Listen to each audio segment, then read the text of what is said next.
徒儿，生日快乐！清玄宗宗主温清婉所在的清玄峰，一道清冷如仙的倩影静静地看着坐在一棵红花满映的古树下那道身材修长、气质淡然的白发青年。温清婉，清玄宗的宗主，也是苍兰界7大美女之首，炼虚境的顶尖强者。此时温清婉那犹如寒潭般的美眸中出现了一丝不忍，还有一丝落寞。她的目光落在那俊朗不凡的青年身上，高冷的脸上出现一抹伤心之色。师尊不必忧伤，徒儿我能够活300年已经是够本了。青年轻笑着看向温清婉，脸上满是轻松之色，但是他的眸子里面却满是不甘。还有3天他就要死了。他叫杨业，不是这方世界的人，或者说他的灵魂并不属于这方世界。穿越人世，在蓝星上被一辆泥头车意外撞死之后，就转生投胎到了这个叫做苍兰界的地方。前世无父无母，但今世原本却有一个团结有爱的家族。可惜在他6岁那年，不应该是说从他1岁开始，他的家族的人开始陆陆续续的离奇死亡，直到他7岁那一年，他杨氏一族全都死了，只留下了他自己的。然后他天煞孤星的名号也被传了出去，整个城池的人既厌恶又害怕他，于是他就被赶了出去。随后他一个7岁的孩子在大山中生活了1年，期间遇到了许许多多的野兽和妖兽，但是却似乎惧怕他那天煞孤星的命格。简单点来说，就吃他的后果不值当。于是他艰难地在大山中生活了1年。而就在有一天，他遇到了一头堪比元婴期的大妖。这头大妖根本不在意，或者是实力强大的话，或许就不惧怕他的天煞孤星命格。在那生命危机时刻，温清婉犹如仙女一样从天而降，救下了他。之后他就被温清婉带走了。一开始他的修炼速度很快，这让他自己很是高兴。温清婉也是对这个自己带回来的小孩子很是满意。时间很快过去，杨业的年龄已经来到了18岁，境界也来到了金丹期，这完全可以是天纵奇才。18岁的金丹期，这是整个苍兰界都没有的事情，这也让有的人把目光都汇聚到了杨业的身上。杨业也一下子成为了整个苍兰界年轻一代的代表人物，人们或嫉妒，或羡慕，或崇拜。然而就在清玄宗所有人都以为他会在50年内成为元婴期的大佬的时候，意外不出意外的发生了。他在尝试突破元婴期的时候，身体机能开始衰退，灵气也在缓慢流失。那一刻，清玄宗的所有人都感觉天塌了。这个平日里面和蔼可亲、热情大方、维护弟子的杨师兄不再能够修炼了。杨业的性格很好，对待宗门的师兄弟师姐妹非常的好，只要是在外面有人欺负了清玄宗的弟子，他肯定会第一个冲上去帮其报仇。帮亲不帮理，没错，他就是这样一个人。之后清玄宗很多受过杨业恩惠的弟子纷纷自发的去为其寻找能够让其恢复实力的天才地宝，甚至是清玄宗许多的长老都是被派了出去。身为师尊的温清婉更是一走就是上百年，只为了能够找到让杨业恢复实力的宝物。可是到头来，那些天才地宝服用之后只能够延长杨业的寿命。原本金丹期的杨业活个500年是不成问题的，但是他的境界很快就降落到了炼气期，并且在一夜之间满头银发。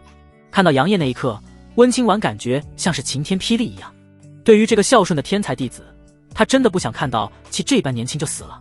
于是他给其服下了许多的能够增长寿命的天才地宝，然后带着杨业找到了号称能够算尽天下事的听天阁。也是那次开始，温清婉感觉万念俱灰。听天阁的老瞎子在付出了一只手臂的情况下，对他和杨业惊骇地说道：万年难遇的绝命天煞孤星，人家都是只是天煞孤星，到他这里成了绝命天煞孤星。简单点来说，就是必死无疑。他原本要是修炼如此之快的话，或许还有一线生机，但是唉。老瞎子叹了一口气，无奈地看着满脸绝望的温清婉和眼神放空的杨业。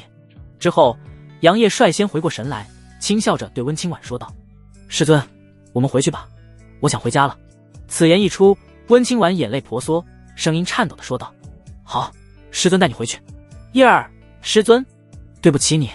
温清婉走到杨业的面前，伸出白皙纤细的玉手轻抚在杨业的白发上。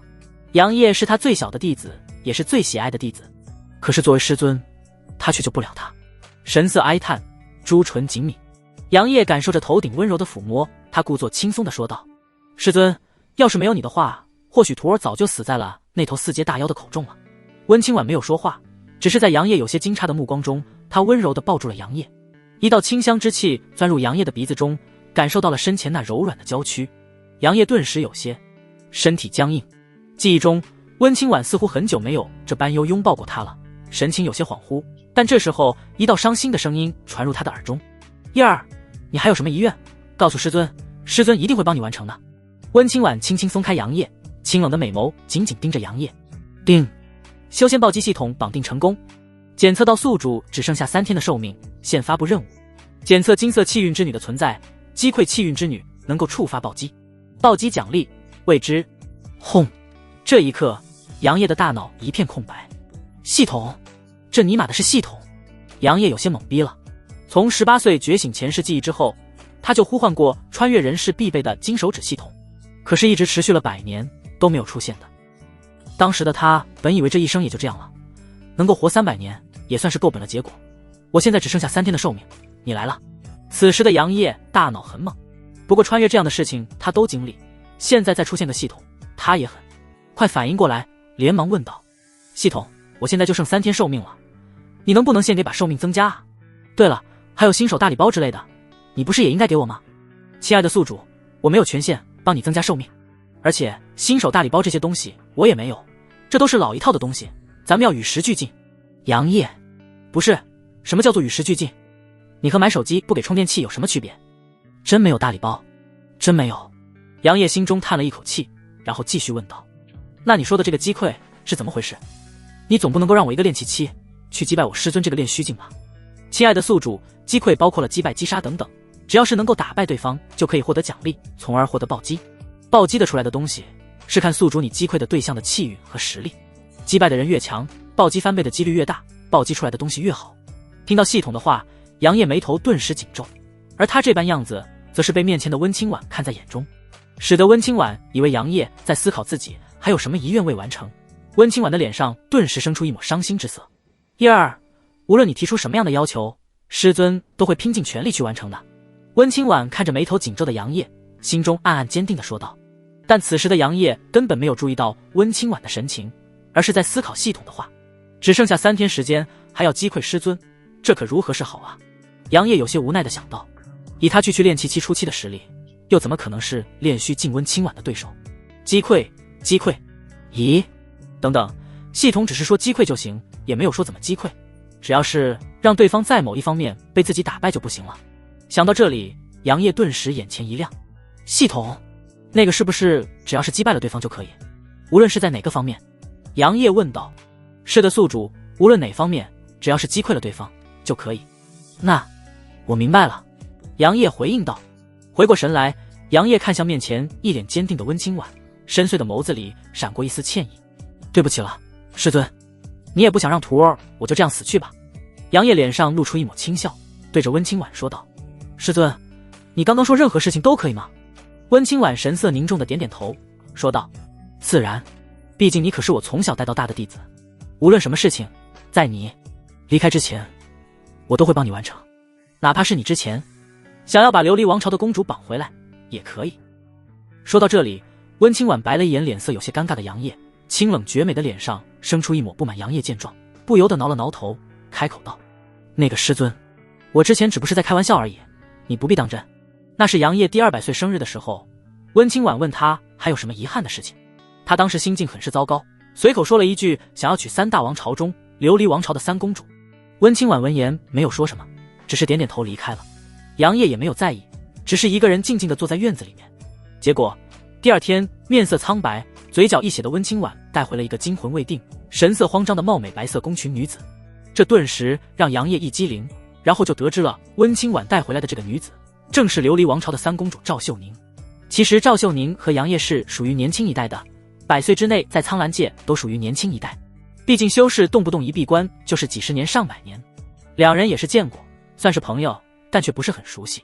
这顿时让杨业感到头大，不过心中还是很感动，因为温清婉明显是受伤了，仅仅是因为他无心的一句话，居然真的跑去了琉璃王朝，把赵秀宁带了回来，最后甚至是差点引起了清玄宗和琉璃王朝的大战。不过在杨业的解释和赵秀宁说辞下，琉璃王朝才没有去计较这件事情，只是当一个误会过去了。师尊，那是我随口说的。杨业有些不好意思地说道。温清婉再度白了一眼杨业，然后有些宠溺地看向他，伸出一根玉指点在杨业的额头上，没好气地说道：你个孽徒，当时差点引起了清玄宗和琉璃王朝的大战，那还不是因为你把赵秀宁那女人抓来了。杨业小声地嘟囔了一句，不过在看到温清婉那有些微冷的眼神，下意识地闭上了嘴巴。温清婉虽然对他很好，但在他境界没有掉落之前，可是很严厉的。看着那微微低下脑袋的杨业，以及那有些刺眼的满头白发，温清婉脸上的不满再次消失，轻叹一口气，然后柔声地说道：叶儿，你还有什么想要去做的事情，师尊都可以满足你。杨业闻言连忙抬起头来，他可没有忘记系统的任务呢。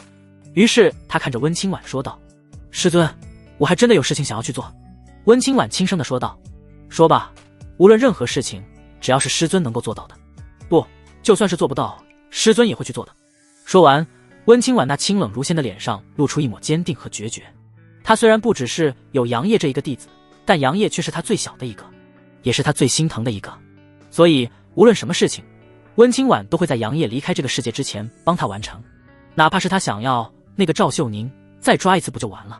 与此同时，杨业看着温清婉那坚定的神色，张了张嘴，却又不知道怎么开口。击溃炼虚境的温清婉，整个苍兰界估计都没有多少人有的话，也是那些必死关的老怪物。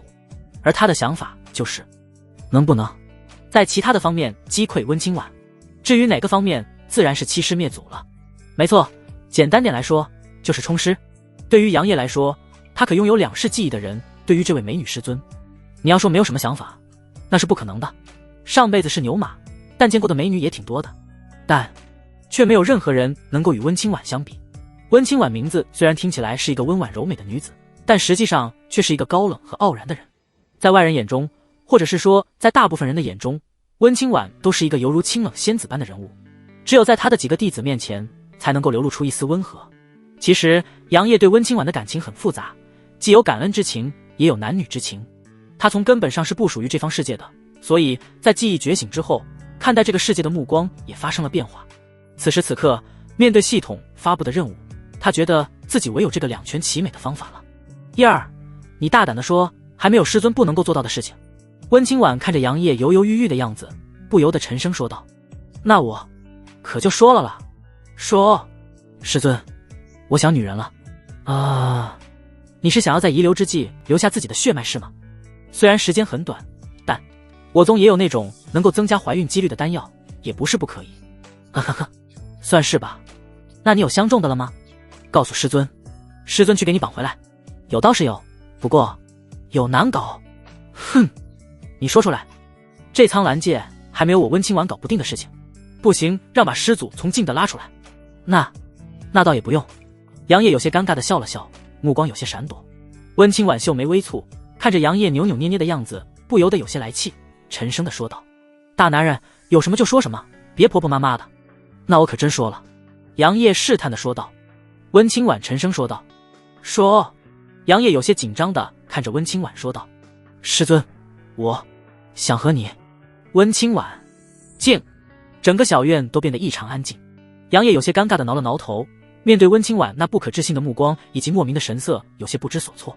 不过他并没有看到温清婉美眸中深处的羞涩以及微微泛红的耳尖。叶儿，你可知道我是你的师尊？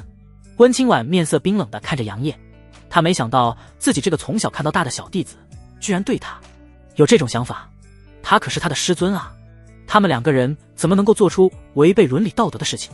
虽然苍兰界徒弟和师尊成道道侣的事情不少，可是不行啊。温清婉看着面前这个似乎有些失落的低下头的杨业，馒头发白，有些刺眼，心中有些刺痛，还有些动摇。温清婉作为清玄宗的宗主，苍兰界的天之娇女，她根本没想过去找什么道侣面对自己徒弟这遗言式的请求，她真的有些不知道怎么去说了，但内心却有些莫名的情绪，只能够装作冷漠的样子。此时低着头的杨业根本不是什么失落，而是在想办法怎么能够让温清婉答应他。毕竟能够活着，谁又想去死呢？况且他确实很喜欢温清婉啊。师尊，这确实是我最想做的事情了。杨业的脸上露出一抹苦笑，还有一丝爱慕，看着神色冰冷的温清婉，他轻轻地叹了一口气，然后说道：其实也没有什么，反正我只剩下了3天时间，这个一直埋藏在心底的事情，我只是想要说出来而已。师尊不要太在意，就当弟子在胡言乱语吧。以后弟子不在了，就让大师姐他们孝敬您了。真的希望能够一直陪在师尊你的身边，可惜了，老天也不给我这个机会了。说着，杨业再次叹了一口气，深邃的眸子里面满是失落之情。甚至是整个人都变得颓废起来，无力地坐在青石凳子上，双眼无神地看着旁边清澈的小潭。看着背对着自己的杨业，温清婉心中仿佛有一根刺一样，狠狠地扎了进去。张了张嘴，想要说些什么，却没办法说出口。娇嫩的朱唇被牙齿紧紧咬住，温清婉觉得有些对不起杨业，这可是燕儿的遗愿啊！可是，就在这温清婉满脸复杂的时候，背对着他的杨业嘴角勾起一抹弧度。嘿嘿，师尊不要怪我啊，我也是情不得已，为了活命，只能够如此了。杨业心中想到，没错，刚刚的一切都是他装的，倒也不是说装的，他确实对温清婉这个师尊有某些想法，只不过之前一直压抑着，毕竟温清婉对他有救命授业之恩，温清婉对他很重要，他在温清婉的心中同样重要。清风吹拂，撩动了温清婉的秀发，也吹动了他那颗复杂的心。良久过后，温清婉看着背对自己杨业，轻声地说道：叶儿，一定要师尊吗？此言一出，温清婉那清冷白皙的脸瞬间变得粉红，娇羞不已。但幸好杨业是背对着他的，但就是这般，他也感觉自己的脸都要被烧熟了。哎，师尊，这确实是我的遗愿了，不过没关系，弟子以后会化作天穹之上的星辰，永远的陪伴在你的身边。杨业微微叹息，声音中带着一丝沙哑。这顿时是让温清婉心肝一颤，玉手缓缓抬起，想要像之前那般去抚摸杨业的白发，可是玉手停在空中，却怎么都落不下去。温清婉面容羞红，美眸看着杨业的背影，满是复杂和纠结。我回去想想。又过了几个呼吸，温清婉皓齿紧咬朱唇，纠结羞涩地看着杨业，然后不给杨业说话的机会，一个闪身直接离开了这里。哎，师尊你……杨业听到了温清婉的话，刚准备继续说些时，妈，结果就发现身后的动静，连忙转身看去，结果根本没有发现温清婉的身影。我去，师尊不会被我吓走了吧？杨业有些愁眉苦脸，他还以为温清婉会直接答应呢，毕竟温清婉真的会为了他做出很多不可能的事情。这下可怎么办啊？杨业无力地坐在地上，一口饮尽杯中的清酒。系统，要你还是先给我增加点寿元吧，我感觉自己够呛能够成功。杨业无奈地对系统说道。丁，抱歉哈宿主，我是真的没有这样的权限呢。不是，那我要死了的话，你不也完犊子了吗？杨业有些气愤地说道。这本就是你的错，你要是早点出现，我不就是早就攻略我师尊了吗？不行，你必须帮我，或者是给我点什么补偿。那行吧宿主，补偿已经发放，请注意查收。杨业顿时有些惊喜，他只不过是发牢骚而已，没想到真的有补偿。随即他看向自己的系统空间，那里有着一个白色的玉瓶，心念一动，白色玉瓶介绍就出现在了他的脑海中，但是他的瞳孔却是紧缩。阴阳大造化丹，无色无味，蕴含庞大的能量，能够激发生灵最原始的力量和本能，无论是什么境界，服用之下必定发挥效果，让人欲罢不能，激情四射。无语，这尼玛的不就是那啥玩意吗？名字高大上，他还以为是什么高级货呢。杨业对系统一顿鄙视，当然了，内心怎么想的却没有能够知道。如果师尊你真的不想的话，那弟子或许只能够在天上陪你了。杨业苦笑着摇摇头，随后独自一人走进了屋子内。让他去逼迫温清婉，他做不到，所以听天由命吧。时间缓缓流逝，眨眼间2天过去，这是第3天了，也是最后一天。眼眸微闭，似乎已经认命了一样。唉，嗡，一道空间涟漪出现，伴随着温清婉那清冷如仙的倩影。叶儿，温清婉看着杨业的背影，还有一抹挣扎。2天的时间，他苦苦思索，仍旧是不能够下定决心去和自己的徒弟做那种事情。师徒关系让温清婉有些难以迈过心中的那道坎儿。可是每每想起来杨业那满脸和煦笑容的俊脸，他的内心也是忍不住生出道道涟漪。师尊，没事的，人终有一死，除却成为那传说中的仙人，谁又能够逃脱生老病死呢？只不过是多活了些年罢了。杨业转过身来，目光柔和地看着这个陪伴了自己的近300年的师尊，一时间有些通透了。他自然是不想死的，可是让他去逼迫温清婉，他又做不到。有些事情可以做，但是有些事情却死都不能做，否则又和猪狗有什么区别？养育之恩加上授业之恩，这可是天大的恩情。叶儿，师尊我。温清婉神色动容，那双如清潭般的眸子紧紧地看着一脸淡然的杨业，瞬间被生出些许晶莹。师尊，没事的，弟子我活了这么多年，已经很好了。杨业看着温清婉，笑了笑说道，心中却是微微叹了一口气。系统发布的任务真的很难，或许也是自己没有那个命吧。刹那间，温清婉的泪水犹如珍珠一样滑落白皙的脸颊落在地面上，仿佛有着一段段回忆在其中。这一刻，温清婉的内心彻底被击溃了。他看到了杨烨原本俊朗的脸上生出了一丝苍老，似乎出现了一道褶皱。一道褶皱！不！温清婉脸上满是慌乱，快速来到杨烨的面前，伸出玉手握住后者的大手，不断地给其输入自己的灵力，想要扭转杨烨那逐渐苍老的身体。看着面前泪流满面、慌乱至极的温清婉，杨烨脸上浮出一抹淡淡的笑容，大手轻轻地拂去温清婉泪水。杨烨温柔地说道：“师尊，我死后，你让大师姐他们回来吧，毕竟这么多年他们为了我奔波了，太辛苦了。还有，四师姐，算了，一切都过去了。”杨烨轻轻地抱住温清婉的娇躯，感受着这一刻的宁静。他眼前有些恍惚，仿佛看到了自己的前世今生。这一幕幕在他的眼前浮现，他觉得释然了。毕竟活了300年，他已经知足了。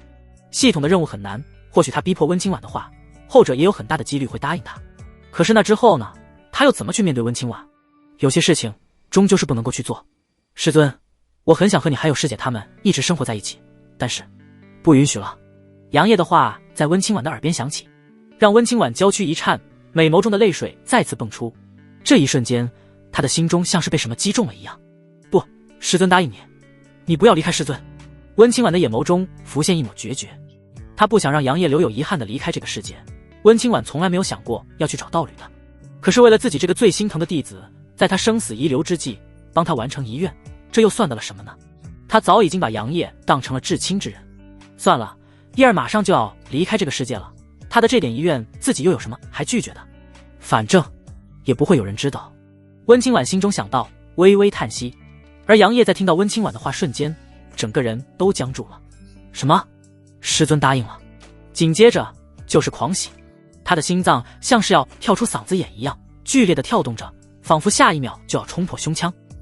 缓缓地将温清婉推开一点，两人之间的距离稍稍拉开，但他的目光却始终没有离开过他那张被泪水浸湿的俏脸。他的眼神炽热而又充满了难以置信，就像是在黑暗中突然看到了一丝曙光，让他整个人都有些恍惚。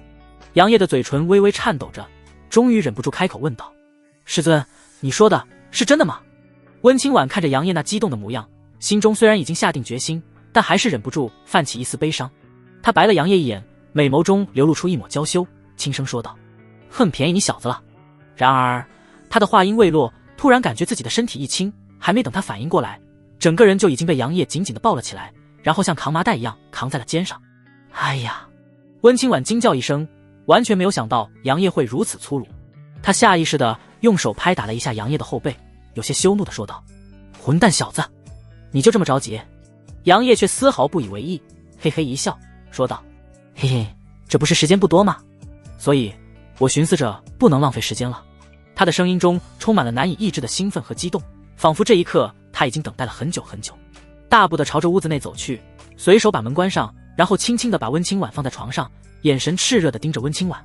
温清婉顿时娇羞不已，心中生出一道道涟漪，看着杨烨那俊朗的容颜以及刺眼的白发，心中顿时又是一痛。于是他轻柔地说道：“叶儿，师尊，师尊，我知道，我很久很久之前就喜欢你了，可是身份上的距离让我只能够把这份喜欢埋在心中。”杨烨轻声打断温清婉的话，俯视下去，额头顶在温清婉的额头上，两人的目光交织在一起。刹那间，积压已久的情绪爆发了。“叶儿！”温清婉轻声喃喃。“师尊！”杨烨也是开口道。下一秒，两人的嘴唇触碰在一起，一股仿佛是电流一样的感觉在两人的身上流转着。这是两人的初吻，可有些事情似乎都是自然而然就会了。两人耳鬓厮磨间，涕云有语，此间省略3万字。定！恭喜亲爱的宿主击溃金色气运之女，炼虚境的温清婉。定！奖励1000年寿命，触发暴击，暴击翻倍，触发万倍暴击。定！奖励长生体和阴阳造化经。滚！定！好的，亲爱的宿主。3个小时后，火热的屋子内变得安静起来，只有2道微喘的呼吸声。温清婉微微喘着气，白皙的脸上布满晶莹的汗水。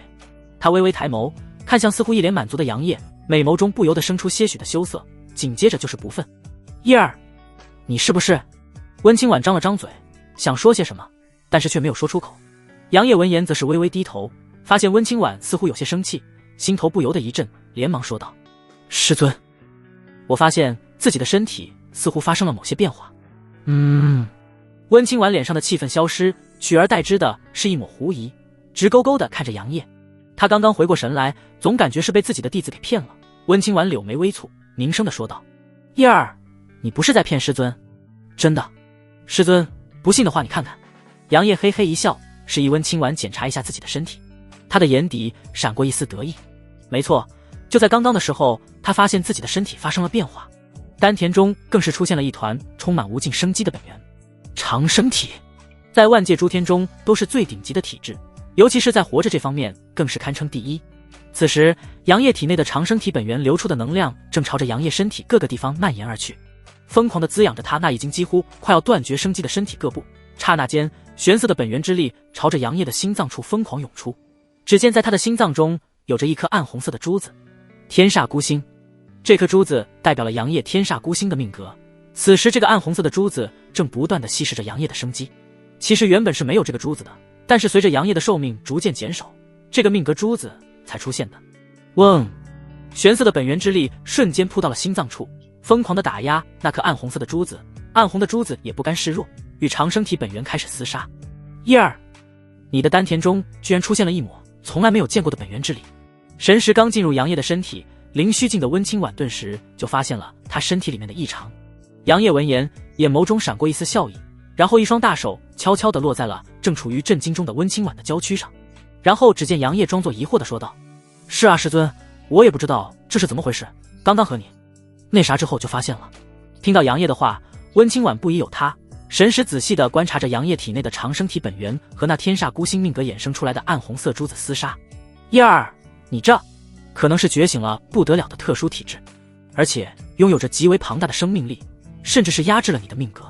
温清婉越看越惊心，不过紧接着他的脸上满是激动，抬眸看向杨业，激动地说道：“叶儿，你有救了！”话音落下，温清婉的美眸中生出一抹雾气，紧接着泪水顺着白皙的脸颊缓缓滑落。大道50，天眼49，或许叶儿就是那遁去的一呢。师尊，这一切都是因为你呢，没有你的话，弟子我或许已经死了。杨业手臂搂着温清婉，轻声地说道。他说的没错，要是没有温清婉自愿和他结合，他也不会成功地完成系统的任务，也不会得到诸天万界顶级的体质，或许刚刚和温清婉结合之后就死了。温清婉看着杨业的眼睛，心中同样是激动万分，刚想要张口说些什么，但是下一秒他的脸上生出一片粉红，美眸中满是羞涩，因为他感觉到有个什么东西在顶着他。叶儿，温清婉话还没有说出来，就被杨业给堵住了。一时间春光无限。又是2个小时之后，温清婉站在院子中，面色粉红，还时不时地瞪一眼满脸笑容的杨业。你真是混蛋！温清婉越想越生气，美眸狠狠地瞪了一眼傻笑的杨业。他越想越觉得不对劲，自己怎么就答应这个混蛋弟子了？嘿嘿，师尊别生气了。杨业笑嘻嘻地走了过去，心情是非常的好，看着温清婉那似乎比之前更加的诱人的脸蛋，不由自主地咽了咽口水。以后师尊你就是我的女人了，也只能够是我的女人。杨业颇有些霸道地伸出手搂向温清婉，脸上带着不容拒绝。但是没成想，他的手臂直接被温清婉直接一巴掌拍开了。杨业神情顿时一滞，有些尴尬地看着满脸不爽的温清婉。温清婉冷笑着说道：“哼，我看你这混蛋就是在骗师尊我。还有，我什么时候答应成为你的道侣了？”师尊，难道你还要找别人吗？杨业顿时有些着急地说道：“不可能的，你要是敢找别人，我就把那个杀了。你找一个，我杀一个。”杨业满脸杀意地说道，深邃的眼眸带着些许的狰狞。之前是得不到，自己也是没有多少寿元，所以杨业对于温清婉的那份爱意都是藏在心中。但现在不一样了，他融合了长生体的本源，寿元不说是无尽，也是能够堪比老王八了。而且他们2个人已经是阴阳交融过了，在杨业看来，温清婉就是他的女人了，他又怎么可能会让温清婉找别人呢？看着杨业那满脸气愤和杀气的样子，温清婉脸上仍旧是保持着冷笑，但是心中却生出丝丝甜蜜。尽管2人的结合是违背了伦理道德，可是对于把自己交给了杨业，温清婉虽然心情复杂，但能救下杨业，一切都是值得的。当然了，在这之前，温清婉是根本没有找道侣的想法的。至于现在，小冤家，温清婉心中清脆了一下，然后再次狠狠地瞪了一眼杨业，扭动腰肢，转身就准备离开这里。不过他刚迈腿，柳眉顿时轻蹙，有些痛，和正常女人一样，第一次都会很痛。不过他还是正常朝着外面走去。杨业顿时急了，连忙说道：“师尊，你要怎么样才答应成为的道侣啊？”正朝着小院之外走的温清婉嘴角勾起一抹弧度，随即淡淡的说道：“等你什么时候境界恢复，然后超越了我再说。”嗡，还是原来的那个小院，一股恐怖的气息犹如洪荒猛兽一样直冲云霄，磅礴的灵气疯狂地涌向小院之中。院落之中，杨业盘膝而坐，双目紧闭，一道道灵气涌入他的身体里面，长生体本源之力爆发，在他的头顶上方出现了一道景象，只见一尊白衣虚影浮现，犹如仙王临世，俯视众生。在白衣虚影的身后，则是有着一片星空，无数的星辰闪烁着金光，仿佛在拱卫那白衣虚影一样。轰！杨业的体内爆出一声轰鸣，整个人的气息开始疯狂上涨，仅仅是一瞬间，他的境界直接从炼气期突破到了筑基境界。筑基初期，筑基中期，筑基巅峰。20个呼吸，杨业的境界来到了筑基巅峰。此时周围的灵气仍旧是在疯狂地涌向他，快速地运转造化阴阳经，一黑一白两道气体在杨业的丹田中诞生，紧接着一黑一白两道气体相互缠绕，似乎在催化着什么。宁！伴随着杨业的一声低喝，只见他的丹田中在那一黑一白两道气体的中间有着一个紫色的珠子缓缓凝成。金丹！这一刻，杨业身上的气息再次猛然增长，他已然跨越筑基境界，成功的回到了金丹境。由于是重新回到金丹境，所以他根本没有丝毫的阻碍，并且原来不过是半个拳头大小的金丹，似乎大了数倍不止，金色也变成了紫的有些发黑的样子。不过他的气息却是比之前强大了太多了，10倍，至少是10倍。嗡！杨业猛然睁开眼睛，开合间有着一道黑白光芒一闪而过。呼！杨业缓缓地吐出一口浊气，小院上方的灵气也是缓缓消散。终于回到金丹期了，虽然只是金丹初期，但是杨业眼眸中闪烁着金光，微微握拳，轻笑着说道：“却比之前的我还要强。”叮！恭喜宿主再次击败金色气运之女，奖励2件丝袜，触发1倍暴击。叮！奖励2条黑色丝袜，2条白色丝袜。系统清脆的声音在杨业的脑海中响起，杨业脸上的笑容顿时一僵，他的嘴角忍不住地抽搐了一下。不是，系统，你就拿这玩意考验宿主？哪个宿主经不起这样的考验？而且，你怎么只这点东西？杨业有些无语地回应道。不过他那微微上扬的嘴角似乎暴露了他内心的真实想法。叮！亲爱的宿主，由于你是第2次击溃金色的气运之女，所以奖励自然不会比第1次丰厚。听到系统的话，杨业不由得撇撇嘴，轻哼道：“那你也没有说第2次击溃的暴击率这么低，奖励也这般的肤浅。”叮！宿主也可以尝试去击杀温清婉，击杀气运之女或气运之子，能够触发的暴击更大，获得奖励也更加的丰富。还有啊，宿主，你别以为本系统不知道你内心的真实想法。老色批！系统的声音有些清冷，但此时此刻却似乎有些生气了，仿佛是在鄙视杨业一样。杨业闻言，脸上满是不爽，不过他也没有说什么，因为自家人知道自家事，他毕竟不是堂堂正正的通过战斗击溃了温清婉，而是另辟蹊径，以另一种方式去击败的他。第1次能够触发100倍暴击，他已经是很满意了。毕竟人要知足，知足常乐嘛，至少以后有机会能够看到自己的师尊穿上黑色布料，嘿嘿。杨业脸上露出一丝有些猥琐的笑容，面前的读者大大们，你们别笑，喜不喜欢咱都心里有数，嘿嘿。这都过去3日了，也不见师尊来看看自家，真是负心女啊。杨业看了一眼晴朗的天空，不由得撇撇嘴，眼眸中似乎浮现了温清婉那清冷的模样。既然师尊不向我走来，那我就向他走去。杨业笑着说了一句，随后他直接朝着小院之外走去。清玄宗有5大主峰，其中清玄宗的主殿则是在烟云峰。此时的烟云峰异常的热闹，在主殿之外的广场上，许许多多的清玄宗弟子散落在其中。然而平日里面满脸笑容的清玄宗弟子，一个个则是满脸的愤怒，更有甚者，直接抽出了腰间的长剑，怒视站在广场中心的10个人。这10个人虽然被清玄宗弟子们怒目而视，脸上却仍旧是挂着轻松之色。无他，这10个人是同为苍蓝界5大宗门之一的御剑宗，所以他们并不惧怕同为5大宗门的清玄宗，而且他们的长老可是在清玄宗主殿之宗呢。所以你们御剑宗是来退婚的。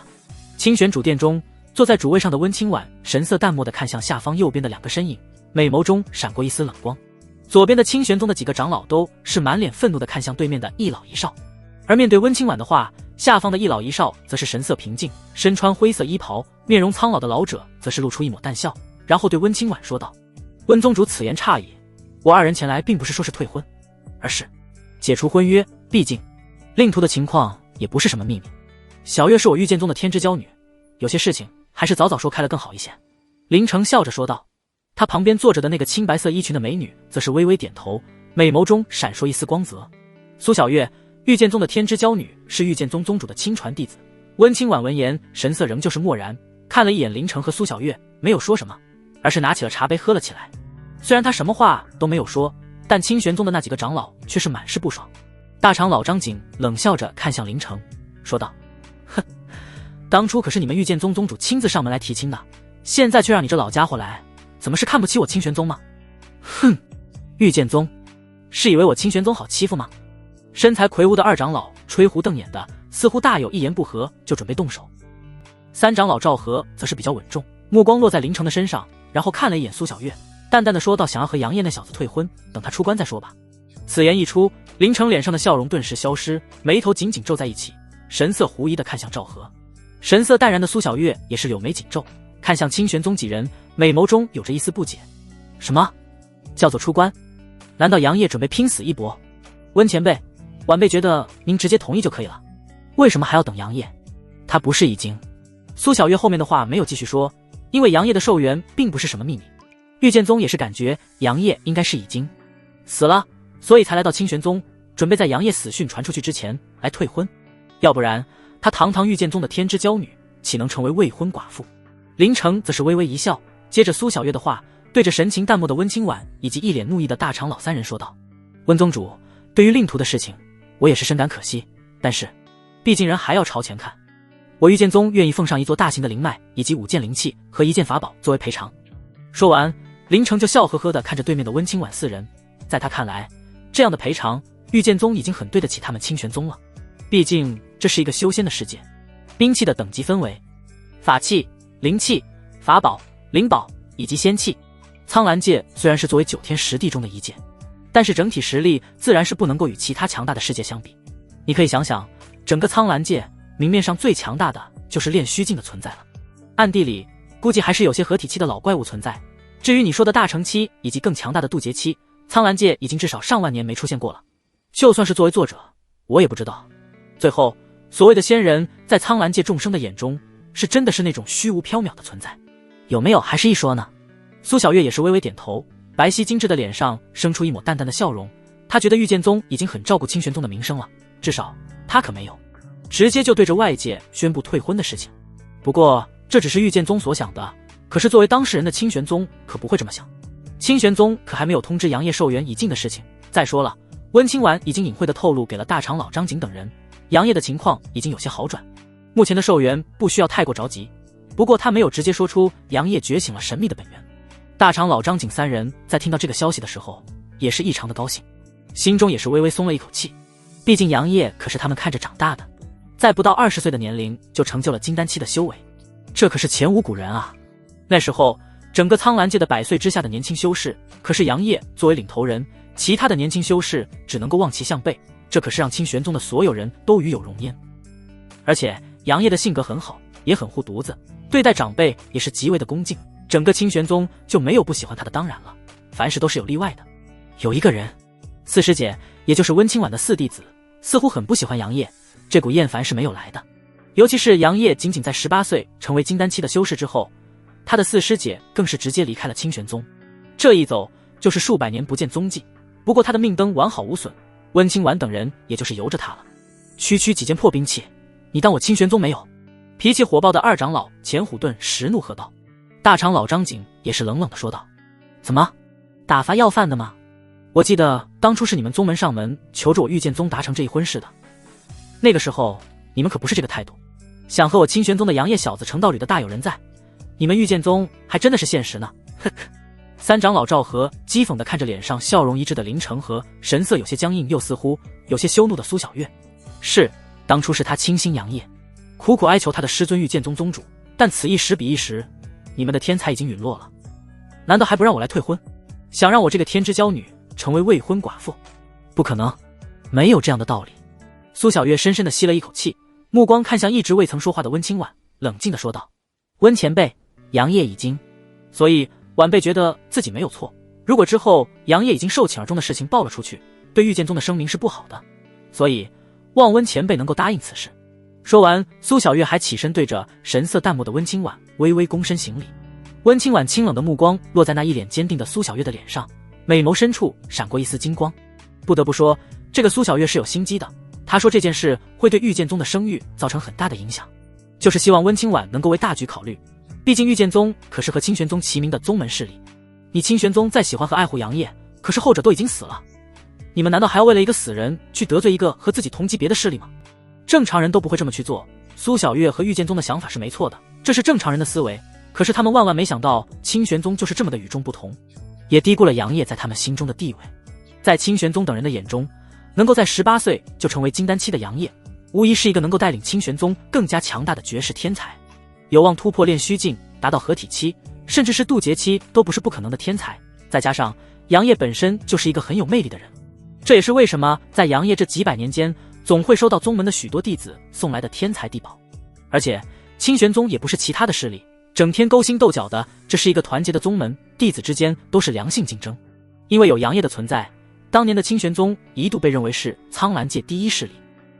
你的意思是说我的徒儿死了？温清婉淡淡的瞥了一眼苏小月，然后诱人的朱唇抿了一口茶水，淡漠的说道。就是这一瞥，刚刚还满脸坚毅的苏小月顿时犹如雷劈一样，玲珑有致的娇躯顿时一僵，心中仿佛是有一股郁气一样，很是不舒服。他知道这是来自温清婉的威压，心中不甘，脸上生出一抹倔强。他咬着银牙说道：温前辈请节哀，但这就是事实。我御剑宗的前辈推算出杨业他应该是在昨日或者是前日离去的，所以请前辈同意此事。嚯，这是咋了？怎么这么多人？烟云峰广场前，杨业看着那乌泱乌泱的人群，俊朗的脸上不由得浮现一抹惊讶。难道是知道了我出关了，所以特意来迎接我的？杨业自言自语，目光越过人群，看到了似乎被围在中间的10道身影，目光顿时一凝。其实也不过杨业自恋，因为他确实值得。对于清玄宗的众多弟子来说，值得。不过这一次，他觉得自己想错了。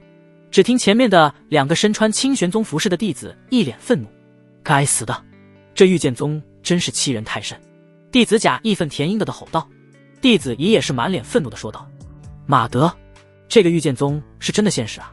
知道杨业师兄寿元无多，结果现在上门来退婚，真是该死的！当初可是他们御剑宗苦苦哀求才能够和杨业师兄定下婚约的，结果现在居然在杨业师兄如此危急关头来退婚。弟子甲愤愤不平，眼睛死死地盯着广场中心的那10道身影，似乎恨不得现在就扑上去弄死他们一样。就是，弟子乙也是附和地说道。站在2人身后不远处的杨业了解到事情之后，眼眸中闪过一丝冷光。御剑宗未婚妻苏小月。杨业的脑海中顿时出现了这9个字，也想起来了当初自己18岁突破金丹期，在那个意气风发的年纪，御剑宗宗主带着满脸娇羞的苏小月上门来请求联姻的事情。当初的他心境不似现在这般，再加上苏小月长得也是极为美，位列苍兰界7大美人之一，虽然比不过自己的师尊，但却是美得动人，然后他就答应了。清玄宗自然也是觉得甚好，毕竟苏小月也不是什么普通人，倒是配得上杨业。可是自从杨业的实力停滞不前，并且开始衰退的时候，苏小月和御剑宗对他和清玄宗的态度就有些耐人寻味了。之后他被爆出来是绝命天煞孤星之后，更是200多年未曾来过清玄宗。再加上杨业当时根本没有心情去想这些东西，以至于他都忘记了自己的还有着一个未婚妻呢。不过现在看来，事情似乎变得有些有趣。杨业想到这里，微微摇头，随后走上前拍了拍一脸不爽的弟子甲和弟子乙：2位师弟，消消气。杨业笑呵呵地说道。2人刚转身准备看看是哪个不长眼的家伙，没看到2人正为杨业师兄鸣不平的嘛，结果在看到杨业那张笑脸之后，脸上的怒气顿时消失，惊喜地喊道：杨业师兄，你出关了啊？是啊是啊，弟子乙同样是笑容满面地说道。而2人的话似乎引起了连锁反应，只见前面的那些清玄宗弟子一个接着一个的回过头来，再看到满头银发俊朗的脸上带着笑容的杨业，纷纷惊喜：杨师兄，你终于出关了！杨业师兄，师弟我最近找到了一株稀有的天山雪莲，你赶紧拿回去炼化了。杨师兄，我这里有一株500年的老参，绝对能够延长你的寿命。师兄，我这里有。一时间，整个广场众人纷纷从自己的储物袋中拿出各种各样的天才地宝，然后希冀地看着杨业。他们的眼眸中有着心疼，有着担忧，也有着高兴。杨业目光落在众人的脸上，这一刻心中似乎有着一根弦动了一下，眼睛微微有些湿润。杨业忍住了，要不然眼睛要尿尿了。稳了稳心神，杨业笑着对周围的众人说道：各位师弟师妹还有师兄师姐们，感谢这么多年对我的关心了，这些东西你们都收起来了吧。众人一听，原本高兴的脸顿时一僵，随即看向杨业的表情出现了一丝悲伤。杨师兄。这时候一道身穿青白色衣裙，面容温婉，皮肤白皙的女子不连移动，一脸担忧地来到了杨业的面前，看着杨业那满头的银发，杏色的美眸中浮现一抹心疼之色。呀，是若愚师妹。杨业看着走到自己面前的清秀美女，不由得笑道。黎若愚小脸带着担忧，轻声地说道：师兄，好久不见了，你的身体怎么样了？听到他的询问，周围的众多弟子也是纷纷安静了下来，全都是担忧地看着杨业。杨业看着面前的黎若愚，轻笑着说道：挺好的，吃得好，睡得香，你们别担忧我的，目前还死不了。看着那似乎真的不在乎寿元的杨业，黎若愚心中顿时一痛。周围的那些弟子也是纷纷沉默下来，他们觉得杨业是在安慰他们。毕竟杨业的寿元不多，这个事情整个清玄宗都知道，这也是为什么许许多多的弟子外出历练都在拼命的寻找能够增长寿元的天才地宝的原因。他们不希望杨业离开这个世界。这时候又是三个青年急匆匆地走了过来，三人的脸上带着满是激动。杨业看到三人也是笑着说道：王铁牛、二麻子还有狗蛋，你们都在宗门啊。微微感受了三人的气息，发现数百年三人都已经达到了金丹期的修为，这不仅是让杨业有些惊讶。王铁牛三人看到杨业那满头的银发，顿时眼泪婆娑，张了张嘴，却如鲠在喉，怎么都说不出来。杨业见状，收起脸上的笑容，然后走过去，轻轻地在三人的肩膀上拍了拍，说到：三个大男人居然还掉眼泪，真是不知羞。看似责怪，实则是欣慰。王铁牛不经意地抹了抹眼角，嘴硬地说道：我这是眼睛尿尿了。二麻子、大明、张振林则是擦了擦脸上的泪水道：眼睛进水了。洪天也就是狗蛋更是鸡贼地说道：杨师兄，我这是天气太热，眼睛出汗了。听到三人的话，不单单是杨业，黎若愚和周围的众人嘴角顿时抽了一抽。三个玩意儿哟，这不是咱们苍兰界大名鼎鼎的绝世天才杨业吗？整个广场静悄悄的，清玄宗的所有人都看向那说话之人。杨业双眼微眯，看向来人，为首的是一个身穿黑色衣服，身姿挺拔，长相高冷英俊的青年，背负一柄长剑，神情淡漠。在他的身边则是有着9位同样一身黑衣的青年男女，而刚刚说话的则是站在那高冷青年左手边的一个面带笑容，长相有些小帅的青年。青年目光略有些戏谑地看向杨业，调侃道：没想到在有生之年还能够看到杨兄，真是三生有幸啊。他旁边的8位青年男女纷纷笑了起来，不过看向杨业的目光带着一丝惧意，还有一丝庆幸。他们都是和杨业同一代人，曾经都活在杨业的阴影之下。杨业犹如巨月，横在他们那一代人的面前，所有人只能够望其项背。不过现在看着杨业那满头的银发以及略带沧桑的眼眸，心中不自觉地松了一口气。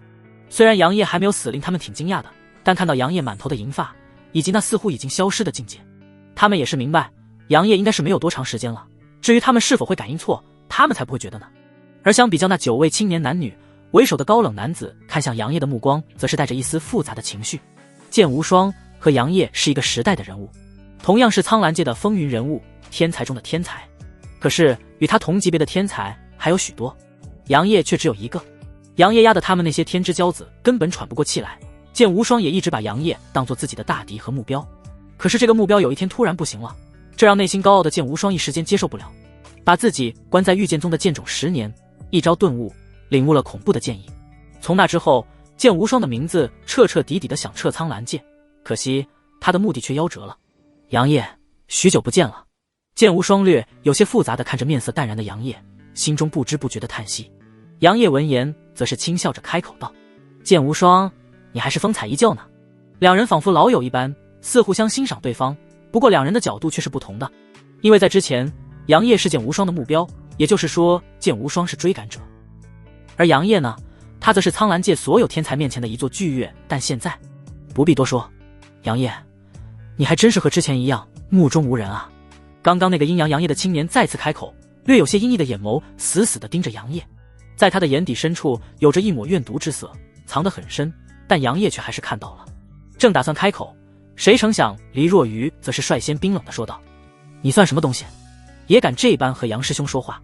哼，这不是那条丧家之犬吗？怎么你的那条腿好了吗？”二麻子张振林立刻开口讥讽道。狗蛋洪天同样是上下打量着面色阴沉的青年孙泽，轻笑着说道：“我倒是谁呢？原来是当初被杨师兄一脚踩断了腿的废物啊！”王铁牛一双铜铃大小的眼睛恶狠狠地瞪着孙泽，大有一言不合就准备教训教训他的样子。周围的其他的弟子也是眼神不善，他们最痛恨这种垃圾了。孙泽顿时有些气急败坏，指着几人说道：“你们算什么东西？不过是杨业这个死人的狗腿子罢了，他马上就要死了，你们还以为我赐奥尼玛？”脾气火爆的王铁牛直接爆粗口打断了孙泽的话，一双古铜色的拳头狠狠地砸向孙泽。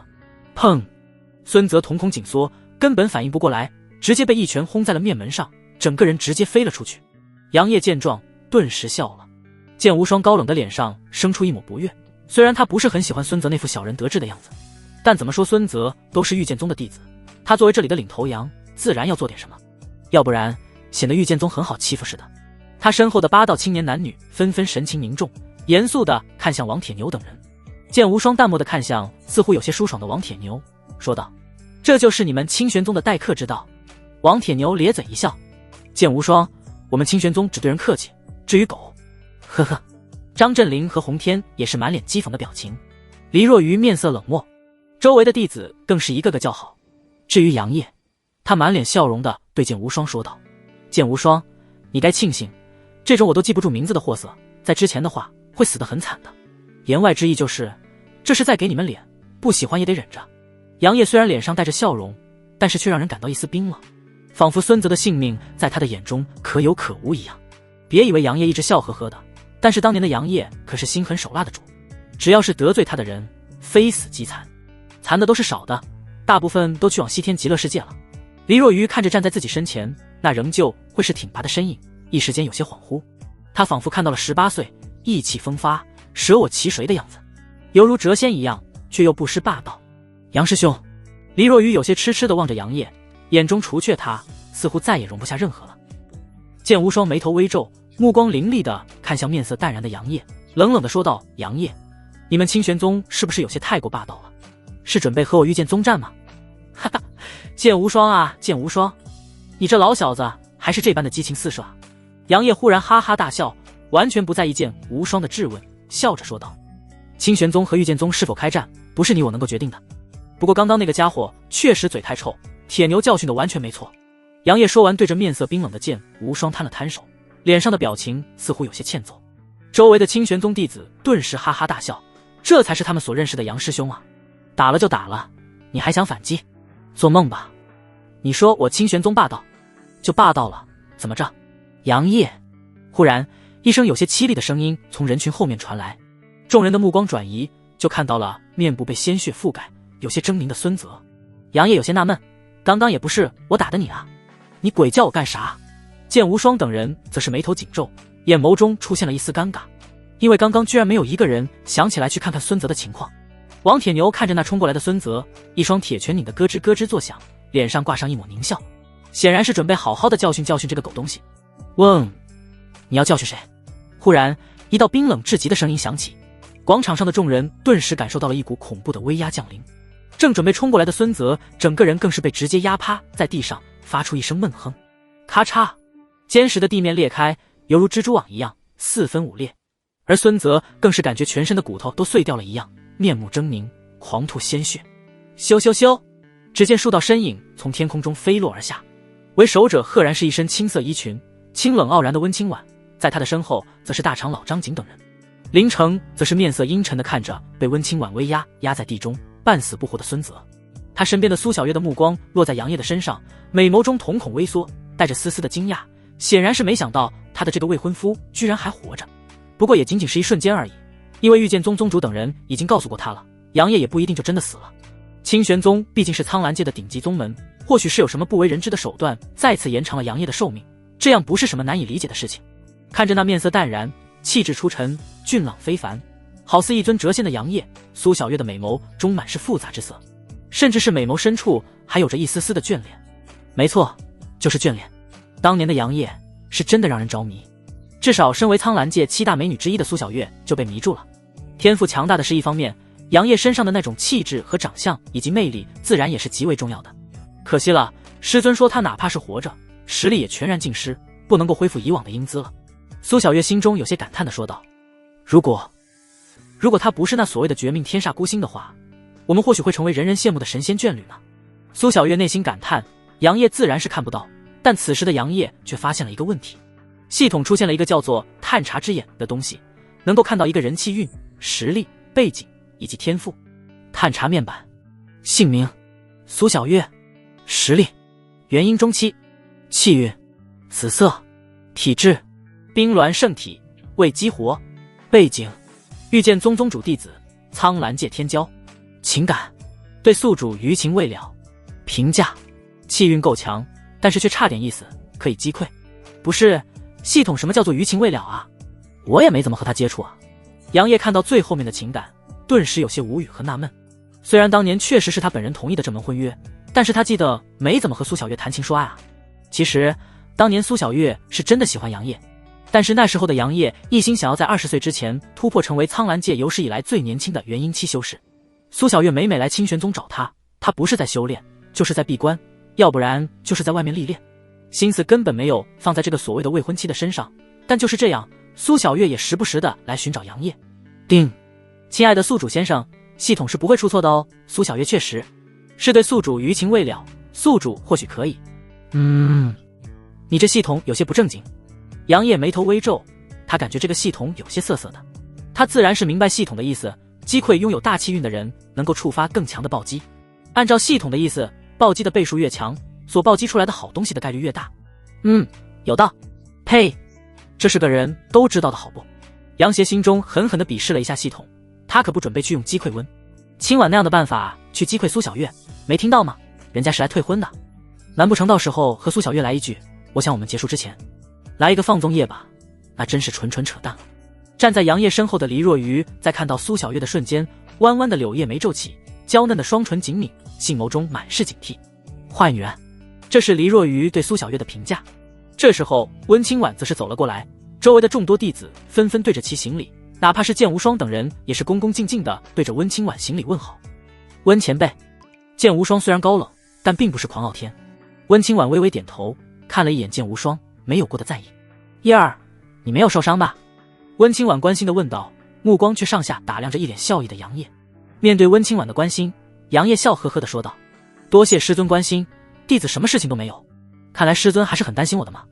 杨业之前还有些担心自家的师尊是不是不打算嗨和自己亲近了，心中有些忐忑。不过温清婉那关心的眼神却让杨业把心放在了肚子里面。嘿嘿，师尊你是逃不出我的五指山的。这时候林城则是忍不住开口道，温宗主，你这样对一个小辈出手，是不是有些不合规矩？咻！一道冰冷冷的目光犹如刀子一样射向开口的林城，使得后者身体顿时一滞，面色僵硬地看着神情冰冷，眼眸中似乎还带着丝丝杀意的温清婉。咕噜，站在旁边的苏小月则是忍不住退后一步，精致的脸上满是震惊，就还有一丝不甘和倔强。他要变强。温清婉朱唇轻启，冰冷的字从他的口中吐出，不合适，那就杀了。砰！话音落下，那刚刚被林城解救出来浑身鲜血的孙泽瞬间爆体而亡，整个人直接化作一片血雾，连骨头渣子都不剩。这一幕让大长老张景三人的脸上露出一抹笑意，杨业等人同样是笑容满面。只有被血雾浸湿些许衣服的林城，躲开了的苏小月以及剑无双等人面色愤怒和惊恐地看着犹如冰仙降世的温清婉。愤怒是林城的，苏小月等人则是惊恐。炼虚境，恐怖如斯。阵阵微风拂过，吹散了空气中的血雾。林城等人面色阴沉如水，死死地看着清玄宗等人，眼眸中满是愤怒。可是面对清玄宗等人那如狼似虎的眼神，他们敢怒不敢言。该是如此啊。大长老抚了抚自己的花白的胡须，大笑着的说道。他身边的钱虎与赵和也是满眼笑意的点点头。对于温清婉的做法，他们是绝对支持的。区区一个几百年才修炼到金丹期的垃圾，也敢侮辱我宗的绝世天骄，死不足惜。清玄宗的其他弟子同样是一脸兴奋地看着温清婉，这才是他们的宗主啊。杨业目光柔和地看向温清婉，轻笑着说道：师尊，你这可是有些霸道了。温清婉闻言白了一眼杨业，然后淡淡地说道：这里是我清玄宗，还轮不到别人在这里撒野。所有弟子都狂热地看着温清婉，有这样的护犊子的宗主，那是他们的福气啊。确实，清玄宗在整个苍兰界都是属于极为霸道的势力，就像是之前温清婉把人家三大王朝之一的琉璃王朝的公主都给抢了回来，结果也是没有道歉。抢了又能咋地？不服干我啊！温宗主，你是想要和我御剑宗开战吗？林城咬着腮帮子，沉声地看着温清婉说道。哼，你这是威胁我清玄宗？大长老冷冷地看着林城，苍老的眼眸中带着丝丝杀气。苏小月，温前辈，你一定有什么误会，我今天只是来退婚，没有其他意思，更不可能有其他婚约。听到这一话，广场上的清玄宗弟子全都死死地盯着御剑宗的众人，这使得御剑宗的众人心惊肉跳，生怕他们直接扑上来。哪怕是苏小月和剑无双两人都是有些忌惮地看着周围的那些弟子，他们两人是强，可是也不过是元婴期的修士而已，并且这里的清玄宗弟子仅仅是一部分，有好多的弟子都还没有回来，但也足够把他们留在这里了。哈哈，温宗主！忽然天空上有着一道豪迈的声音传了下来，嗖！只见一道魁梧的身影落在地面上，清玄宗众人目光瞬间被吸引，林城等人也是暗自松了一口气。林宗主！温清婉美眸淡漠地看着来人，似乎没有丝毫的意外。只见来人身材高大，面容坚毅，双目如剑，浑身上下充斥着凌冽的剑意，脸上挂着笑容。凌霄，御剑宗宗主，同样是练虚境的顶尖强者。杨业等人也是神色凝重地看着来人。师尊。苏小月看见凌霄，步履轻移，站到了后者的身边，神色似乎有些委屈。凌霄看了一眼自己的徒弟，微微点头，然后看向温清婉等人，笑着说道：今日我是来解决小月和令徒的婚事的。说着，他的目光移向了站在温清婉身后的杨业，眼眸中闪烁一丝异色。不过在感知到杨业身上毫无灵气波动，眼睛中闪过一丝可惜之色。他对于杨业还活着也是有些惊讶的，但是在发现了其似乎已经成为了普通人，还有那满头的银发，就明白杨业已经彻底废了。应该是清玄宗再次找到了能够给杨业续命的宝物了。杨业自然是看到了凌霄眼中的惊讶和可惜，不过又有什么关系呢？因为他的境界早已经被系统给屏蔽了，这也是为什么所有人都觉得杨业现在此时已经变成了普通人的原因。哦，林宗主想要怎么解决？温清婉淡淡的说道。凌霄看了一眼旁边神情平静的苏小月，于是笑着说道：自然是解除婚约，希望清玄宗能够向外发声。说到这里，凌霄看了一眼面色淡然的杨业，然后转头看向温清婉说道：就说令徒和小月不合适，所以和平解除婚约。我记得似乎是你们御剑宗求着雨燕定下婚约的，现在却要我清玄宗去发声，是不是脸皮有些太过于厚实了？温清婉言辞犀利，丝毫没有顾及凌霄等人的脸面。大长老也是冷笑着说道：林宗主，同为五大宗门，没想到你们御剑宗倒是打了一个好算盘呢。凌霄也不生气，轻笑着说道：哼，也不能说的那么难听，毕竟现实如此，杨业已经成为了一个普通人，再加上天煞孤星命格，他又能够活多久呢？小月可是我御剑宗的天之娇女，总不可能嫁给一个快要死了的普通人吧？凌霄虽然是笑着说的，但是却很直接地道出了杨业成为废物的事实，并且还也不在乎是否身处清玄宗，直言杨业活不久了。此言一出，清玄宗众人瞬间愤怒了。而且凌霄话微微一顿，看了一眼身边的苏小月，眼眸中闪一丝异色，随即对着温清婉轻笑着说道：大前王朝的太子对小月爱慕已久，我御剑宗已经和大前王朝立好了婚约。此言一出，温清婉和杨业眼眸中顿时生出一丝冷意，看向笑呵呵的凌霄大长老等人也是面色一正，紧接着纷纷生出怒色。这是什么？这是想要和那大前王朝的太子重新联姻，当清玄宗是什么了？找好下家了？师尊，这是什么时候的事情？为什么我不知道？更让人感到惊讶的是，身为当事人的苏小月正一脸不可思议地看着凌霄，紧接着他又转头看向林城，发现林城脸上有着一抹尴尬之色。很显然，这两人都是知道这件事情，唯独身为当事人的苏小月不知道。这一瞬间，苏小月面色发白，娇躯颤抖，看向凌霄的目光中带着一丝委屈，一丝不可置信。不过他没有说什么，而是死死地握着拳头。他的师尊对他很好，他并不想在这种情况下让凌霄难堪。而且他感觉到周围的那些清玄宗的弟子看向他的目光充满了怜悯之色。不过最让他在意的自然是杨业的看法。他本以为杨业已经死了，所以才来到这里退婚，并且准备看望一番杨业的墓。结果杨业没有死，他的心中满是复杂。但现在从凌霄的口中听到的事情，让他一时间无法接受。我是什么联姻工具？苏小月的情况，凌霄看在眼中，但并没有理会。在他看来，自己这是为了苏小月好，所以我这也是为了你们清玄宗好呢。温宗主，凌霄淡笑着说道，毕竟你们也不想让承受我御剑宗和大前王朝的联合打压吧。然而令他没有想到的是，温清婉还没有说话，周围的弟子先爆发了。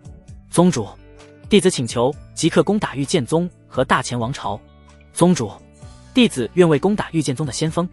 宗主，弟子可杀上大前王朝皇宫。宗主，御剑宗侮辱我清玄宗，我建议直接全宗出动，把外面的那些师兄师弟师姐师妹还有长老什么的都召回来。宗主，俺也觉得应该如此。杨师兄不可辱，清玄宗不可辱。整个广场上几百号清玄宗弟子的怒吼声响彻云霄，让御剑宗的那些弟子有些心悸，生怕他们一言不合就打开。甚至是凌霄都没有想到清玄宗这些弟子居然敢直接这般开口，不过他也只是有些惊讶。与御剑宗和大前王朝开战，不是你们这些弟子能够决定的。所以凌霄巍然不动，目光直勾勾地盯着温清婉。他可是听到了一些风声，这一次的苍兰秘境，其余的几个宗门准备联手对付清玄宗，因为清玄宗这些年太过霸道了。尤其是当杨业展露绝世的天资之后，整个苍兰界的天骄全都活在其阴影之下，也让许多有天赋的人加入清玄宗，使得清玄宗的实力急速壮大，稳稳地压制剩下的4大宗门和3大王朝。再加上这200多年许多清玄宗的弟子为了能够给杨业延长寿命，面对许多的天才地宝，完全不顾及其他的势力，已经得罪了很多人。他御剑宗虽说和清玄宗的关系不错，并且宗内的弟子还与杨业有着婚约，可是面对那些被清玄宗等罪的势力，也不想被针对啊。再加上杨业已经废了，没几天好活了，所以才急匆匆的来这里解除婚约。至于凌霄，则是有些事情耽搁了，所以才来晚了。面对弟子的怒喊以及凌霄的目光，温清婉没有太多的表情。杨业见状，则是准备说什么，结果温清婉的话比他更快。哦，既然如此，那就开战吧。轰！这一刻，不单单是林城等人大脑一片空白，就连凌霄这位御剑宗宗主都是有些发愣的看着面色淡然的温清婉。紧接着，温清婉再次朱唇轻启，美眸淡淡的瞥了一眼俏脸刷白的苏小月，说道：不但如此，本宗还要向外界宣布，我的叶儿休了你的弟子，然后让苍兰界的所有人都看看你们御剑宗的面皮。休妻，未婚妻也算妻。杨业看着站在自己身前的温清婉，心中不由得生出一抹感动。师尊，不愧是我喜欢的师尊啊！杨业心中有些得意，也有感动。于是他上前一步，神色淡然地看着那紧咬嘴唇的苏小月，说道：我师尊的意思就是我的意思，苏小月，你被我休了。轰！杨业的话像是压倒骆驼的最后一根稻草，让本就是面色苍白身体僵硬的苏小月身体一个踉跄。不！苏小月忽然娇声喊道，一双美眸死死地盯着杨业。杨业，你怎么休我？为何不可？杨业淡淡地说道，你可是要与大前王朝的太子再度联姻的。我被杨业这般质问，苏小月一时间有些语塞，不过紧接着冷静地说道，这件事情我并不知情。说到这里，苏小月的脸上再次生出些许的复杂之色。杨业给她的感觉太过平淡了，这让她的心中不单单是生出些许涟漪，还有一丝伤心。她一直以为他心中是有他的，这么多年他心中始终是有杨业的，哪怕是杨业不能够修炼，寿命减少，甚至是境界倒退，他的心中都是一直有着杨业的。毕竟杨业可是白月光啊。尽管他这200多年来找杨业的次数屈指可数，可难道不是你在闭关，并不想见我吗？并不是我苏小月不想来找你啊。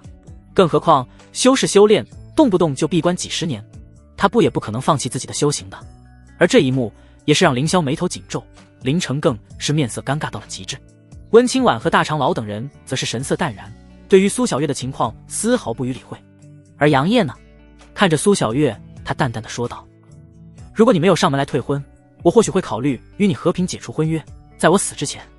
但是说到这里，杨业微微一顿，平静的眼神忽然变得凌厉起来，犹如一把刀子狠狠地扎进苏小月的心中，冰冷地说道，你上门来退婚，不单单是对我的侮辱，也是在打我清玄宗的脸面。而且你的好师尊都已经帮你找了下家了，所以我杨业休了你，有问题吗？呵呵。轰！杨业的话让清玄宗的人听到之后非常的解气，这才是他们的杨师兄杨师弟。温清婉看向杨业的目光中带着一丝温柔，心中自语道，不愧是我的好徒弟，就是有些好色。似乎想到了那天的画面，温清婉的美眸深处闪过一丝羞涩，不过转瞬即逝，并没有人看到。此时的凌霄看着那意气风发的杨业，心中生出一抹疑惑：这小子不是修为尽失，并且寿元也没剩几天了吗？怎么看起来似乎不太像啊？轻轻摇了摇头，随即看向自己的徒弟，只见苏小月整个变得有些恍恍惚惚，神情茫然，眼眸中还有着一层雾气。杨业，苏小月看着那一脸坚定的杨业，美眸中满是复杂之色。凌霄忍不住了，他一切都是为了苏小月好，也是为了御剑宗未来的发展。于是凌霄气势猛然爆发，目光冰冷地看向杨业，说道：小子，别给脸不要脸，别说你现在是一个废人，就算是之前的你，在我面前也没有资格这般羞辱我的弟子。不想多活几天，本座现在也可以成全你。然而他的话刚刚说完，气势爆发一半，一股狂暴的气息爆发。找死！只听一道充满杀意的清冷声音在广场上回荡，下一秒，一道白色的掌印狠狠地轰向凌霄，恐怖的力量让周围的人纷纷退散，而凌霄也是被温清婉这突如其来的一掌给干懵了。不是，你这真的是一言不合就开打啊？不过凌霄毕竟是练虚境的强者，反应也是极为的快速，面对那已经来到跟前的白色掌印，快速的推出一拳，轰！一道道气浪朝着四周扩散而去，广场的地面出现一道道裂痕。嗖！只见仓促抵挡的凌霄整个人都朝着后面飞去，足足后退了几十米远。他面色阴沉，猛然抬头看着那凌空而立的温清婉，冷声地说道：温清婉，你真的要动手？温清婉根本没有废话，对着凌霄玉手一挥，数道强大的光刃出现在空中，瞬间射向地面上的凌霄。凌霄见状，重重的冷哼一声，双手掐印，身后的那柄长剑嗖的一声飞出，化作一道白色的流光。砰砰砰，飞剑直接破掉了那几道光刃，并快速地刺向空中的温清婉。温清婉玉手一扬，手中浮现一柄青色的长剑，随手一劈，当！凌霄的飞剑瞬间被挡了回去。嗖！凌霄张手握住到飞回来的长剑，目光凌厉地望着天空上的温清婉。温清婉冰冷地俯视下方的凌霄，让本座看看你这些年有什么进步。下一秒，他身影猛然冲向了高空，显然温清婉是想要在空中与凌霄战上一场。作为御剑宗的宗主，他自然是不会认怂，身影一闪，冲天而起。杨业看着消失在空中的两人，随后把目光落在了林城等人的身上。这时候大长老张景则是笑眯眯地对着神色有些凝重的林城说道：林城，咱俩也切磋切磋。也不给林城反驳的机会，对着其轰出一拳。林城只能够被迫接招，紧接着两人也飞向了天空中。随后杨业就看到了清玄宗的众人眼神灼热地盯着剩下的那些弟子，他嘴角勾起一抹弧度，对着那些似乎早已经忍耐不住的清玄宗弟子笑骂道：去吧去吧，记住了，尽量别弄死就行了。你就放心吧，师兄，必须的，他们最多是残废。上，给师兄报仇！一个瞬间，清玄宗几百个弟子也不讲什么武德不武德的，一窝蜂地扑向了那些面带惊恐之色的御剑宗弟子，甚至是还有几尊元婴期的老油条子一起冲向了剑无双。这顿时让剑无双想要骂娘，因为那7、8个元婴期的老弟子可都不是什么善茬。不过清玄宗的弟子倒是没有去理会苏小月。师兄，坐。这时候黎若愚也不知道从哪里弄来一把椅子，放在了正看戏的杨业身后。杨业见状，不由得笑着对黎若愚说道：你这丫头还是这般的贴心。说完还拍了拍黎若愚的小脑袋，然后一屁股坐了下来。黎若愚面色羞红，看着风神俊朗的杨业，心中自语道：嘻嘻，杨师兄摸我头了。半个时辰之后，杨业看着面前不远处双膝跪地，双手拄着长剑，嘴角挂着鲜血，身上同样是有着数道伤痕，面色冷漠的剑无双。不愧是御剑宗的天才，居然能够坚持半个时辰。杨业轻抚手掌，脸上满是笑容。身后的黎若愚则是正在给他捏着肩膀，并柔声问道：师兄，这个力度怎么样？很好，你累不累啊师妹？杨业双眼微眯，一脸享受地问道。黎若愚笑嘻嘻地说道：一点都不累的师兄。杨业微微点头，对于黎若愚给自己捏肩一点愧疚都没有，毕竟要不是他的话，黎若愚或许还在那个每天非打即骂的家里呢。嗨嗨，杨业！剑无双咳出一口鲜血，双目死死地盯着仿佛老爷儿一样的杨业。他没想到杨业居然让人群殴他，这在他看来可不是正人君子。嗖！凌霄的身影从天而降，此时的他身形有些狼狈，脸上还有着一个掌印，嘴角挂着一丝鲜血。显然他和温清婉的对战落入了下风。走！轻喝一声，只见凌霄抓着苏小月，另一手一挥，直接把那些躺地上一动不动的弟子们扔在变大的长剑上，直接冲天而起。咻咻咻，两道破空声响起。只见温清婉和大长老张景也是回来。杨业见状站起身来，轻松地问道：“师尊，大长老你们没有受伤吧？”就凭林城那个菜鸡，又怎么是老夫的对手？张景哈哈大笑，显然和林城的对战他赢了。温清婉则是微微点头，随后看向周围的弟子说道：“都散了吧。”然后又转头对着杨业说道：“叶儿，跟我进来。”说完就朝着主殿走去。杨业冲着黎若愚和王铁牛他们打了一声招呼，然后屁颠屁颠地跟了上去。大长老三人也是相互对视一眼，随即朝着主殿走去。他们也想知道现在的杨业是什么情况。其余弟子见状也只能够各自散去，不过看起来每个人的心情都不错。原因很简单，他们的杨师兄师弟目前不会有事。杨业小子，你的身体……刚走进大殿，性格有些急躁的二长老钱虎立刻忍不住问道。大长老和三长老也是既担忧又期待地看着杨业，三人灼灼的目光让杨业有些莫名的害怕。这三个老家伙不会有什么特殊的癖好吧？心中想着，还朝旁边移了几步。温清婉见状，不由得白了一眼自己的徒弟，开口道：“叶儿，和大长老他们说说吧。”听到温清婉的话，杨业眼珠子微转，然后看向大长老三人，笑着解释道：“事情是这样的。”几分钟后，大长老等人面露激动地看着杨业。也就说，你在最后一天体内觉醒了特殊体质，让自己的寿元大大的增加了。二长老钱虎咧着大嘴，满脸笑容地看着杨业。张景和赵和同样是如此，真是苍天有眼啊！温清婉那清冷的面容上也是浮现一丝笑意，不过看向杨业的目光中带着一丝羞涩。小混蛋！杨业笑了笑，看着面前的三位长老，他的内心也是极为的感动，因为他们对自己是真的好，甚至是到现在为止，还有些许多未曾回来的弟子和长老正在想方设法的为他获取能够延长寿命的天才地宝。杨业很庆幸，他被温清婉带到了清玄宗，还有这么一群可爱的长辈和同门。当然了，杨业只是说自己在生命即将耗尽的最后一刻，不知怎地就觉醒了体内的隐藏的特殊体质，所以目前寿元没有什么问题了，并且能够重新修炼了。至于其他的，他并没有说，毕竟系统这种东西，是个穿越者就不可能说吧，哪怕是自己那娇羞的师尊呢。对了，燕儿，你大师姐要回来了。温清婉忽然开口道。杨业闻言顿时一愣，紧接着就是一脸惊喜，他的脑海中浮现了一道温婉的歉意。大师姐秦依依。据温清婉说，当时见到秦依依的时候，他正要被自己的养父养母卖给隔壁村的村长的傻儿子，天生痴呆，智力只有3岁孩子，为了就是能够把他卖一个好价钱，然后给他养父养母的儿子以后娶媳妇用。那时候他才13岁，虽然长期吃不饱饭，但仍旧是能够看出来以后是一个小美人。那时候他已经完全绝望了，他不明白自己的每天那么努力干活，为什么还会被无情的卖掉。也就是他要被卖给隔壁村村长的痴呆儿子的那一天，温清婉出现了。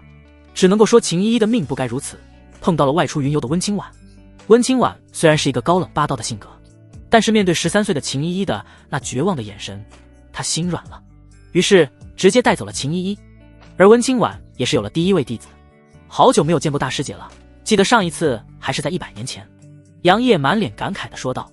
温清婉的脸上同样是露出了一抹笑容，对于秦依依他自然也是极为的想念。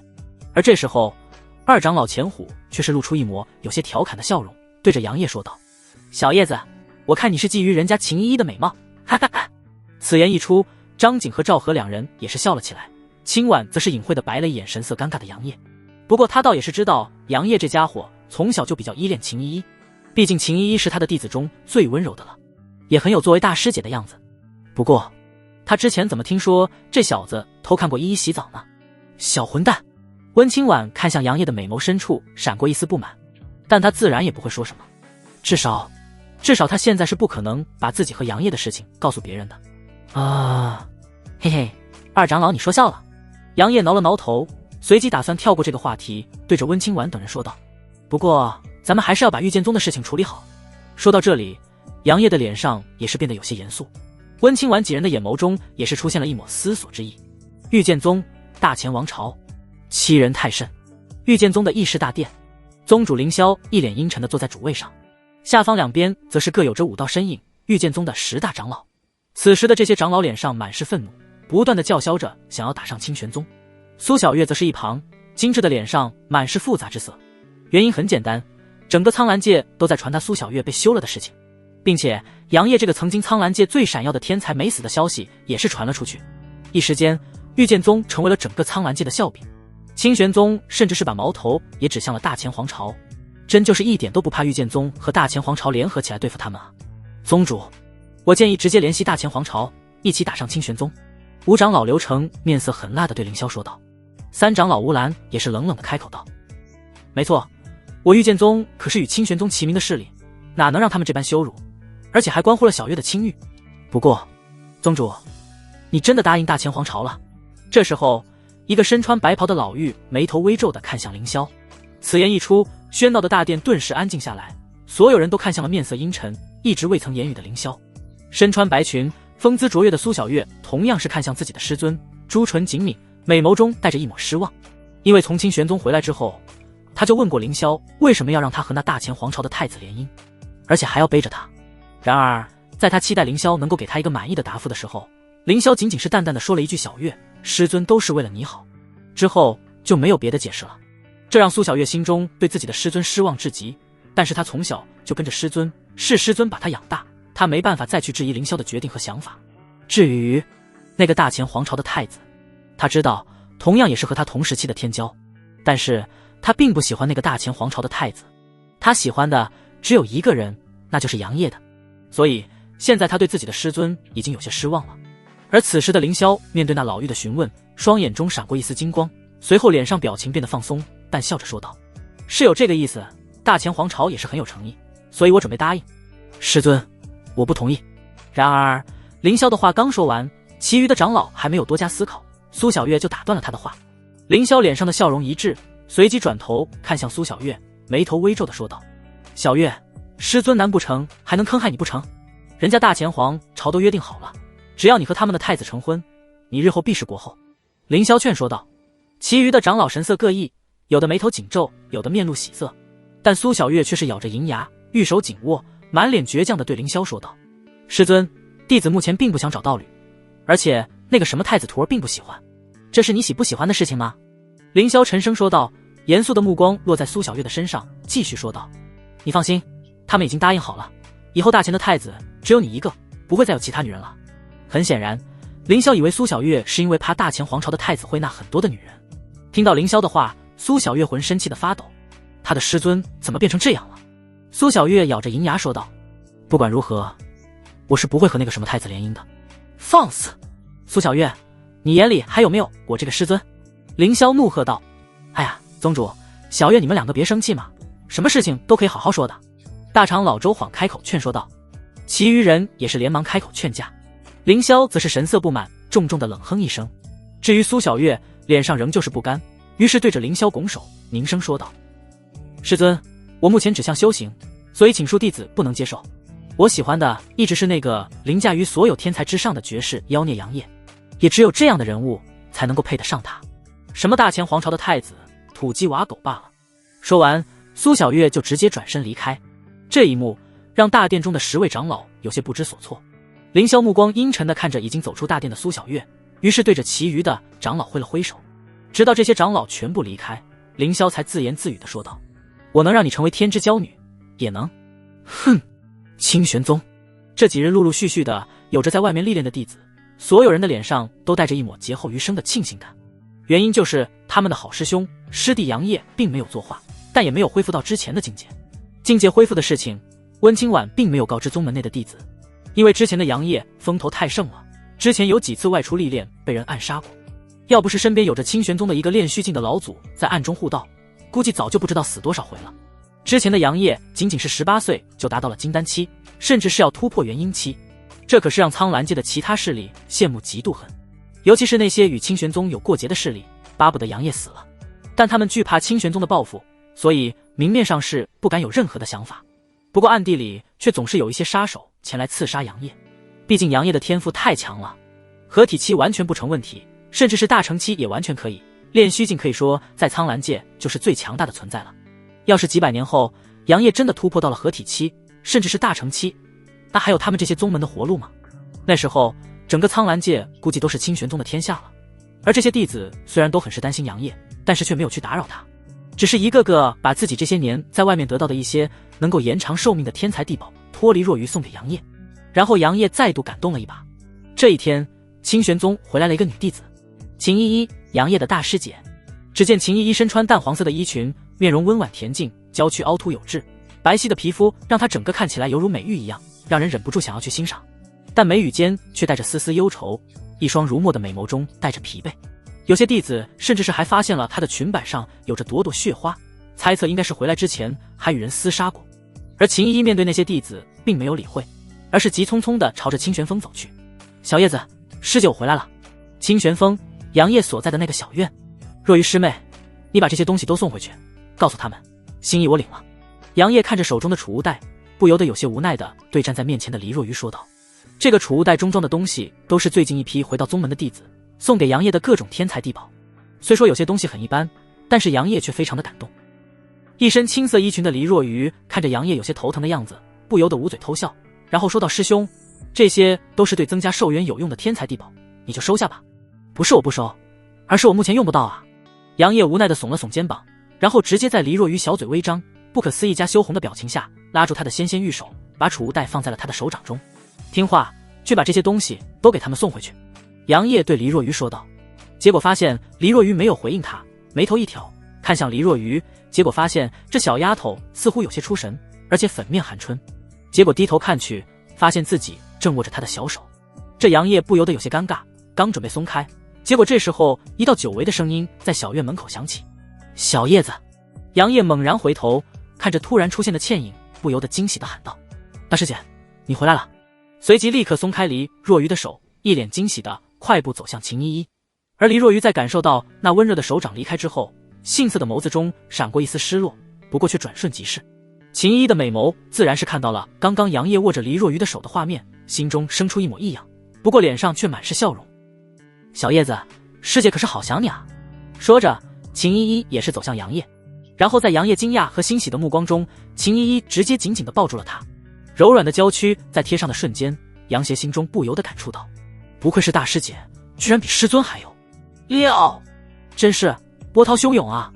秦依依一双玉手紧紧地搂着杨业的腰肢，琴手靠在了杨业的颈窝中。这一幕让后面的黎若愚小脸上生出一抹羡慕之色。啥时候我也能够这样拥抱师兄呢？黎若愚心中喃喃自语道。羡慕归羡慕，但是对于秦依依他却生不出任何的不满，因为秦依依真的很好。随后他再次看了一眼两人，悄咪咪地走了。他可不喜欢当电灯泡。杨业和秦依依就这样拥抱着，阵阵微风吹拂，一幅岁月静美的画面。师弟。忽然秦依依小声地在杨业的耳边嘀咕了一句。此时的他白皙温婉的脸上出现一抹粉红，精致的耳朵同样是有些粉色。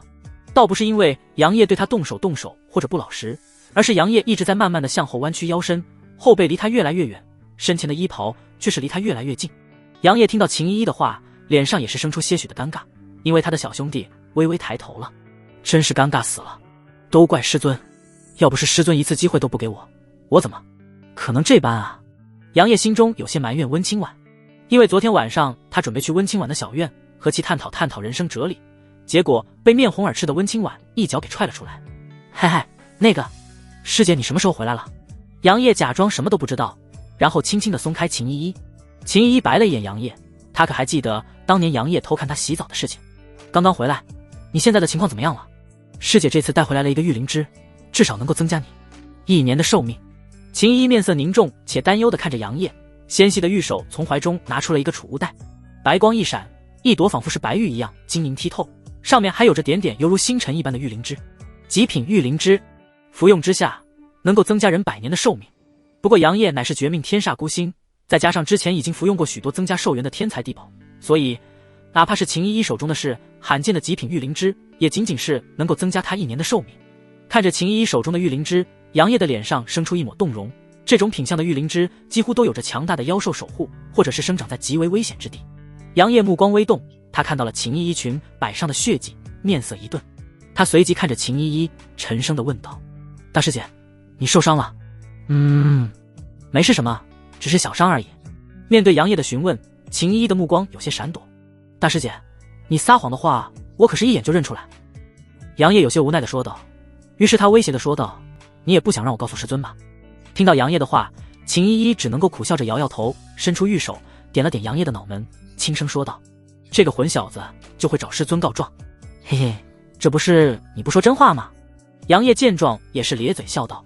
秦依依轻叹了一口气，于是书说道：“在我寻到这玉灵芝的时候，碰到了大前皇朝之人，他们也想抢夺玉灵芝，再加上他们咒师地你，所以就发生了冲突。”秦依依简单的解释了一下，说的时候美眸中还有着一缕杀意。要不是因为要保护玉灵芝，他高低要和那些大前皇朝的人拼杀到底。而听到秦依依的话，杨业的眼眸中闪过一丝冷光。又是大前皇朝，苏小月的事情已经让杨业对大前皇朝非常不爽了。不管怎说，苏小月当时都是他的未婚妻，而且他对于苏小月也不像是那天说的那么平淡。毕竟苏小月可是他的小迷妹，也是他名义上的未婚妻。不过相比较自己的师尊等人和清玄宗，他自然是要站在自己人这边。况且苏小月也是一个可怜人，明显是被御剑宗宗主给卖了。大前皇朝真是一个找死的势力啊！师弟，你怎么了？秦依依有些担忧地看着面露寒光的杨业，生怕杨业想不开出去寻大前皇朝的麻烦。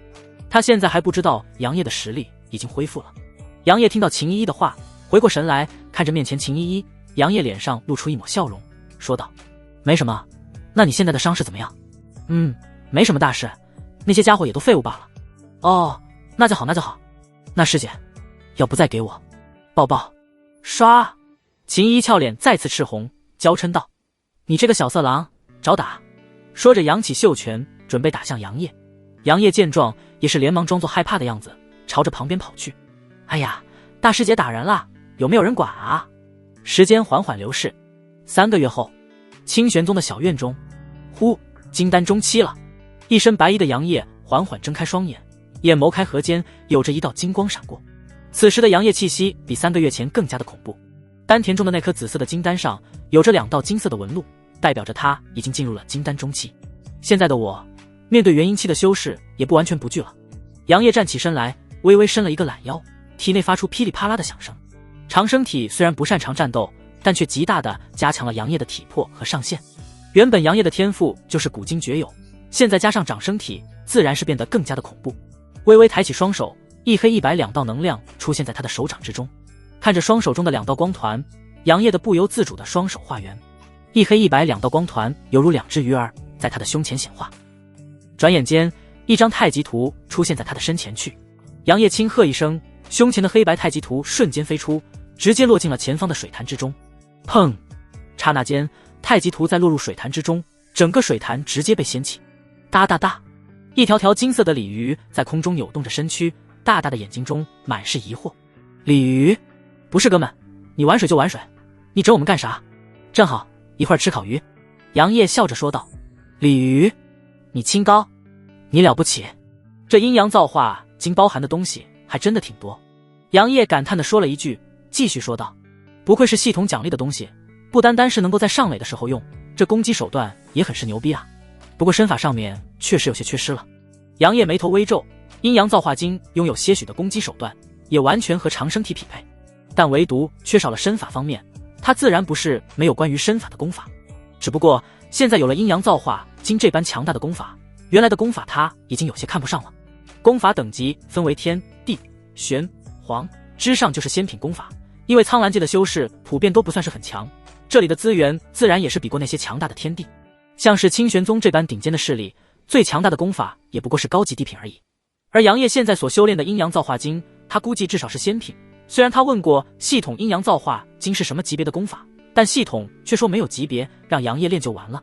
杨业无语，没法反驳，毕竟阴阳造化经的强大，他可是深有体会。单单是其中所蕴含的术法，就完全不输给清玄宗内的那5道正宗术法。术法分为1到4品术法，之后就是小神通、大神通。说白了，神通其实就是根据天地法则来凝现的术法，只不过比普通的术法更加的强大，能够调动天地法则，把其力量发挥到极致。像是清玄宗的正宗术法就是5道小神通，至于大神通很少见的，其余的4大宗门基本上只有3、4道小神通，3大王朝也同样如此。这也是为什么清玄宗几乎是苍蓝界魁首的原因之一，底蕴比其余的势力更加的强大，能够更好的吸引那些天骄前来，再加上清玄宗非常的护犊子，以及之前出了一个杨业这般妖孽的人物，让清玄宗的声势达到了顶峰。其余的势力自然是眼红飞速发展的清玄宗，要不是害怕清玄宗鱼死网破，估计早就有势力准备攻打清玄宗了。毕竟是传承数千年的大宗门，其门内所蕴含的底蕴真的不是一般的势力能够相比的。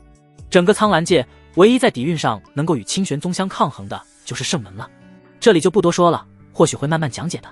系统在不在？杨邪心中喊道。叮，亲爱的宿主，我在。杨业有些犹豫地说道。那个童子啊，你有没有什么强大的身法之类的？也不需要太强，就和阴阳造化近一个级别的就可以哈，我不贪的。哼，系统一阵冷笑，其余的话一个字都没有说。杨业见状顿时有些心虚，毕竟他刚刚的话可是有些不要脸了。嗨，那什么也可以随意的来个仙品之类的。杨业又换了一个想法。呵呵，系统再度冷笑。不是，你什么意思啊？不就是让你给弄个身法之类的吗？你一直冷笑我干啥？杨业怒了。小系统居然也敢嘲讽我。可以啊，宿主你想要什么级别的东西，本系统这里都有，前提是什么？杨业眼前一亮，脸上露出一抹期待之色。前提就是宿主能够击溃更多的人，并且触发万倍暴击。然而到目前为止，宿主一共只击溃了温清婉，而且还是另类击溃的。系统略有些嘲讽地说道。杨业听到之后不由得挠了挠头，嘴唇蠕动，想要说些什么却说出来。主要是系统说的没错，他也没有办法反驳。算了，还是先用着吧。杨业有些无奈地说道。他现在用的身法是高级选品，也是清玄宗最强的身法了。小叶子，你看这是谁回来了？这时候小院之外传来了大师姐秦依依的声音。杨业闻言顿时回过神来，看向小院的门口处，一身淡黄色衣裙的秦依依白皙的脸上挂着一抹笑容。杨业目光越过她，落在了她身后的那道蓝衣身影上，顿时眼前一亮，惊喜地喊道：二师姐，你回来了。只见她身材高挑，亭亭玉立地站在那里，她的身高甚至比她身旁的秦依依还要高出半个头，令人不禁为之侧目。3000青丝被一根简单的木簪挽在头顶，更衬得她的脖颈修长而白皙，宛如天鹅一般。她的面庞精致如画，白皙的肌肤如同羊脂白玉般温润，细腻的几乎看不见毛孔，一双淡蓝色的眼眸犹如深邃的湖泊，平静中透露出丝丝寒意，让人不敢直视。略微有些凉薄的朱唇为她原本就高冷的气质更增添了几分冷漠。在她的左眼下方还有一颗泪痣，如同一颗晶莹的泪珠，悄然点缀在她那如诗如画的面容上，为她增添了一抹神秘。一袭蓝色的衣裙紧紧包裹着她的身躯，凸显出她那纤细的腰肢和修长的双腿，尤其是那胸前的饱满，虽然被衣裙紧紧束缚，但依然无法掩盖其曲线的优美，只是相比起秦依依的丰满，还是稍显逊色。再往下看，便是她那修长的大腿藏匿在蓝色衣裙之下，若隐若现。探查之眼，姓名白寒溪，实力元婴后期，气运紫色，体质北天玄冰体，激活 30%， 随着境界的提升，实力越发强大，但是却会侵蚀本体的经脉和五脏六腑，最后会被自身的寒气所冰封而死去，需要强大的阳性物质进行阴阳调和才能够脱离危险。背景：清玄宗宗主弟子，苍兰界古老家族白家嫡女。情感：对宿主有着特殊的情感。评价：气运够强，但差了一点意思，可以击溃。我擦，二师姐居然也是气运之女。杨业看着面前的虚幻面板，心中不由得有些惊讶。他是万万没想到自己这个高冷孤傲的二师姐居然是气运之女，并且还拥有着强大的特殊体质。不过这北天玄冰体怎么感觉和自己的天煞孤星命格有的一拼呢？杨业的眼眸中闪过一丝担忧，他没想到白寒溪居然会拥有这般特殊的体质，并且已经觉醒了，怪不得比同为紫色气运之女的苏小月实力还要强大。师弟，好久不见。白寒溪略有些凉薄的红唇微微张开，冷冷地吐出几个字。这倒不是对杨业不满，只是白寒溪一直都是这个样子。温清婉已经够高冷了，但是白寒溪却青出于蓝而胜于蓝，这也是为什么说白寒溪是最像温清婉的原因。太冷了，和那些惜字如金的高冷不一样，他说的每一个字都仿佛是被冰冻过一样。杨业闻言脸上露出一抹轻笑，于是走上前来，直接张开双手想要拥抱白寒溪。白寒溪的脸上没有表情，就这般任由杨业抱住自己，也没有什么动作，仿佛是一个没有感情的机器一样。站在旁边的秦依依的脸上生出一抹柔和的笑容，她们师姐妹师姐弟间的关系很好。除却了老四。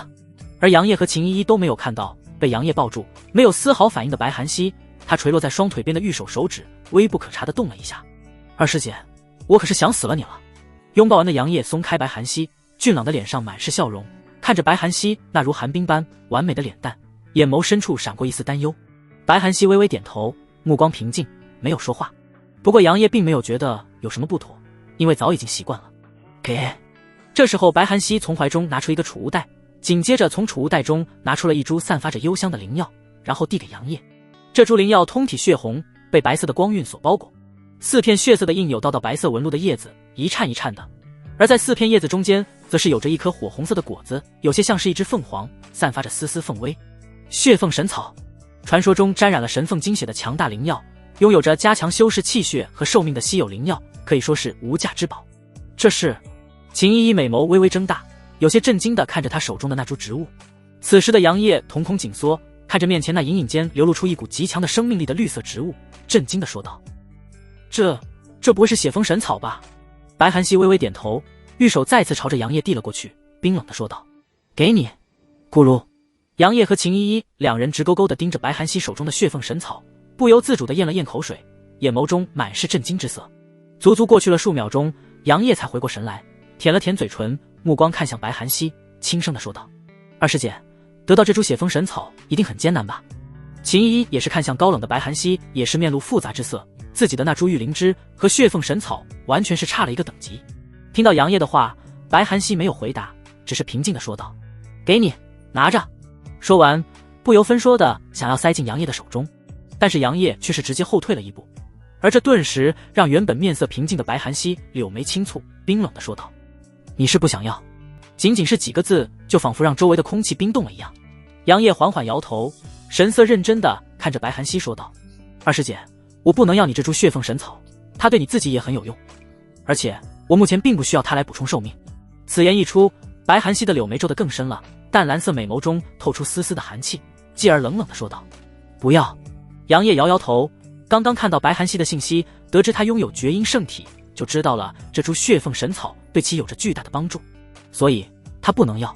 站在旁边的秦依依刚想张嘴劝说，结果直接被白寒溪所打断。只见白寒溪冷冷地看着杨业道：“既不要，那就无用。”说完了，在杨业和秦依依惊诧的目光中，他直接把手中这株血凤神草扔在了地上。这一幕顿时让杨业有些头疼，秦依依也同样如此。但白寒溪一直是这般，从前两人就没有办法，唯一能够劝说白寒溪的只有温清婉。“二师姐你……”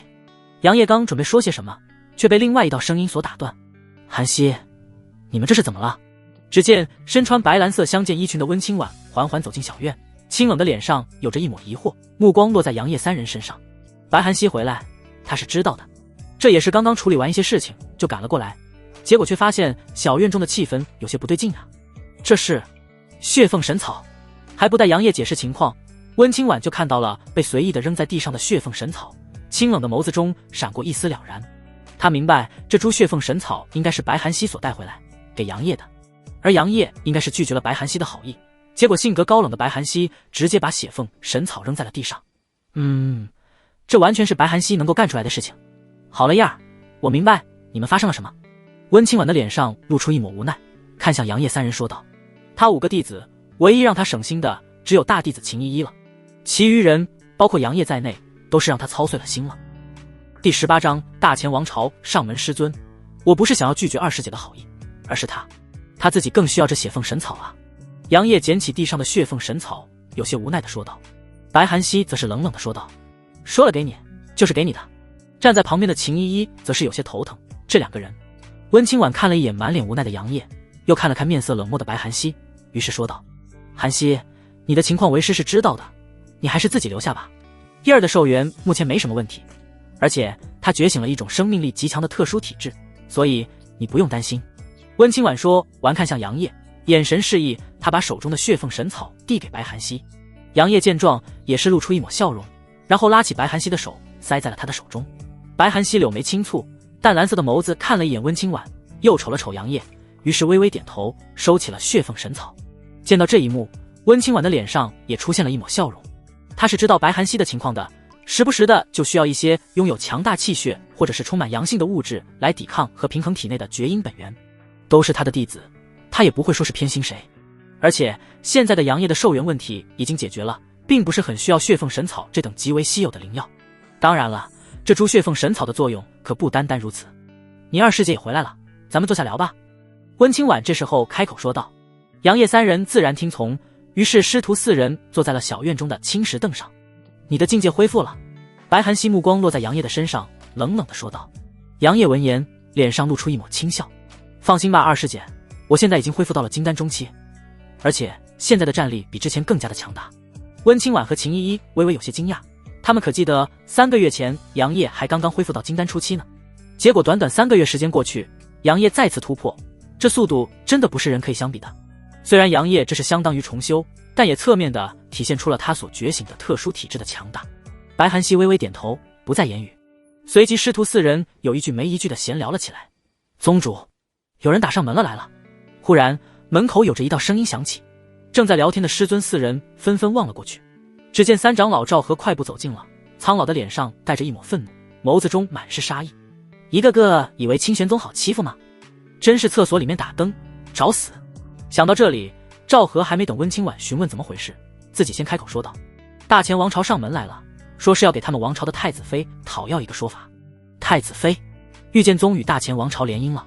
杨业眉头微皱，这3个月他几乎没有关注外界的事情，一直在修炼，因为100年秘境开启的时间要到了。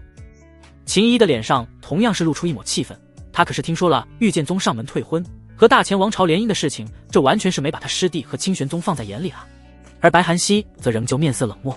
温清婉闻言，清冷的脸上生出些许的杀意，眸子冰冷地看向赵和，沉声说道：看来清玄宗好久没有动作，以至于这些狗东西蹬鼻上脸。走。温清婉直接起身，准备看看这大前王朝能不能扛住他的怒火。杨业双眼微眯，也是站起身来，轻笑着说道：三长老他们的太子来了吗？就是他们的那个什么狗玩意太子，老夫都想要直接弄死他了。赵和气轰轰的，苍老的脸上满是不爽。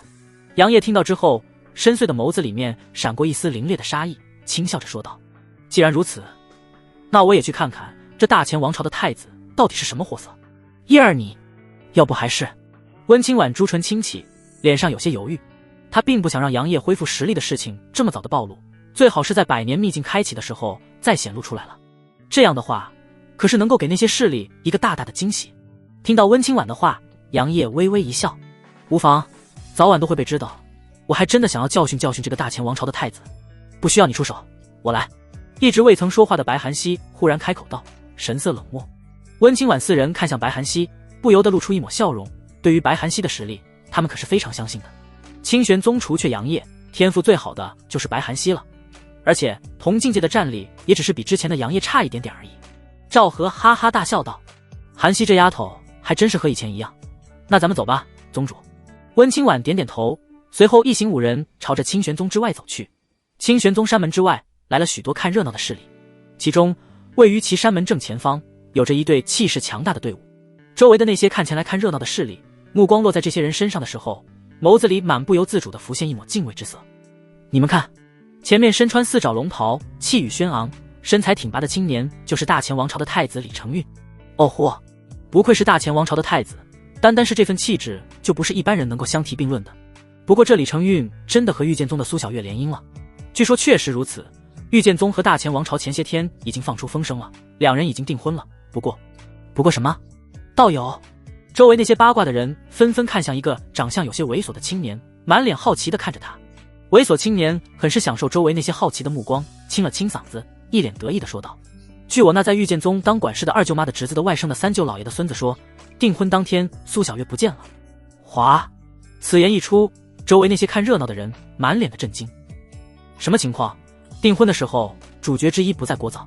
忽然一道冰冷的声音在众人的头顶上方响起，一道寒光闪过，噗嗤，众人惊恐地朝后退去。只见刚刚还洋洋得意的猥琐青年的脑袋被斩落，鲜血如水柱一样喷射而出。一个身穿黑金色蟒袍、威严中年男子的身影出现，神色冰冷地看着周围的众人。大前王朝亲王李成瑜。鸦雀无声，周围所有人都惊恐万分地看着面色威严冷漠的李成瑜。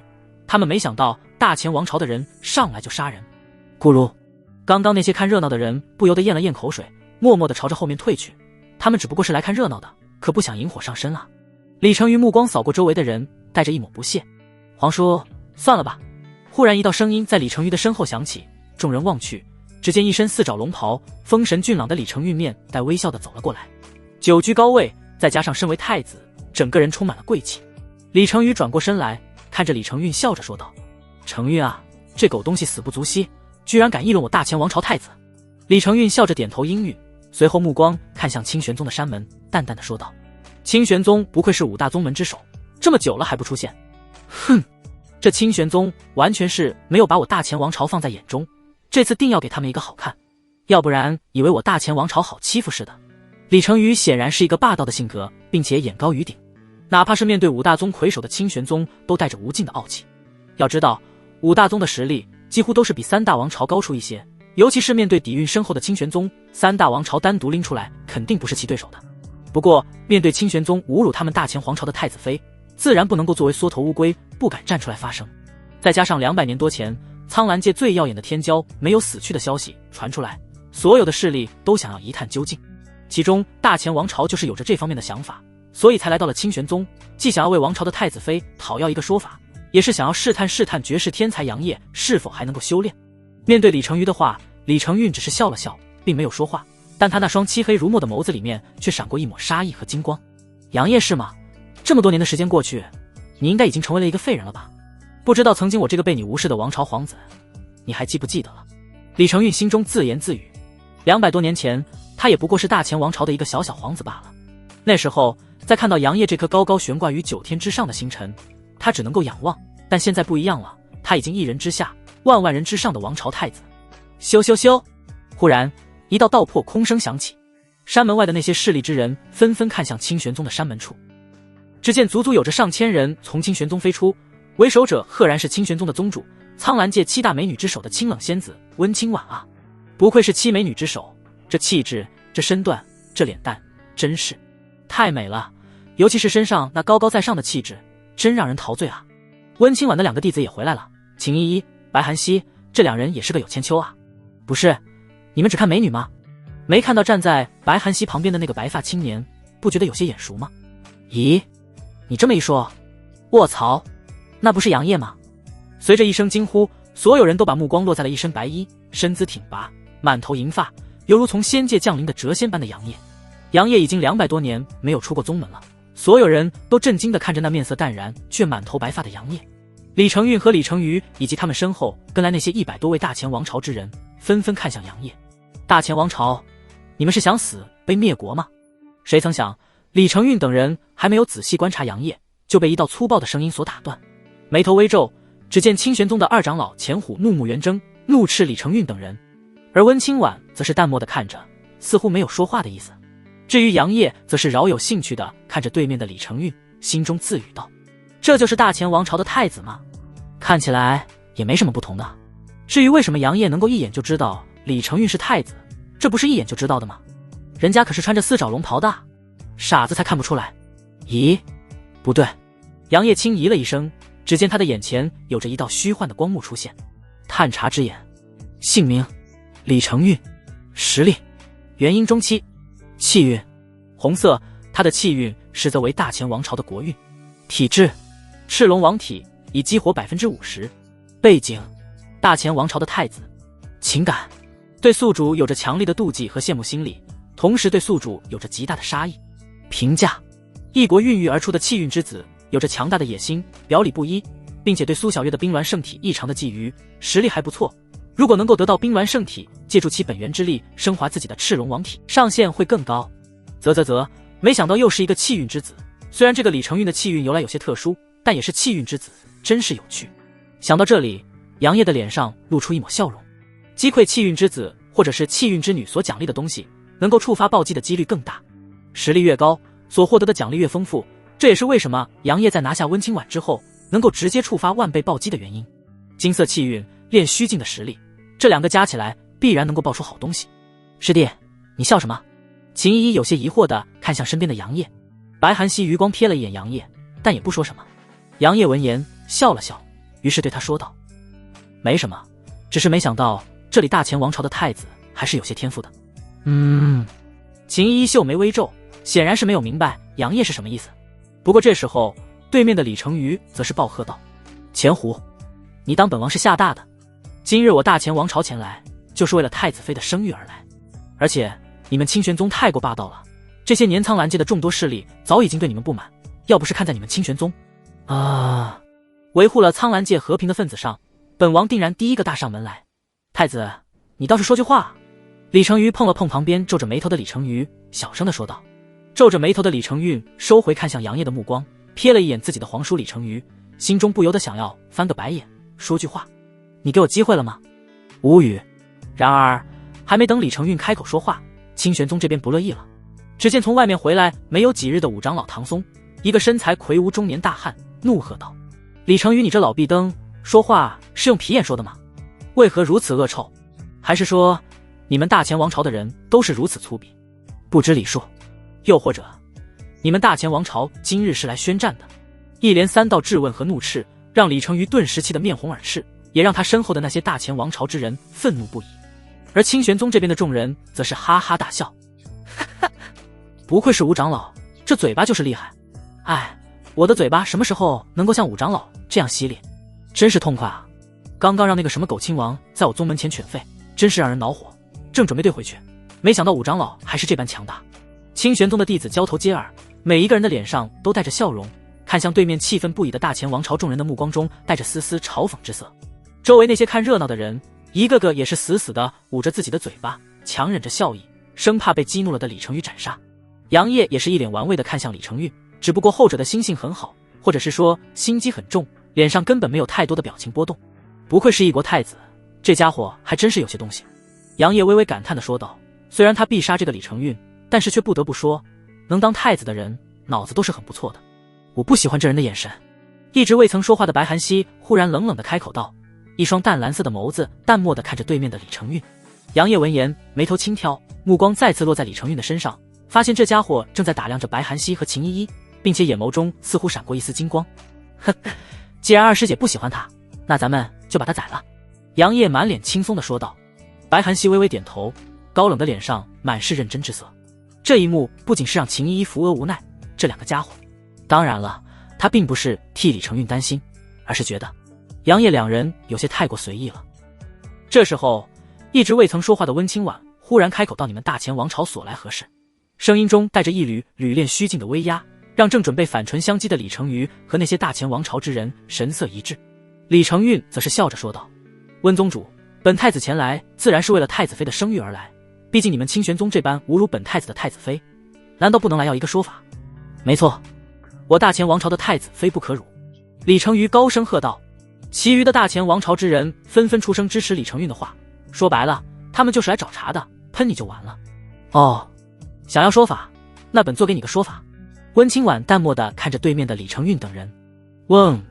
然而话音刚落，一道巨大的手掌在空中浮现，在李成运和李成瑜等人震惊的目光中猛然落下。这一幕也是让周围看热闹的人傻眼了，但他们反应很快，尤其是那些离大前王朝众人较近的人，腿都跑出残影了。温宗主还是这般的强势霸道。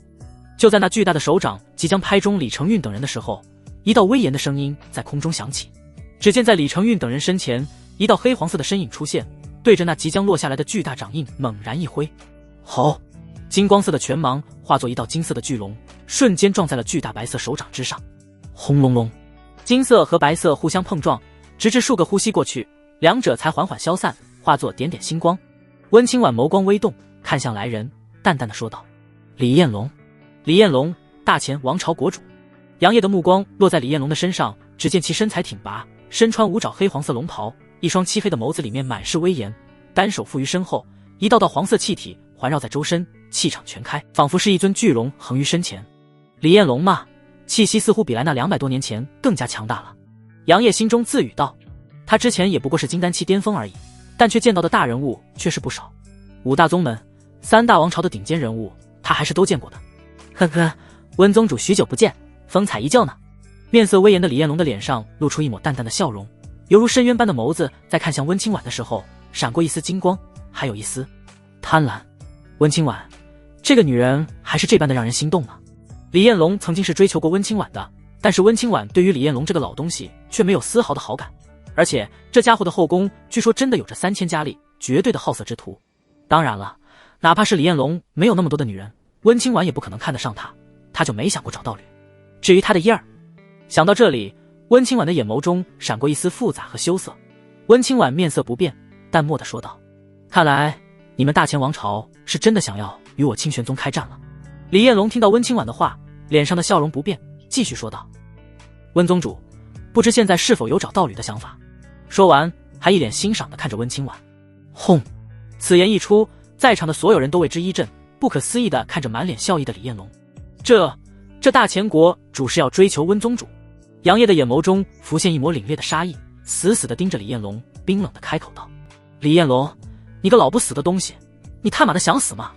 其余的清玄宗弟子和长老都是一脸杀意看向对面的李彦龙，很显然对于李彦龙这般不敬温清婉的话，让他们恨不得现在就杀上去。温清婉神色极为的冰冷，一身恐怖的气息猛然爆发，瞬间冲散了天空上的大片云朵，伴随着极为冰冷的杀意。李承运等人虽然有些不解李彦龙到底是什么意思，但也没有说什么。不过李彦龙这时候目光落在了杨业的身上，淡淡的说道：本国主记得你就是当年那个绝世天才，现在的废物杨业吧。轰！温清婉出手了，炼虚境的强大力量让人感到恐惧，谁都没有想到温清婉说动手就动手，比之前更加强大的掌印从天而降。李彦龙神色大变，他没想到自己只不过是说了一句杨业已经成为了一个废人的话，就引起了温清婉的出手。但现在没有时间去想这些了，体内的黄色的灵气猛然爆发，对着那落下来的掌印狠狠地轰出一拳。砰！掌印和拳芒对轰，强大的余波让周围的人纷纷朝着飞去。温清婉，你真的要与我碰上一碰吗？李彦龙周身缠绕着龙形黄色气体，悬浮在高空中，死死地盯着对面神色冰冷的温清婉。温清婉身上的杀意汹涌而出，让周围的空间都有些扭曲。他神色冰冷地说道：敢侮辱本座的弟子，你必死无疑。清玄宗众人听令，围杀大前皇朝众人。轰！温清婉那冰冷的声音在天地间回荡，却让前来看热闹的众多势力纷纷大骇，不可思议地看着悬浮在空中的温清婉。卧槽！这开打就开打！这一刻，所有人都被温清婉的强势和霸道给震惊住了。李承运等人也是神色紧张地看向对面的清玄宗众人，心中却直骂娘：疯子！不愧是宗主，老子早就想弄死这帮装逼犯了。小爷我的大刀已经饥渴难耐了，杀了这帮垃圾！敢侮辱杨师兄，还有我清玄宗，必须把他们都杀了！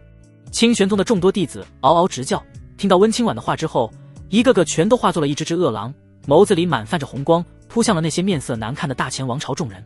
身为长老的张景等人也是扑向了李成宇几个化神期的强者，至于其余化神期之下的存在，他们还不屑于去猎杀，自然有清玄宗的其余人去解决。杨业看着这一幕，不仅是有些感叹道：不愧是我的好师尊啊。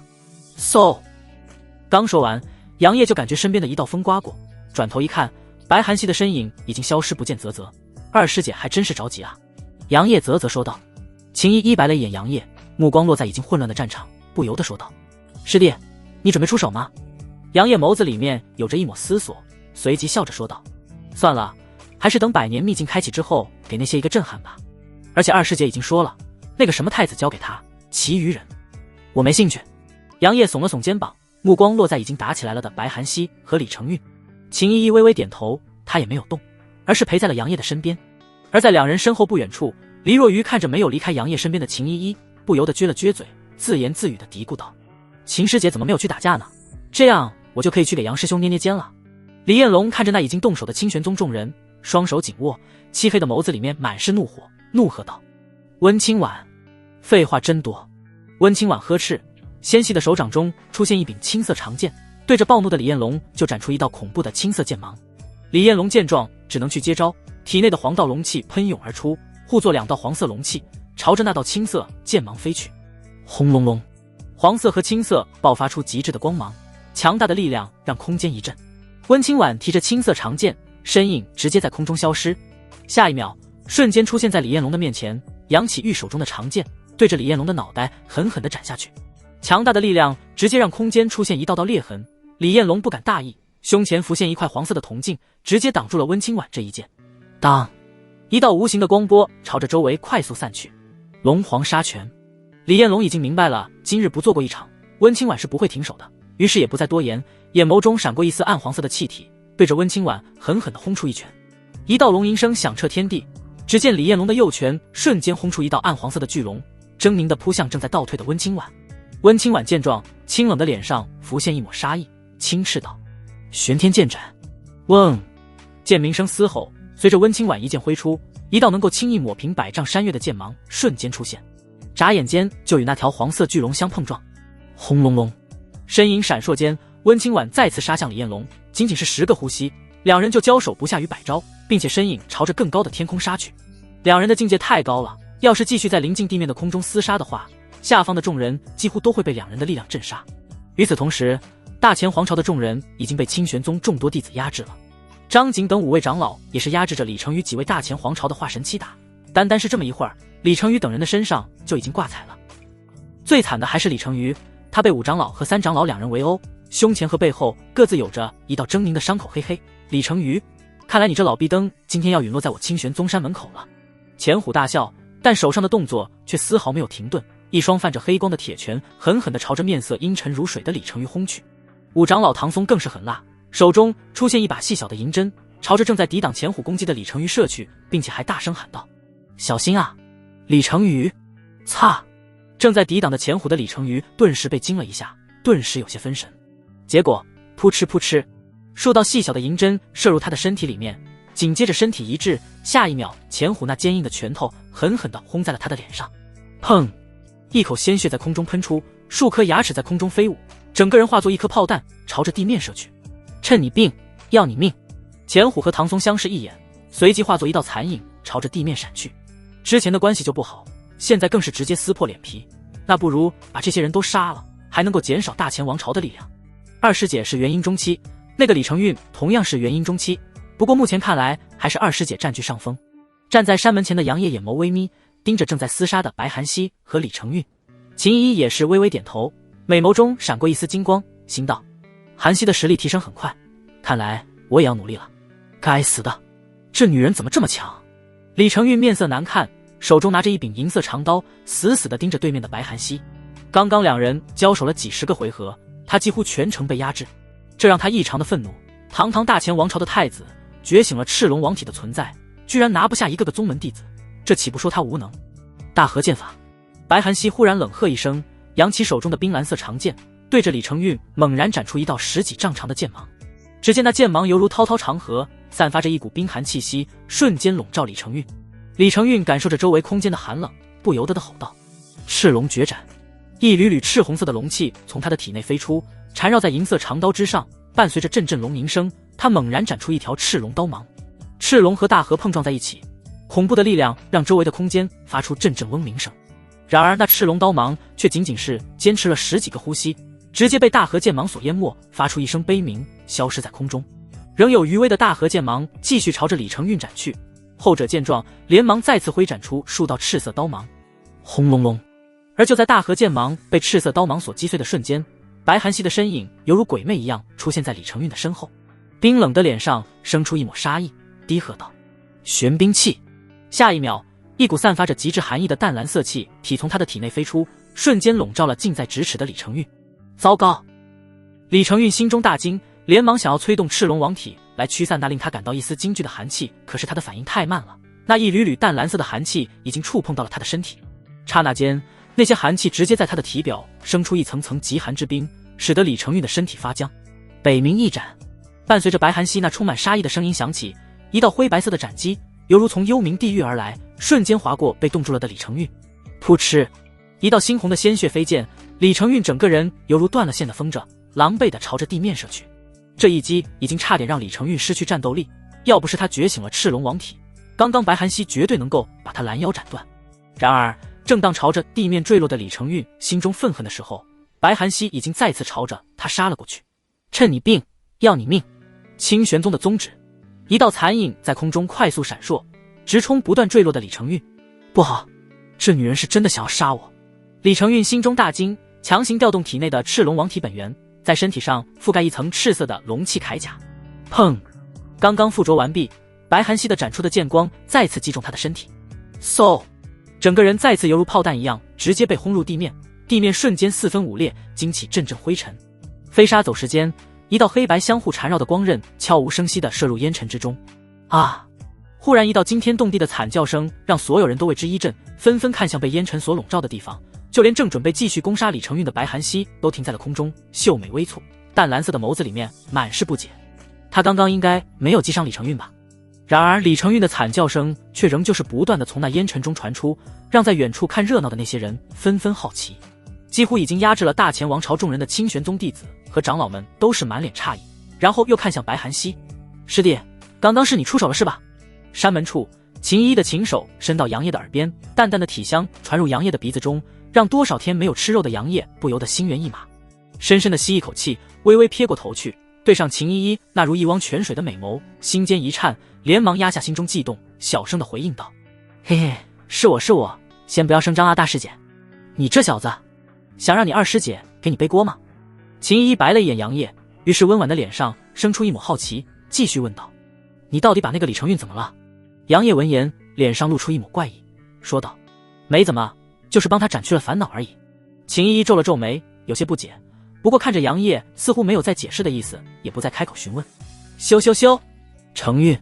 这时候，万米高空之上，一道身影猛然落下，刮起阵阵凛冽的大风，直接吹散了地面上的烟尘。此人正是李彦龙。李彦龙的状态可不是很好，一身龙袍破破烂烂，披头散发，肩膀上有着一个正鼓鼓流着鲜血的洞，胸前一道狰狞到能够看到其中森森白骨的半米长的剑痕，气息也不似之前那般的霸道强硬。然而当他看到坑洞中浑身是血，正死死地捂着被鲜红浸染的裆部，面色狰狞如恶鬼的李承运的时候，仿佛被雷劈中了一样。很明显，李承运被废掉了。咻咻咻，又是一道破空声，只见气息平稳，神色有些疲倦的温清婉从空中飞落，来到了杨业的身边。“师尊，你怎么样？没有受伤吧？”杨业关心地询问道。秦依依也是开口道：“师尊。”温清婉有些疲惫的脸上露出一抹淡淡的笑容，语气轻松却又不失强势。他不过是炼虚境中期而已，还伤不到为师的，只是消耗有些大罢了。听到温清婉的话，杨业和秦依依对视一眼，没有说什么。清玄宗众人听令，直接斩杀大前王朝所有人。这时候，温清婉再次冰冷地开口道，而他自己则是再次杀向那似乎僵硬住了的李彦龙。而听到温清婉的话，清玄宗上至长老，下至各个境界的弟子，脸上纷纷露出一抹狞笑，一个个直接扑向那些已经被他们击成重伤、满脸恐惧的大前王朝众人。看热闹的众人见到这一幕，心中对清玄宗的恐惧和敬畏直接突破到了天际。得罪谁也不能得罪清玄宗啊，因为都是一群不计后果的疯子。最后的结果，李彦龙拼死带着昏迷过去的李承运和李承瑜逃出了清玄宗众人的围攻，大前王朝的其余人全部被清玄宗斩杀在山门前。嫣红的血液浸染了地面，空气中弥漫着肃杀的气息，让周围那些看热闹的势力之人纷纷忍不住吞咽口水。清玄宗无愧五大宗门之首，居然连大前王朝的面子都不给，真是强势啊！估计这次是真的成死仇了。而且清玄宗还得罪了御剑宗。哼，以清玄宗的实力，需要惧怕这些吗？众人议论纷纷，有看好清玄宗的，也有看衰他们的。总之，今天这件事情定会让整个苍兰界都为之震惊。然而清玄宗却不以为然，你都上门打我脸了，我还不杀你？你以为我是你爹？时间缓缓流逝，距离苍兰界100年秘境的开启只剩下2天的时间了。这些天，清玄宗在外的弟子长老们陆陆续续的回到了宗门，也知道了杨业目前已经解决了寿元问题，一个个脸上满是笑容，之后就各自为100年秘境的开启做准备。清玄峰，什么？这么好玩的时间，我居然没有赶上。小院中，一个身穿黑色裙摆，身材娇小，长相可爱，扎着一个长长的蝎子辫的少女一脸懊悔地看着杨业。杨业脸上挂着一抹笑意，笑着说道：“小老三，谁让你回来晚了？哈哈哈！”砰砰砰！哎呀，我去，你打我干啥？杨业突然惨叫了起来，死死地捂住额头，一脸幽怨地看着面前插着小蛮腰、气势汹汹的古灵儿。古灵儿，温清婉的3弟子，也是杨业的3师姐。坐在旁边的秦依依则是轻笑着说道：“小叶子，谁让你老是逗灵儿的？他不打你打谁？”古灵儿可爱白皙的脸上满是不忿，娇喝道：“好你个没良心的小老五，你就是这么对待师姐的？我这些年可是没少给搜集各种天才地宝。”说完，古灵儿摩拳擦掌，褐色的美眸上下打量着杨业，嘴角勾起一抹弧度，似乎在想一会儿应该打杨业的哪个部位呢？杨业见到古灵儿这份模样，顿时打了一个寒战，脑海中不由得想起了之前被古灵儿摧残的画面，连忙开口求饶道：“哎呀，我的好师姐，是师弟我嘴贱，您大人不及小人过，好不好？”没办法，杨业几乎可以说是在古灵儿那秀气的拳头下长大的。别看古灵儿一副小萝莉的样子，但是那小小的身体里面却蕴含着极为庞大的力量，甚至是面对同境界的妖兽，她的力量完全不输，有时候还能够直接掀翻同境界的妖兽。她可不想再头角峥嵘了。要知道，妖兽的肉身和力量是比同境界的人类要强上许多的，但古灵儿却能够与那些妖兽决力，由此可见古灵儿的力量有多强大。古灵儿轻哼一声，随即冲杨业扬了扬自己的秀气拳头，略带得意地说道：“算你小老五识趣，要不然定要你尝尝本师姐的拳头。”杨业看着那小小的拳头，脸上堆满了谄媚的笑容，但是心中却是一顿嘀咕，也不知道这三师姐到底是个怎么回事，力量居然这般大。古灵儿与别人厮杀的时候，完全不需要任何的法器，就是凭借她的一双秀气的拳头，活生生的把对手锤爆。暴力萝莉，这是杨业心中对古灵儿的评价。嗡，一道空间涟漪出现，一身青白色衣裙的温清婉出现在小院之中。师尊，杨业见到来人，顿时露出一抹笑容，眼底浮现一抹火热和一丝无奈。因为这些天，无论他怎么去纠缠温清婉，想要进行一波有关于人生的探讨，后者都是毫不犹豫的拒绝了。甚至是在前天，杨业偷偷摸摸的潜入温清婉的小院，想要来一个灯下黑，结果他直接被温清婉一脚踹回了自己的小院。温清婉自然是感受到了杨业的那不同寻常的目光，白了一眼他，然后看向古灵儿，露出一抹笑容：“灵儿，你可是算回来了，师尊我好想你啊。”古灵儿也是直接扑到了温清婉的怀中，琴手贴在温清婉的胸口，还蹭了蹭：“我擦，换我来，你丫的换我来啊！”杨业心中呐喊，看着在温清婉怀中一脸享受的古灵儿，他心中羡慕妒忌啊。而在旁边的秦依依美眸中生出一抹狐疑，心中纳闷的想到：小师弟这是怎么了？是羡慕灵儿这丫头能够在师尊的怀中撒娇吗？杨业自然是没有注意到秦依依的疑惑的目光，主要是他真是有些馋了。相信在座的读者大大们应该都是知道，吃过肉的和尚又怎么会再去吃素呢？正所谓食髓知味，就是这个道理。更何况是杨业这个前世今生第一次吃肉的人呢？好了好了，温清婉摸了摸古灵儿的琴手，脸上挂着一抹笑意。古灵儿闻言也是从温清婉的怀中笑嘻嘻地站起来，她也是从小被温清婉带在身边，所以对温清婉的感情很深。二师姐呢？师尊。杨业这时候发现白寒溪并没有跟过来，随即询问道。温清婉说道：“你二师姐前日子闭关了，估计这几天就能够出关了。二师姐要突破了。”杨业有些诧异地看着温清婉，秦依依和古灵儿也是有些好奇。温清婉则是微微点头，美眸中却有着一抹担忧之色，因为她很清楚白寒溪体内的问题，这一次要不是有那朱雀凤神草在，她是不会让白寒溪这般草绿的突破的。北天玄冰体这种体质修炼速度虽然很快，战力也是极强，但是致命缺点也很明显，就是每次突破都需要拥有强大阳气或者是血气的宝药去辅助，要不然就容易让自己的经脉被寒气所伤，积累之后就会爆发生命危险。杨业几人闻言，眉头都是轻蹙了起来，显然是明白白寒溪的问题所在。温清婉见状，则是开口劝说道：“放心吧，他手里有血凤神草，这次突破不会有什么问题的。”听到温清婉的话，杨业三人松了一口气。这时候，温清婉看了看几人，随即问道：“再有几天百年秘境就要开启了，老四还没有回来是吗？”此言一出，杨业三人一时间都有些沉默，尤其是杨业，他眼眸中生出一道涟漪，脑海中出现了一个尘封许久的身影。第24章百年秘境即将开启。哼，小老四这个家伙最好是永远别回来了。沉默许久，抱着自己那朝着飞机场发展的小胸脯的古灵儿一脸不爽地说道：“小老四，他心里估计都没有我们了，咱们还提他干啥？”说完，可爱的小脸上还生出一抹不忿。听到古灵儿话，就连一向温柔的秦依依都变得沉默。杨业张了张嘴，想要说些什么，却像是鱼刺卡在喉咙一样，说不出来话。温清婉见到自己的三个弟子如此模样，清冷的脸上浮现一抹无奈，紧接着轻叹一声：“算了，过几日百年秘境就要开启了，你们都准备一下吧。”说完他就准备转身离开，而杨业则是突然说道：“对了，师尊，大乾王朝和御剑宗最近没有什么动静吧？”听到杨业的话，温清婉脚步微微一顿，然后霸道地说道：“清玄宗无惧一切势力，但是这一次百年秘境一定会针对我清玄宗，还有其他的势力，你们要多加小心。”杨业等人微微点头，他们清玄宗虽然霸道强势，不过可不是傻，自然是知道这几百年苍兰界的那几个大势力都开始敌视清玄宗，要不是清玄宗的整体实力比他们强大，估计早就已经开启战争了。但清玄宗也不是没有同盟，只不过还是要多加小心。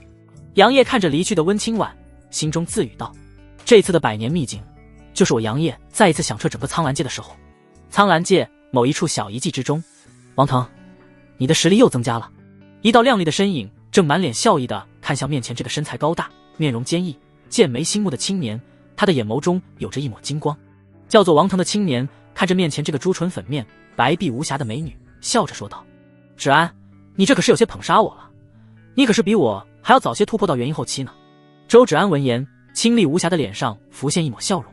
这一幕让王腾有些看呆了，眼眸中自然而然地流露出一抹火热之色。不过周芷安并没有理会王腾，而是看向远方，宝石般的眸子中闪烁浮现一丝不甘，自语道：“师尊，不知这些年你还好吗？”芷安，你说什么？王腾盯着周芷安的娇躯，有些疑惑地说道。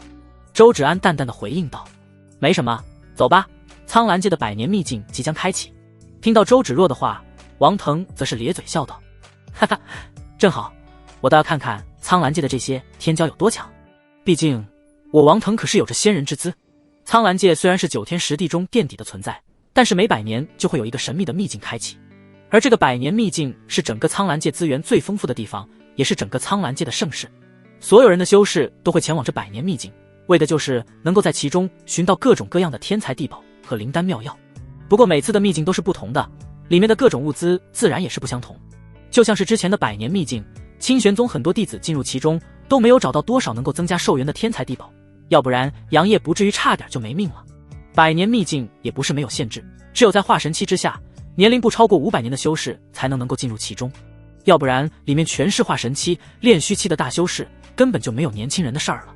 秘境的入口在一个叫做九台山的地方，这里据说曾经有一个古老的宗门，不知什么原因突然消失，然后只留下了一座高耸入云的山峰。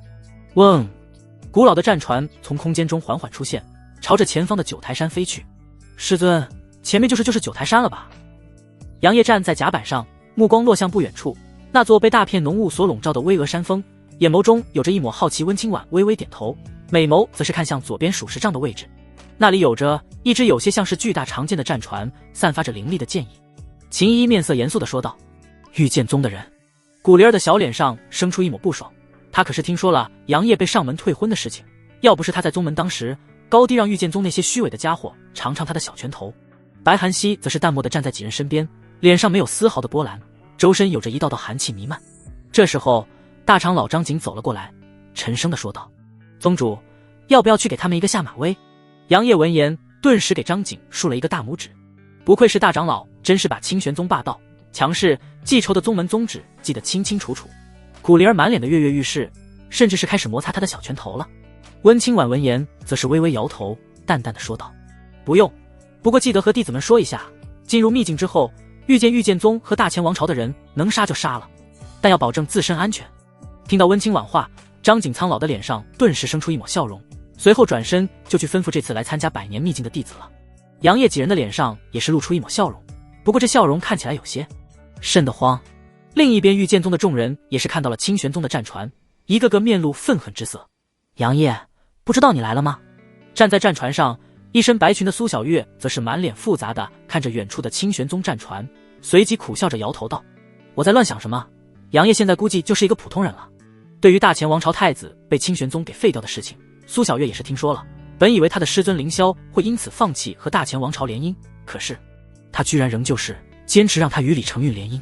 从那一刻，苏小月对于自己的师尊彻底的失望了，让她嫁给一个残废之人，那她为何当初要去清玄宗解除婚约呢？杨业不比李承运强上100倍。很快，清玄宗的战船和御剑宗的战船前后脚进入了九台山的范围，此时的九台山早已经人声鼎沸，苍兰界的各大势力还有家族以及那些散修全都来了这里，百年盛世即将开始。清玄宗的人来了，后面那个是御剑宗的战船，5大宗门已经来了4个了，3大王朝来了2个，不愧是大势力啊，这战船都是法宝级别的，属实羡慕了。呵呵，你一个散修，羡慕有鸡毛用啊。九台山下方，众多散修和小势力议论纷纷，望着那收起战船从空中落下来的清玄宗众人。与此同时，在九台山周围几个比较好的位置，那里分别被几个宗门和2个王朝所占据。不愧是清玄宗啊，这整体实力确实比我宗更强。玉女宗的弟子全部都是女性，清一色的白色服饰，这些女弟子的长相和气质都是非常的突出。说话之人一袭大红色裙袍，她的面容精致如画，肌肤胜雪，眉眼如画，朱唇不点赤。她的一颦一笑，举手投足之间都散发出一种成熟女性的独特魅力，让人不禁为之倾倒。这位红衣女子便是玉女宗的宗主唐柔。此时唐柔的身旁站着一名身着白色裙装的少女，那少女身姿婀娜，肌肤白皙如雪，宛如玉雕般的面庞上，一双淡粉色的眸子如同清晨的露珠一般晶莹剔透，充满了好奇之色。她正笑嘻嘻地看着唐柔，嘴里说道：师尊，听说前段时间大前王朝的太子被清玄宗的人给废成太监了，也不知是真是假，嘻嘻。周围的玉女宗弟子们听到她的话，都不约而同地发出一阵银铃般的笑声。唐柔见状，瞪了一眼那白裙少女，略微呵斥道：你这丫头，不知道管管你的嘴，这种事情也是你能随便乱说的吗？然而那白裙少女却不以为意，嘻嘻一笑，抱着唐柔那白皙修长的手臂，对着后者撒娇道：嘿嘿，我不就是好奇吗，师尊。唐柔无奈地摇了摇头，对于这个古灵精怪的弟子，她实在是有些无可奈何。而那些玉女宗的弟子们则是纷纷笑了起来，似乎对于这样的场景早已司空见惯，见怪不怪了。另一边，凌天宗众人也是对清玄宗和御剑宗的事情议论纷纷，不过他们看向后面降落下来的御剑宗众人的时候，则是似笑非笑。毕竟最近一段时间，御剑宗上门退婚，被清玄宗打脸的事情可没有少被人叹气。凌霄那个老家伙，应该是和大前王朝有着什么利益交换。说话之人是一个身穿灰袍的老者，身材却很高大，双目灼灼，完全不似普通老者那般垂垂老矣。凌天宗大长老胡洪，哼，可不单单是他们，圣爵门可也是参与其中了。凌天宗的宗主一身黑色衣袍，面容坚毅的许泽淡淡的说道。胡洪苍老的眼眸中闪过一丝金光，于是沉吟片刻说道：那我们凌天宗要做些什么吗？许泽沉默了一会儿，看着已经走到了玉女宗面前的清玄宗众人，说道：看情况吧，毕竟清玄宗和玉女宗的关系很好，进入秘境之前，告诉门下弟子，让他们尽量不要参与清玄宗的事情。胡洪微微点头，不再说些什么。另一边的琉璃王朝和紫阳王朝的目光也是在清玄宗、御剑宗两个宗门上来回扫视，神色各异，心中似乎都有着自己的算计。温婉晴，别来无恙。唐柔看着走到面前的温婉晴，脸上露出一抹笑容。清玄宗的其他人也是纷纷和玉女宗的长老弟子熟络地谈笑起来，两宗的关系很好，这是因为几千年前两宗的宗主成为了道侣，以至于之后两宗的关系越发的亲近。不过近几百年，清玄宗和玉女宗的联系比较少了一下，原因很简单，那就是全宗门都在为了能够延长杨业的寿命在努力，根本没有时间去玉女宗走动。温婉清清冷的脸上露出一抹淡然，说道：确实好久不见，你们玉女宗这些年发展的不错。说着，目光落在了站在唐柔身后满脸好奇的苏冉身上。他身后的白寒溪、秦依依以及古灵儿三人也是对唐柔微微行礼。至于杨业，他早就已经混入了清玄宗众人之中，现在他还不想让人知道他也参加百年秘境了。唐柔听到温清婉的话，脸上不由得露出一抹更浓的笑意，说道：能够从你温清婉的嘴里听到夸奖人的话，还真的是不容易。然而，过来给你温师叔见礼。苏冉也是不怯场，立刻走上前一步，恭恭敬敬地给温清婉行礼道：晚辈苏冉见过温师叔。温清婉微微点头，随手拿出一件灵器递给惊讶的苏冉，轻笑着说道：第一次见面，给你一个小礼物。这……苏冉有些迟疑，看向自己的师尊，因为温清婉送给他的可是一件上品灵器，这可不是普通的法器。唐柔则是笑着说道：收下吧，毕竟当初你温师叔的那几个弟子，为师我可都是送见面礼了。听到这话，苏冉小脸上露出一抹恍然，随即笑嘻嘻地接过温清婉手中的上品灵器，笑着说道：多谢温师叔了。温清婉闻言微微摇头。这时候唐柔则是看向白寒溪三人，目光中有着一抹光彩流转，略带询问地说道：小叶子怎么样了？他其实想问杨业为什么没来，不过一想到杨业现在应该是已经成为了一个普通人，于是就把想问的换了一下。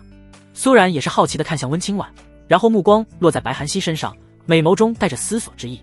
他是近200年才拜入唐柔门下的，所以并没有见过杨业，但杨业的大名可是如雷贯耳，不，应该是整个苍兰界就没有人不知道杨业的人。他可是对于这个苍兰界古往今来最恐怖的天才好奇许久了，但杨业都几百年没有出过宗门了，所以苏冉心中有些遗憾。温清婉看着唐柔，然后淡淡的说道：还行，目前性命是保住了。唐柔的脸上也是生出一抹可惜之色，杨业他可是没少见过，除却那强大的修炼天赋，本身这杨业也是极为的讨人喜欢。毕竟杨业每次见到他都一口一个漂亮姐姐的叫着的呀。正当唐柔准备开口安慰温清婉的时候，周围再次喧闹起来。大前王朝，圣爵门。哈哈，老夫没有来晚吧？苍老却不失霸道声音从天空中传来，众人纷纷望去，一群身穿深紫色服饰的人正快速朝着地面落下圣爵门。曾经的5大宗门魁首，底蕴同样是深厚无比，完全不虚清玄宗。为首者是一个身材有些瘦弱、面容枯老、白发苍苍的老者，但却没有人敢小看他。圣爵门门主姜元仲，据传一身实力异常恐怖，境界早已经达到了炼虚期巅峰，是一个活了1000多年的老怪物。金丹可活300年，元婴500年，化神期1000年，而炼虚期则是足足有着2000年的寿元，可见这姜元仲的实力有多么的深厚。隐藏在清玄宗众人之中的杨业是看向了落在地面上的圣爵门，眼眸中有着一抹凝重之色。他曾经也是与圣爵门的弟子交过手，整体实力确实很强，甚至是有一次还吃过亏。圣爵门吗？看来这也是和大前王朝有某些联系了。杨业心中自语道，目光看向与圣爵门一同落在地上的大前王朝众人。咦，这小子居然也来了！杨业有些惊讶地看向站在李彦龙身后满脸阴沉的李成运，他没想到被自己暗中废掉了的李成运居然也来参加这100年秘境。不过杨业也没有过多关注，毕竟以他现在金丹后期的实力，对上李成运完全不虚。而此时来到地面上的大前王朝众人，一个个像是装上了雷达一样，目光自动瞄准了和玉女宗站在一起的清玄宗众人，脸上满是屈辱之色，恶狠狠地盯着他们，恨不得喝其血吞其肉。李彦龙这位皇主同样是满脸杀意地盯着温清婉，额头上青筋暴起，但还是忍住了。至于李成运，则是没有李彦龙这般的心性，则是咬着牙，声音有些尖锐地说道：清玄宗，你们等着！此言一出，九台山周围的所有势力和散修纷纷饶有兴趣地看向说话的李成运，有些人还听出来了李成运声音的变化，不由得满脸怪异，似乎感受到了周围人异样的目光。李成运更是面露狰狞，眼眸血红，要不是站在他身边的李成瑜死死地按住他，他估计都能够杀向清玄宗了。哟，这不是咱们的太子大人吗？你怎么没穿女装呢？清玄宗方向，身体壮如牛的王铁牛咧着大嘴，满脸嘲讽地看着李成运。二麻子张振林眼珠子一转，说道：哎呦喂，咱们的成运公主怎能没在皇宫里面休息呢？这外面的人山人海的，万一碰到仰慕您的，把您给装麻袋里面去了，您的清白可就不保了啊！狗蛋轰天更是直接的说道：喂喂喂，你们在说什么？明明是咱们的太子大人喜欢皇宫中的太监，所以自己的也想尝试尝试而已。清玄宗长老弟子纷纷大笑，脸上的嘲讽之色不言而喻。九台山周围的那些势力和散修也是纷纷大笑，其余玉女宗等势力看向大前王朝的目光也满是讥讽。李成运绷不住了，狰狞的嘶吼道：老子杀了你们！可是他这不激动还好，一激动，声音中的那一丝丝尖锐让所有人更加证实了太子变太监的事情。李彦龙同样愤怒，但更多的是觉得丢脸。要不是李成运的天赋是众多皇子中最好的一个，他早就把李成运给废了。闭嘴！李彦龙重重地呵斥了一句，然后强行把似乎失去理智的李成运给封闭了嘴巴，让李成宇好生的看管。对于自家弟子讽刺李成运，温清婉一脸的淡漠，丝毫不在意，已经是结仇了，讽刺你几句怎么了？但谁料到这时候圣爵门的姜元仲则是双眼微眯地看着清玄宗，轻笑着说道：清玄宗是一代不如一代了，没想到只剩下牙尖嘴利了，本座的弟子还轮不到你这老不死的多嘴。温清婉直接针锋相对，看向姜元仲的目光中泛着寒光。清玄宗众人立刻神色冰冷地盯着圣爵门众人，杨业则是直接在心中给姜元仲打上了死人的标签，心中道：老不死的，小爷日后必杀你。温丫头还是这般的强势啊，不知道你师尊那个老家伙怎么样了？姜元仲苍老的脸上浮现淡淡的笑容，温清婉清冷的脸上浮现杀意，死死地盯着姜元仲。虽然很想现在动手，不过知道100年秘境即将开启，于是压下心中的杀意，淡漠地说道：听说你老不死的为了突破合体期，把自己的亲生女儿当成了炉鼎。轰！整个九台山都变得安静了下来，此等秘辛让除却5大宗门和3大王朝的所有势力和散修都震惊，看向姜元仲的目光都变了，真是不择手段的老变态啊！而凌天宗等几大势力同样是震惊温清婉如此敢说，毕竟这等事情几乎只有他们几大宗门的高层知道，但谁也没想到温清婉敢说出来啊！甚至是圣爵门的那些弟子和长老看向姜元仲的目光都发生了变化，但却没有一个人敢吱声，毕竟姜元仲对待自己的女儿都这般狠了，要是他们的话，这老不死的是真的变态啊！杨业看着面色阴沉如水的姜元仲，不由得啧啧称奇。咯吱咯吱，姜元仲干枯的手死死地握在一起，体内恐怖的气息犹如狂风暴雨般冲出，让他身后的那些弟子和长老纷纷满脸惊恐地朝后退去。炼虚期巅峰的气息毫无保留地释放，朝着温清婉冲去。温清婉重重地冷哼了一声，炼虚期后期的气息同样爆发，完全不输对面的江元仲。轰隆隆，两人的气势对轰在一起，强大的力量让笼罩九台山的白色浓雾瞬间裂开，天空上甚至是出现道道惊雷。嗡！忽然，九台山之巅一道空间涟漪出现，紧接着一道混沌色的巨大漩涡出现，秘境开启了。当那道漩涡出现的瞬间，所有人的目光都被其所吸引，温清婉和江元仲两人的气势也是立刻收了起来。虽然两者都很想把对方打一顿，但现在明显不是时机。九台山周围的那些小势力和散修们蠢蠢欲动，但看到五大宗门和三大王朝都没有动，其余的人自然也是不敢率先进入秘境之中。这时候，琉璃王朝的人率先朝着九台山之上的漩涡飞去，紧接着凌天宗也是紧随其后，随后其余的几个宗门以及王朝陆陆续续的朝着九台山之上飞去。温清婉见状，也是对着白寒溪等宗门弟子开口道：“你们也去吧，在里面自己小心。”“是，师尊。”秦依依三人立刻回应道：“是，宗主。”其余的弟子纷纷拱手。随后，清玄宗众人飞快地朝着漩涡飞去。杨业混迹在人群当中，回头看了一眼温清婉，后者也恰好看向他，两人目光交织。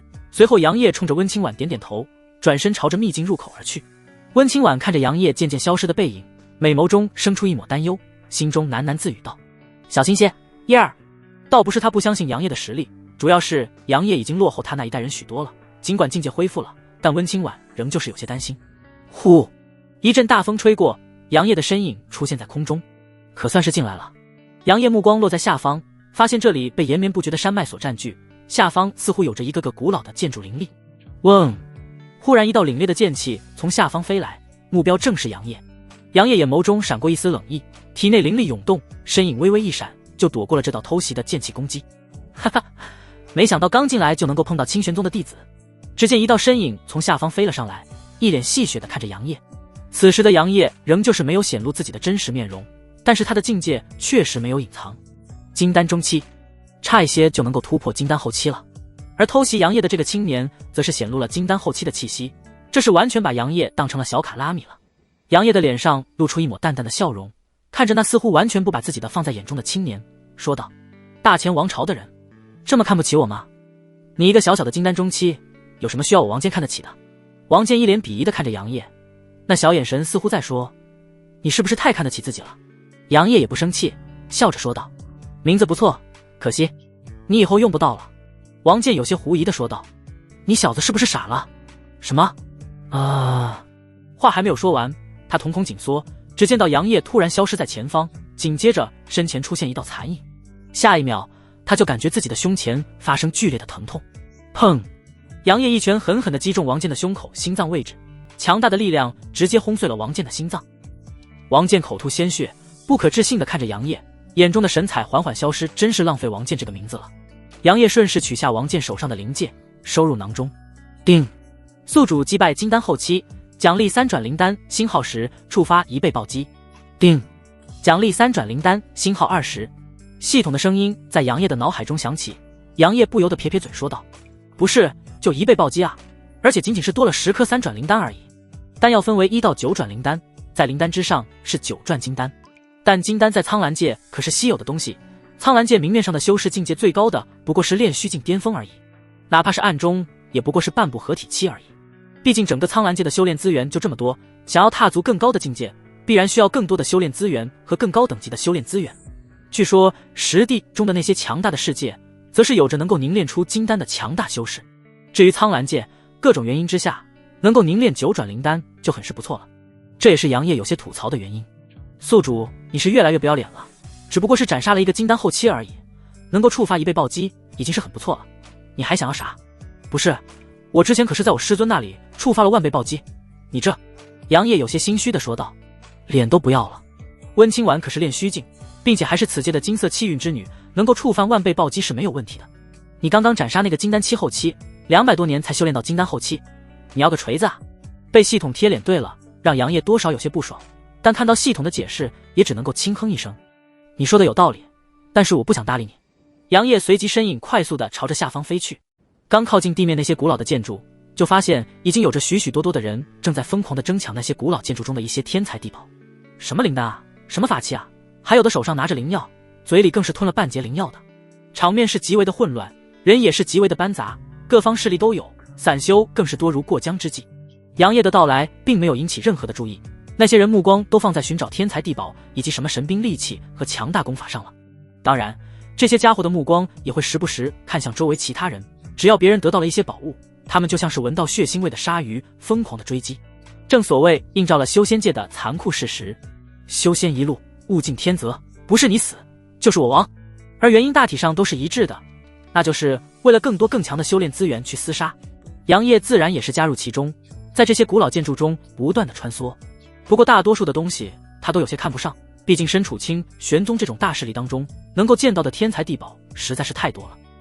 再小的蚊子腿也是肉，杨业主打一个见到就不放过的原则，再加上清玄宗原本的身法清影诀，虽然在杨业看来有些不够看了，但是却仍旧是苍蓝界顶尖身法了。很快杨业就收拢了大量的丹药，甚至是还运气极好的得到了一件有些残破的上品灵器。但此时的他在其他人眼里也被看作了一个可以随时待宰的肥羊了。小子，把你刚刚寻到的东西都交出来，看在清玄宗的面子上可以留你一命。正准备继续找好东西的杨业，忽然听到背后传来一道威胁的声音，不由得闻声望去。只见5道身影不怀好意地看向杨业，眼眸中满是贪婪之色，看向杨业的目光仿佛是在看猎物一样。杨业嘴角勾起一抹弧度，轻笑着说道：你们是哪个门派的？刚刚说话的那人脸上闪过一丝忌惮之色，色厉内荏地喝道：你管我们是哪个门派的，老老实实地交出手中的东西，要不然休怪我们不给清玄宗面子了。没错，少他娘的唧唧歪歪，老子可没有那么多耐心呢。快点，3个数，要不然让你身首异处。就是。5个人面色狠厉，但却忌惮清玄宗，所以没敢说出自己的门派，怕的就是日后被清玄宗报复。杨业笑了，随意的拿出一柄灵气长剑，淡笑着说道：你们真是让我看不起，都想要打劫我了，居然还畏畏缩缩的。既然你们不动手，唰！杨业的身影忽然消失，这让周围看热闹的人们顿时一惊。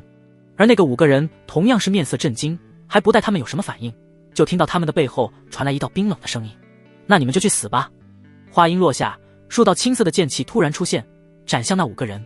那5个人仓促间奋起反抗，但是杨业这几道青色剑气瞬间击中了5个人。噗嗤，5个人犹如折断线的风筝，朝着后面飞去。周围的那些看热闹的人顿时张大了嘴巴，满脸震惊地看着持剑而立的杨业。金丹中期，几道剑气居然能够瞬间击溃5个金丹后期，这是人能够做出来的事情。不愧是清玄宗的弟子，哪怕是普通弟子都如此强大。有人忍不住感叹道。这时候杨业自然不会站着等待那5个人反击，脚下一点，带着霸道的强势，直接朝着那5个人扑了过去。万叶流影风斩，其中一人怒喝道，无数的叶片出现在他的身边，流光似影，漫天钢刃，好一个绚丽。杨业这时候已经起身而上，残影一闪，出现在他的身旁，声音传入那人的耳中：花里胡哨。撕拉，一道血色线条飞溅，那人的术法刚刚凝成，他自己却已经倒在地上，脖子上鲜血流淌不止。紧接着杨业的身影不断地在剩下的4个人当中闪烁，每一次抬剑都会带走一条生命。10几个呼吸过后，杨业衣不染血的持剑而立，目光淡漠看着躺在周围的几个尸体。丁，宿主达成了5连杀，5连击溃，奖励下品灵气星号5。丁，宿主完成了第1次5连击溃，触发3倍暴击，奖励下品法宝麒麟剑星号1。系统的声音在杨业的脑海中响起，紧接着杨业就发现自己的系统空间中多出了一柄泛着炫彩光泽的长剑。哎呦，不错哦。杨业脸上露出一抹喜色，很是满意的看了一眼地上的5个尸体，笑着说道：你们5个人还是有些用处的。说着，杨业目光看向周围的看热闹的人，而那些看热闹的人在接触到杨业那淡漠的目光之后，纷纷转移，不敢与杨业对视，生怕杨业兴致大发，掠夺他们手中的东西。不过杨业可看不上他们手中的那些3瓜2枣，于是转头朝着其余的地方飞去。看到杨业离开，那些人也是微微松了一口气。此时的杨业进入了一座有些古朴的大殿中，刚进来就被一道有些阴冷的眸子盯上。清玄宗。只见略微有些阴暗的大殿中，有着一道身穿暗紫色衣服的身影正盯着杨业。杨业见到他身上的服饰以及特殊的气息，不由得挑了挑眉头说道：圣绝门的人啊。不过紧接着杨业的目光就落在了那青年手中的金色簪子上，不由得眼前一亮，笑着说道：看来我的运气不错，居然能够碰到一柄下品法宝。看着杨业那旁若无人的样子，郑前本就阴冷的表情变得更加冰冷，说道：“小小的金丹期中期，哪怕是你是清玄宗的弟子，也敢无视我？”杨业仍旧是没有理会郑前，反而细细地打量着他手中的金色簪子，笑着说道：“这个簪子不错，很是适合大师姐。”小子，找死！郑前顿时怒了，整个人直接朝着杨业扑了过去，手掌成爪，带着一缕缕暗紫色的能量抓向杨业的脖子。元婴初期，怪不得这么有恃无恐。杨业嘟囔了一句，随后体内灵力激荡，猛然朝着杀来的郑前轰出一拳，缠绕着玄白色的拳头直接轰在郑前的手爪之上。接触的刹那间，郑前面色一变，手掌袭来的恐怖的力量让他不由自主地朝着后面飞去，但却仍旧是朝着杨业劈出一道光刃。杨业见状，反应极快地朝着旁边闪去，然后继续朝着郑前杀去。狂妄！哪怕是被杨业一拳击飞，但刚刚稳住身影的郑前仍旧是觉得杨业根本没有把他这尊元婴期的大修士放在眼中。圣诀第3重，降天五罚。郑前低吼一声，周围浮现暗紫色的灵力，伴随着他的挥手，化作5道数丈的十字光刃，朝着袭来的杨业斩去。杨业丝毫不慌，轻喝道：“吃我一拳！”下一秒，他体内的阴阳造化经快速运转，一黑一白2道能量从他的体内飞出，缠绕在其拳头之上，猛然轰出，化作一道黑白流光，杀向那5道十字光刃。轰隆隆，能量四溢，黑白拳芒和5道十字光刃爆发出了恐怖的力量，但那些光刃却仅仅是坚持了一个呼吸，就被黑白拳芒所击碎，直直地朝着郑前杀去。怎么可能？郑前眼珠子都瞪得溜圆，但还是连忙祭出一道散发着银光的盾牌抵挡。然而就在他奋力抵挡时候，杨业的身影犹如鬼魅般出现在他的身前。试试这机灵剑锋不锋利吧？斩！扑哧！定！宿主第一次击败元婴期，奖励初级的品术法华红剑诀。定！触发一倍暴击，奖励中级地品功法青莲剑诀。系统奖励的功法，杨业是能够直接使用的，就像是印在脑子里面一样。不错不错，这一次居然是暴击出来了中级地品功法。杨业心中自语道，随后把已经被他斩下脑袋的郑前的灵戒以及那根金色簪子收了起来。神识扫视了一下整个大殿，并没有发现什么有用的东西。随后杨业直接走出了大殿，继续开始搜寻周围的各个古老的建筑。不过很快，这片区域被搜刮干净，所有人都相继离开这里，朝着远处掠去。杨业同样如此，看着前方那犹如大雁迁一般的人群，不由得感叹了一句：不愧是百年秘境，人是真的多啊。在进来之前，杨业就从温清婉那里得知，这百年秘境不单单只有一个处空间，据以往的经验得知，百年秘境最多的时候，其中可是有着5处空间，并且每一个空间都是完全不同的，每一个人进入的空间都是随机的，并且百年秘境每次开启同样都完全是不同的。此时的杨业也是跟随着前方的那些修士朝着远处飞去。很快，杨业就飞过了一片山脉，映入眼帘的则是一处足足有着上千丈的湛蓝色湖泊，湖泊犹如镜子一样倒映着上空飞行的修士们。不过紧接着杨业就发现了情况，之前最先到的那些修士已经从空中朝着湖泊落去。扑通扑通，接二连三的修士跳入了湖泊当中，转眼间就有着成百上千的修士跳入其中，不见身影。说来也奇怪，这么长时间杨业是一个清玄宗的弟子都没有看到。不过现在也不是想那些的时候，杨业看着那些修士仍旧是前仆后继的没入湖泊当中，眼眸中闪过一丝金光，看来下面也是别有洞天了。杨业自语道，神识则是快速朝着下方的湖泊扫去。在神识接触湖面的瞬间，杨业眉头一挑，惊讶地说道，这下面似乎有着很旺盛的生命气息呢。想到这里，杨业也不再犹豫，化作100青色光影，扑通一声落入湖泊中。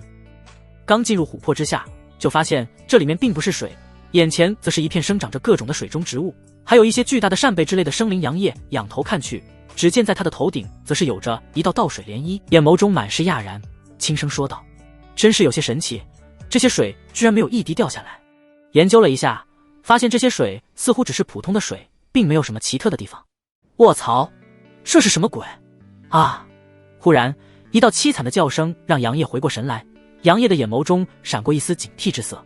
在距离杨业10几丈的位置，一个金丹期的修士被一个足足有着3丈长的银色扇贝给死死地夹住了上半身，只有下半身在不断的挣扎。所有人都在有些惊恐地看着那巨大银色扇贝。紧接着那银色扇贝猛然移动，2个贝壳快速长大，露出了里面有些狰狞的深红色巨口，然后把那修士吞入其中。然而众人见到这一幕，不仅没有变得更加恐怖，反而是一个个露出了贪婪神色。杨业眼眸中闪烁着金光，开口道，原来里面是藏有宝物啊。只见在那还没有闭合的银色扇贝中，深红色的巨口之上有着一颗闪烁着亮光的脑袋大小的珍珠，那珍珠表面还有着一道道灵韵在流动，似乎蕴含着极为精纯的能量，完全不输给那些灵药。这时候精明的人已经冲向那银色扇贝了，一时间上百道身影冲向那银色扇贝，想要抢夺其中的珍珠。然而更加聪明的人已经去寻找周围的其他颜色的扇贝了，不过有些扇贝非常的强大，甚至是有一尊元婴期的修士被吞入其中。这一幕也让许多的修士心中了些许的忌惮，但贪婪却仍旧是占据大部分修士的心。杨业也同样如此，当然他自信这里发生的一切都可以应对。杨业很快就锁定了一个足足有着7丈左右的蓝色扇贝，随意的从灵界中拿出一柄上品灵器长剑，对着面前的巨大蓝色扇贝猛然斩出一道数丈长的剑气。轰隆隆一声巨响，毫发无伤。咦，这么坚硬的吗？看着面前没有留下一丝痕迹的蓝色扇贝，杨业惊讶地看着，随后有些不服气地说道：青莲剑诀斩，终极地品术法，威力自然是恐怖。杨业聚集体内的灵气于手中的长剑之上，然后猛然斩出数道青色的剑帘，伴随着杨业一剑挥出，升于空中，携带着无坚不摧的剑意，轰在了蓝色扇贝之上。这一击足以击败元婴中期的普通的修士，强大的力量直接让蓝色扇贝坚硬的贝壳上出现一道裂痕，裂痕又快速地朝着四面八方扩散而去，并且其中的巨大嘴巴也是斩碎，鲜血飞溅，却没有落在其中的蓝色珍珠上。而杨业嘴角刚扬起一抹笑容，下一秒脸上生出些许的冰寒，暴喝道：好胆！话音落下，整个人化作一道残影，冲向那破碎的蓝色扇贝，而此时的在破碎的蓝色扇贝面前，则是出现了一道鬼鬼祟祟的身影，正想要趁机偷取其中的足足有着2个人头大小的蓝色珍珠。小贼！杨业低吼一声，手中长剑快速舞动，空气中顿时生出了7、8道青色的莲花，散发着凛冽的剑气和剑意，快速地冲向那道身影。然而似乎感受到了身后的危险，那道身影则是没有丝毫犹豫的闪身就跑，也没有去拿蓝色珍珠。杨业看着破碎的扇贝中的蓝色珍珠，不由得控制着一道灵气，把蓝色珍珠托了起来。虽然看起像是一个装饰品，但是其中蕴含的灵韵和灵气却非常的磅礴。不过这似乎蕴含的是水系的能量呢，倒是比较适合20姐。杨业脸上露出一抹笑容，然后在周围那些人虎视眈眈的目光下，把这颗蓝色珍珠收入了灵界当中。这时候一道略带着几分讥讽的声音传来：清玄宗的高徒就是厉害呢，大乾王朝、紫阳王朝还有御剑宗吗？杨业看着面前的10几个道身影，目光淡然，丝毫没有被围困住的感觉。周围的一些正在搜寻此中天才地宝的修士们也是纷纷看向这边，看到杨业被3大势力之人所围住，那些人不由得露出一抹兴奋之色。毕竟热闹谁不喜欢看啊？还是3大势力和5大宗门之首的清玄宗，那个清玄宗的弟子估计要废了。有人开口说道，另一个人则是有些犹豫地说道：咱们要不要上去帮帮他？这样一来不就是得到了清玄宗的青睐了吗？哼，结果最后就是你得罪了大乾、紫阳以及御剑宗是吗？又是一人冷笑道。这人不服气地说道：那又怎么样？清玄宗的实力是苍蓝界之最，就算是这3大势力也不敢大上门去，大上门去也是被杀的结果。他刚说完，那人则是讥讽地说道：拜托，你想要去讨好清玄宗也要看看时间，这里只有那个小子一个人，对面可是有着李化、孙杨以及王浩啊。没错，这3人可都是元婴期的修士，其余人都是金丹巅峰啊，那小子哪怕是再能打，也绝对打不过这些人的。听到周围人左一句右一句的，有些犟嘴的那个路人甲终于是有些害怕的闭上了嘴巴。小子，你们清玄宗的人呢？大乾王朝的李化有些玩味的看着杨业，刚刚他虽然看到了杨业击碎那蓝色扇贝，但离得稍微有些远，并没有感受到杨业的实力有多强。再说了，他本身可是元婴中期的大修士，就算是杨业拥有元婴期的战力又如何？他们这边可是足足有着3个元婴中期、9位金丹后期，对付一个金丹中期能够越阶而战，战力达到元婴期的修士，难道还对付不了？12对1，优势在我。当然了，他们主要是看到杨业的战力不俗，心想着能够解决这么一尊清玄宗的天才，到时候清玄宗定然心痛不已。其余人也是面露戏谑的笑容看着杨业，一副拿捏死杨业的样子。杨业见到这一幕，顿时笑了，把玩着手中的灵剑。杨业看着对面的李化等人，淡淡的说道：看来你们3家是真的密谋到一起了。哼，你们清玄宗早已经弄苍蓝界，天怒人怨，我等自然是要替天行道。紫阳王朝的王浩手持一柄开山斧，恶狠狠看着杨业。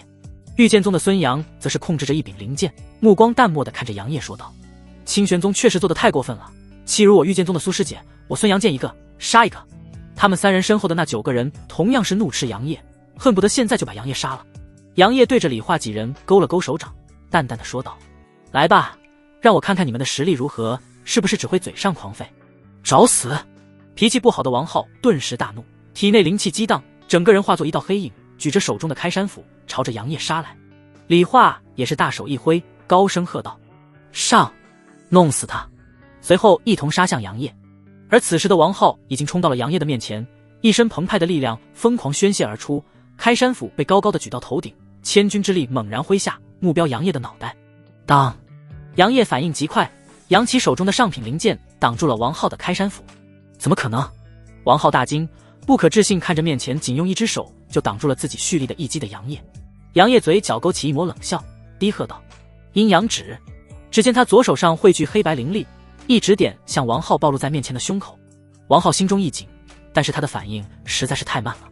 噗嗤，黑白色的光线嗖的一声射穿了他的胸口，口中猛然吐出一口鲜血，紧接着了，杨业也没有给他机会，趁着孙杨等人没还有达到，对着王浩的腹部猛然踹出一脚。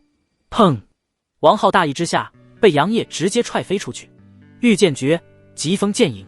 这时候只听孙杨怒喝一声，灵剑在他的控制下化作一道道银色的剑影，嗖的一声射向杨业的后心。而李化则是已经杀到了杨业的面前，手中拿着一柄闪烁着雷光的战锤，喝道：“怒海雷暴！”战锤猛然挥下，爆出湛蓝色的雷霆之光，恐怖的力量让周围的空间隐隐作响。青莲剑诀，阴阳图。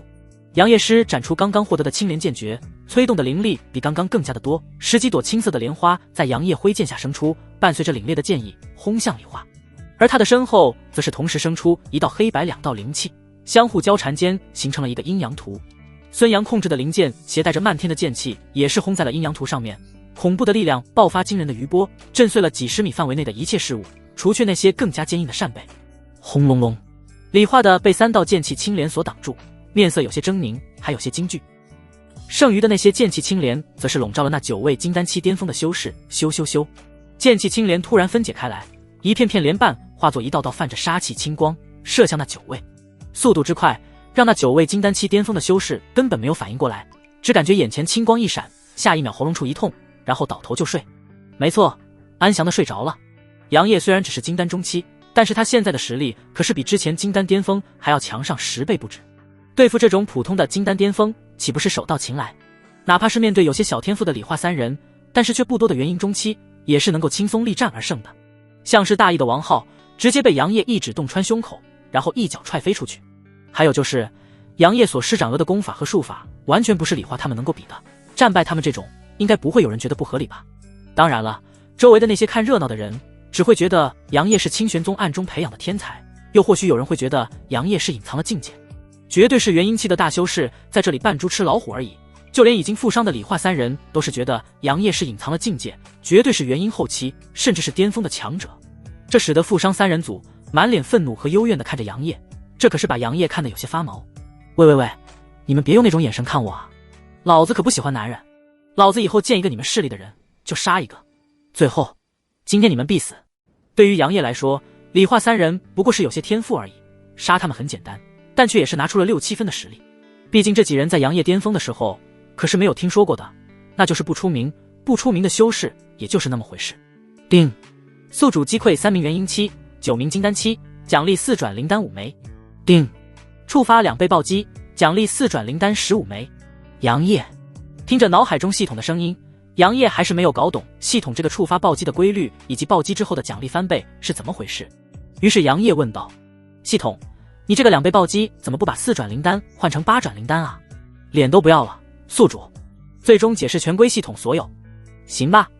杨业脸上露出无奈的表情，也不再去和系统掰扯，开始扫荡战场。随后杨业在周围数百名修士略带恐惧和敬畏眼神中，开始疯狂地搜寻湖底世界中的各种天才地宝，并且只要是发现大乾王朝、紫阳王朝以及御剑宗的人，没有一句废话，上去就杀。而他脑海中系统的声音几乎就没有怎么停止过，但是奖励的东西都比较一般。但杨业也无所谓，毕竟他的主要目的可是杀大乾王朝3个势力之人，也就是杀人的同时连带着寻个宝。半天的时间转眼间过去，251，越来越不好找了。杨业看着面前被自己的杀死的大前王朝之人，眼眸中生出一抹无奈之色，因为距离他杀死上一个人，足足过去了半个时辰，才找到了这么一个倒霉蛋儿。或许是因为杨业行事太过于招摇了，以至于这片湖底世界中的3大势力之人纷纷躲起来了，所以现在杨业很难找到那些拼命隐藏气息和身影的3大势力之人了。算了，该离开了。杨业看了一眼周围，发现已经有些修士陆陆续续的离开这里。很显然，湖底世界中的各种资源应该是都被搜刮干净了。杨业自然也不会浪费时间在这里，况且这么长时间都没有遇到3大势力中的那些强大的天才天骄，光是杀这些大点的虾兵蟹将，系统暴击出来的奖励也是很一般。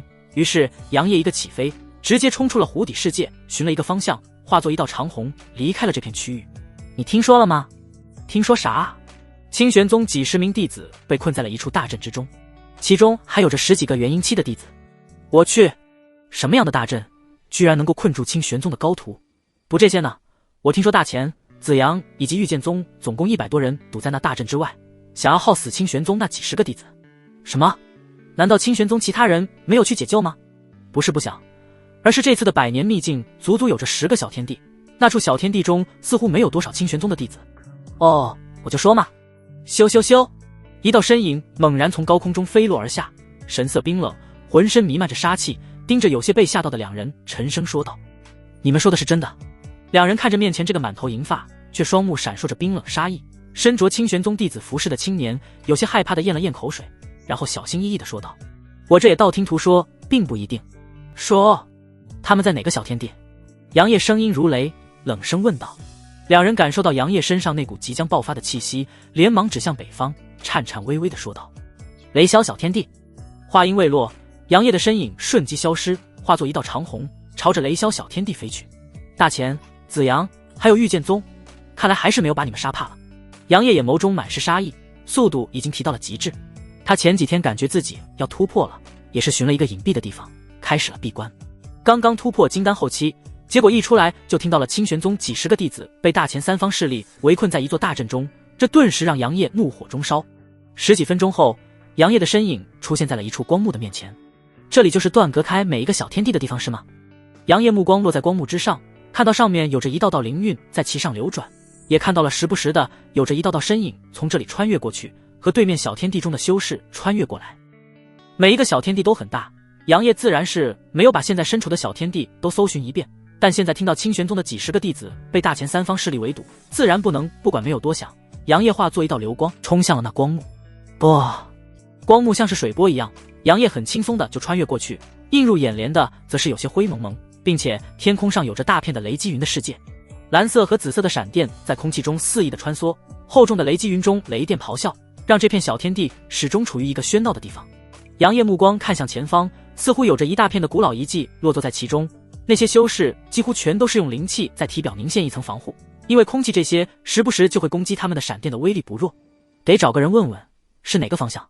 杨业心中思索片刻，于是身影朝着前方飞去。结果刚飞起来，一道湛蓝色的雷霆忽然从天空中劈了下来，让杨业一拘灵，整个人直接从天空飞了下来。扑通，地面砸出了一个坑洞，杨业浑身漆黑的从坑洞中爬起来，脸上满是漆黑，甚至是银色头发都有些焦黑。嗨嗨，什么鬼啊？杨业口中咳出一股黑烟，一脸不爽的看向天空上的雷击云。哈哈，兄弟是刚进入这雷霄小天地吧？这里可轻易不能够飞起来啊，要不然就会被天空上的那些雷霆所击中，当然是无绝对，有些实力强大或者是拥有防身灵气的人就不惧这些雷霆。身边一个好心的修士笑着对满脸不爽的杨业解释道：所以兄弟你最好小心一点啊。谢了兄弟。杨业对着那人微微拱手，那人摆摆手正准备离开，但这时候杨业突然问道：兄弟，你知道清玄宗弟子被困在哪里吗？此言一出，青年身体一顿，上下打量着杨业那焦黑狼狈的身体，然后疑惑地说道：你是清玄宗弟子？杨业点点，脸上露出一抹焦急之色问道：他们在哪里？青年有些不忍地说道：兄弟，虽然我理解你的心情，但是我劝你还是别去了，我是一定要去的，不可能看着同门被困死其中的。杨业眼眸中闪烁着一抹坚定之色。青年见到杨业如此，只好指了一个方向，说道：好吧，你从这里直走，就能够看到一座大殿，青年的话还没有说完，就感受到一股风从身边吹过，转头看去，杨业的身影已经消失。青年摇摇头，自语道：“不愧是清玄宗，这样团结的宗门怎么能不强大呢？”杨业一路风驰电掣，大概过去了20分钟，终于是看到了一座足足有着100丈的大殿，而在大殿的周围还有着许许多多古老的建筑，上百道身影围在古老大殿之外，并且周围还有着许多看热闹的人。杨业见这一幕，顿时心中怒火犹如火山喷发一样疯狂涌出。好好好，大钱、子阳还有御剑宗，今日老子必把你们屠戮殆尽！杨业脸上杀意，手中极光一闪，下品法宝极光剑出现在手中，然后又拿出了几颗丹药吞入口中，让自己的状态恢复到巅峰。10几个呼吸过去后，杨业体内灵气激荡，剑气狰狞，目光冰冷地俯视下方的上百道身影。轰隆隆，伴随着震耳欲聋的轰鸣声，一道耀眼的湛蓝色雷霆如同巨龙一般从高空之上的雷击云中疾驰而下，仿佛要将整个世界都撕裂开来。这道雷霆的目标似乎正是杨业，然而令人惊讶的是，杨业的身体竟然纹丝未动，就那样静静地站在原地，仿佛完全没有感受到这恐怖的雷霆之力。那道湛蓝色的雷霆以惊人的速度划过杨业的身旁，最终狠狠地劈落在下方的建筑上。只听得一声巨响，那座建筑瞬间被劈成了2半，尘土飞扬，碎石四溅。然而杨业的内心却并没有因此而平静下来，他的双眼充满了怒火，死死地盯着下方的大钱、子阳和御剑宗的人。他的怒吼声如同惊雷一般在天地间炸响。大钱、子阳、御剑宗，给老子死！就在杨业怒吼的同时，天空中恰到好处地响起了数十道雷霆的轰鸣声，噼里啪啦的声音交织在一起，仿佛是在为杨业的愤怒助威。下方的所有人都被这突如其来的一幕惊呆了，他们纷纷抬头望去，只见杨业的身影如同天神下凡一般，高高的矗立在半空中。他的身后上方，无数的雷霆如同一群咆哮的巨兽，不断的翻滚着，发出阵阵嘶吼。还没等下方的3大势力之人从震惊中回过神来，杨业再次怒吼道：“青莲剑诀，万世连生！”随着他的话音落下，只见杨业手中的长剑猛地一挥，刹那间，无数的青色剑莲如同一朵朵盛开的莲花一般，从他的剑中喷涌而出。这些剑莲伴随着杨业的剑气和怒火，如同一股洪流一般，铺天盖地的朝下方那上百道身影席卷而去。该死的，那个混蛋是什么人？靠！老子等会儿一定要弄死他！别多闹了，赶紧跑啊！我怎么绝对是清玄宗的人？很不巧，杨业火力全开之下，发挥出了目前能够把青莲剑诀施展的最大威力，也笼罩了下面很多看热闹的人，并且也不知道是杨业的运气好还是什么，那些青色剑莲除却杨业的剑意剑气，还伴随着一缕缕湛蓝色的雷霆，这使得本就是青莲剑诀的威力都大大的增加了许多。而被杨业当成主要目标的那上百道身影更是又惊又怒，纷纷施展出自己的术法来抵抗杨业那漫天的剑莲。亢龙有悔，风啸云卷，御剑剑气纵横。大钱、子阳以及御剑宗3方势力之人纷纷施展自己的术法，一时间地面上飞出上百道五颜六色的术法攻击，与那些强大的青色剑莲队轰在一起，轰隆隆，轰隆隆，恐怖的力量相碰撞，形成了一个巨大的能量风暴，席卷着周围的一切。而与此同时，被围困在这座大殿中的清玄宗的几十个弟子也看到外面的景象，不由得惊呼起来。要不是这座古老大殿有着一座阵法防御，他们早就已经被迫和多出2倍的敌人厮杀起来了。王铁牛也身在其中，此时他身上的气息波动明显已经达到了元婴期，看着大殿外面，铜铃般的眼睛不由得一亮，对着旁边一位身材挺拔、长相俊朗的严肃青年说道：“杜师兄，现在正是我们突围出去的好时机啊！”“是啊，而且那个空中的人应该是我清玄宗的师兄吧？”同样达到了元婴期的二麻子张振林也是开口说道。狗蛋洪天点点头，眼眸中满是战意。其余的清玄宗弟子纷纷怒气冲天，一个个都激动不已。显然在这大殿中这么多天，清玄宗众弟子早已经憋坏了，心中满是对大钱、子阳以及御剑宗的怒火。杜清河见到这一幕也是神色一肃，看着周围的师弟师妹们，沉声地说道：“好，今日我们清玄宗就和外面那些杂碎们拼了！各位师弟师妹，跟我冲！”杜清河一声令下，率先提着长剑冲了出去。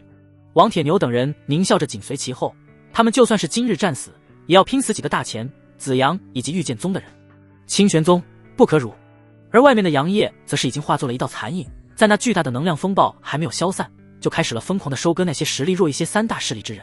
至于大殿中的清玄宗众人，杨业相信他们看到外面的景象定会出来拼杀的，毕竟清玄宗可没有孬种。该死的清玄宗，给老子死！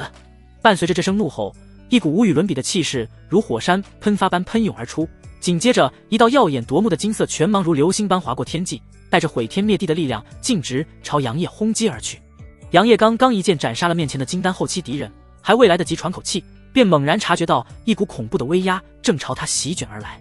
他定睛一看，只见那道金色拳芒如同山岳一般巨大，其中蕴含的力量更是强横到了极致。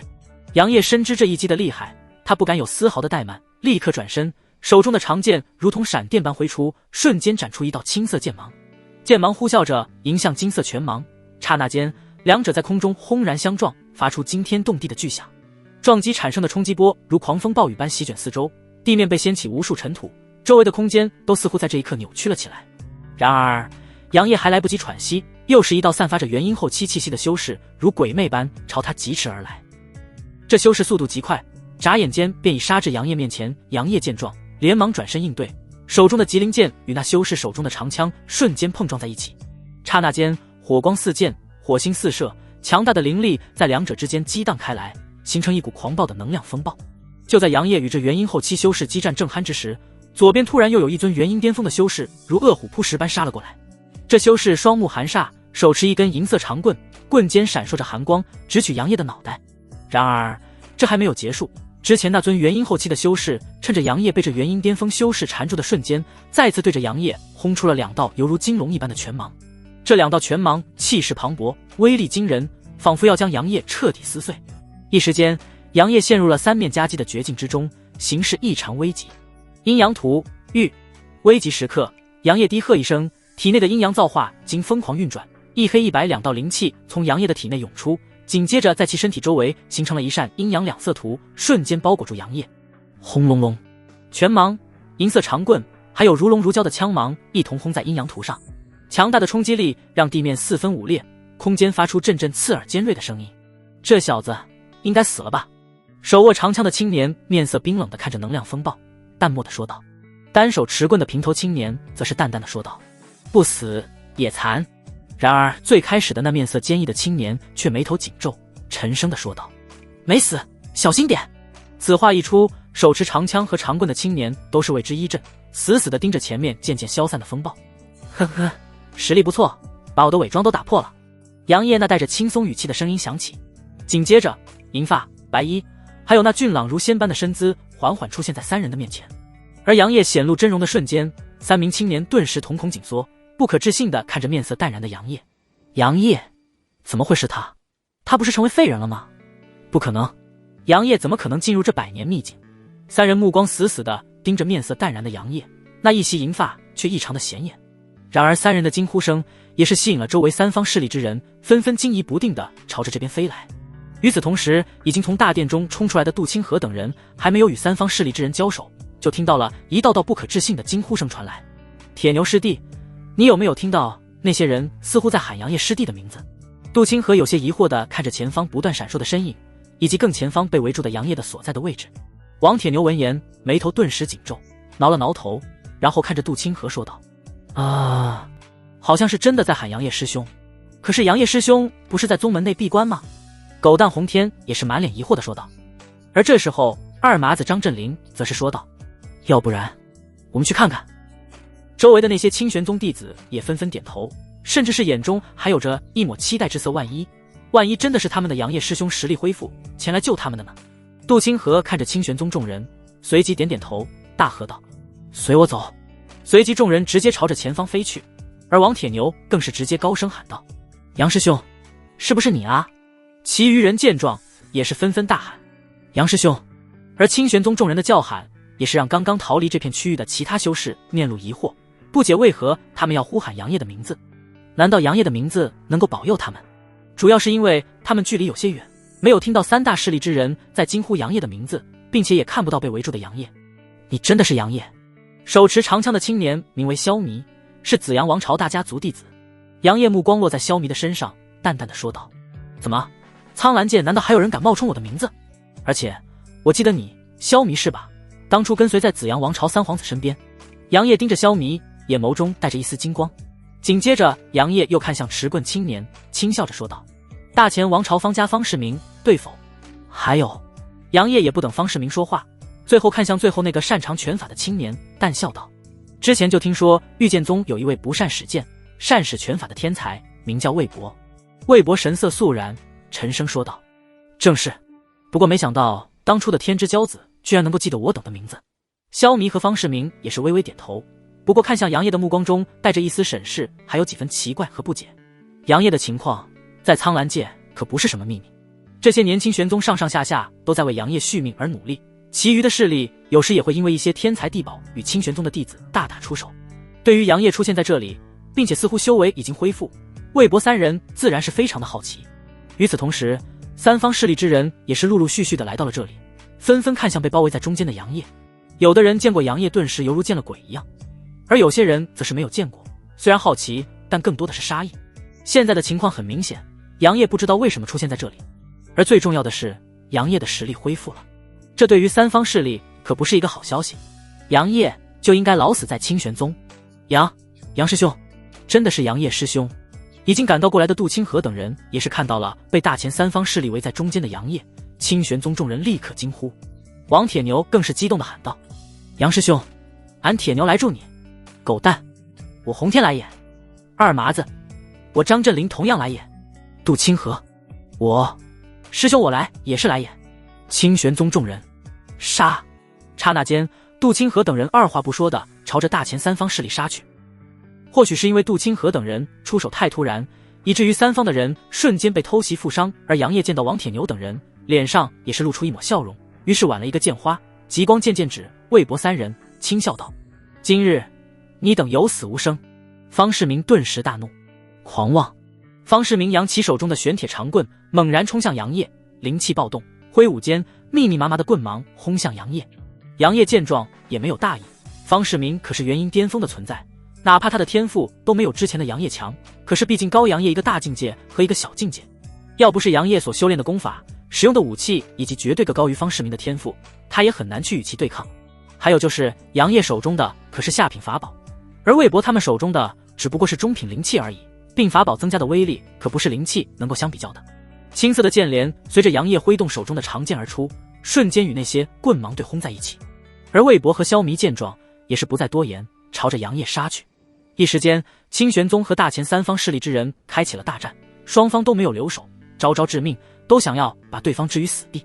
虽然大前三方势力的人数几乎是清玄宗的3倍还多一点，但是架不住清玄宗众人在看到杨业之后，肾上腺素飙升，平时的话可能1打2，但是现在居然能够1对3，这可是让大前三方势力之人越打越心惊。杜清河还有3名清玄宗元婴巅峰弟子也是各自拦住了4名元婴巅峰，这可是极大的帮助了杨业，要不然杨业可能面对可就不单单是魏博三人了。枪出如龙，一点寒芒。萧弥大喝一声，体内的爆发出惊人的枪意，朝着正与魏博和方世民搏杀的李环甩出一道枪芒。银色的枪芒犹如一条狰狞的巨龙，狰狞咆哮间扑向杨业。杨业奋力抵挡方世民那劈杀下来的玄铁长棍，感受到身后的枪芒，释放自己的另一只手，朝着后面挥出一掌。洛天掌，黑白灵气从杨业的左手如火山爆发一样喷涌而出，强大的力量让空间隐隐作响。轰隆隆，巨掌和枪芒对轰在一起，爆发出了恐怖的力量风暴。撼山拳，魏博怒吼，双目赤红，战意盎然，双拳上被金色灵气缠绕，气血磅礴，犹如山岳一般不可撼动，猛然好朝着李环的脑袋轰出一拳。砰砰砰，一张阴阳图及时出现在杨业的侧方，挡住了魏博的攻击，拳意四溢，空间震动。此时的杨业也是稍感有些棘手，一边抵挡3人的更好攻击，一边观察3人的弱点。然而3人的攻击机会都是相互错开，使得杨业必须时刻要应付其中的一人，除非迅速镇压其中一人，要不然绝对会被3人耗死。当然了，以长生体那绵长的体力以及体内的灵气，杨业并不担心自己的被活活耗死在这里，他完全有能力直接离开这里，但是清玄宗一定会有许多人被留下来，这可不是杨业想要看到，境界还是太低了。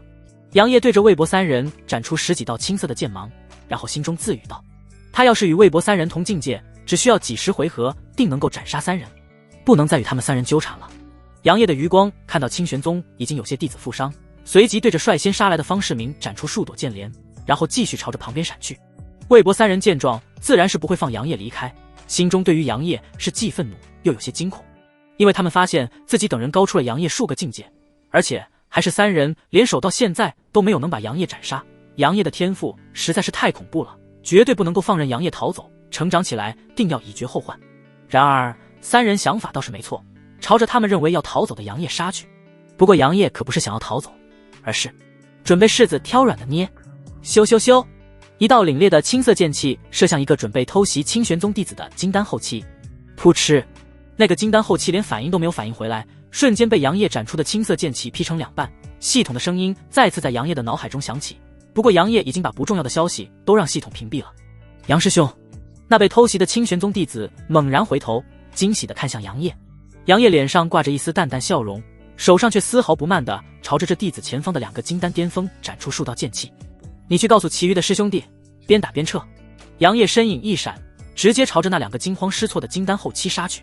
嗖嗖嗖，一道道青色的剑气伴随着杨业在人群中飞舞，鲜血四溅，让三方势力中的金丹后期和金丹巅峰无不丧胆。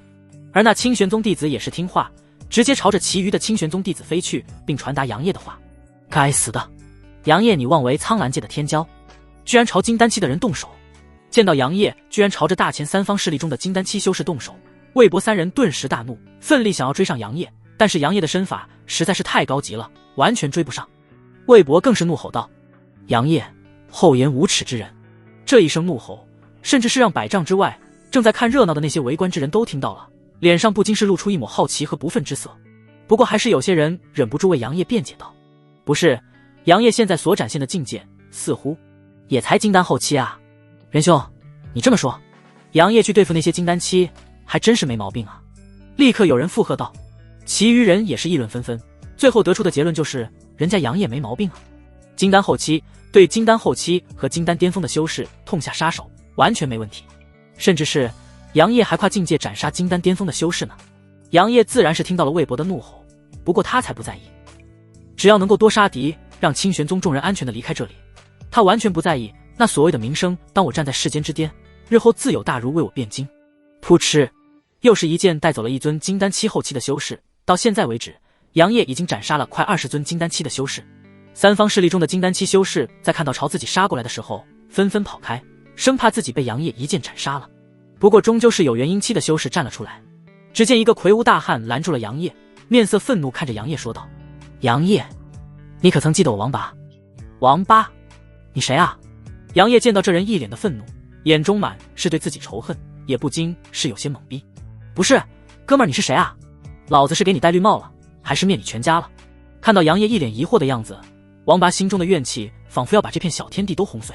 只见他咬牙切齿的怒道：要不是你当年废掉我的根基，使得我在这个境界蹉跎岁月，莲花也不会和我退婚，他也不会和那个痴呆的傻子在一起。一声声咆哮犹如雷霆万钧，让这片区的所有人都听到了。看着空中那浑身颤抖、面色血红、脖子上青筋暴起、死死攥着拳头的王拔，所有人都沉默了，甚至是连杨业都有些复杂的看着面前这个大汉，然后略微感知下了一下。元婴期中期，但境界有些虚浮，气火旺盛，明显的根基不稳，或者是像他自己说的根基被毁了。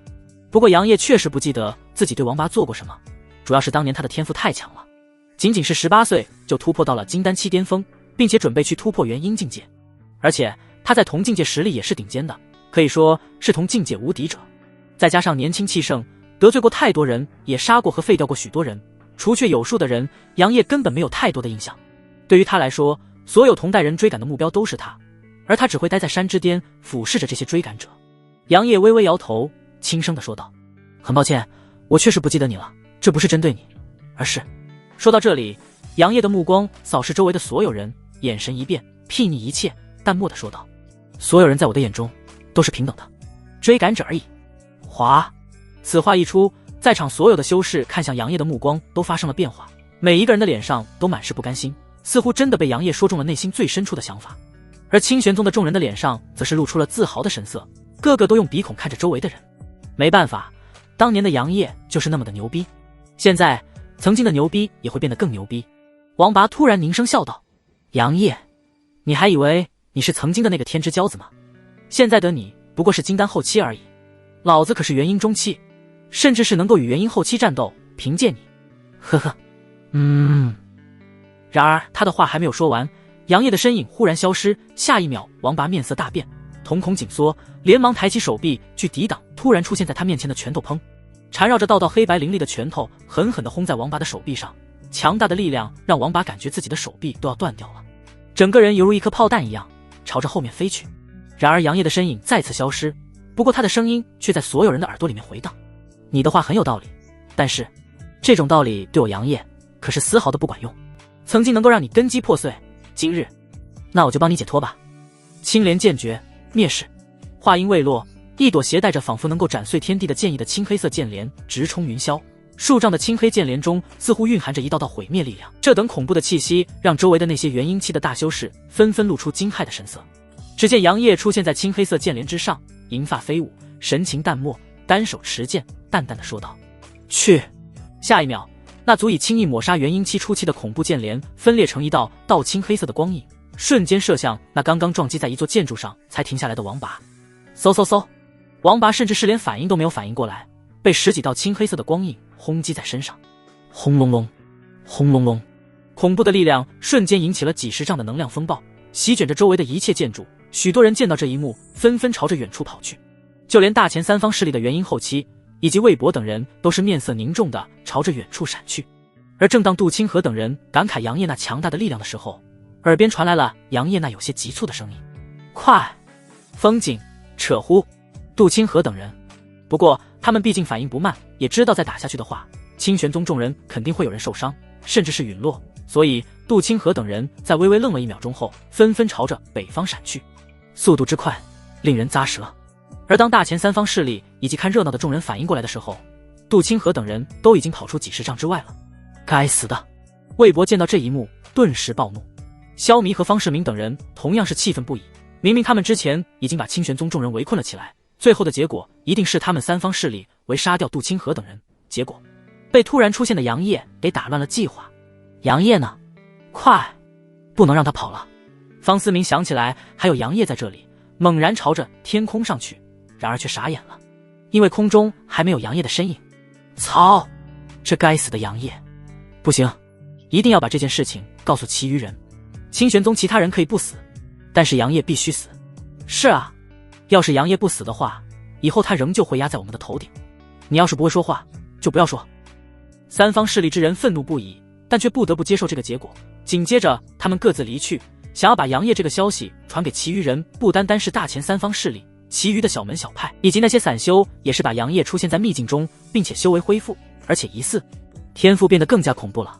这一刻，杨业的名字以极快的速度在秘境10天地中传播。曾经的杨业回来了，嗨嗨，有些装逼大发了。雷霄小天地某处大殿中，一道身影有些踉跄的出现。杨业面色有些苍白，眼眸中带着一丝疲惫，嘴角更是有着一抹嫣红之色。感受着自己体内几乎要空了的灵力，杨业的脸上露出一抹苦笑，摇着头自语道：境界还是有些低，哪怕是拥有长生体也有些勉强。长生体最特殊的地方就是寿元绵长，不过长生体也需要修炼，再加上杨业刚刚战斗几乎都是越阶战斗，还有施展的术法和麒麟剑对灵力的消耗都是非常大的。但杨业并没有受什么重的伤势，只是有些被震伤，这伤势分分钟钟就恢复了，现在主要是恢复灵力。杨业拿出几颗丹药服下之后，面色才微微恢复一些。丁，宿主第一次完成了20连杀，由于斩杀的敌人境界略低，奖励高级地品法术的爆天星。丁，宿主触发10倍暴击，奖励小神通缩的成寸。哦，小神通。杨业听着脑海中系统的声音，眼中不禁是露出了一抹好奇之色。紧接着他就看到了系统空间中有着一道土黄色的光辉射入了他的脑海中，紧接着虎躯一震，一股奇妙的感觉席卷全身。数秒过后，杨业缓缓睁开眼睛，开合间有着一抹土黄色的光芒一闪而过。这缩地成寸居然能够瞬间移动100丈的距离，并且这还仅仅是小成，要是大成之后，甚至是能够进行空间跳跃，一念之间移动数万里。杨业仔细地感受着缩地成寸这个小神通，脸上不由得露出一抹惊叹之色。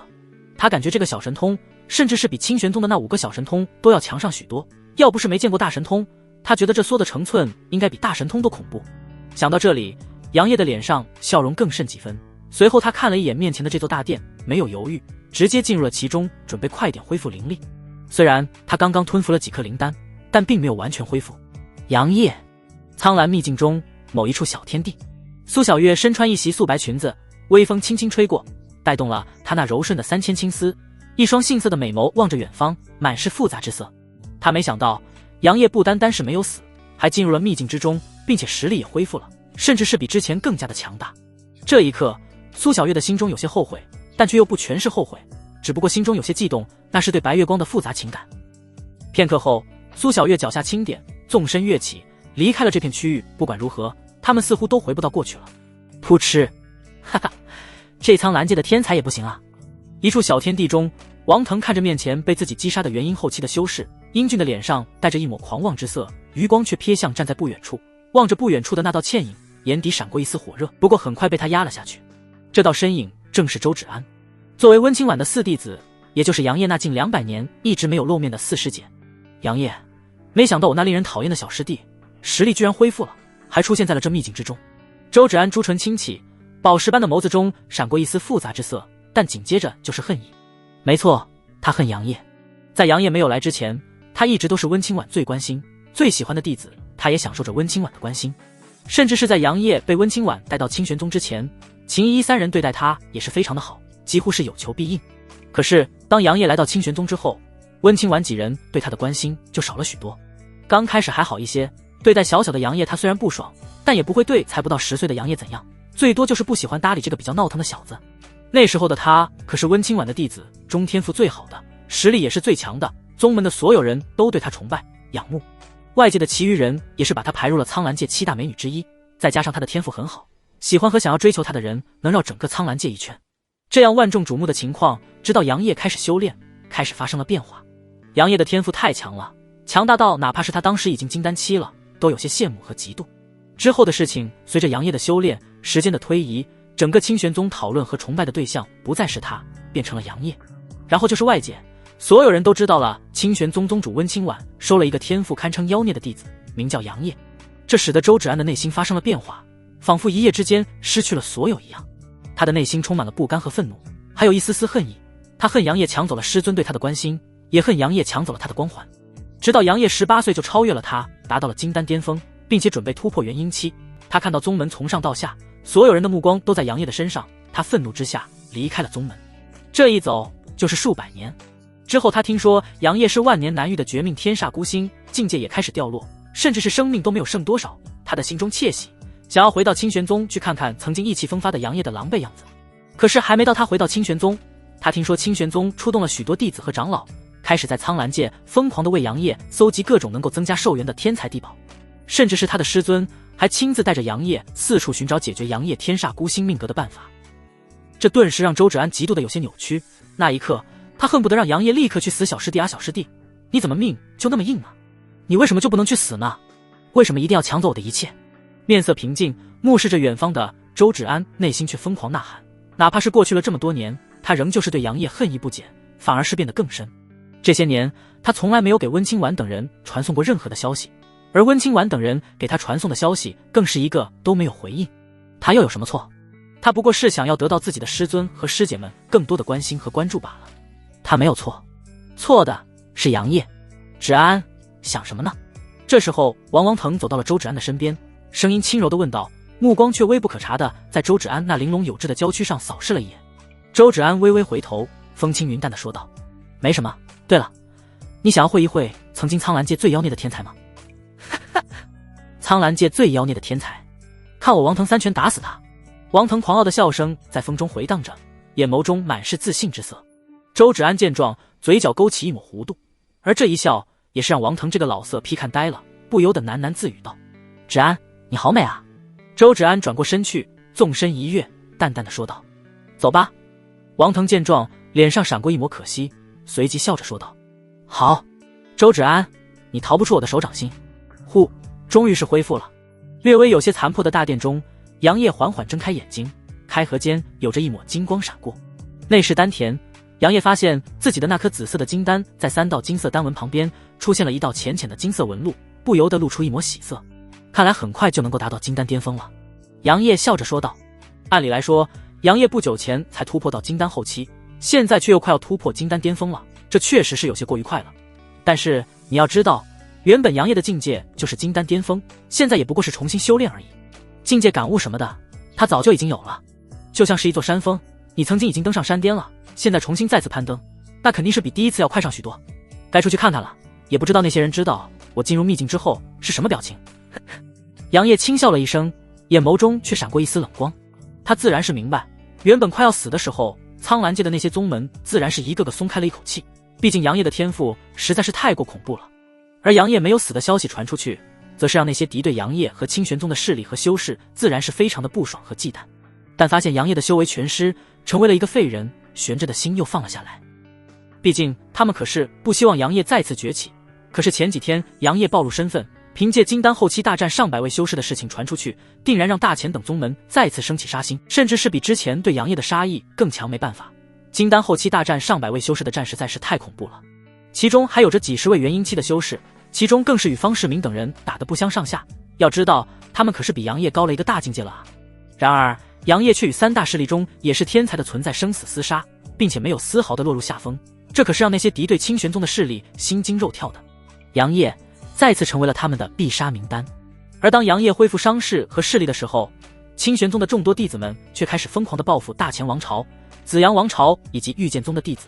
只因杜清河等人逃出去之后，就开始联系身处各个小天地中的清玄宗弟子，告知了他们自己等人被大乾三方势力围困，最后被杨业救了事情。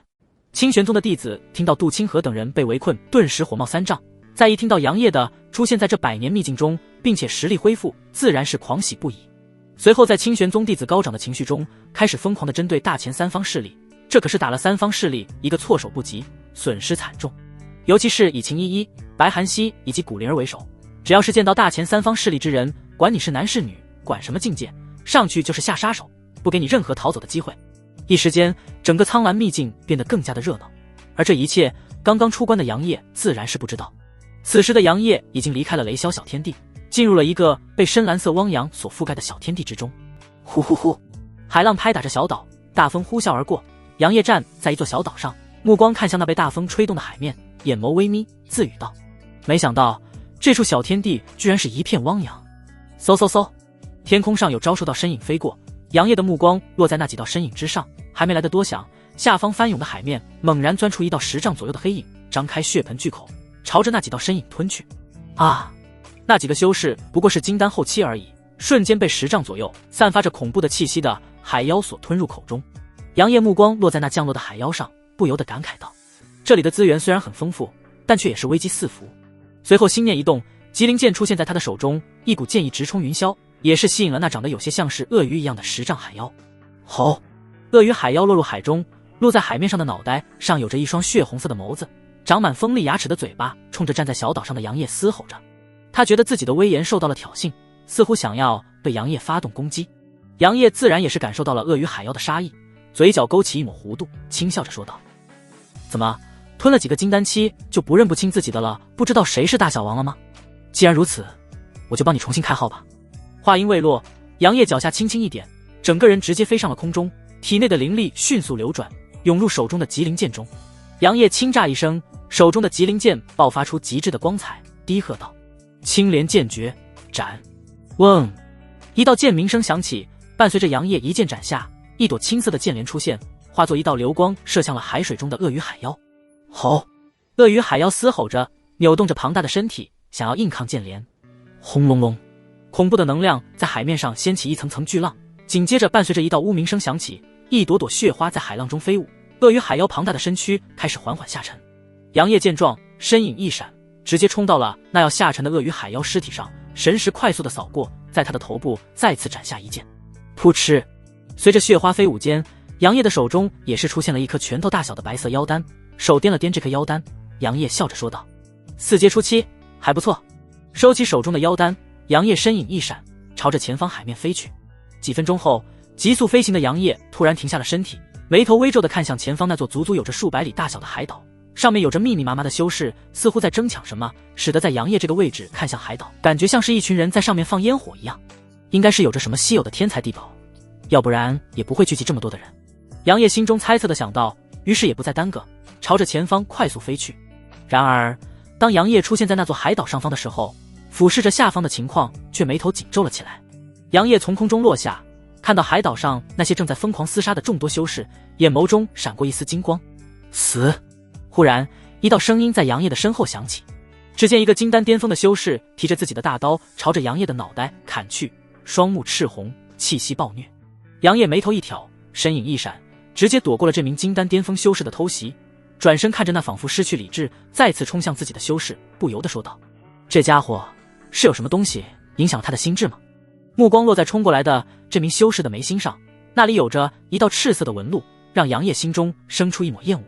面对已经来冲他面前的修士，杨业没有丝毫的手软，果断地扬起手中的极灵剑，剑芒瞬间击中了这名金丹巅峰。噗嗤，整个人直接被杨业的剑芒一分为二，拦腰斩断，鲜血直流，飞快地朝着下方的海岛落去。然而杨业却看到了这名修士眼眸中的一抹迷茫，紧接着这名修士的眼睛就失去了色彩。杨业眉头紧皱，收起这名修士的灵剑，然后朝着下方的海岛落去。刚刚落在地上，又是一群修士朝着他扑杀而去。这些修士的眉心处都有着一道赤色的纹路，双目血红，犹如妖兽一样扑向杨业。杨业自然不会心慈手软，手中的极灵剑化作死神的镰刀，开始收割这些修士的生命。脑海中系统的声音也是不断的响起，不过暴击出来的东西都一般的，杨业也没有在意，而是看向周围的环境。只见周围有着一座座雕像，这些雕像则是一个个长相狰狞的海妖，他们之前似乎有着某种联系，散发着一股神秘的气息，也似乎是这些气息影响了周围那些修士的心智，开始疯狂的厮杀。杨业轻咦了一声，只见一股神秘的淡红色气体想要钻入他的身体里面。杨业见状，顿时立刻运转阴阳造化经，一黑一白两道灵力迅速化作两道残影，直接朝着那股淡红色的气体扑去。转瞬间，那股淡红色的气体就被黑白灵力所撕碎抹除。这是什么鬼东西？杨业心中生出一抹警惕，目光落在地面上，只见那些被他斩杀的修士的尸体不断的流着鲜血，那些鲜血犹如拥有生命一样，朝着周围的那些海妖雕像流去。紧接着那些血液直接被那些海妖雕像所吸收，雕像的头部的眼睛散发着血色的光芒，这使得杨业心中微微一沉。看了半天也没有发现什么，杨业只能够提着极灵剑朝着海岛中心走去。扑哧扑哧扑哧，一朵朵蟹花在杨业的身边绽放，手中的极灵剑早已经被鲜血染红，神色冰冷地看着周围仍旧是要朝他发起攻击的修士们，杨业的杀意已经止不住了。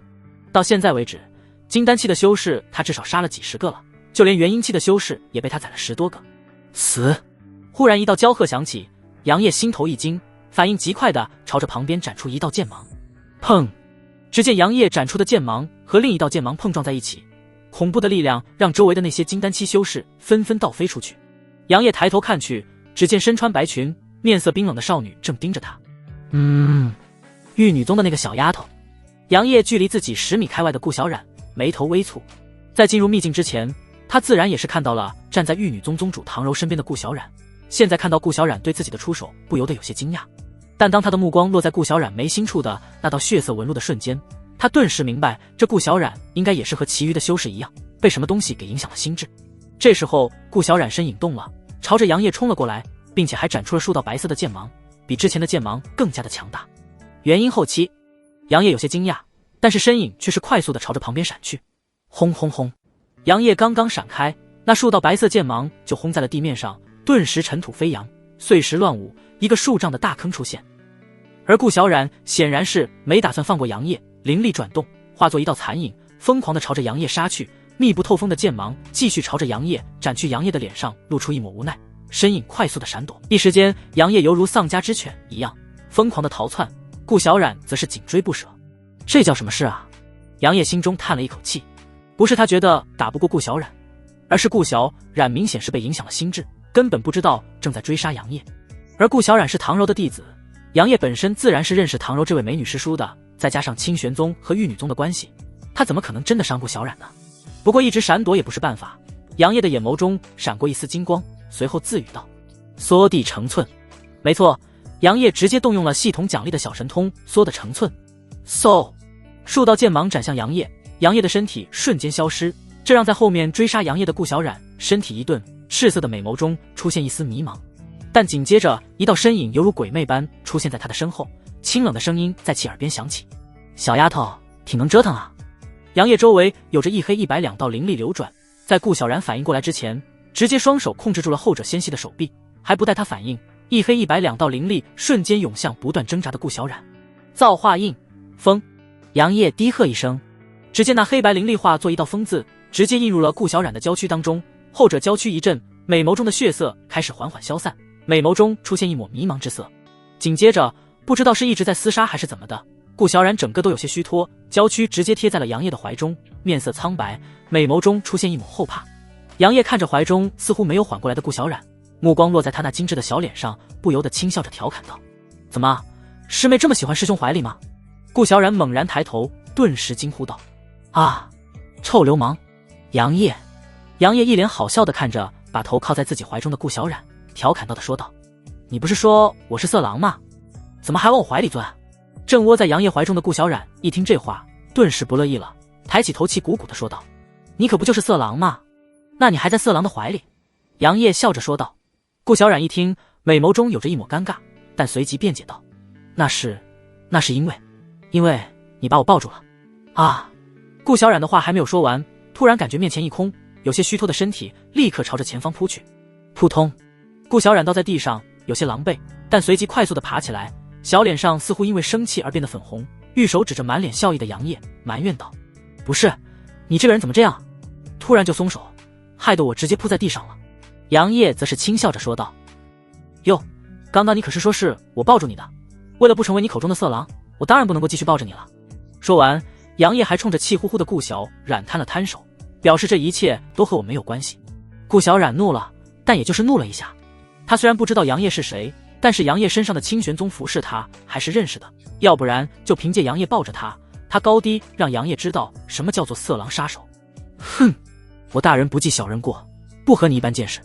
顾小冉拍了拍身上的灰尘，看了一眼笑盈盈的杨烨，随即低头嘀咕了一句：“要不是看在你长得很好看的份子上，高低让你吃我一击断子绝孙脚。”杨烨一听，额头满是黑线，嘴角抽了一抽，看着那长相单纯的顾小冉，心中想到：这小丫头够狠的啊。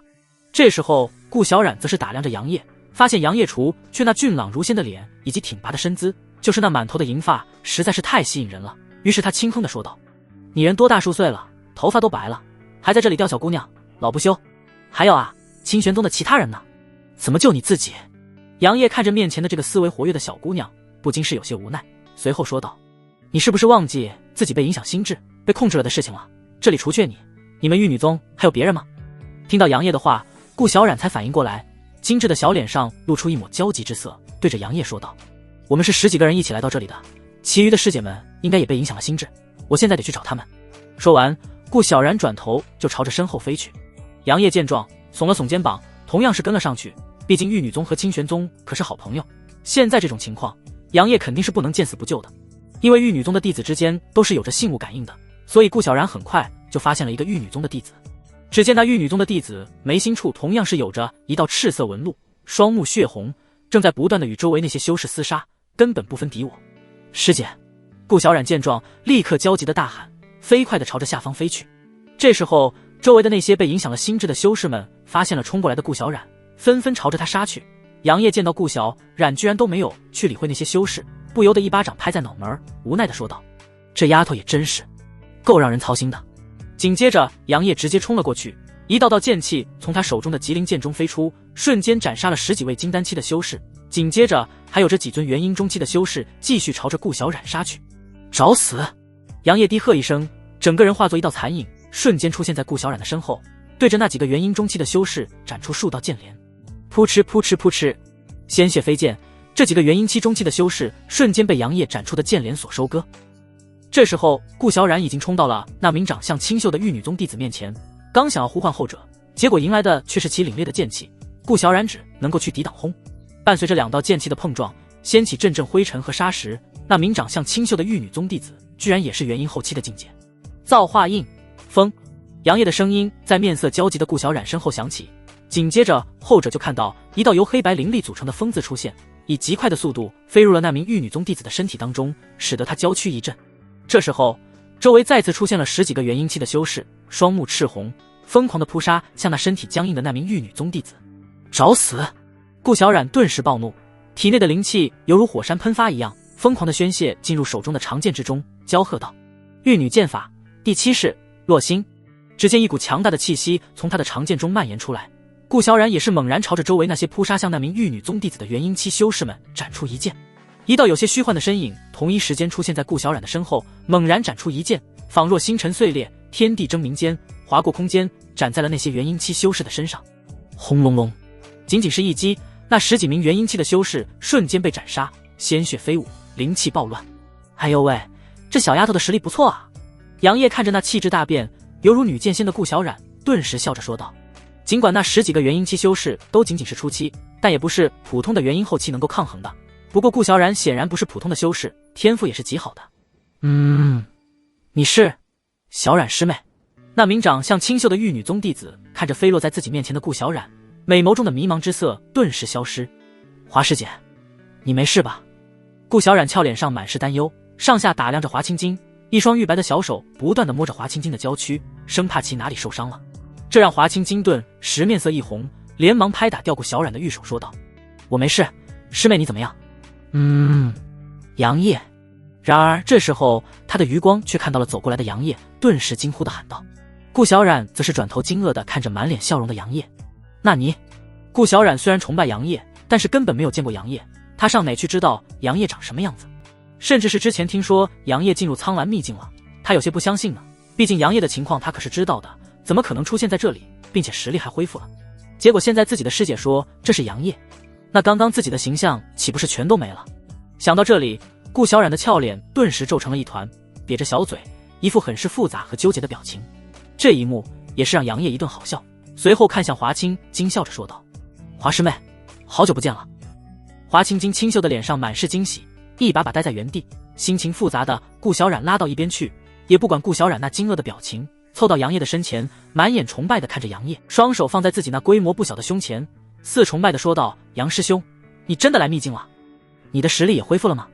杨业看着面前的华清金，不由得拍了拍他的琴手，笑呵呵的说道：你这丫头都当师姐了，怎么一副师姐的样子都没有？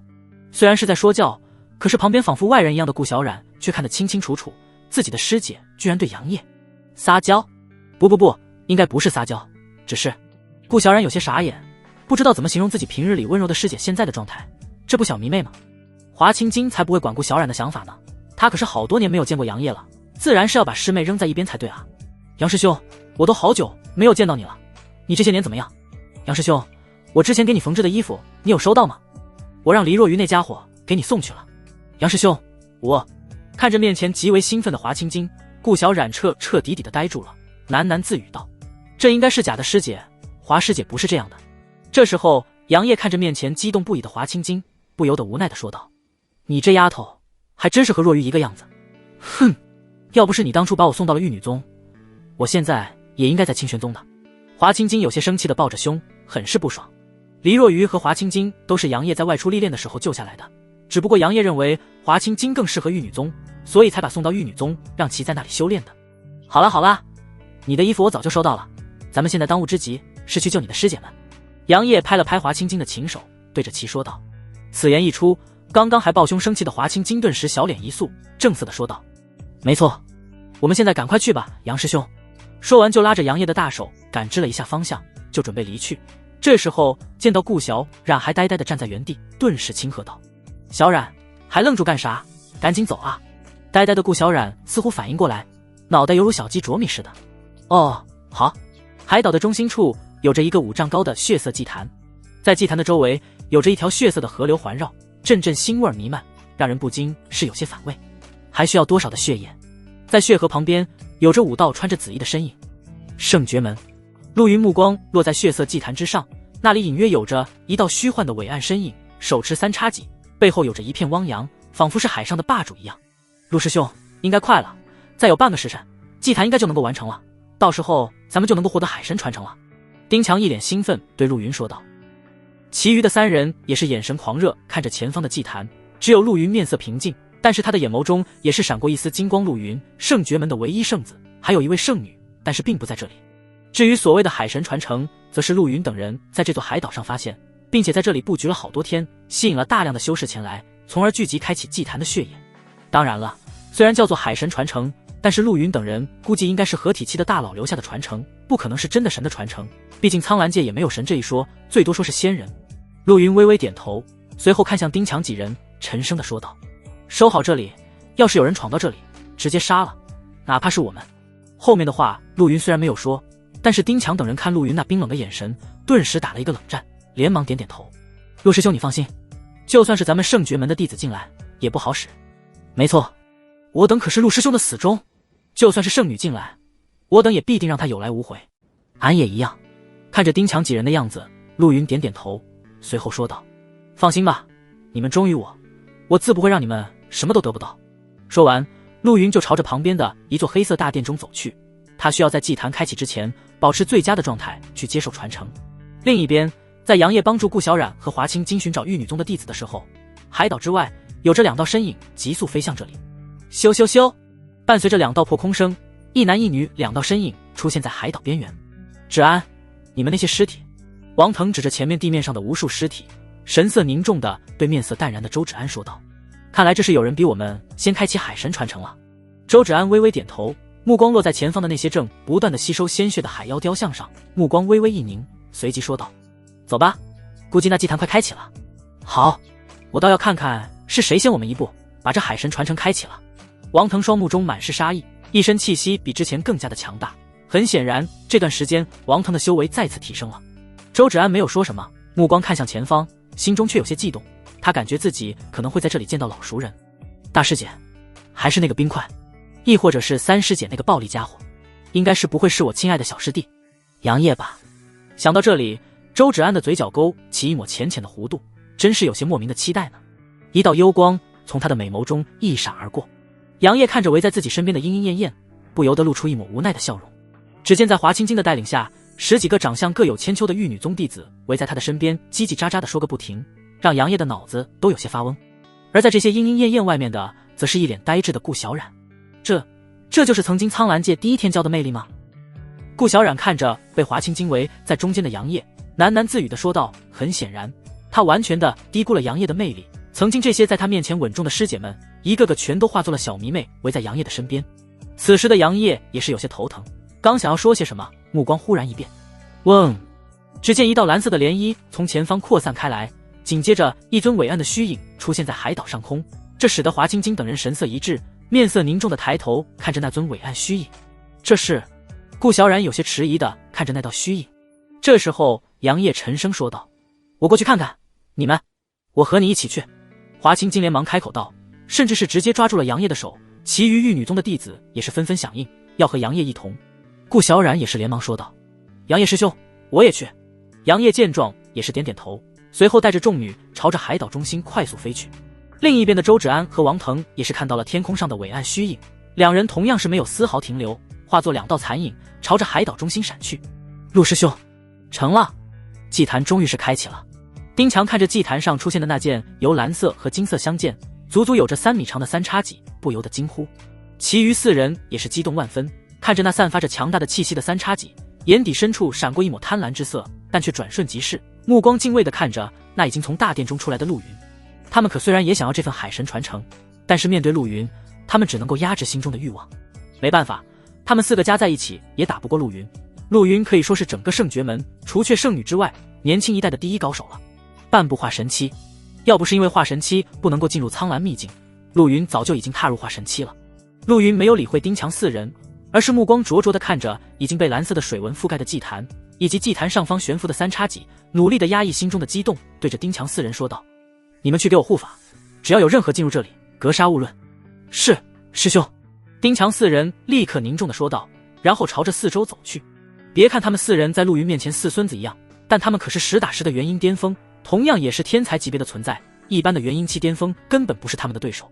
此时的祭坛周围只剩下陆云一人，他的笑容再也隐藏不住，狂笑道：哈哈，海神传承，一个合体期强者的传承，足够我未来踏入合体期了。这才是陆云看重的地方。目前为止，苍兰界已经许久没有人突破到合体期了。一个是因为苍兰界的修炼资源确实匮乏，想要突破到合体期需要的资源那可以说是恐怖如斯。再一个最重要的原因就是，目前苍兰界各大宗门以及3大王朝所修炼的功法有所限制，似乎是因为无数年前的一场大战，把许多能够修炼到合体期的功法都打丢了，传承下来的功法都有些残缺，就像是圣绝门的功法圣诀一样，合体期修炼的那部分就是缺失了些许，导致后面圣绝门许多想要突破到合体期的修士纷纷失败。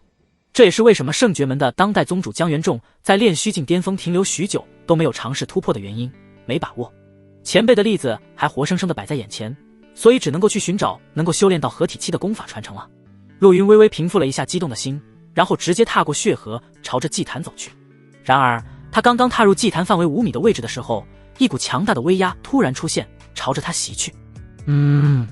陆云发出一声闷哼，脊背微微有些弯曲，但紧接着他嘴角勾起一抹狞笑的吼道：区区威压，想让我屈服？做梦！给我起！话刚刚落下，陆云的身体中有着一道强横无比的气息爆发，直冲云霄，也冲散了那道来自祭坛上三叉戟释放的威压。轰！陆云的周围缠绕着一道道淡蓝色的灵力，并且还释放出了一股柔和中带着冰冷刺骨的气息。稀有的先天水灵根，5行灵根之一，修炼速度极快。这个世界不单单有特殊体质，还有着这种先天5行灵根，尤其是这种先天的完整无缺的灵根，并不比那些特殊体质差。而这也是陆云自信能够完美的继承海神传承的原因之一。毕竟能够被叫做海神的存在，本身应该是具有亲近水系的特殊体质。海王体能够天生操控大海，在海中修炼速度极快，甚至是能够控制海妖。此时的陆云已经来到了祭坛之上，双手结印，释放了自己体内的水灵根，一道道淡蓝色的灵力从他的体内涌出，缓缓流向悬浮在祭坛上的三叉戟。嗡！三叉戟在接触到陆云的水灵根之力的瞬间，爆发出一道无形的光波，朝着四周快速扩散而去。紧接着，陆云双目微闭，盘膝坐在三叉戟的面前，三叉戟上流出一缕缕光晕，落在陆云的眉心处，两者像是产生了联系。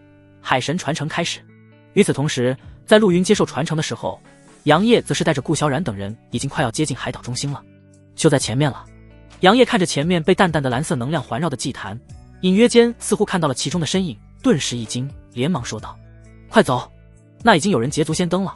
顾小冉等人也是快速的跟随着杨业冲了过去，但下一秒4道身影拦在了杨业等人的面前，正是丁强4人。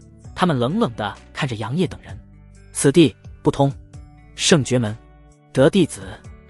杨业目光落在丁强4人身上，眼眸中闪过一抹金光。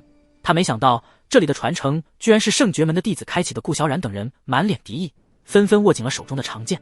而丁强等人虽然是元婴巅峰的境界，神色也是极为的冷漠，但是他们在看向华清金等人的目光中带着一抹凝重之色。随后丁强的目光落在杨业的身上，然后嘴角勾起一抹轻笑，淡淡的说道：这不是苍兰界曾经的第一天骄杨业吗？没想到你真的有胆子出现在这里。其余3人的脸上也是浮现一抹戏谑的笑容，看向杨业的目光中带着一抹不屑。哪怕是最近整个苍兰秘境都在传杨业如何了得，但他们可不会觉得身为元婴境巅峰的他们会打不过金丹境界的杨业。听到丁强的话，杨业的脸上只是浮现一抹淡淡的笑容，似乎一点都没有生气。可是华清金等人却不乐意了，只见华清金上前一步，呵斥道：丁强，你的嘴巴是吃屎了吗？这般的恶臭，你要是觉得自己的那张没有用的话，我华清金完全是可以帮你砍掉它。华清金神色冰冷至极，面对阴阳杨业的丁强等人，他自然是非常的愤怒。顾小冉则是有些惊讶地看着华清金，美眸中满是不可思议，他可是从来没有见过华清金如此说话的。这也是让顾小冉再次重新评估了一下杨业在华清金心中的地位。丁强面色微变，冷冷地说道：华清金，你们玉女宗不要自误，现在立刻，我圣绝门可以既往不咎，要不然休怪我等辣手摧花了。说到这里，丁强4人元婴巅峰的气息瞬间爆发，恐怖的力量让周围的树木东倒西歪。然而面对丁强4人的威胁，华清金等10几个玉女宗的弟子没有一个畏惧的，纷纷亮出了自己的长剑，似乎下一秒就准备动手。杨业的目光则是越过了丁强等人，看向前方，隐约间似乎看到了一道身影落座祭坛之上。莫不是陆云那个家伙？杨业轻笑着说道，眼眸中闪过一丝金光，他能够感知到周围有陆云留下的气息。陆云可是他的老对手了，虽然一直不服气自己，不过在他杨业面前仍旧是手下败将。听到杨业的话，丁强4人面色微变，随后他冷喝道：现在立刻离开。顾小冉美眸微眯，在所有人都极为惊讶的情况，握着长剑猛然斩出一道剑气。丁强见状，眼眸中闪过一抹阴翳，紧接着抬手轰出一掌。轰隆隆，剑气和掌印对轰在一起，产生的力量让周围的树木瞬间覆灭。而随着顾小冉的动手，华清金等人也是不含糊，纷纷朝着丁强4人发起了攻击。顾小冉更是朝着丁强杀去。杨业见到这一幕，自然也是不含糊，握着麒麟剑，脚下黑白鱼图浮现，直接朝着丁强4人杀去。该死的，这帮娘们的战力，这居然这般的强大，面对10几个人的围攻，哪怕是元婴巅峰的丁强也是有些烦躁。主要是玉女宗的这些弟子都会合击之术，3个人就能够建立一个小剑阵，其中实力最强的就是顾小冉和华清晶了。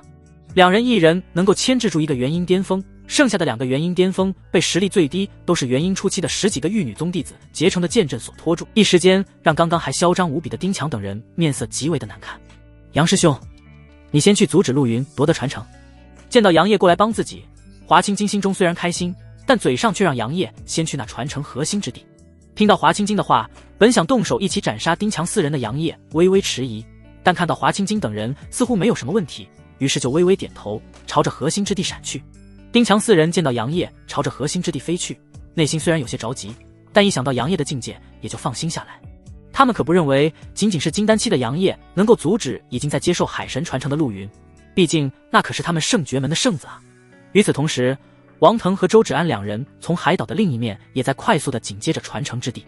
嗡，身影闪烁，杨业也终于是来到了传承之地。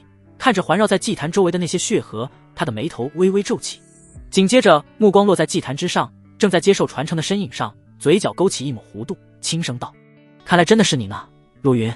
嗡，正在接受传承的陆云也是唰的一声睁开了眼眸，开合间有着一抹幽蓝的光芒闪过，看着空中的杨业，他的眼眸中杀意浮现，冰冷地说道：没想到你我200多年没见，如今却在这里，你想阻我吗？杨业曾经也是他陆云日日夜夜想要打败的人，可惜杨业犹如那璀璨的流星，闪耀的时间太过短暂，现在的杨业已经不被他放在眼中了。杨业轻笑了一声，淡淡的说道：陆云，这200多年过去，本以为你早已经达到了化神期，没想到。呵呵。后面的话杨业虽然没有说出来，但是陆云又怎么可能听不出来话的讽刺，随即他的嘴角勾起一抹冷笑说道：现在的你根本不配和我站在同等位置上说话。哦，是吗？杨业的脸上没有什么表情变化，只是祭坛上的陆云说道：你在拖延时间是吗？那不好意思了，我可不是什么正道人士。青莲剑阁。下一秒，杨业扬起手中的极灵剑，对着祭坛上的陆云猛然斩出一道青色的剑气，并且在周围出现一道道青色剑帘，一同朝着陆云杀去。然而陆云丝毫不慌，仍旧是稳稳地坐在祭坛之上，抬起左手猛然一挥，一道蓝色的波浪出现在祭坛之前，瞬间拦住了那道青色剑气以及那些小剑帘。轰隆隆，杨业双眼微眯，一道金光在眼底闪过，盯着浑身缠绕着淡蓝色气体的陆云，淡淡的说道：看来已经接受了7、8成的传承之力了。陆云听到杨业的话，眼眸深处闪过一丝波动，但嘴上却是淡淡的说道：在我的眼中，杨业你已经没有了和我争锋资格了。哦，是吗？杨业淡淡一笑，随即也不再废话，整个人直接朝着祭坛杀去，扬起手中的极光剑，斩出数道青色的剑芒。而在祭坛上的陆云面色不变，一边接受最后的2成的传承，一边大手一挥，一道道蓝色的能量出现在祭坛周围，直接挡住了杨业的那数道青色剑芒。轰隆隆，青莲剑阁灭世！杨业来到那蓝色的光幕面前，眼眸中闪烁着杀意，体内的灵力涌动，猛然斩出一道数十丈的剑芒，恐怖的力量让周围的空间隐隐震动。这一击也是让祭坛上的陆云面色微变，低喝道：大浪淘沙！下一秒，他的周围那些蓝色气体化作一道道海浪，朝着那巨大的青色剑芒轰去。然而那青色的巨大剑芒在接触到海浪的瞬间，直接化作一道道青色中带着猩红颜色的剑帘，直接撞在了那蓝色的光幕之上。强大的力量已经完全达到了元婴后期的力量。咔嚓，蓝色的光幕碎裂开来，让祭坛上的陆云有些阴沉。他没想到李环的力量居然能够达到元婴后期，不过这也是微微让他有些惊讶，元婴后期的实力还不足以在他的面前嚣张。只见他体内的涌出一道道蓝色的灵力，这些灵力在他的指挥下化作一道道散发着寒气的剑势，如疾风骤雨般朝着杨业扑去。杨业见状，左手猛然轰出一拳，一个巨大的黑白色拳印瞬间飞出，紧接着化作一道太极图，瞬间挡住了那些恐怖的冰剑。不过杨业的境界确实是一个问题，仅仅是抵挡了5个呼吸，那太极图就被那些冰剑所轰碎，继续朝着杨业射去。杨业见状，直接催动体内的阴阳造化经，灵力在体内疯狂的运转，脚下有着一抹暗黄色的光芒闪烁，下一秒他的身影直接消失。小神通，缩地成寸。这突然消失的杨业让陆云面色微惊，还不等他多想，杨业居然出现在了祭坛之上，手中的极灵剑散发着五彩的光芒。杨业低喝道：清玄剑诀，逆斩！周围爆发出恐怖的气浪，杨业提起手中的极灵剑，无尽的灵力涌入其中，朝着面前的陆云狠狠地斩了下去。轰！一声巨大的响声，杨业眼眸中瞳孔紧缩，只见在他的极灵剑之下，有着一层淡蓝色的光罩阻挡了他的斩击。而在光罩中的陆云却面色阴沉如水，哪怕是杨业的攻击并没有伤到他，可是他却发现杨业这一击的力量居然达到了元婴巅峰。他不过是区金丹后期啊，居然跨越了一个大境界，还要多一个小境界。这恐怖的天赋让陆云心中羡慕嫉妒恨啊！尤其是他发现自己头顶的那道海神虚影居然被这一击削弱了几分，变得更加的虚幻，传承似乎都产生了一丝停滞。他隐约间感知到自己的传承中似乎少了些许的东西。杨业，陆云低吼，双目死死地盯着面前的杨业。他缓缓站了起来，直接打断了传承。杨业见状浑然不惧，单手持剑，目光淡漠地看着面前似乎不再接受传承的陆云，淡淡地说道：怎么了？生气了？呵呵，你不是已经气了这么多年了吗？杨业的话让陆云更加愤怒，手中浮现2柄半米长的短剑，上面刻着道倒水蓝色的灵纹，下品法宝。嗖！只见陆云双手猛然朝着前面刺去，浑身散发着的极寒之气，并且那2柄短剑上还缠绕着一缕缕蓝色的水汽。杨业反应同样快速，提起手中的极灵剑，瞬间挡住了陆云的攻击。但是陆云毕竟是已经达到了元婴巅峰的极致，半步化神期，强大的力量直接把杨业击飞。看着那倒飞出去的杨业，陆云自然是不会就这般放过他，嘴角泛着冰冷的笑容，脚下暗紫色的光芒闪烁，整个人化作一道残影，朝着杨业杀去。杨业也察觉到了陆云的动作，还没等身体挺住，随手朝着陆云的方向甩出7、8道青色的剑连。陆云在空中快速的闪躲，轻易的躲过了杨业的斩出的剑连，低喝道：圣诀，幻影分身，速杀！话音落下，刚刚止住身体的杨业就看到了5道一模一样的陆云同一时间的杀向自己的，这不仅是让杨业眉头微皱，沉声的说道：居然感知到哪个是本体，既然如此，造化印！随手把极光剑放在空中，丹田中的黑白灵力从他的左右手涌出，双手化圆，紧接着单手掐印，另一手猛然轰出一掌。只看黑白色的灵力在空中化作一方大印，散发着强大的气息，猛然朝着那5个陆云落去。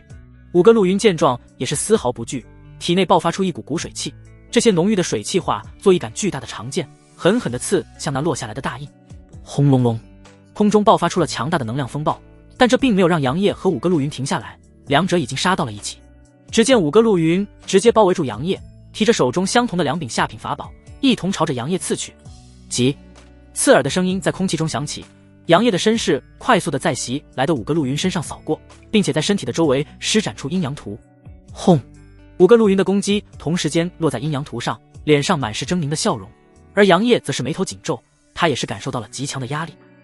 一个呼吸后，阴阳图还是破碎了，而5个陆云再次朝着被包围的杨业杀去，一道道蓝色的锋刃把随着短剑的划过，直袭杨业的心脏、脑袋、后背、丹田还有下体。这让杨业不仅是暗骂陆云比他还下流，不过他手上的动作却丝毫不慢，左手成指，猛然朝着左手边的那个陆云一指。阴阳指，黑白灵气从他的食指中瞬间飞出，在左手边的那个陆云震惊的目光中狠狠地击中了他的胸口。扑哧扑哧，杨业也被陆云的攻击击中，两人纷纷朝着后面退去。然而这时候忽然有2道拳芒分别朝着两人轰去，让两人面色微变，并伴随着一道嚣张的笑声。看来本少没来晚。砰砰，纷纷倒飞出去的杨业和陆云两人直接打碎了杀向自己的那道拳芒，然后止住身体，目光冰冷地看向来人。只看一个身材高大、面容俊朗、浑身充满阳刚之气的青年出现在空中，脸上挂着张扬的笑容，看向杨业和陆云的目光中充满了战意。杨业看着来人，目光微眯，忽然系统的声音出现在脑海中：叮，检测到紫色气运之子。哦，气运之子。杨业的眼眸中闪过一丝金光，紧接着直接打开了探查之眼。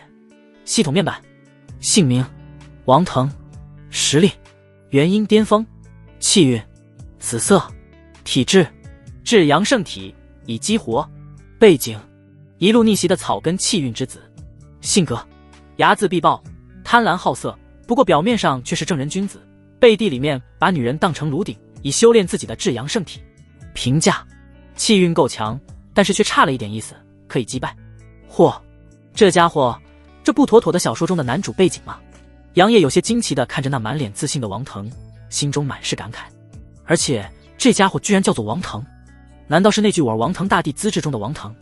杨业心中有些好笑的想到，不过他心中已经对王腾这家伙产生了杀意，斩杀一个紫色气运之子，估计能够暴击出来好东西吧。另一边的陆云看着那比自己似乎还牛逼的王腾，顿时不乐意了，帅气的脸上生出一抹冷笑，呵斥道：“你个偷袭之人，是哪个门派的？”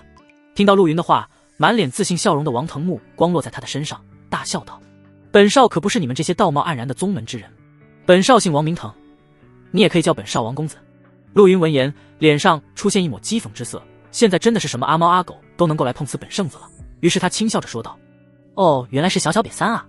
现在这个世道讲究出来混是要讲究背景的，一个小小的散修，居然还敢在本圣子面前大放厥词，真是不知道死字是怎么写的啊！狂妄！”王腾的性格本就是有些强硬，面对如此侮辱自己的陆云，他自然是非常的愤怒，双目中的浮现两团炽热的光芒，仿佛是两轮小太阳一样，死死地盯着陆云。这一变化让陆云顿时面色微惊扑哧，哈哈哈哈！一道笑声很是突兀的响起，让剑拔弩张的陆云和王腾猛地转过头去，纷纷盯着那捧腹大笑之人。没错，就是喜欢冲尸的杨业，杨大少。只看杨业笑的腰都直不起来了，甚至是眼角还挂着2滴泪水，似乎察觉到了陆云和王腾那有些危险的眼神，于是强忍着心中的笑容，然后对着两人摆摆手，说道：“哪个？哈哈哈！不是，你们继续，我刚刚……哈哈，想起来了高兴的事情，我家的狗蛋生孩子了。狗蛋红天，你礼貌吗？就问你，你礼貌吗？”王腾目光死死地盯着杨业，他虽然没明白为何杨业如此大笑，但可以肯定的是，这是在嘲笑他和陆云。这时候陆云冰冷开口道：“杨业，你在笑什么？”杨业。王腾听到陆云的话，看向杨业的目光顿时变了，有兴奋，还有凛冽的杀意，略显激动地说道：“你就是那个苍兰界曾经的第一天骄？”杨业看着神情有些激动的王腾，杨业则是有些懵逼了，上下打量了一下王腾，指着自己说道：“你认识我？还是……”陆云没有说话，而是反复地打量着杨业和王腾。王腾大笑着说道：“是啊，我不认识你。”杨业翻了翻白眼，杨业有些不爽地说道：“你不认识我，你激动的得啊！”王腾眼眸中的2团光芒变得越发的炽热，笑着说道：“没有没有，我听说你是苍兰界的第一天骄，就寻思找个机会，然后打死你。”陆云：“嘿嘿，很好，你不打死他，你跟我姓。”杨业无语，看着那满脸笑容，实则杀意都要翻涌出来的王腾，杨业也是正色的说道：“王腾啊王腾，那都虚名，现在的苍兰界第一天骄是他。”只见杨业猛然指向在旁边看热闹的，希望王腾和杨业打起来的陆云，而王腾似乎真的相信了，然后又看向陆云。陆云：“不是，你这是什么意思啊？我不过是想要看个热闹而已，怎么就引火烧身了呢？”杨业见状，嘴角则是勾起一抹弧度，看着似乎盯上陆云的王腾，心中笑道：“哼，傻逼们，你们两个最好两败俱伤，小爷我就可以坐收渔翁之利了。”这样想着，杨业的目光在两人的身上来回扫视，然而当他的目光不经意间落在不远处时，忽然一定，眼眸中的瞳孔紧缩，脸上的笑意更是消失，不可置信地看着静静地站在那里的倩影。不可能吧？杨业嘴唇微微有些颤抖，嘟嘟囔囔的，目光却死死地盯着那道倩影。只见那道倩影朝着这边走来，越走越近，直至飞到了空中，目光也是直接落在了杨业的身上。而陆云也是看到了这道身影，眉头紧皱，眼眸中有着一抹思索之意。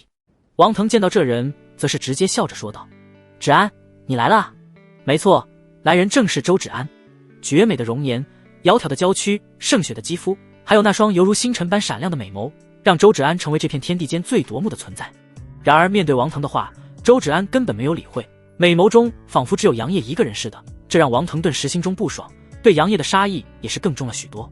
一时间，整片天空似乎都变得极为的安静。杨业眼神复杂地看着前面不过10米距离的周芷安，薄唇蠕动，似乎有着千万句话想要说出口，但最终只是轻声地吐出几个字：“四师姐，好久不见。小师弟，好久不见。你是？”周芷安。陆云惊讶地看着面色平静的周芷安，显然是刚刚才回想起来周芷安，眼眸中有着一抹惊艳之色，他都快要忘记了当初在杨业崛起之前，清玄宗的第一天才了。毕竟周芷安离开清玄宗已经许久，并且在苍兰界也名声不显，很多人已经忘记了清玄宗曾经的第一天才。周芷安淡淡地看了一眼陆云，没有说话，而是看向满脸复杂的杨业，朱唇轻启，淡淡地说道：“怎么，小师弟看到我这个四师姐不开心吗？”杨业闻言，本就是极为复杂的他，更是不知道说些什么。半晌之后，他的脸上露出一抹笑容，对着周芷安说道：“四师姐，师尊还有师姐们都很想你，这些年你过得怎么样？”呵呵呵，师尊他们还记得我吗？周芷安的嘴角勾起一抹弧度，美眸中却满是讥讽之色，看得杨业脸上的笑容一滞。杨业连忙说道：“真的，师尊没事就和我提起四师姐你的，她很想你的。”周芷安闻言，脸上挂着淡淡的笑容，然后说道：“是吗？可是我觉得师尊的心中只有小师弟你呢，大师姐他们估计眼中也只有你了，或许早就已经忘记了我这个人了。”“没有，怎么会呢？”杨业开口解释道，但却被周芷安直接冷声打断。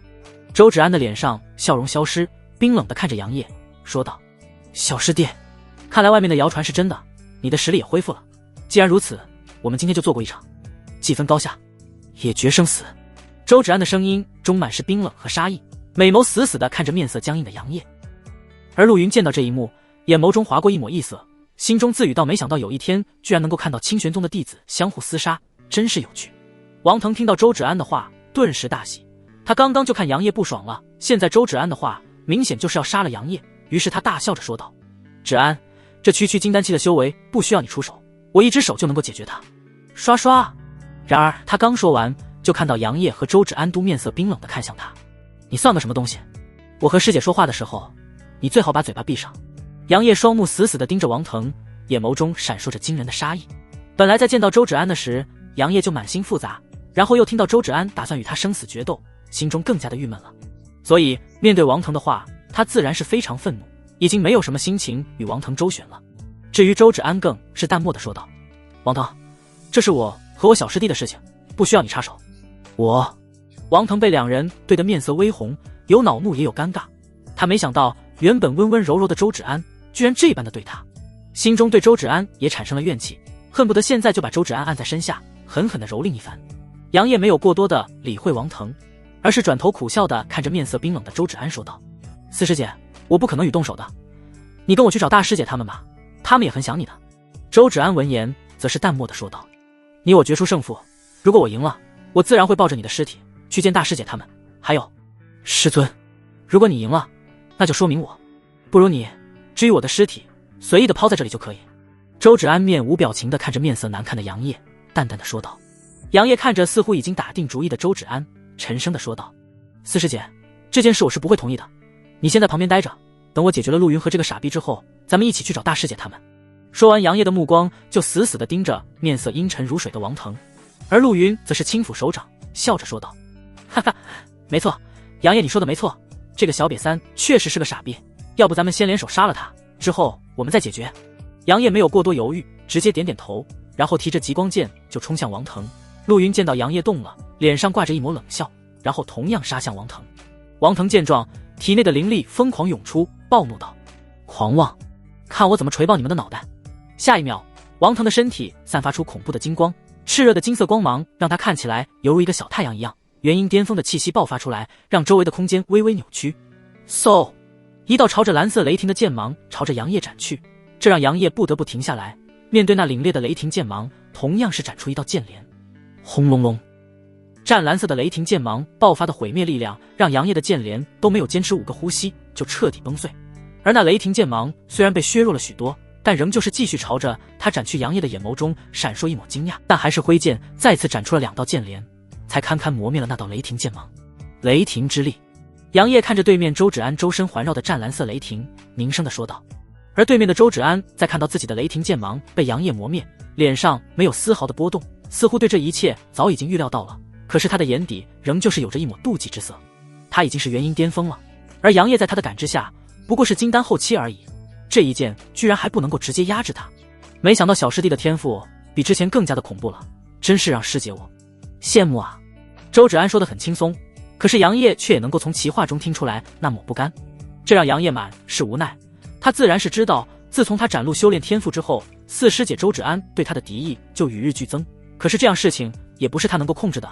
杨业无奈地说道：“四师姐，我真的不想和你打的。”周芷安则是有些咄咄逼人地说道：“小师弟，如果你不动手的话，那师姐我可就下狠手了。”话音落下，周芷安身影一闪，直接朝着杨业杀了过去。杨业无奈，只能够做出防御姿态，而另一边的陆云和王腾也打了起来。一时间，这片海神传承之地变得热闹了起来了。砰砰砰，湛蓝色的雷霆化作一条条狰狞的雷蛇，疯狂地扑向杨业。周芷安面色冰冷，看向杨业的目光也不带有丝毫的感情。他想要做的就是证明给温清婉看，他比杨业更加的出色，哪怕为之付出生命为代价。而面对那密密麻麻的雷蛇，杨业也不敢大意，体内的灵力快速地涌入手中的极光剑中，然后迅速地斩出数十道剑连，与那些雷蛇相碰撞。轰隆隆，一声声爆响声，还没等杨业再次劝解周芷安，后者化作一道红光，已经杀到了杨业的面前，手中拿着的长剑上缠绕着一缕缕雷霆，散发的气息赫然也是下品法宝。对着杨业的脑袋凶狠地砍了过去，周芷安丝毫没有留手的样子。杨业既无奈又有些无语，他是真的不想和周芷安打，可是他又不可能任凭周芷安砍自己。面对周芷安这凶猛的一剑，他只能够提起极光剑去抵挡。当一声清脆的金属碰撞的声音，周芷安和杨业似乎僵持住了，一道无形的气浪从两人为中心朝着四周扩散而去。杨业看着近在咫尺的周芷安，感受着从对方长剑上袭来的雷霆之力，不由得苦笑着说道：四师姐，我是真的不想和你打啊。周芷安看着杨业的眼睛，冰冷地说道：既然如此，那就借小师弟的人头一用。清玄剑诀，凤舞。周芷安娇喝一声，体内的灵力瞬间爆发，手中的长剑狠狠的一挑，一道鸣凤声响起，让杨业面色大变，也不再和周芷安僵持，身影暴退十几丈，只见一只青鸾虚影出现，仰天长鸣，嘶吼间朝着杨业扑杀而去。杨业见到周芷安如此，只能够深吸一口气，沉声的说道：既然四师姐非要切磋，那师弟我只好把你击败，然后捆着你，把你带回去了。清玄剑诀，游龙。杨业也是施展出同样的剑诀，极光剑猛然斩下，一道青色的巨龙从剑尖飞出，朝着那青鸾扑去。看到杨业施展出的游龙，对面的周芷安面色微变，自语道：小师弟不愧是小师弟，居然这般轻松的施展出游龙式。内心的羡慕已经不能够用言语来表达，他的美眸中闪过一抹坚定之色。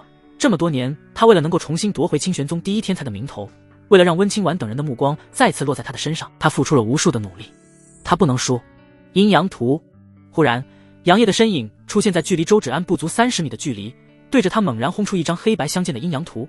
只见那阴阳图迅速扩大，瞬间飞到了周芷安的头顶上，似乎想要镇压他。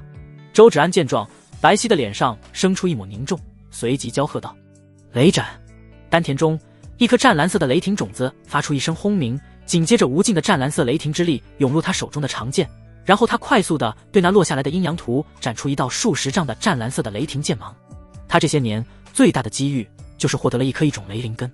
苍蓝界除却五行灵根，还有着其他特殊的灵根，而其中雷灵根就是强大的代表，毕竟雷霆的属性就是毁灭。撕了！雷霆剑芒在接触那阴阳图的瞬间就撕裂了巨大的阴阳图，可是那分裂开来的阴阳图却没有直接消散，而是继续朝着周芷安扑去。周芷安见状，面色微变，体内的雷灵根再次爆出更强大的力量，只见他怒喝道：雷伐！只见周芷安3000青丝飞舞间都带着缕缕雷霆，扬起手中的长剑，对着那即将扑到他身前的2张阴阳图斩出了10几道深蓝色的剑芒。那些剑芒更加的强大，充满毁灭气息的力量，瞬间把2张阴阳图轰碎。青莲剑歌，困！杨业的身影再次如鬼魅般出现在周芷安的身后，手中极光剑飞舞，一朵朵青色的剑帘迅速地包裹住了周芷安。四师姐，停手吧！杨业看着被自己剑帘包裹的周芷安，不由得轻声地说道。周芷安感受着周围那些剑帘的强大，绝美的脸上出现了一抹狰狞之色，似咆哮般的怒吼道：杨业，凭什么？凭什么你的天赋比我好？凭什么师尊的目光只在你的身上？凭什么师姐们只关心你？凭什么所有人都喜欢你？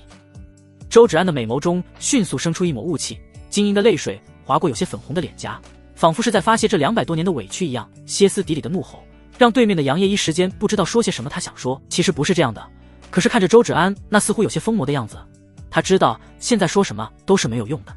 嗖嗖嗖！这时候数道身影朝着这里袭来。杨师兄，我们来帮你了。只见华清金神色有些疲惫的从远边飞来，在他的身后则是顾小冉和几个玉女宗的弟子。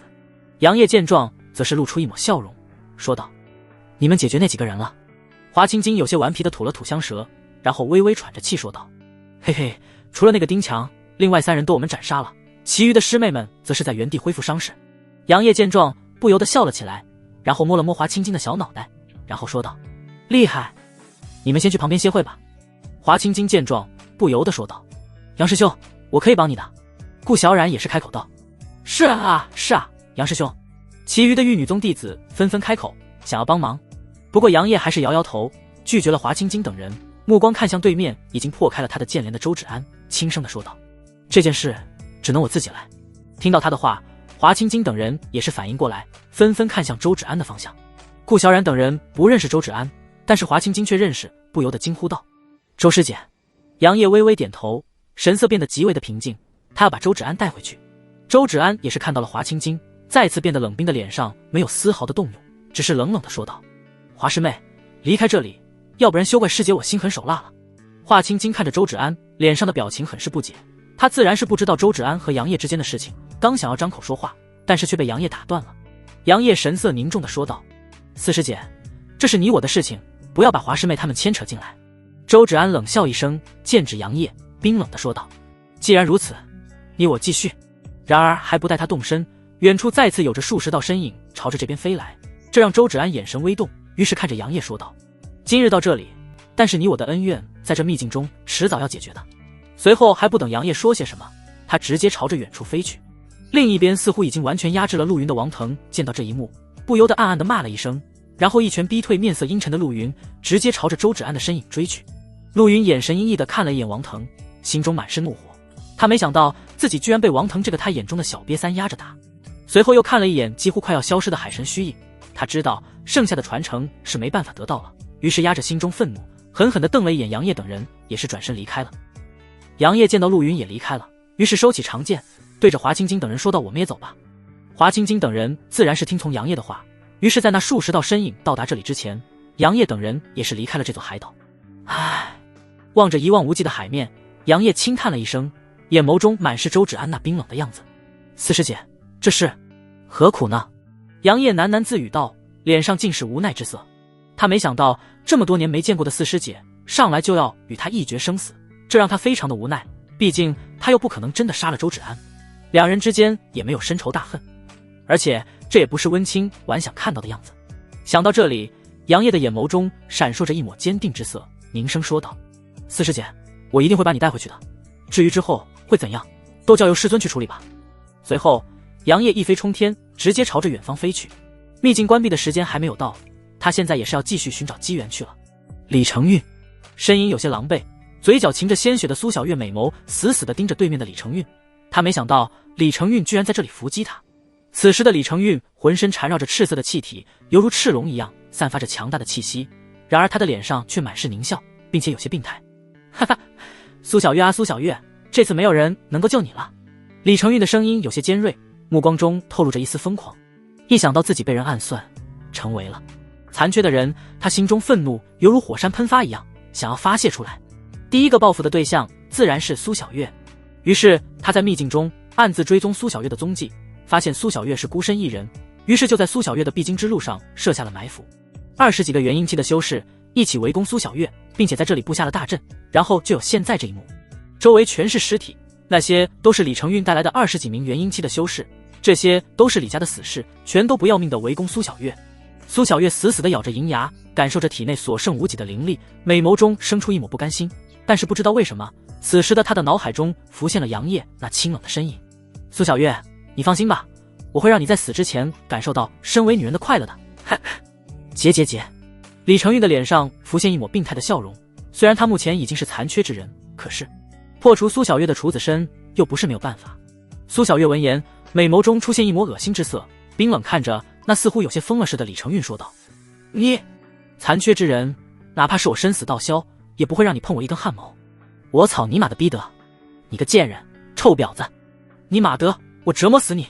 李成运双目赤红如野兽一样，周身的赤龙气疯狂游动，紧接着直接冲向苏小月。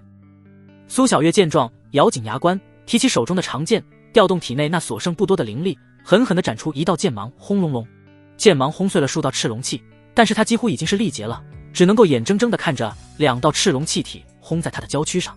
哇！苏小月整个人朝着后面飞去，犹如断了线的风筝，摔落在地面上，一口鲜血喷了出来，气息降到了谷底，白皙的脸上生出一抹绝望之色。嗖！李成运的身影闪现而来，低头俯视着到地上的苏小月，他脸上病态的笑容变得更甚几分，环顾四周，发现并没有什么人，于是拿出了一枚灵符，直接捏碎。嗡！下一秒，周围升起一座大阵，瞬间笼罩了两人。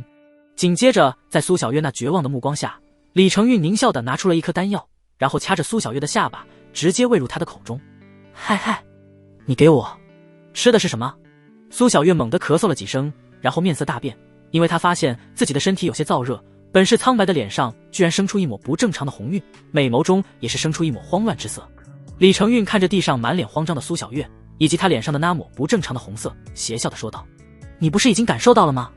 这可是我特意找皇室的炼丹师炼制的丹药，它能够完完全全地催动你的欲望，除非进行阴阳结合，没有其他的办法解决。你放心，我定然会让你爽到飞上天的。哈哈哈哈！李成运看着那已经开始扭动娇躯，雪白的香肩已经露出来，神志似乎有些不清楚的苏小月不由得有些兴奋了。好热。此时的苏小月额头上出现一层汗水，美眸中满是媚意，脸上挂着妩媚的表情，娇躯仿佛是被燃烧了一样，异常的火热。但仅存的理智让苏小月心中满是不甘和绝望之色，脑海中再次浮现了杨烨的身影，喃喃自语道：看来只能够自绝于此了。苏小月准备自毁心脉，留给李成运一具尸体。而此时的李成运发出嘎嘎的笑声，狞笑着走向地上的苏小月。似乎想到了什么，李成运直接单手提着苏小月，然后来到了一棵大树下面，在苏小月有些迷离的目光中，三下五除二的把苏小月用绳子绑了起来，然后吊在了这棵大树上。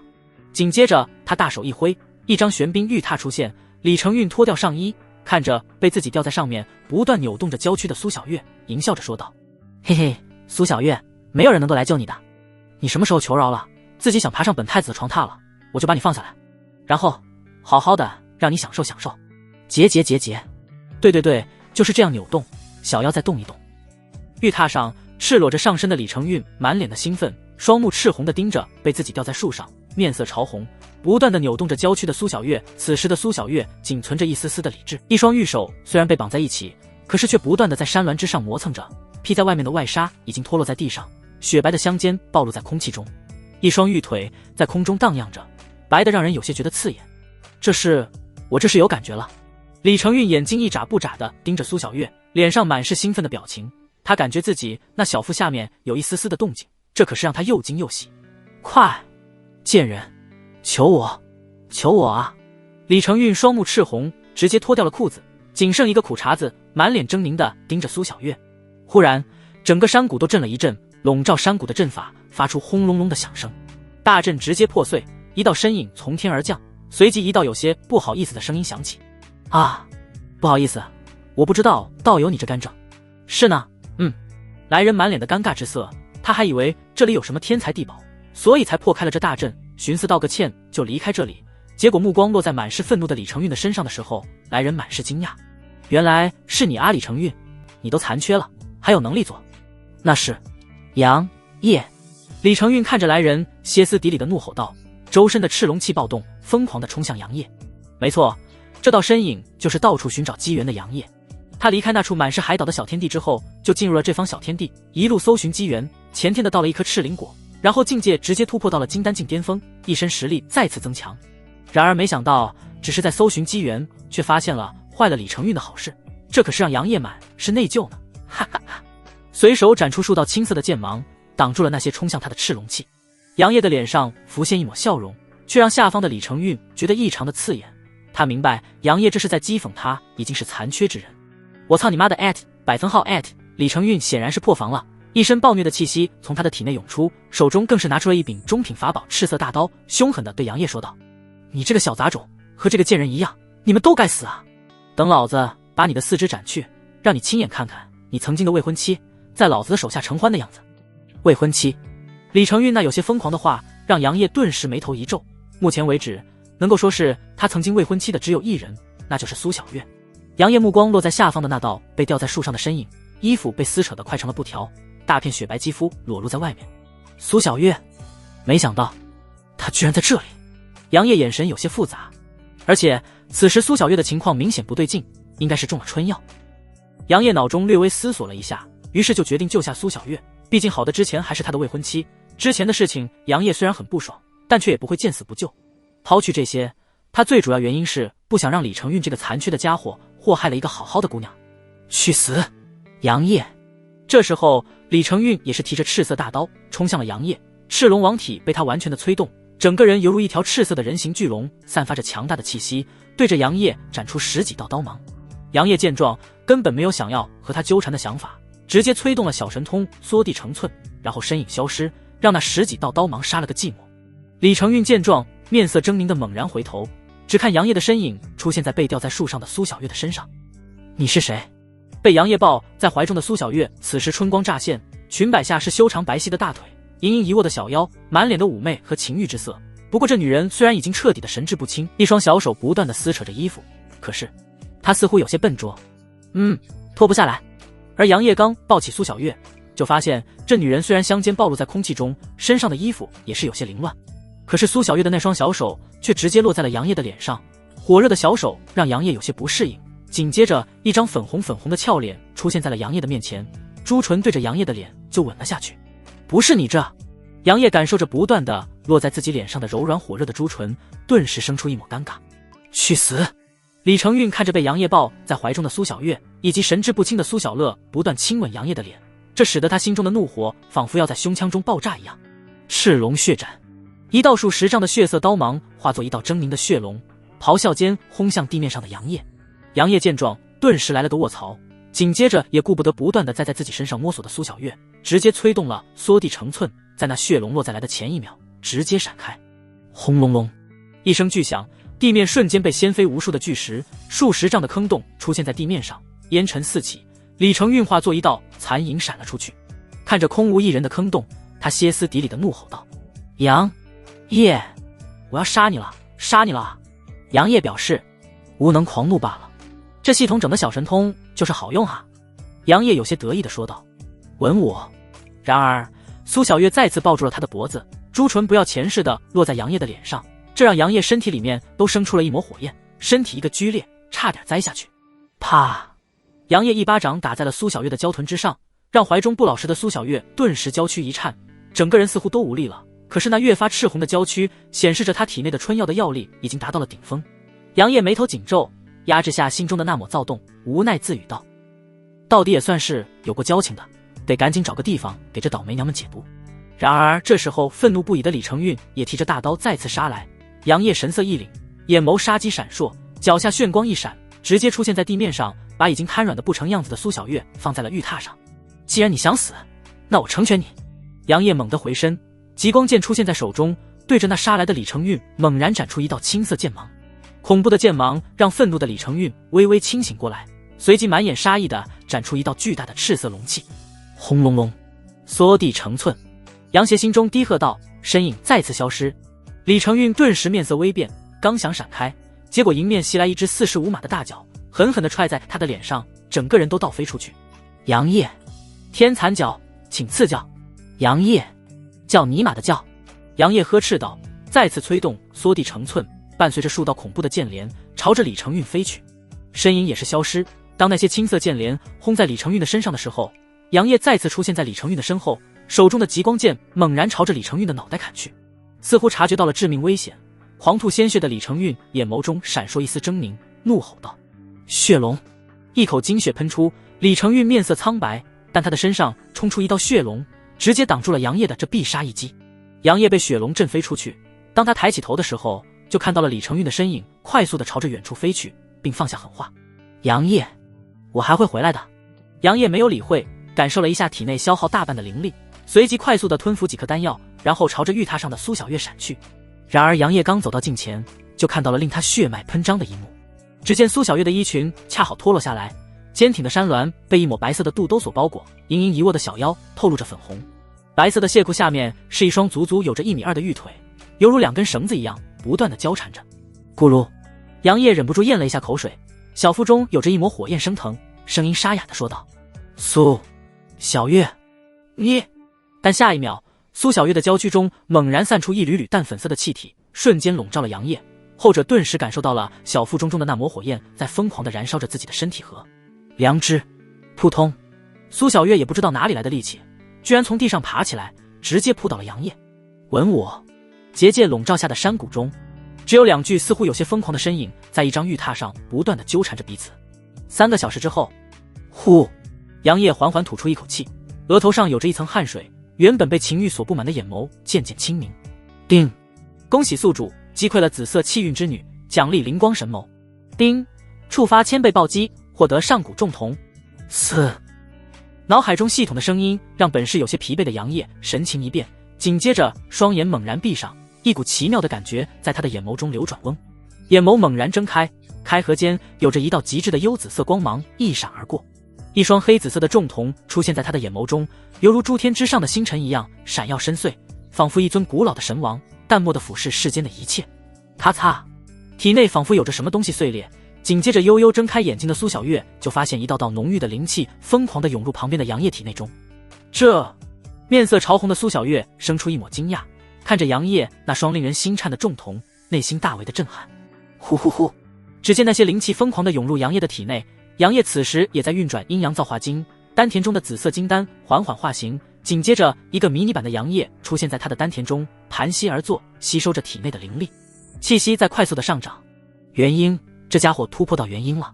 苏小月紧盯着杨业，心中既惊讶又震惊，随即有些复杂的想到，这家伙不单单是恢复了实力，天赋似乎比之前更强大了，还觉醒了这恐怖的神童。此时的苏小月对杨业的情感是极为的复杂的，本以为此生两人不会再有交集，可是命运偏偏让两人交汇在一起，并且发生了实质的关系。对于杨业，苏小月的内心深处仍旧是喜欢着的，现在两人真正的在一起了，她却多出了些许的复杂之色。另一边的杨业正全神贯注地突破着，全力催动阴阳造化经，黑白两道灵力在丹田中环绕着那刚刚凝聚的元婴，而元婴则是盘膝坐在长生体本源之上，显得神圣庄重。山洞中的灵气缓缓消散，杨业也察觉到了不可能再突破了，于是也不再全力催动阴阳造化经。元婴中期，微微握拳，感受着体内那强于至少10倍的力量，杨业的脸上浮现一抹笑容。恭喜了你了，终于突破到元婴期了。旁边的苏小月悠悠地看着满脸笑容的杨业，杏眸中满是复杂之色。这时候的杨业也想起了旁边还有着一个如花似玉的美人，于是转头看向苏小月，雪白的肌肤微微透着粉红，精致的脸上有着丝丝汗水，傲然的身材进入杨业的视线中，让其不由自主地咽了一下口水，一抹嫣红，极为的刺眼。这让杨邪心中一颤，随后在苏小月那又羞又怒的目光下，直接把其搂了过来，然后霸道地说道：既然你我已经如此，小月你从今以后只能够是我的女人了。虽然之前对苏小月上门来退婚有些不满，并且打算以后只当是陌生人，可是每一个人都是自私的，杨业不例外。既然发生了关系，那你苏小月就是我的女人了，别人敢碰你一根汗毛，那我杨业必然要弄死你，还要弄死你全家。男人嘛，都是这样，各位读者大大觉得呢？看着杨业那霸道的样子，苏小月顿时怒嗔道：我什么时候说要成为你的女人了？我们的婚约不是早就解除了吗？而且你还休了我。想到这里，苏小月内心生出几分委屈，但一想到最开始是自己想要与杨业解除婚约的，就又闭上了嘴巴。她不是一个不知道理、不讲道理的人，哪怕是之前杨业没有救她，她也不会怨恨杨业的，只不过她对杨业的感情太复杂了。杨业见状也不废话，在苏小月惊呼中直接把其搂入怀中，对着那鲜红欲滴的朱唇直接吻了下去。既然一次征服不了，那就再来一次，总有征服的一天。张爱玲曾经说过，胃是通往男人心灵的通道，星号是通往女人心灵的通道。我只能说有道理，各位读者大大觉得呢？嘿嘿。又是2个小时过去，山洞中的春色才缓缓褪去，不过其中还充斥着爱意的气息。呼呼呼，杨业你真是不要脸。累得已经不想再动弹的苏小月躺在杨业的怀中，面色潮红，杏眸中还有着一抹媚意，不过却还是狠狠地瞪了一下杨业。叮，恭喜宿主再次击溃紫色气运之女苏小月，奖励紫色吊带丝袜5双。叮，触发1倍暴击，奖励10双紫色吊带丝袜。尼玛的狗系统，净奖励这些破布条，就不能来一些好用的东西啊？杨业心中吐槽着系统，但是还是看了一眼系统空间中的那10条紫色丝袜，心中微微有些火热。许嵩成不起我啊，紫色才是最有韵味的。心情大好的杨业垂眸看向有些疲惫的苏小月，然后笑呵呵地说道：小月啊，你累不？我还行。要不打住，你想要累死我吗？苏小月又羞又怒，杏眸狠狠地瞪了一眼杨业，然后声音有些沙哑地说道：你不知道怜香惜玉吗？杨业闻言，脸上的笑容一滞，看着眉宇间除却疲惫还有着一丝丝痛苦的苏小月，随即轻声地说道：抱歉小月，是我。随后把苏小月紧紧地搂在怀中。苏小月此时似乎已经放下了心中的那抹复杂，琴手靠在杨烨的胸膛上，杏眸微闭，安静地享受仅属于两人的时光。10分钟后，苏小月面色羞红地看着神色尴尬的杨烨，狠狠地说道：你怎么回事啊？杨烨无奈地说道：这也不是我能控制的，谁让你太诱人了。听到杨烨的话，苏小月杏眸中闪过一丝喜悦，但脸上却满是纠结和犹豫，看着杨烨小声地说道：要不再来一次。杨烨闻言顿时一喜，但是看着苏小月脸上的疲惫之色，于是神色一正，笑着摇了摇头说道：算了吧，你这是第一次。可是不是说着憋着会对身体不好吗？那要不然你这样。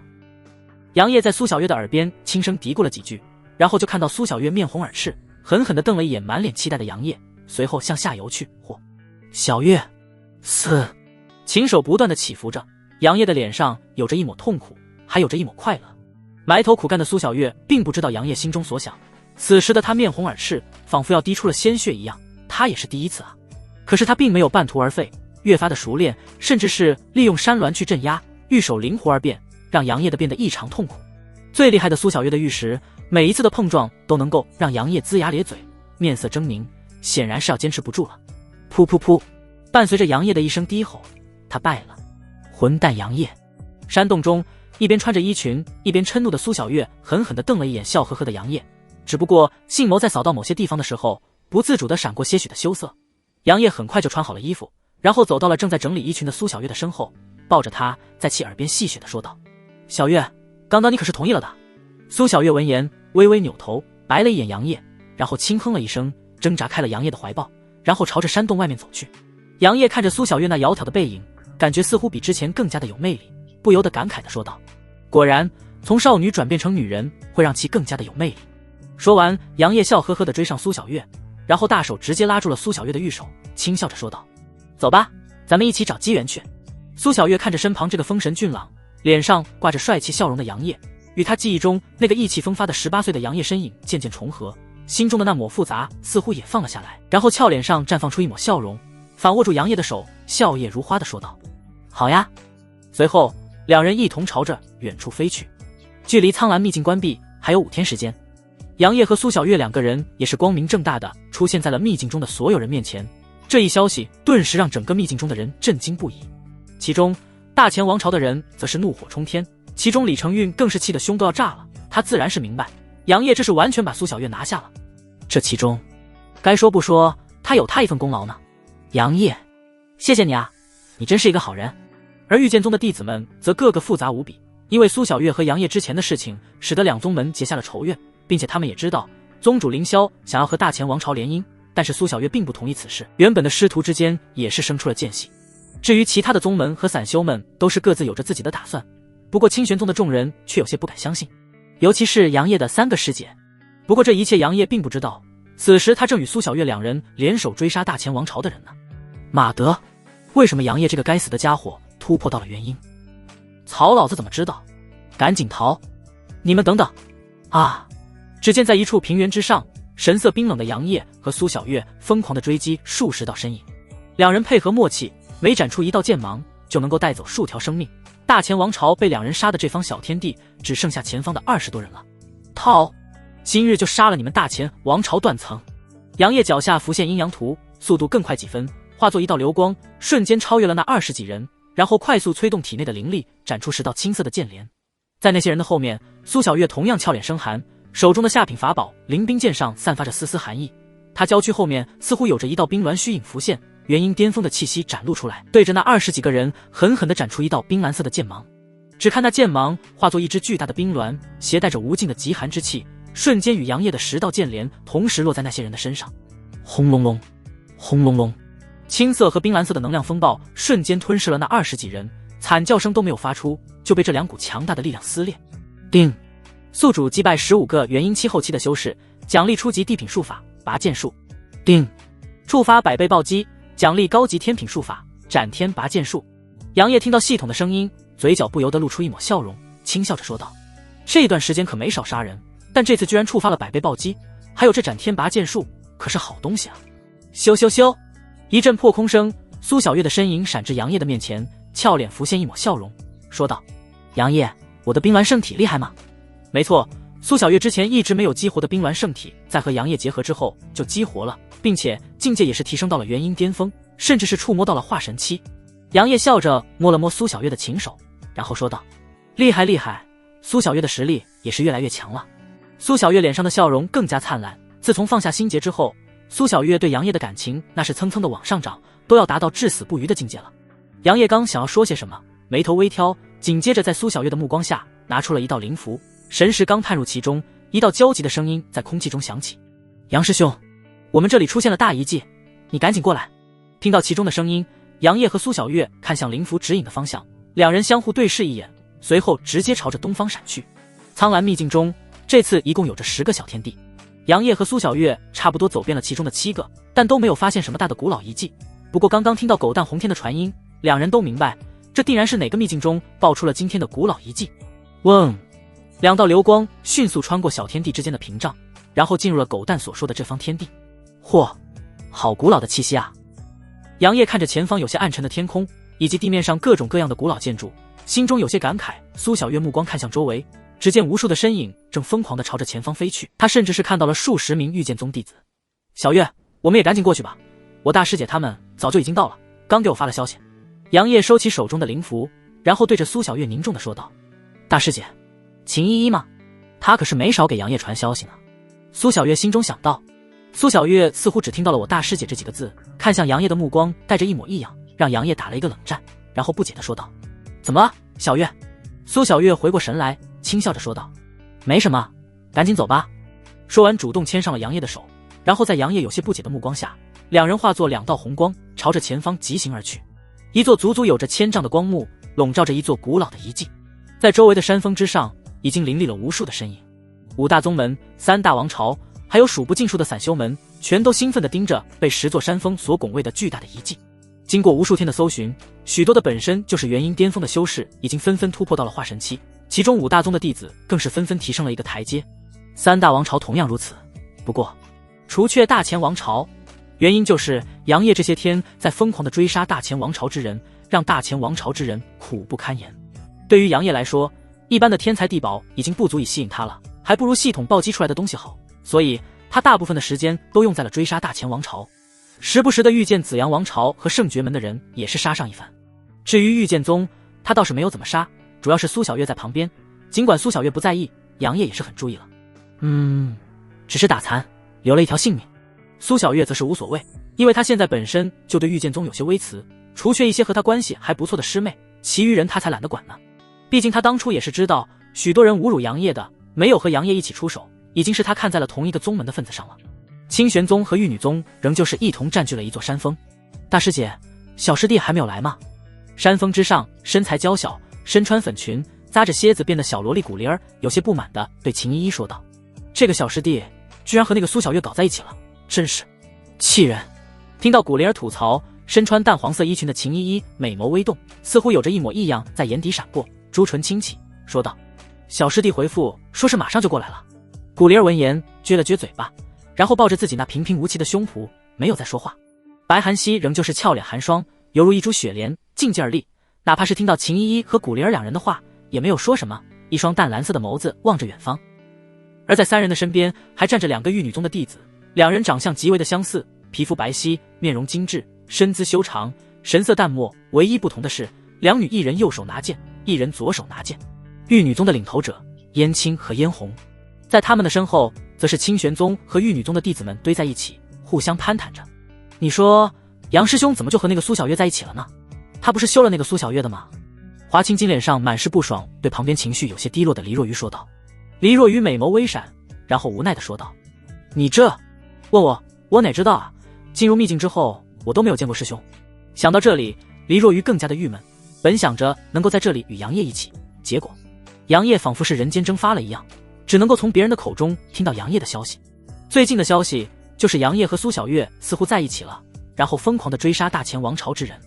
华清金看着黎若愚小脸上的郁闷，笑嘻嘻地说道：“嘿嘿，我可是和杨师兄待了好久呢，怎么样，羡慕不？”旁边的顾小冉看着自家师姐脸上的得意之色，不由得撇撇嘴，心中想到：“哼，华师姐真是小人得志，就像是谁没有被杨业师兄抱过一样。我在想些什么？顾小冉小脸微红，连忙摇了摇头，只不过也不知道他又想到了什么，面色更加的红润了。其实这很正常，人都是慕强的，也都喜欢美好的事物，就像是男人喜欢漂亮的女人一样，女人也喜欢天赋实力强大又长相帅气的男人。咦，那是周师姐。刚想要反驳华青金的黎若愚惊呼一声，玉手指着前方踏空而来的周芷安，脸上满是惊讶。他的这一声惊呼也是让所有人都看向御空飞过来的周芷安，在周芷安的身边还跟着满脸自信的王腾。秦依依等人也是看到了飞过来的周芷安，几人的神色各不相同。古灵儿是直来直去的性格，看着周芷安那张可爱的脸上生出些许的愤怒，对着面色平静的周芷安说道：四师妹，你还知道回来？你知不知道师尊有多担心你？从小就你最叛逆，你这一次居然还欺负小师弟，你知不知道他当时才恢复实力不久？古灵儿很生气，对于当年不辞而别，周芷安非常的气愤。还有，他可是听说了，周芷安一出现就要与杨业一决生死。秦依依则是满脸复杂的看向曾经这个清玄宗的第一天骄，轻轻的叹了一口气。而面对古灵儿的质问，周芷安平静的回应道：好久不见，三师姐。随后目光落在满脸复杂的秦依依的身上，嘴角勾起一抹弧度，语气似乎都温柔了些许，轻声的说道：大师姐，师妹有些想你了。周芷安这句话是发自肺腑的，秦依依作为大师姐真的是对她很好了，也是第一个察觉到她心中的不甘心，对她也是极为照顾。可是面对更小的师弟杨业，秦依依的关心也是更倾向于前者了。虽然也有些怨恨，但是周芷安对她的怨气不多，内心还是非常感激秦依依的。秦依依白皙的脸上浮现一抹无奈，然后轻声的说道：四师妹，师姐也很想念你，这次就不要走了，师尊很想你，你和小师弟的事情。大师姐。周芷安突然出声打断了他的话，脸上的神情也变得微冷，然后看着秦依依说道：我已经和小师弟说过了，有我没他，有他没我。嗡。话音刚落，一道剑鸣声响起，紧接着周芷安就感受到了一个阴寒的剑意笼罩了他，他目光微转，嘴角勾起一抹弧度，淡笑着说道：二师姐还是这般的强势呢。没错，白寒溪手中的长剑被他拔出了几寸，一双冰蓝色的眸子淡漠地看着周芷安，没有太多的涟漪波动。一时间气氛似乎有些僵硬，而站在周芷安身边一直没有说话的王腾则是目光灼灼地看着秦依依等人，还有那些玉女宗的弟子们。嘿嘿嘿嘿嘿，这么多美女啊，要是能够都得到，我的这阳圣体岂不是会变得更加的强大？王腾这段时间总是想要给自己的制造各种的机会，想要拿下周芷安，可是周芷安根本不上当，也不接话。再加上周芷安的实力也很强大，王腾也想要维持自己的形象，所以就没有去动用特殊的手段和强硬镇压他。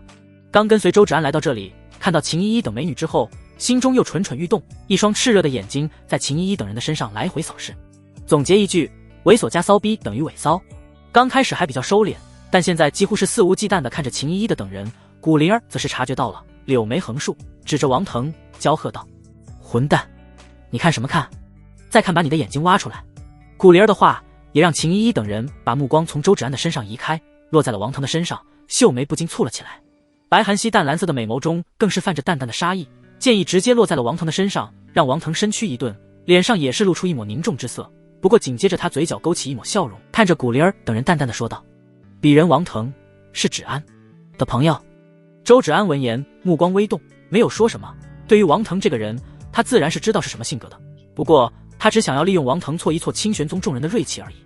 尤其是白寒溪，对于白寒溪他不服气。秦依依面色平淡，看了一眼带着淡淡笑容的王腾，然后转头对着周芷安说道：四师妹，有些人还是不要有过多的瓜葛。王腾脸上的神色微正，紧接着双眼微眯，看着秦依依，心中狠辣的想到臭娘们，之后找机会定要把你狠狠的蹂躏一番。周芷安则是淡淡一笑，轻声的说道：王腾的天赋很不错，师妹还想要把其引荐给师尊呢。周芷安，这等垃圾，师尊又怎么会收下他？你再说些荤话，休怪三师姐我替师尊教训你了。古灵儿满面寒霜，盯着周芷安。玉女宗的众人看到这一幕，则都是挂着淡淡的神情，没有出声，因为周芷安毕竟是清玄宗的人。至于王腾，找机会做掉他。刚刚王腾的眼神可没少在他们的郊区上身扫视。周芷安没有说话，他只是淡淡一笑。对于古灵儿的性格，他还是了解的。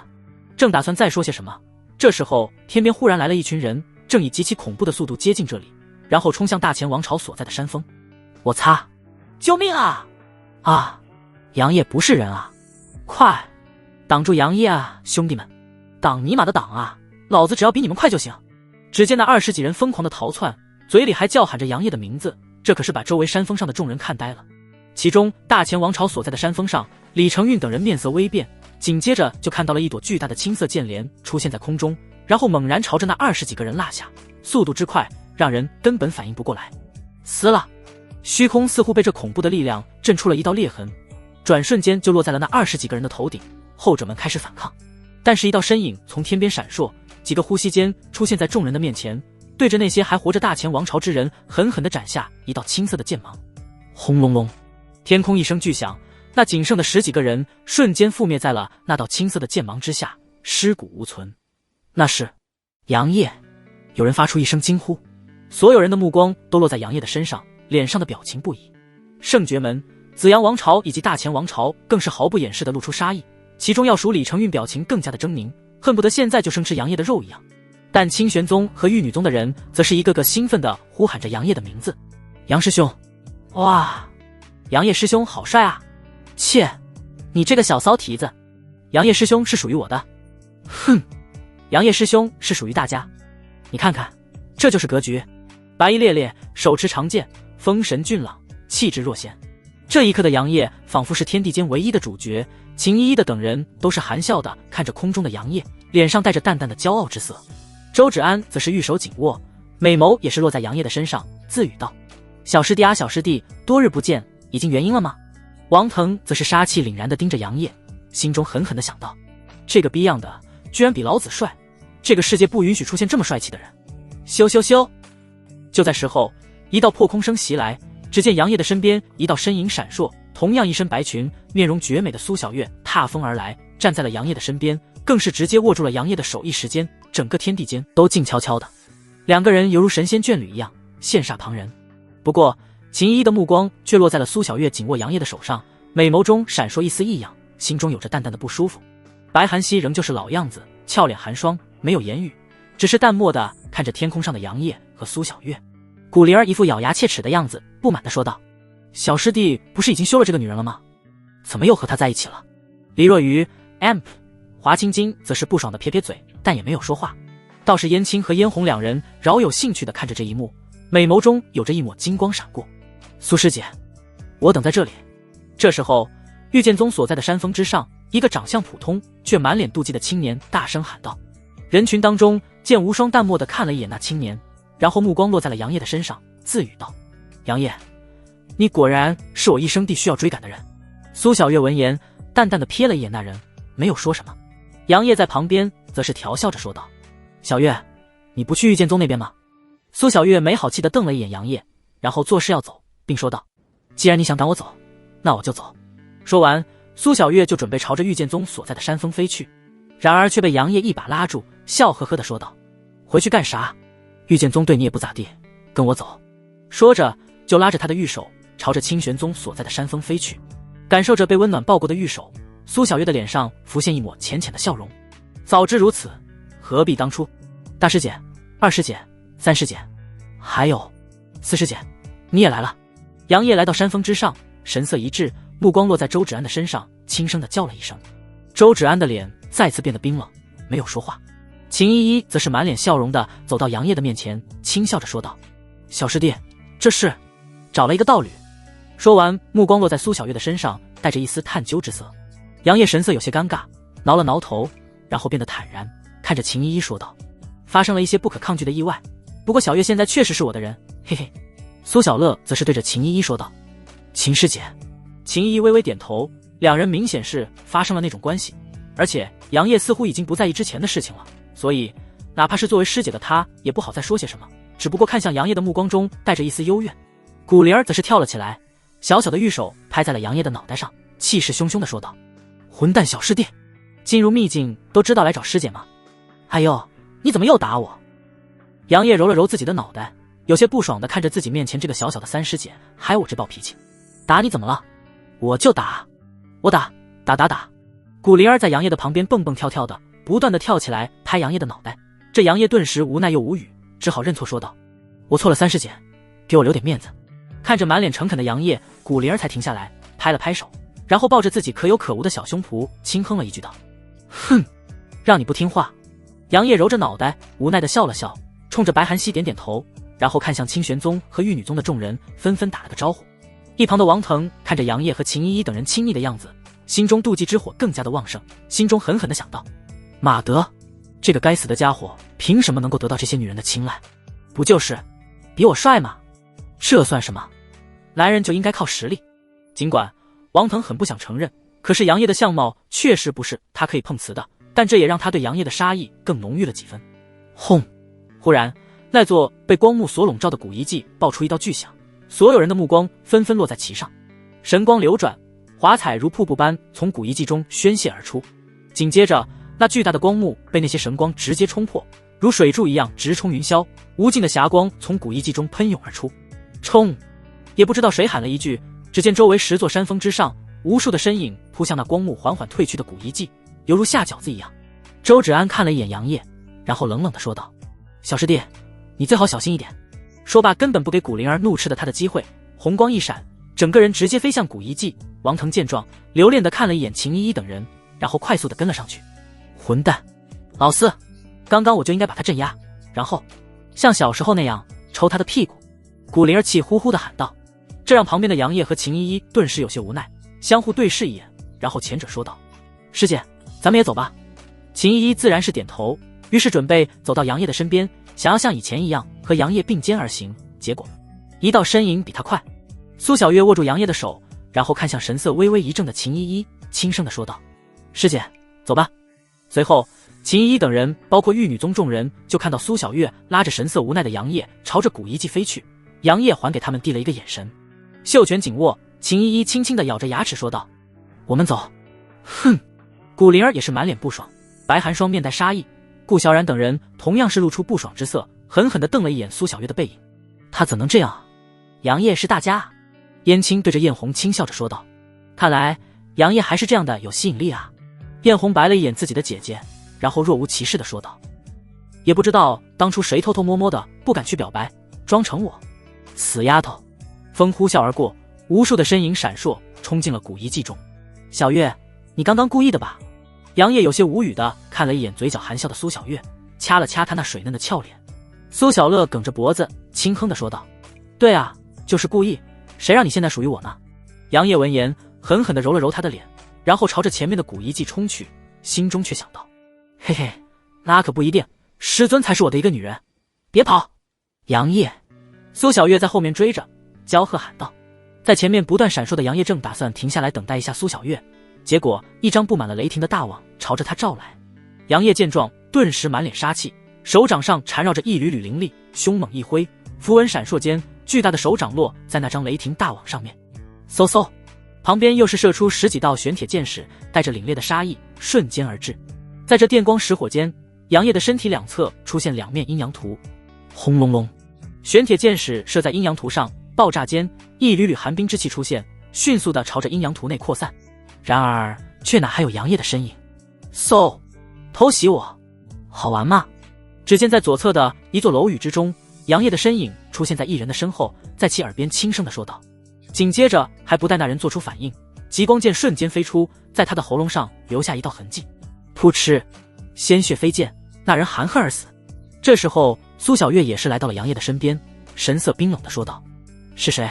杨业看着不远处快速闪烁的身影，淡淡地说道：应该是紫阳王朝的人。苏小月闻言，杏眸中满是冷意和杀气。杨业见状则是轻笑了一声，拉着满脸寒冰的苏小乐朝着古遗迹之中走去。哈哈，不着急，慢慢陪他们玩。古遗迹不愧是古遗迹，各种古老的建筑林立其中，还有着许多被阵法所笼罩的大殿，已经有许多的人破开了那些阵法，进入大殿中疯狂地搜寻宝物。杨业和苏小月两人也是快速在那些大殿中穿梭，这些阵法似乎因为年久失修，所以很轻易的就能破开。两人的速度很快，每破开一座阵法，冲入大殿中，只要是觉得有用，就直接大手一挥，收入囊中。仅仅是半个时辰过去，两人就已经搜寻了10座大殿中，其中有些不知所谓的家伙想要趁机偷袭两人，结果不言而喻，直接被两人斩杀。叮！恭喜宿主第一次击杀化神期的修士，奖励下品法宝镇山灵塔。叮！触发100倍暴击，奖励极品灵宝混元镇界鼎。Omega！ 嚯！杨业心中一喜，顿时就看到了一尊通体雪白的四足大鼎出现在系统空间中，上面道纹密布，神光交织，闪烁着镇压一切的厚重力量，仿佛随意间就能够威压虚空一样。奶奶的，这系统可真的是暴击出了好东西了！杨业眼眸中闪烁着兴奋之色，没想到第一次斩杀化神期的修士直接100倍暴击，这可是好东西啊！杨业，发生了什么？你怎么这么高兴？提着长剑走过来的苏小月疑惑地看着满脸笑容的杨业。杨业闻言则是笑着摆摆手说道：没什么，就是感慨了一下。对了，我们赶紧过去，我看那边有许多人过去了，想必是有着什么好东西。杨业没有现在就拿出混元镇界鼎给苏小月看，而是转移了话题。倒不是信任不过苏小月，则是两人一直在一起，都知道彼此获得了什么东西。这时候拿出一个混元镇界鼎，肯定是不好解释。系统的秘密，他是谁都不可能告诉的。苏小月见状也没有多问，于是两人快速的在这些建筑中穿梭，然后朝着前面飞去。数十个呼吸后，两人就看到了一座被阵法所笼罩的空间，已经有着上千道身影在攻打你这阵法了。灵药院。苏小月目光落在阵法外面，那块高达数丈的古老石碑，上面刻着几个古朴的大字。杨业闻言笑着说道：看来这里应该是种植灵药的灵田。苏小月俏脸上浮现一抹笑容，然后轻声地说道：看来我们来得正好，那阵法药坚持不住了。然而苏小月话音落下，只见那遭受了上千修士不断攻击的灵药院阵法瞬间破碎，化作一个个碎片在空中缓缓消失。紧接着一股浓郁的药香味从其中流露而出。走！杨业顿时低喝道，脚下玄光闪烁，化作一道流光冲了进去。苏小月紧随其后，提着长剑跟在杨业的身后。与此同时，那上千修士也是纷纷兴奋地冲了进去，一个个狼哭鬼嚎，带着兴奋的笑容扑了进去。刚一进入灵药院，杨业就看到了大片的灵药，大部分都是一阶灵药。这些杨业只是大手一挥，幻化出一只灵气大手，随意地抓了一把，然后就再次朝着里面飞去。苏小月同样如此，根本没有过多的关注这些一阶灵药。后面则是2阶、3阶灵药，这些杨业只是粗略地抓取了一些，就继续朝着后面飞去。这后面居然还有阵法！杨业停在空中，目光落在前面正在攻打一座散发着黄色光芒阵法几十人。苏小月的身影而至，美眸看着那似乎摇摇欲碎的阵法，说道：我们也上去吧，到时候能够一鼓作气冲进去。杨业闻言点点头，两人化作一道红光，直冲冲地朝着那道黄色阵法杀去。正在攻打那阵法的几十个人见到有人过来，也没有理会，而是继续攻击阵法。洛天掌！杨业上来就轰出一道巨大的玄白色手印，足足有着7丈的巨大手掌从天而降，狠狠地轰在阵法上面。苏小月不甘示弱，轻斥一声，扬起手中的长剑，斩出一道凤鸣之声，冰蓝色的剑芒化作一只冰鸾，撞在了黄色阵法上面，咔嚓！两人强大的攻击让黄色阵法瞬间破裂，这让那几十个人面色微变，看向杨业和苏小月的目光中满是忌惮之色。好强！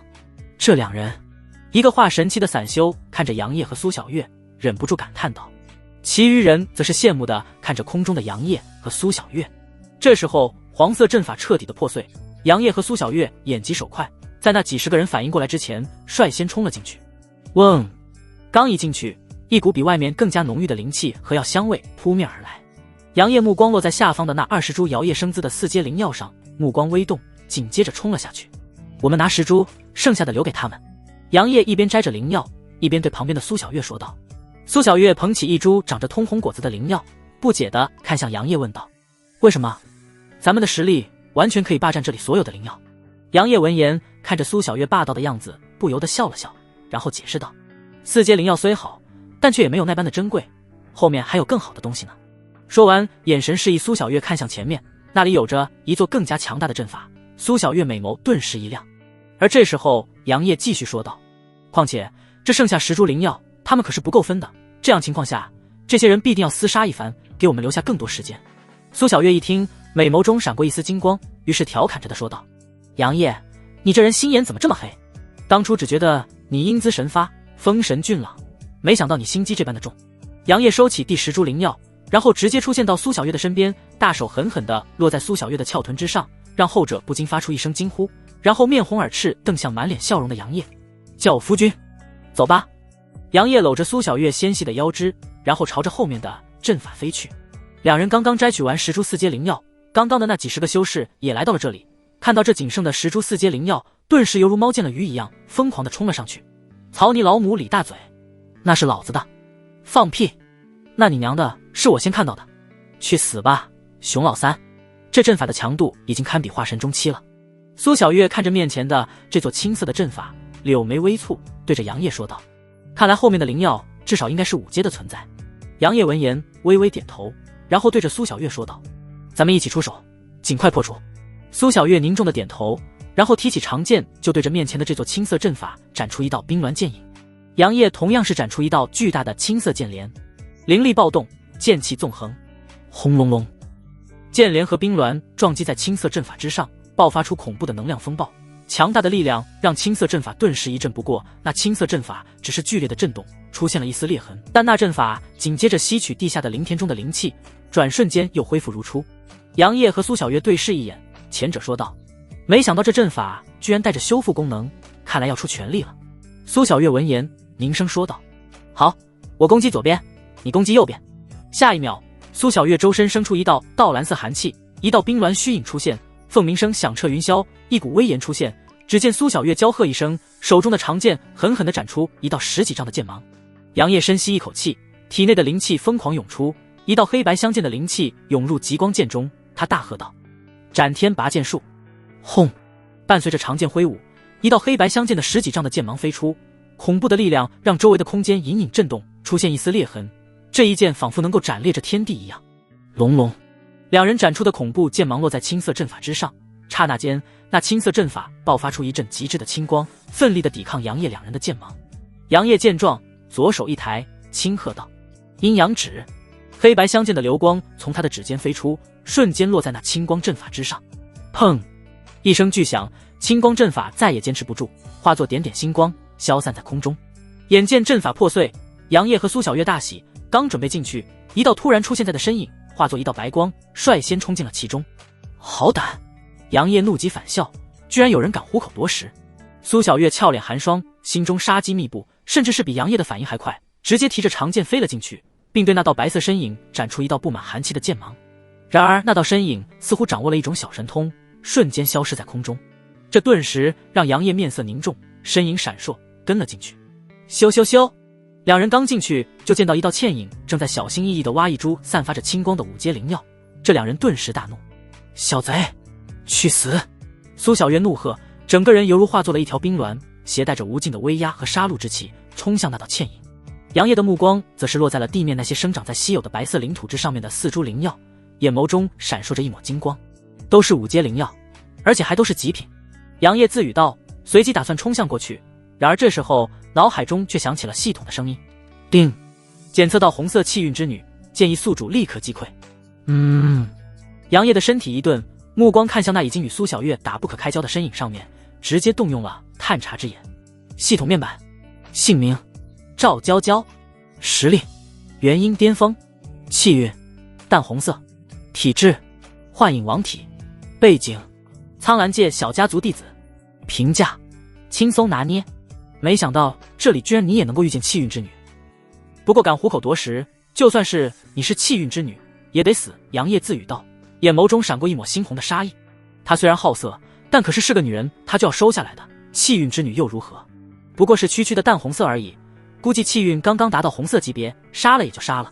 但杨业没有第一时间冲上去帮助苏小月击杀那人，而是准备先把这4株5阶灵药收起来。血龙阳草，不错不错，二师姐需要这个。杨业看着手中的通体血色，仿佛一条蜿蜒的血龙，上面长有3朵花骨朵，每个花骨朵中都长有一颗炽热的犹如樱桃一样的果实，伴随着丝丝龙气。杨业不禁是露出一抹笑容，紧接着他收起这血龙阳草，然后继续摘取剩下的3株5阶灵药。海冰花，小月正好能够用上。流光雪莲。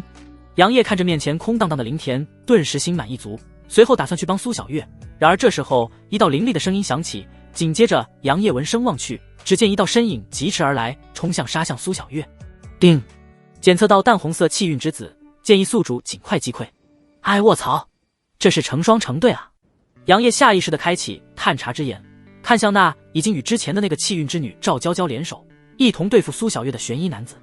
系统面板：姓名刘青，实力半步化神期，气运淡红色，体质金蛟战体，背景小家族弟子，评价有些气运，但确实不多，可以轻松拿捏，和气运之女赵娇娇青梅竹马，两人共同修炼功法合欢诀，能够快速的提升修为。至今修行不过3年，两人3年前遇到了有关上古宗门合欢宗的传承。合欢诀，双修功法。杨业看着天空上隐隐被苏小月压制的赵娇娇和刘青二人，不由得嗤笑了一下，淡淡的说道：合欢宗都不知道消失在苍兰界多少年了，那传承有什么用？说罢，杨业冲天而起，身影如电，携带着雷霆万钧之势杀向刘青。而正有些憋屈的被苏小月一人压制的刘青心中一凛，连忙转身，就看到了一束黑白相间的流光射到了他的面前。来不及多想，仓促间拿出一件散发着淡黄色光芒的盾牌。轰隆！只见那道黑白流光射在盾牌之上，恐怖的力量让刘青面色大变，整个人犹如一颗炮弹一样轰入地面中。刘青！正与苏小月艰难厮杀的赵娇娇见状，顿时焦急地喊道。苏小月美眸中闪过一丝杀意，冷声道：和我对战，还敢分心？御剑换斩！只见他手中的长剑忽然飞了出去，化作漫天的剑影，眨眼间落在赵娇娇的身上，后者则是猛地吐出一口鲜血，犹如断了线的风筝，朝地面落去。烟尘四起，剑气肆虐。杨业和苏小月并肩而立，目光淡漠地看着下方狼狈地站起来的赵娇娇和刘青两人。实力怎么样？杨业看着下方满脸警惕和凝重之色的两人，轻笑着对苏小月说道。苏小月闻言，绝美的脸上生出一抹不屑，轻哼了一声说道：还行吧，两人联手确实让我有些压力。说到这里，苏小月的美眸中有着一抹凝重之色，她发现了这两人似乎都有着特殊的体质，虽说不如她的冰鸾圣体，但很不错。杨业闻言微微点头，随后轻笑道：行吧，既然这样，咱们就速战速决。苏小月点点头，随后直接提着长剑朝着下方掠去。杨业见状，自然是紧随其后。该死的，他们过来了！刘青面色阴沉，嘴角挂着一丝鲜血，周身有着金色的娇气流转，双目中有着金光闪烁，脸色微白，肩膀上有着一道伤痕的赵娇娇则是有些后悔，刚刚有些利欲熏心，她没想到苏小月一个人就能够压制两人。听到刘青的话，赵娇娇咬着银牙说道：刘青，你先走。娇娇，你说什么呢？要走也是一起走，哪怕是死也要一起。刘青顿时怒声地看着赵娇娇说道。赵娇娇还想要说些什么，但是被杨业的声音所打断。你们的情谊很让我感动，但是今日你们是走不掉了的。话音未落，只见苏小月和杨业两人一左一右分别杀向赵娇娇和刘青，后者两人见状也只能够咬着牙与杨业和苏小月两人厮杀。幻影领域，赵娇娇轻喝一声，只见她娇躯上闪耀着层层虚影，紧接着一道道符文出现在空中，周围的空间出现一层层幻影世界，仿佛是无数的世界叠加在一起，但其中却蕴含着惊人的杀机。而刘青也是催动了自己的金蛟战体，金色娇气凶猛无比，一条条金色娇气穿梭在层层幻影世界中，朝着杨业和苏小月杀去。开天地！杨业也不拖大，而是直接动用上古重瞳，双眼中射出一道黑紫色的光芒，犹如一座无尽的深渊，化作一道惊天的沟壑，瞬间破开了那层层幻灭的世界，朝着赵娇娇杀去。苏小月更是直接催动了冰鸾圣体，整个人沐浴在淡蓝色的光辉之下，一道高贵的冰鸾从她的身后浮现，仰头嘶鸣，直冲云霄，伴随着她挥剑斩下，瞬间吞噬那些金色娇气，直直的撞在刘青的身上。噗嗤噗嗤，赵娇娇和刘青两人纷纷吐血，满脸不可置信地看着异象频出的杨业和苏小月，似乎不敢相信他们的差距如此之大。这就是苍兰界曾经第一天骄和御剑宗圣女的实力吗？赵娇娇死死地咬着嫣红的嘴唇，美眸中带着一丝不甘而后悔，她就不应该为了那一株五阶灵药而得罪杨业和苏小月。刘青看着体表上的那层淡蓝色寒气，心中也是有些胆寒，面色阴沉如水。刚刚两人一个照面就被杨业和苏小月所击伤，其中实力的差距都不用细说，他只是有些不甘心而已。3年时间，两个人从一个普普通通的老百姓成为了元婴巅峰的大修士，本以为这次进入百年秘境能够变得更强，殊不知人一旦自信过了头，就会酿成灾祸。赵娇娇看着再次杀来的杨业和苏小月，快速地拿出之前的那株5阶灵药，大声地喊道：这株灵药还给你，我们不要了。说完就把手中的5阶灵药甩向远处，似乎想要这样去分散杨业和苏小月，然后趁机逃跑。刘青见状则是一喜，觉得杨业和苏小月肯定会先去拿到这株5阶灵药。可是他们小看了杨业和苏小月，一株5阶灵药虽然很珍贵，但是两人可都是出自5大宗门，又不是没有见过和使用过5阶灵药，自然不会因为这一株5阶灵药而放走他们两个日后可能成为祸患的存在。就是真正的天骄和那些走了狗屎运的气运之人的差距，这是心性上的距离，不单单是境界就能够弥补的。呵呵，早知如此，何必当初？杨业轻笑了一句，但是手上的动作却丝毫不慢，对着下方准备逃走的赵娇娇和刘青两人展出5道青色的剑芒。嗡嗡嗡，空间震动，青色剑芒化作10几道剑连，流转间飞落到了两人头顶上方。苏小月则是一言不发，整个人都沐浴在淡蓝色的寒冰之气中，身影闪烁，直接出现在两人的前方，手中长剑飞舞间飞出无数的剑气，淡蓝色剑气化作针眼大小，犹如倾盆大雨，射向赵娇娇和刘青两人。赵娇娇和刘青见状，自知不拼命的话是没有逃跑的希望的，于是两人对视一眼，单手掐印，直接全力催动体内的本源之力。只见刘青浑身布满金色鳞片，头顶似乎有着2只金色幻角出现，整个人的气息疯狂上涨，直接突破了境界限制，来到了化神期，对着落下来的10几道剑连怒吼一声：蛟龙出海！一条金色蛟龙从虚无海洋中飞出，携带着逆反而上的气势以及无尽的金色钢刃冲天而起，狠狠地轰在了那10几道剑连上，撞碎之后又朝着杨业杀去。赵娇娇同一时间动手，只见她的娇躯中出现一抹极致的神光，周围更是出现一层层虚幻的世界，符文流转间，一声声金戈之音响起，化作一道道涟漪，冲向苏小月的那些寒冰之使。轰隆隆，4个人的攻击轰在一起，直接把这片灵田掀飞，并且恐怖的能量风暴继续朝着外面的那些灵田扩散而去。而外面那些正在疯狂争夺灵药的修士们见到此等情况，顿时大惊失色，哪怕是化神期的存在也是撒丫子狂奔。你还差得远呢。杨业看着杀到自己的面前，满面狰狞的刘青淡淡的说道。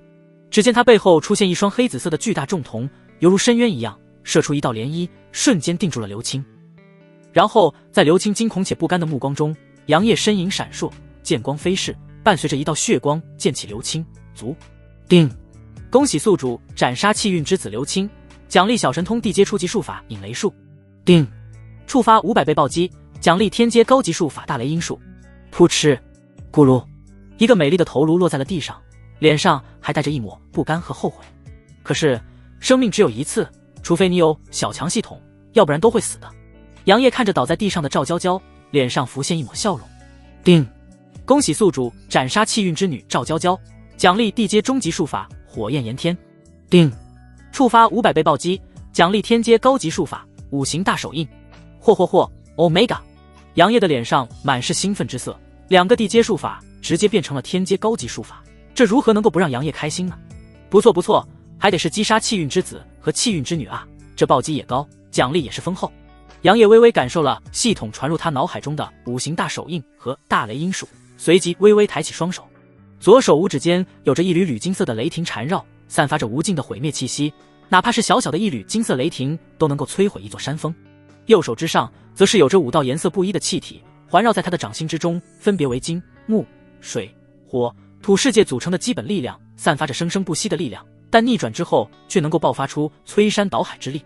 咻，夫君，你手上的那是什么？苏小月来到杨业的身边，看着杨业双手中凝聚的2股力量，不由得眨了眨眼睛，带着一丝好奇，还有一抹心悸。看着苏小月的样子，杨业则是轻笑了一下，然后双手微微抬起，凑到他的面前，笑着说道：刚刚斩杀这2小贼，有所感悟，这是我创造出来的术法，怎么样？定！厚颜无耻之人啊！杨业，放屁，那就是老子创造的。什么？夫君你居然创造了术法？苏小月一副震惊的样子，美眸中满是不可置信。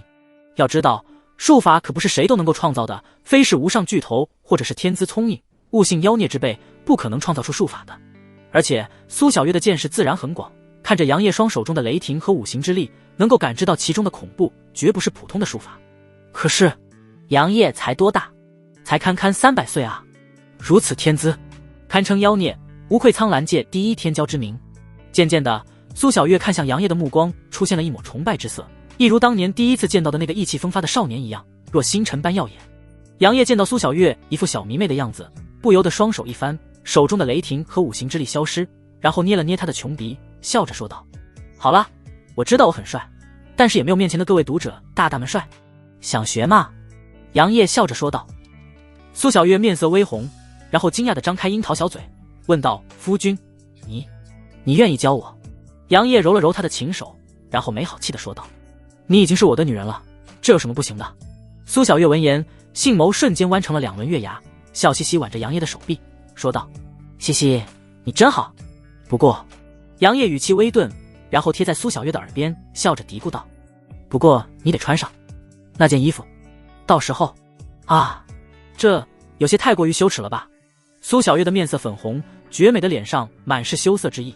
她自然是知道杨业说的是什么，叫什么丝袜。杨业则是嘿嘿一笑，然后在耳边再次嘀咕了几句。最后，苏小月只能够面色通红，羞涩不已的点点头。杨业见状，顿时高兴地吹起了口哨。别误会，杨业不是好色之徒，他只是怕一些东西放在系统空间中时间久了会落灰而已，绝对不是因为紫色最有韵味，个人觉得其他的也很有韵味。时间一点点过去，转眼间距离苍兰秘境结束仅剩下1日的时间。整个古一季大部分都被众多修士翻了个底朝天，这些人也真的是饿了，比验过拔毛还要恐怖。这不，杨业和苏小月刚刚看到一个修士满脸兴奋地拿着一件破破烂烂满是灰尘的四角裤，得意洋洋地说这是曾经的无上巨头穿过的内裤，定然具备强大的防御力量。然后具体用作干啥了？各位读者大大猜猜看。咦，大师姐他们。杨业看着天空上的秦依依等人，随即拉着嘟着嘴巴的苏小月飞了上去。大师姐，你们这去啊？秦依依看着面前拉着苏小月的杨业，不由得轻轻地翻了翻白眼，说道：“哼，也不知道是哪个家伙，一进入古一季就跑没影了，也不知道等等师姐们。就是，小老五真是见色忘。”姐，顾灵儿也是不慢地说道，可爱的脸皱成了一团。白寒霜还是老样子，面若寒霜，没有言语。杨业神色有些尴尬，于是挠了挠头，看了一眼面色淡然的苏小月，然后笑着说道：“这不是怕好东西被先下手为强了吗？你看，这里都是我给你们得到了5阶灵药。”说着，杨业拿出了之前得到的5株5阶灵药中的3株，这3株分别适合秦依依3人。看着杨业手中的5阶灵药，秦依依温婉的脸上浮现一抹笑容，心中微暖，心中暗道：没白捧你，算你小子有良心。秦依依也没有和杨业客气，直接拿起了1株5阶灵药。古灵儿也同样如此，可爱的脸上生出一抹满意，拍了拍杨业的手臂。白寒溪则是没有动，不过杨业知道他的性子，直接抓起他那微凉的玉手塞到了他的手中，正是那株血龙阳草，然后笑呵呵地说道：这株5阶灵草二师姐正好用得上。白寒溪美眸煽动，眼底闪过一丝不易察觉的光泽，然后轻轻的点头，收起血龙阳草。苏小月朱唇紧抿，但是没有说话。你们这是要去哪啊？杨业见到3人都收起了灵药，然后好奇地问道：你不知道吗？据说一尊疑似大成期的无上存在的幕府出现。原来如此。一路上，杨业从秦依依那里得知，有一个修士不小心地触发了机关，然后就莫名其妙的有一座洞府出现。据众人口口相传，疑是大成期的洞府。5个人化作红光，快速地朝着墓地前进，大概飞了10分钟，就看到了一个巨大光门在地面上，一群修士疯狂地朝着其中飞去。很显然，所有人都想要分一杯羹。我们也赶紧进去吧。秦依依凝声说道。杨业则是开口道：大师姐，我们进去之后直接找这座洞府的传承，其余的一概不要，这秘境时间也不多了。秦依依几人纷纷点头，他们明白杨业的意思。随后5个人也是冲进了洞府之中，一进入其中就看到了许多的修士正在争抢洞府中的宝物，但杨业5人只是匆匆一瞥，直接从他们的身边掠过，没有过多的理会。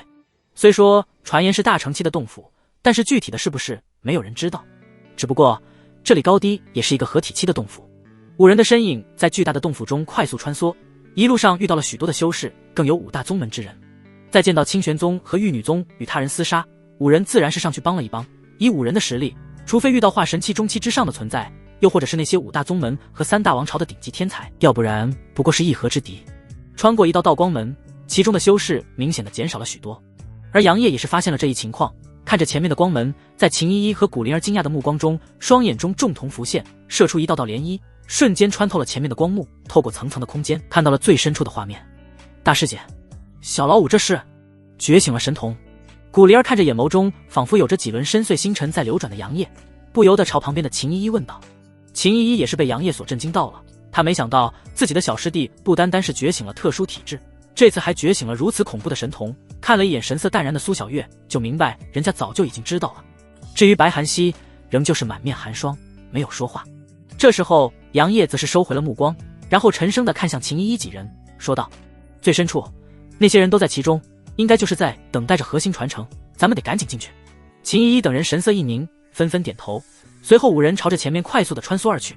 一会儿，我等一同抢夺核心传承，出去之后再分支。核心大殿中，5大宗门、3大王朝以及一些强大的散修都出现在这里，目光灼灼地盯着大殿上方。那里有着一个方台，上面则是有着一根青色蜡烛，一缕青焰在缓缓燃烧，飘散出一缕缕青气，笼罩了整个方台。而在这青色氤氲之中，则是有着3道淡黄色的光团，其中则是有着3道玉简。不出意外的话，这3道玉简就是这座洞府的核心传承所在了。紫阳王朝、御剑宗以及大前王朝的7、8个人站在一起，其中李承运赫然在其中。刚刚说话的挺拔英俊青年，则是紫阳王朝的3皇子朱王。他目光扫视周围的人，然后对着旁边的李承运说道：“咱们3方势力可不要出现，那些肮脏的事情，一切都等拿到那3块玉简之后再说。”说完，他的眼眸中闪烁一抹冷光，看向李承运和御剑宗的剑无双。两人没有说什么，而是点了点头。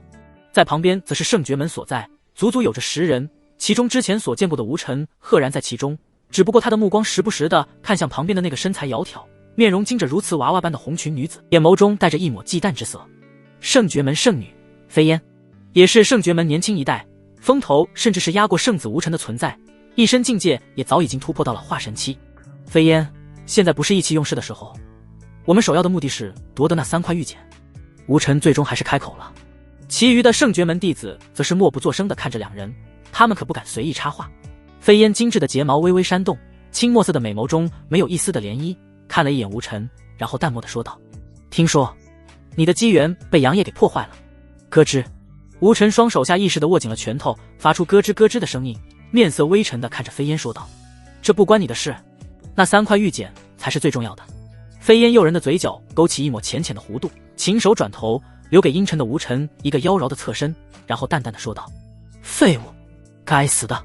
无尘额头青筋暴起，双目微红，似乎想要动手，但却连忙被身后的几名弟子给拦了下来。“圣子啊，现在可不是内斗的时候啊，千万以那3块玉简为重。”“是啊，是啊，关键圣子你打不过圣女的啊。”此言一出，无尘那仿佛要杀人的目光射向那最后一名弟子，后者则是缩了缩脑袋，知道自己说错话了。而飞烟的身后则是同样有着4个追随者，一个身穿青裙的女子走上前来，轻声地说道：“圣女，我们到时候不用理会他们，凭借我们的实力，完全可以自己去夺来玉简。”飞烟朱唇轻启，淡淡地说道。他身后的4人微微点头，脸上纷纷洋溢着自信。“杨业，也不知道这么多年你还认不认得我呢？”飞烟望着这座大殿的入口处，青墨色的美眸中生出一丝波澜。对面则是清玄宗和玉女宗的人，其中燕青和嫣红，还有顾小冉以及华清晶都在这里。前者则是杜清河领着黎若愚，其余的清玄宗弟子都没有来到这里。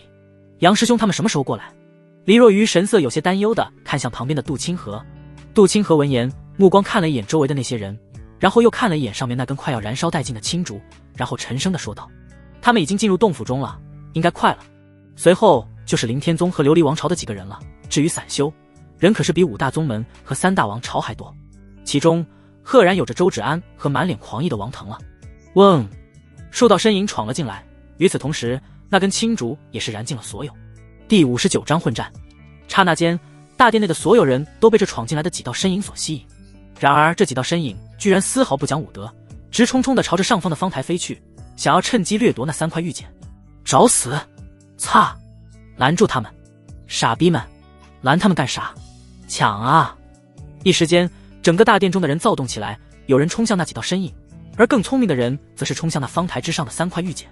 而这几个人自然是杨业5人。也不得不说，杨业他们的运气确实不错，刚冲进来就看到了上面方台青竹燃烧殆尽，所以直接就冲向那3块玉简。杨业双目灼灼，众瞳浮现，一缕缕白色雾霭出现，瞬间蔓延至周围，想要以此来拖延其他人。但这里几乎是汇聚了苍蓝界的天之骄子们，纷纷各显神通。杨业的白色雾霭仅仅是出现了3个呼吸，就被这些人的攻击所破。杨业！只听一声怒喝，浑身缠绕着赤龙之气的李承运犹如一头暴怒的血龙，朝着杨业狠狠地轰出一道龙拳。杨业见状，双眼中射出2道金戈战矛，瞬间洞穿了那道龙拳。苏小月等4人也是被不同的人所拦下来，一时间大殿中变得热闹非凡，各种术法飞舞，剑气纵横。杜清河和黎若愚准备上前去帮助杨业等人，结果却被紫阳王朝的几个人所拦住，只能够与之一战。玉女宗的燕青2姐妹同样是被剑无双和诸王所拦住。剩余的人则是纷纷冲向方台上的那3块玉简，王腾更是化作一颗小太阳，一双炽热的拳头大开大合，一路冲到了距离方台3丈的距离。他脸上浮现一抹笑容，正准备把那3块玉简收入囊中，谁曾想圣爵门圣子吴尘出现，直接挡住了王腾。混账，你想死吗？王腾双目如炬，浑身燃烧着炽热的光芒，怒视吴尘。而吴尘的体内的水灵根则是散发着一道倒水蓝色的能量，抵挡了王腾的炽热，冷冷地说道：你个小瘪三，那玉简是你能碰的？滚！说完对着王腾就是甩出3道水箭，然后转身满脸兴奋地朝着那3块玉简抓去。王腾顿时大怒，双拳凶狠一挥，直接轰碎了那3道水箭，朝着吴尘杀去。他改变主意了，要先锤死吴尘。吴尘见到王腾杀来，双目含恨，但只能够转身与之对杀。另一边的周芷安看了一眼似乎被李承运拦住的杨业，眼眸中没有过多犹豫，直接冲向方台。圣女，我现在还不动手吗？绿裙女子看了一眼已经打得热火朝天的众人，忍不住开口问道。其余3人也是看向飞烟，飞烟目光落在正在与李承运厮杀的杨业身上，似乎有着一抹回忆，然后淡淡的说道：现在不是时候，等他们杀上一杀的，坐收渔翁之利。绿裙女子4人脑海中顿时联想到这，看向飞烟的目光充满了崇拜，不愧是他们愿意追随的圣女，胸大还有脑子。然而事实真的是绿裙女子等人想的那般吗？杨业，也不知道你还是否曾经随手救下的那个小女孩了。飞烟望着杨业的身影，美眸中满是回忆之色。另一边，杨业看着面前的李承运，眉头紧皱，沉声地说道：让开，让尼玛乐戈壁。谁曾想声音尖锐的李承运直接开骂，并且提起赤龙之气就朝着杨业杀来。他有一种预感，自己之所变成如此，就是杨业的手段。还有苏小月那个贱女人都得死，既然你想现在就死，我成全你。杨业面色冰冷，双目中射出一道毁灭乌光，带着恐怖的力量轰向李承运。李承运神色微变，低喝道：赤龙拳。赤龙之气缠绕，灵力密布，龙吟不断，狠狠地轰出一拳。轰隆隆，狰狞的血色龙拳却被那道毁灭乌光所击破，并且直直地朝着他射去。该死的，这家伙怎么可能这么强？李承运面色大惊，连忙朝着旁边闪去。杨业身影闪烁，他可不打算与李承运玩了。五行大手印，一声暴喝，杨业的身影出现在李承运的身后，左手上出现五行之力，一道道符文密布，神光乍现，狠狠地抽向李承运。恐怖的五行之力在空中就爆发，巨大五行手掌幻化成5条锁链，瞬间锁住了李承运，并且杨业以迅雷不及掩耳之势对着杨业展出一道充满杀气的剑连。赤龙，龙战于野。被困住的李承运怒吼一声，赤龙王体爆发，居然直接挣脱了那五行锁链。可是却没想到，那被挣脱的五行锁链居然又再次合为大手印，狠狠地拍在了他的身上。打断施法，轰隆隆，剑连也是及时赶到，没有给李承运喘息的机会，伴随着一声巨响，李承运犹如丧家之犬一样被狠狠地轰在地面上。噗嗤，一口鲜血喷出，李承运感觉自己的5脏6腑都移位了，可是还不待他站起身来，一只大脚直接踩在了他的胸口，仿佛是一座大山压在身上。抬头一看，双目喷火，他怒吼道：杨业，叫尼玛的叫！杨业可不会惯着他，手中的极光剑猛然一挥，直取李承运的首级扑哧。李承运下线，草草地结束了他这屈辱的一生。没办法，这家伙的实力还是处在元婴巅峰，已经是元婴中期的杨业，加上手上施展的最次多地品的术法，还有长生体和上古重瞳的加持，他死得不冤。叮！恭喜宿主斩杀红色气运之子李承运。此气运虽然不是个人气运，但却是一个王朝的部分国运，奖励地品高级术法赤龙宝术。叮！触发800倍暴击，奖励5品接真龙宝术。哎呦，不错哦！杨业的脸上浮现一抹笑容，脑海中有着一条真龙盘旋，10凶之一的真龙宝术，恐怖如斯。不错不错，这家伙的气运是大前王朝的一部分国运，触发的倍数也是非常高，很好。杨业笑眯眯的一剑把李承运的尸体轰碎，然后直接冲向方台。李承运，我敲，连尸体都不给留，是人吗？小月，大师姐，你们赶紧躲开！正在与人厮杀的苏小月等人听到杨业的传音，眸子中闪烁一丝波澜，紧接着纷纷朝着后面退去。他们自然是绝对的相信杨业的。而与他们对战的人顿时有些懵逼，但下一秒他们就看到一只从虚空中探出的泛着寒光的巨大龙爪，以极快的速度轰向他们。真龙爪！恐怖的力量让周围的空间纷纷崩塌，被阵法笼罩的坚实大殿都发生震动，仿佛下一秒就要崩塌一样。并且周围的那些正在厮杀的众人也纷纷被这突然出现的真龙爪给震慑住。恐怖的力量让他们侧目的同时，心中惊惧不已，朝着后面退去。就连王腾等人也是惊惧地看着那瞬间轰碎了数尊化神期的巨大真龙爪，散发的真龙气息让他们内心忍不住地生出恐惧。真龙，这种绝对处于食物链顶端的存在，为何会出现在这里？杨业一直在角落里面等待时机的飞烟美眸紧紧地锁定空中的杨业，绝美的脸上满是震惊之色。他全程看到了杨业犹如一尊真龙一样，对着那几个化神期初期的修士轰出的这一击。轰隆隆，众人的大战加上杨业最后的那一击，让本就是不知道存在多少年的大殿轰然破碎。3道御简也在方台的保护下冲天而起。杨业微微喘着气，脸上有着一抹疲惫之色，但是眼眸中却满是兴奋之色。太强了，这完全不是所谓的天品，甚至是神通所能够相抗衡的存在。啧，不愧是真龙宝术，太强了。杨业嘀咕着，看到苏小月等人也是满脸震惊地看着自己，不由得传音道：都傻了，赶紧去追那3块玉简啊！如梦初醒，苏小月等人也是明白现在不是询问的时候，娇躯闪烁，朝着那3块玉简追去。杨业也是紧随其后，其余人见到这一幕也是冲了出去。杜清河则是满脸感慨地说道：真不愧是杨师弟。顾若愚、Amp、华晶晶双目冒着小星星，双手合十地说道：杨师兄好帅啊！顾小冉也是一脸的惊叹之色。那方台似乎有着自主意识一样，速度极快地朝着洞府之外飞去，这也让洞府中的许多的修士见到这一幕，纷纷兴奋地朝着其追去。而第一梯队的自然是杨业等人，之后就是王腾这些天骄们，最后才是其余的修士。嗡！通体漆黑的方台冲出了洞府，来到高空之上，散发着淡淡的光辉。3块玉简被光团所包裹，悬浮在方台之上。整个古遗迹的修士都看到了这一幕，虽然不是很了解那3块玉简和方台，可是这明显是好东西啊，要不然杨业等人怎会去纷纷朝着那方台冲去。许多贪婪的人觉得自己也能够拥有如此机缘，被冲昏了头脑，丝毫不去思考自己是否有那样的实力。杨业的速度最快，其次是苏小月和白涵熙，最后是秦依依和古灵儿。咻咻咻，杨业直接出现在方台面前，看着面前的3块玉简，脸上浮现一抹笑容，大手抓向那3块玉简。然而他的这双重瞳却闪过一丝金光，随即大手的抓扬的方向发生改变，直接落在漆黑的方台之上。灵力疯狂地冲洗上面的能量，而方台似乎也感受到了危险，散发着一道道黑色能量与杨业对抗。杨业，这时候王腾也赶了过来，看到杨业抓住了那方台，顿时暴怒，想要冲过来，但是苏小月却拦住了他。而白涵熙则是挡住了吴尘，秦依依和古灵儿则是纷纷拦住了剑无双和朱望，可是还有着其他的人朝着杨业杀来。其中凌天宗则是有一个身穿玄袍的青年，手持一方金色大印朝着杨业轰来。杨业一只手抓着方台，扭头看向那金色大印，眸子里面闪过一丝冷光，抬手就是一道青色剑帘。轰！金色大印被剑帘轰回去，青年收回金色大印，冷冷地看着杨业说道：杨业，你清玄宗不可能独占这3块玉简。江流。杨业冷冷地看向那青年，目光中闪烁着杀意。江流，凌天宗的领头人物，实力也是极为的强大，身居5行灵根之一的金灵根，浑身冒着金戈之气，强势无比。这时候琉璃王朝也有一个女子站了出来，美眸看向杨业的目光带着一抹异样，同样娇喝道：杨业，交出1块玉简，我琉璃王朝退去。赵秀宁，你也来了。杨业轻笑着看向那宫群女子，深邃的眼眸中似乎有着一抹怀念。逝去的青春终究是回不来了。琉璃王朝3公主赵秀宁，化神期初期。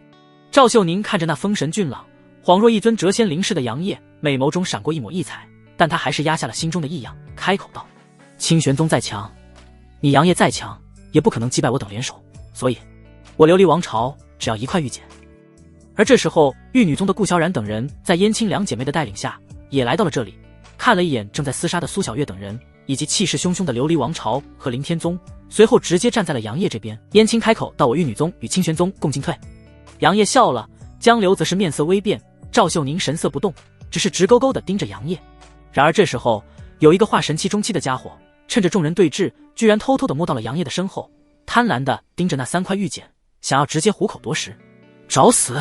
杨业猛然回头，对着那个化神期中期的修士猛然轰出一道5行大手印，空间烈烈作响，霸道至极，以雷霆万钧之势瞬间轰在了那尊化神期中期的修士身上。噗嗤！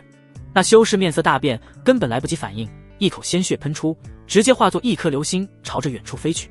这一击也让那些想要浑水摸鱼的修士们纷纷朝着后面退去，面色惊惧地看着空中那道如仙王般的身影。江流等人也是神色忌惮地看着如神如魔的杨业，一时间都安静了起来。第61章惊变，秘境结束。杨业目光淡漠地看了一眼下方数以百计，甚至是过千的修士，那种睥睨四方的目光让所有人都面色微变，大部分的修士根本不敢与杨业对视。而这时候方台似乎有些后劲不足，杨业神色微动，催动体内的阴阳造化经，一黑一白两道能量悄然地没入方台之中，一缕微不可察的金光在他眼中闪过。紧接着他在江流等人的注视下直接收起了手中的方台，但他的手上却拿着2个被光团包裹的玉简，脸上露出似笑非笑的表情。苏小月等人看到杨业已经彻底地掌控那3道玉简，于是纷纷与王腾等人拉开距离，想要撤回到杨业的身边。然而这时候异变突生，一道蓝色雷霆犹如毒蛇一般从空中悄然出现，然后猛然射向杨业的后心。杨业面色微变，猛然转身朝着那道雷霆轰出一掌。轰隆隆，巨响之下还没有结束，小师弟！轻乍一声，一道倩影突兀地出现在杨业的身后，手持雷霆长剑，面色决绝地刺向杨业的后心。小心！苏小月面色大变，大喊道。秦依依和古灵儿也是面色震惊地看着那突然出现的身影，目光中满是不可置信。周芷安真的要杀杨业？白寒溪更是瞬间喷出无尽的杀意，身影快速地朝着周芷安杀去，可是此间根本来不及。其余人也是被这突然出现在的周芷安给震惊到了，并且没想到周芷安要杀杨业，而要说最开心的莫不过于王腾了。杀！芷安，你可一定要杀了他！王腾满脸狰狞地看着那似乎即将洞穿杨业心脏的周芷安，内心狂喜不已。周芷安这一剑似乎真的没有留手，惊鸿一剑，雷霆万钧，根本躲不开。小师弟，不要怪四师姐了。周芷安看着面前即将被自己洞穿心脏的杨业，看着他的背影，美眸中出现了一抹挣扎，但是却仍旧是狠狠地刺向了他。噗嗤，想象中的鲜血飞溅却没有发生，缠绕着雷霆的长剑洞穿了杨业的后心，可是周芷安却面色大变，娇躯居然开始颤抖，只因面前的杨业忽然开始虚幻，被刺伤的后心也没有鲜血流出。啪！一声清脆的声音响起，周芷安微微转头看向自己的肩膀，一只大手落在其上，紧接着耳边传来一道轻笑。四师姐，怎么这般多年过去，连我清玄宗的清玄幻术都不认识了呢？杨业的身影出现在周芷安的身后，还不等周芷安反应过来，只见那只抓着他肩膀的大手中迅速涌出一缕缕黑白色的灵力，紧接着疯狂地涌入周芷安的娇躯之中。杨业你！周芷安面色大变，只因那进入他体内的黑白灵力居然化作了一道阴阳图，紧接着以迅雷不及掩耳之势冲入他的丹田中，然后直接落在了他那雷灵根之上，并且那阴阳图犹如蜘蛛网一样朝着丹田快速扩散，转瞬间彻底的封印了周芷安。一股无力的感觉袭来，周芷安顿时朝着下方坠落，然而却立刻进入了一个宽厚的怀抱。抬头看去，只见杨业笑盈盈地看着狼狈的他，他咬着银牙，死死地盯着杨业，怒喝道：放开我！放开你！不可能的，四师姐，我得把你带回去，师尊可是很想你了。杨业笑着拒绝他，然后也不给其继续说话的机会，一道灵力直接封住了他的朱唇。你怎么样？白寒溪的身影也是飞了过来，淡蓝色眸子死死地盯着杨业，声音很冷，但杨业却能够听出其中的关心。杨业笑着摇摇头，对着白寒溪说道：我能有什么事？放心吧，二师姐。白寒溪点点头，随后神色冰冷地看向被杨业单手搂着的周芷安，似乎有着一丝杀意。这时候苏小月等人也是来到了杨业的身边，纷纷担忧地询问杨业。杨业一一回应，紧接着对着秦依依地说道：大师姐，你来抱着四师姐吧。秦依依满脸复杂地接过被封印了丹田和嘴巴的周芷安，眼眸中有责怪也有无奈之色。作为大师姐，她自然是不想见到这样的画面。杨业，交出芷安！王腾这时候双目喷火，怒喝道。江流也是沉声开口道：给我一个玉简，我凌天宗现在立刻离开。诸王，我紫阳王朝同样如此。无尘，我圣爵门要2块。众人，擦，就你圣爵门脸大。赵秀宁看着神色淡然的杨业，也开口道：杨业，给我琉璃王朝1块，之前的事情就算了。说到这里，赵秀宁的美眸中出现一抹羞怒之色。都说宁得罪君子，也不得罪小人，那后面还有句话，那就是宁得罪小人，也不得罪女人。杨业也显然是回想起了当时他的师尊把赵秀宁强抢回去，甚至是差点让2人生米煮成熟饭的事情。杨业汗颜，随后也不犹豫，大手一挥，在众人震惊的目光中，直接甩给了惊讶的赵秀宁一块玉简。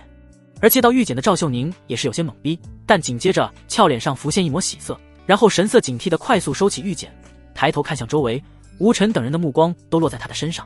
三殿下勿惧，只见远处有着数十道身影快速袭来，正是琉璃王朝的众人。这还没结束，杨业对着玉女宗的顾小冉也是甩出一块玉简，然后看向其余人，轻笑着说道：“想给谁是我的事情，你们算老几啊？”顾小冉的等人脸上也满是喜悦，然后燕青等人直接把顾小冉保护在中间，然后神色警惕地看向周围的人。而面对杨业把玉简分出去2块，秦依依等人没有丝毫的不满，因为他们可是收到了杨业递给他们的眼神示意。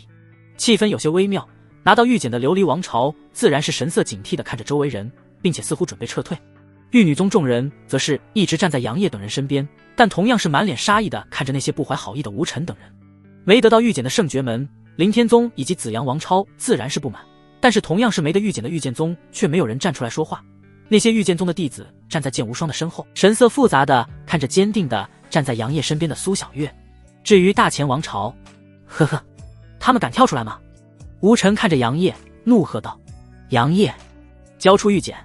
江流和朱网也是上前一步，冰冷喊道：“交出玉简！”清玄宗和玉女宗众人纷纷抽出灵气，面色冰冷地盯着三方势力，随时准备动手。轰隆隆！忽然，天地风云突变，一道巨大的漩涡出现在高空之上。苍蓝秘境要关闭了，走！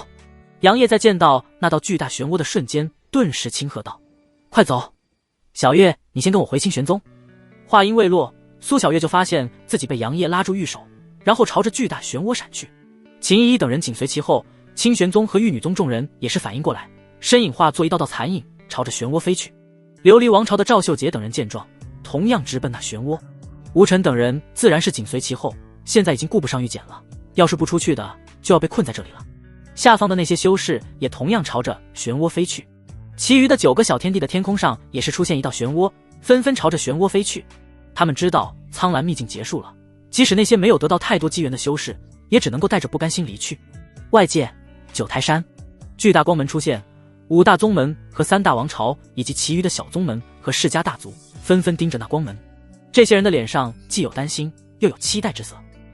担心自家的弟子死在秘境，也期待着他们能够活着出来，并得到许多的机缘。温清婉美眸落在光门之上，脸上浮现一抹担忧之色，自语道：“依儿，依他们也不知道怎么样了。”站在他旁边的唐柔同样如此，美艳的脸上同样挂着担忧，看了一眼旁边的温清婉，然后轻笑着说道：“应该无事。”温清婉微微点头，朱唇轻启，刚想说些什么，一道身影率先从光门中出来，使得他美眸顿时闪过一丝亮光。依儿，唐柔也看到了那道疾驰而出的身影，惊讶地说道：“杨业，那小鬼！”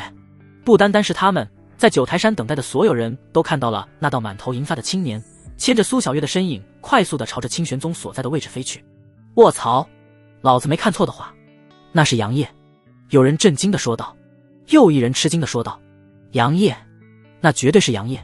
他牵着的人是御剑宗圣女苏小月。”御剑宗宗主凌天面色阴沉如水，他没想到杨业那个眼中废人居然出现在秘境之中，并且还达到了元婴境界。更让他愤怒的是，他的徒弟居然被杨业给牵着手。其余的宗门和王朝也是神色不已地看着已经飞到了温清婉身边的杨业和苏小月。其中大前王朝的皇主李彦龙额头青筋暴起，死死地盯着杨业两人，他心中有一种不好的预感。师尊！杨业飞到温清婉的身前，看着面前的家人，心中对后者的思念更加的强烈，要不是碍于人太多了，他定要。可嗨嗨！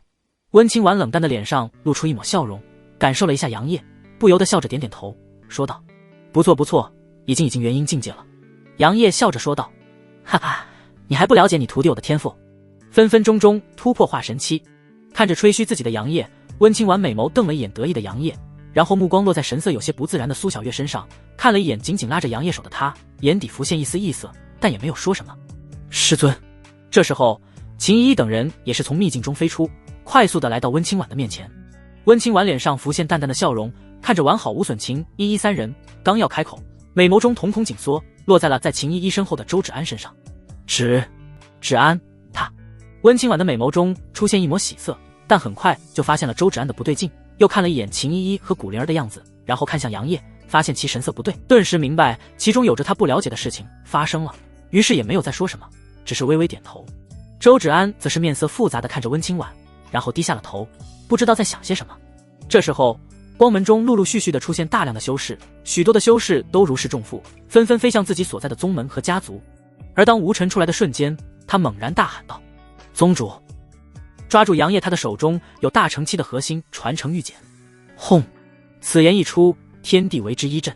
还不等其余反应过来，圣绝门的江元仲身影消失，下一秒出现在清玄宗众人的头顶，一只干枯的手掌凶狠地朝着杨业抓去。找死！温清婉顿时暴怒，一身恐怖的气息瞬间迸发，对着那袭来的干枯手掌同样轰出一掌。砰！炼虚境巅峰的对碰，空间瞬间碎裂，强大的气浪朝着四周扩散而去。唐柔则是玉手一挥，直接挡在了杨业等人面前，让清玄宗和玉女宗的弟子没有被波及到。见到自己没有得手，江元仲苍老的目光阴冷地看着温清婉，充满杀意地说道：温清婉，交出那块玉简，如若不然，老家伙，本座看你才是想死呢。此时的温清婉手持长剑，气息比之前更加的恐怖，一双美眸中有着冰冷的杀意流转，要不是估计还有许多的清玄宗弟子没有出来，他现在定然要与这老家伙厮杀上一番。师尊，顾小冉等人也是来到了唐柔的身边。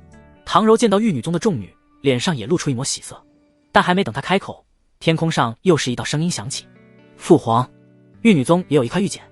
刚出来的紫阳王朝三皇子朱往朝着紫阳王朝皇主喊道：琉璃王朝手中还有一份。凌天宗江流沉声地说道。此言一出，所有人的目光都落在了清玄宗、玉女宗以及琉璃王朝的身上。琉璃王朝的皇主赵世天脸上满是惊喜地看着自己的宝贝女儿，赵秀宁则是神色凝重地点点头。见到后者承认，秦世天顿时大笑道：好，不愧是吴的女儿。琉璃王朝众多族老也是纷纷露出笑意，丝毫不在意周围那些贪婪的目光。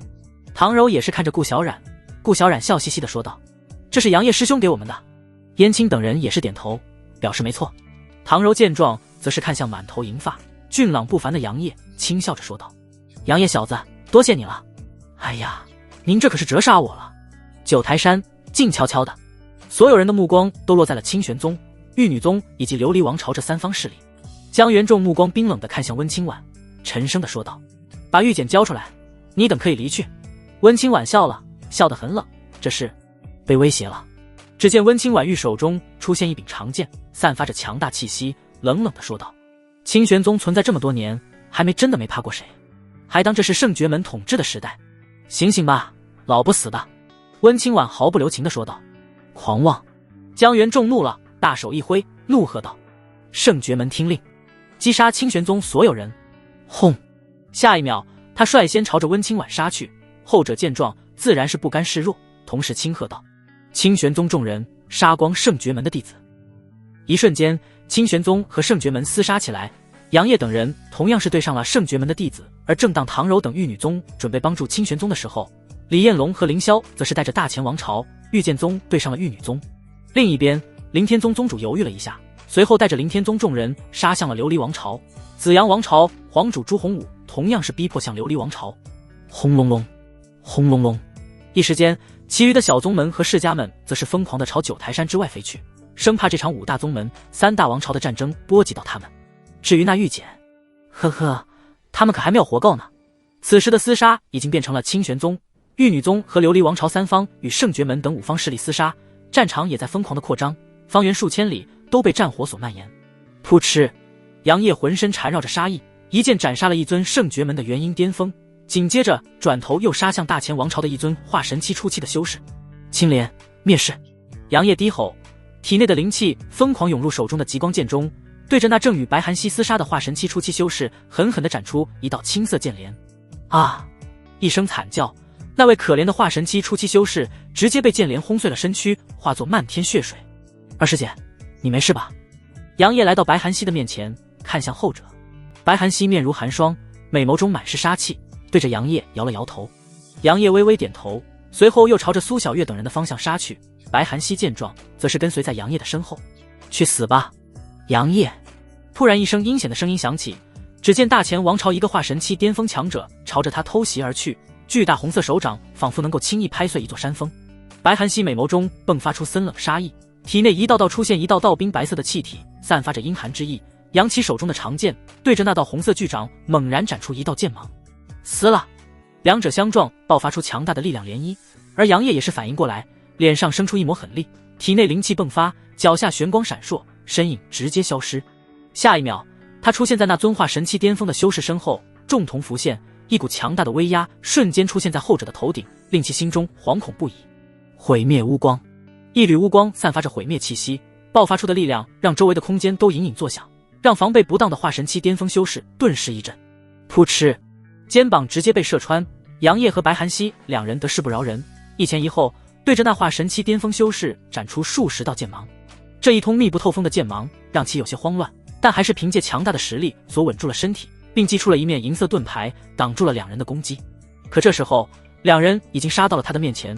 只见杨业左手上浮现一道道紫色雷霆，符文闪烁，雷声轰鸣间，凶狠地拍向这化神期巅峰修士的胸口。而白寒溪则是提着长剑，北天玄冰体爆发，冰白色的气体犹如从冥界而来，空间静止，被寒气所封，长剑闪烁，兵器落下扑哧，轰轰，伴随着剑芒斩过肉身，然后又被雷霆击碎。这尊化神期巅峰的修士被两人合力击杀。别看两人都没有达到化神期，但都不是普通人啊！擦，羡慕了。白寒溪是北天玄冰体，杨业是长生体加上古重瞳，这天赋一个比一个强大，越阶斩杀一尊天资普通的化神期巅峰不算什么。杨业和白寒溪两人没耽搁，而是继续朝着周围杀去，帮助清玄宗弟子和玉女宗的弟子，甚至是碰到了被大前王朝压制的琉璃王朝，也是要甩出一剑的。一时间，虽然是被五方势力所围攻，但清玄宗的弟子太强了，就算是面对圣绝门的弟子都可以1对2。而玉女宗和琉璃王朝的实力也很强大，让很远很远处看热闹的那些人都被震惊住了。不过这些都不重要，八方势力最终如何，还需要看温清婉这些炼虚境强者的战况。温清婉很强，完全是与活了上千年的江元仲不相上下，还有唐柔和赵世天这两人的实力也是炼虚境巅峰，直接牵制住了朱洪武、李彦龙以及凌霄三人。可是剩下的那些长老之间的厮杀的情况可不是很好，哪怕是三方势力的长老都很强，但也没有强到温清婉三人那种地步，几乎是被圣绝门等五方势力的长老们压着打。甚至是琉璃王朝已经有一尊炼虚境的老亲王被活生生打死，这让琉璃王朝愤怒的同时也感到有些无力。清玄宗和玉女宗的长老也开始陆续的有人受伤，这一幕可是让温清婉三人心中愤怒不已，但更多是担心，和老夫厮杀居然还敢分心。江元仲看到温清婉居然还有心思担忧其余的人，不仅是怒极反笑，手中浮现一道白色的飞梭，心念一动，那白色飞梭瞬间消失，然后又毫无征兆地出现在温清婉的面前，后者面色微变，来不及闪躲。噗嗤，白色飞梭穿过，带着一朵血花。温清婉面色冰冷地看着自己的左肩，那里有着一道血洞，然后转头看向江元仲，充满杀意地说道：老不死的居然拿出一件残缺的灵宝。灵宝那可是在法宝之上的存在，其威力可不是法宝能够相比的，哪怕是这只是一件残缺的灵宝，交出玉简，你们清玄宗可以离开，如若不然，尔等就在此处长眠吧。江元仲阴冷的眸子紧紧盯着温清婉，白色飞梭再次回到他的手中，上面闪烁道道金色符文，神光迸发。温清婉面色有些难看，他手中的长剑也不过是上品法宝，这已经是清玄宗内的顶级法宝了，但是面对江元仲手中的残缺的灵宝，可是差了许多。两人的实力很相近，但一人的手中要是有着强大的武器，自然是会占据上风，甚至是出现压制对方的情况。温清婉美眸闪烁，紧了紧手中的长剑，寒声说道：我温清婉就算是死，也会拖着你这个老不死的一起走。哼，不知所谓的小辈。江元仲脸上杀意凛然，他不准备再与温清婉纠缠下去了，手中的白色飞梭闪烁惊人的杀机。嗖，白色飞梭再次消失，温清婉神色凝重，神识谨慎地查看着周围。突然那道飞梭再次出现，温清婉美眸中瞳孔紧缩，他察觉到了飞梭的轨迹，可是却根本来不及闪躲。嗡！就在这千钧一发之际，一道金色的涟漪从他的头顶垂落而下，淡金色的涟漪瞬间挡住了那闪烁着惊人杀机的飞梭。什么？对面的江元仲面色大变，目光落在温清婉头顶上方的那突兀出现在的一尊四足白色大鼎。大鼎通体白色，四面鼎身上刻画着神秘的图案，道纹闪烁，神光交织，一股厚重敦实的威压朝着四周扩散而去，甚至是影响了周围那些正在交战的唐柔等人，目光纷纷移向那尊大鼎。温清婉看着被金色涟漪所镇压的飞梭，脸上还带着一丝心悸之色，仰头看向那尊大鼎，心中更加的震惊。这是极品灵宝。温清婉失声地说道。其余人也是发现了这尊大鼎的神异和强大，震惊的同时，紧接着就是流露出了一抹贪婪之色。灵宝对于在实地中都是垫底存在的苍蓝界来说，完全不亚于一尊大乘期的恐怖存在。这等强大的灵宝已经是仙气之下最强的存在了。五大宗三王朝任何一方拥有这等极品灵宝，说是称霸苍蓝界是完全不为过的。当然，这等灵宝虽然是诞生了灵智，但也是需要强大的人才能够发挥出其力量的。就在众人震惊的时候，老辣的江元仲已经动身了，他的目标正是空中的那尊大鼎。这等极品灵宝完全可以让圣绝门称霸整个苍蓝界。江元仲身影快速的在空中闪烁，此刻他的眼中满是兴奋，甚至是连那块玉简都没有这尊极品灵宝重要了。温清婉见状，顿时暗道不好，也想要朝着那尊大鼎冲去。可是江元仲的反应和速度太快了，此时的已经出现在了那尊大鼎的面前，一双干枯的大手猛地朝其抓取，神魂之力也是扑向这尊大鼎，想要直接在其上落在自己的神魂烙印。然而当他的神魂之力接触的一瞬间，一股强大的反震之力袭来，大鼎上的金色符文闪烁着惊人的杀机，猛然朝着他射出一道恐怖的神光。啊！江元仲惨叫一声，整个人都被这股神光轰飞，神魂也是受到了重创，一大口鲜血吐了出来，直到倒飞出去数十丈才堪堪停下来。这一幕顿时让所有人都震惊了，贪婪之色消失，目光变得清澈无比，犹如那刚出社会的大学生一样忌惮。所有强者都用忌惮的眼神看着那尊大鼎，虽然刚刚他们都想要去争夺，不过却没有江元仲这老不死的快。这么一说的话，还得好好的谢谢这老不死的啊。江元仲，听我说，谢谢你。此时的江元仲面色极为的难看，死死地盯着那尊静静浮在空中的大鼎，嘴角有着嫣红的鲜血，胸口处更是有着一个微微凹陷下去的印记。该死的！他此时的非常的愤怒，不单单是丢了面子，还有就是他的神魂被击伤了。然而正当他愤怒的时候，那尊大鼎居然朝着温清婉飞去。温清婉脸上露出一抹诧异，紧接着就神色戒备地看着朝着自己飞来的大鼎。江元仲被击飞的事情可还没凉呢。江元仲，骂！你再骂，老子还没死呢！嗡嗡嗡！只见那尊大鼎飞到他的身前之后，居然对他发出一道金色的涟漪，紧接着温清婉的美眸中瞳孔紧缩。师尊拿着这混元镇界鼎，狠狠地揍他们。耳边的声音让温清婉有些恍惚，美眸中满是疑惑，心中自语道：这是叶儿的声音吧？我应该是没有听错啊。可是叶儿怎么会有这样一尊极品灵宝啊？你没听错我的小师尊老婆，嘿嘿。杨业那贱兮兮的声音再次传入他的耳中，可是话却让温清婉的白皙的脸上生出一抹粉红，但瞬间就被他压下去。可是美眸深处的那抹羞怒却很清晰。混账小子，等回去之后看我怎么收拾你。温清婉心中恨恨地想到，紧接着直接伸出自己的神魂之力，轻松的就控制了混元镇界鼎，一股奇妙的感觉传遍全身。这就是极品灵宝吗？温清婉感受着混元镇界鼎的力量，内心满是感叹。江元仲见到那尊击伤他的大鼎居然对温清婉投怀送抱，苍老的脸上火辣火辣的，心中的怒火也是犹如火山一样无处发泄。难道这极品灵宝是公的？江元仲有些想歪了的想到。混元镇界鼎，对不起，我没有性别，但是我主人是公的。其余人也是震惊的看着掌控混元镇界鼎的温清婉，想不明白为什么这尊极品灵宝会自主投向温清婉。难道真的是有缘者得之？不愧是苍蓝界第一美女，这连极品灵宝都投怀送抱了。有修士忍住感慨道。他的话不仅是没有人反驳，反而是许多人认同的点点头。下方的杨业看着已经掌控了混元镇界鼎的温清婉，嘴角不由得露出一抹笑容，自语道：小师尊老婆，这次你可得好好的补偿补偿我哦。杨业的动作很隐蔽，可是却仍旧是被一个人看到了。红裙的飞烟看着不远处的杨业，美眸中生出道道涟漪。第65章五方败退。温清婉没有理会杨业的话，而是目光冰冷地看向对面的江元仲，只见他嘴角勾起一抹冷笑，紧接着玉手一挥，混元镇界鼎发出阵阵嗡鸣声，猛然朝着江元仲杀去。道道金色符文符现在空中，化作一条条金色锁链，直接封控整个天空中。这顿时让江元仲面色大变，直接面对那疾驰而来的混元镇界鼎，他直接再次催动白色飞梭。轰隆隆，白色飞梭撞击在混元镇界鼎上面，爆发出惊人的力量。然而残缺的灵宝又怎么是极品灵宝的对手？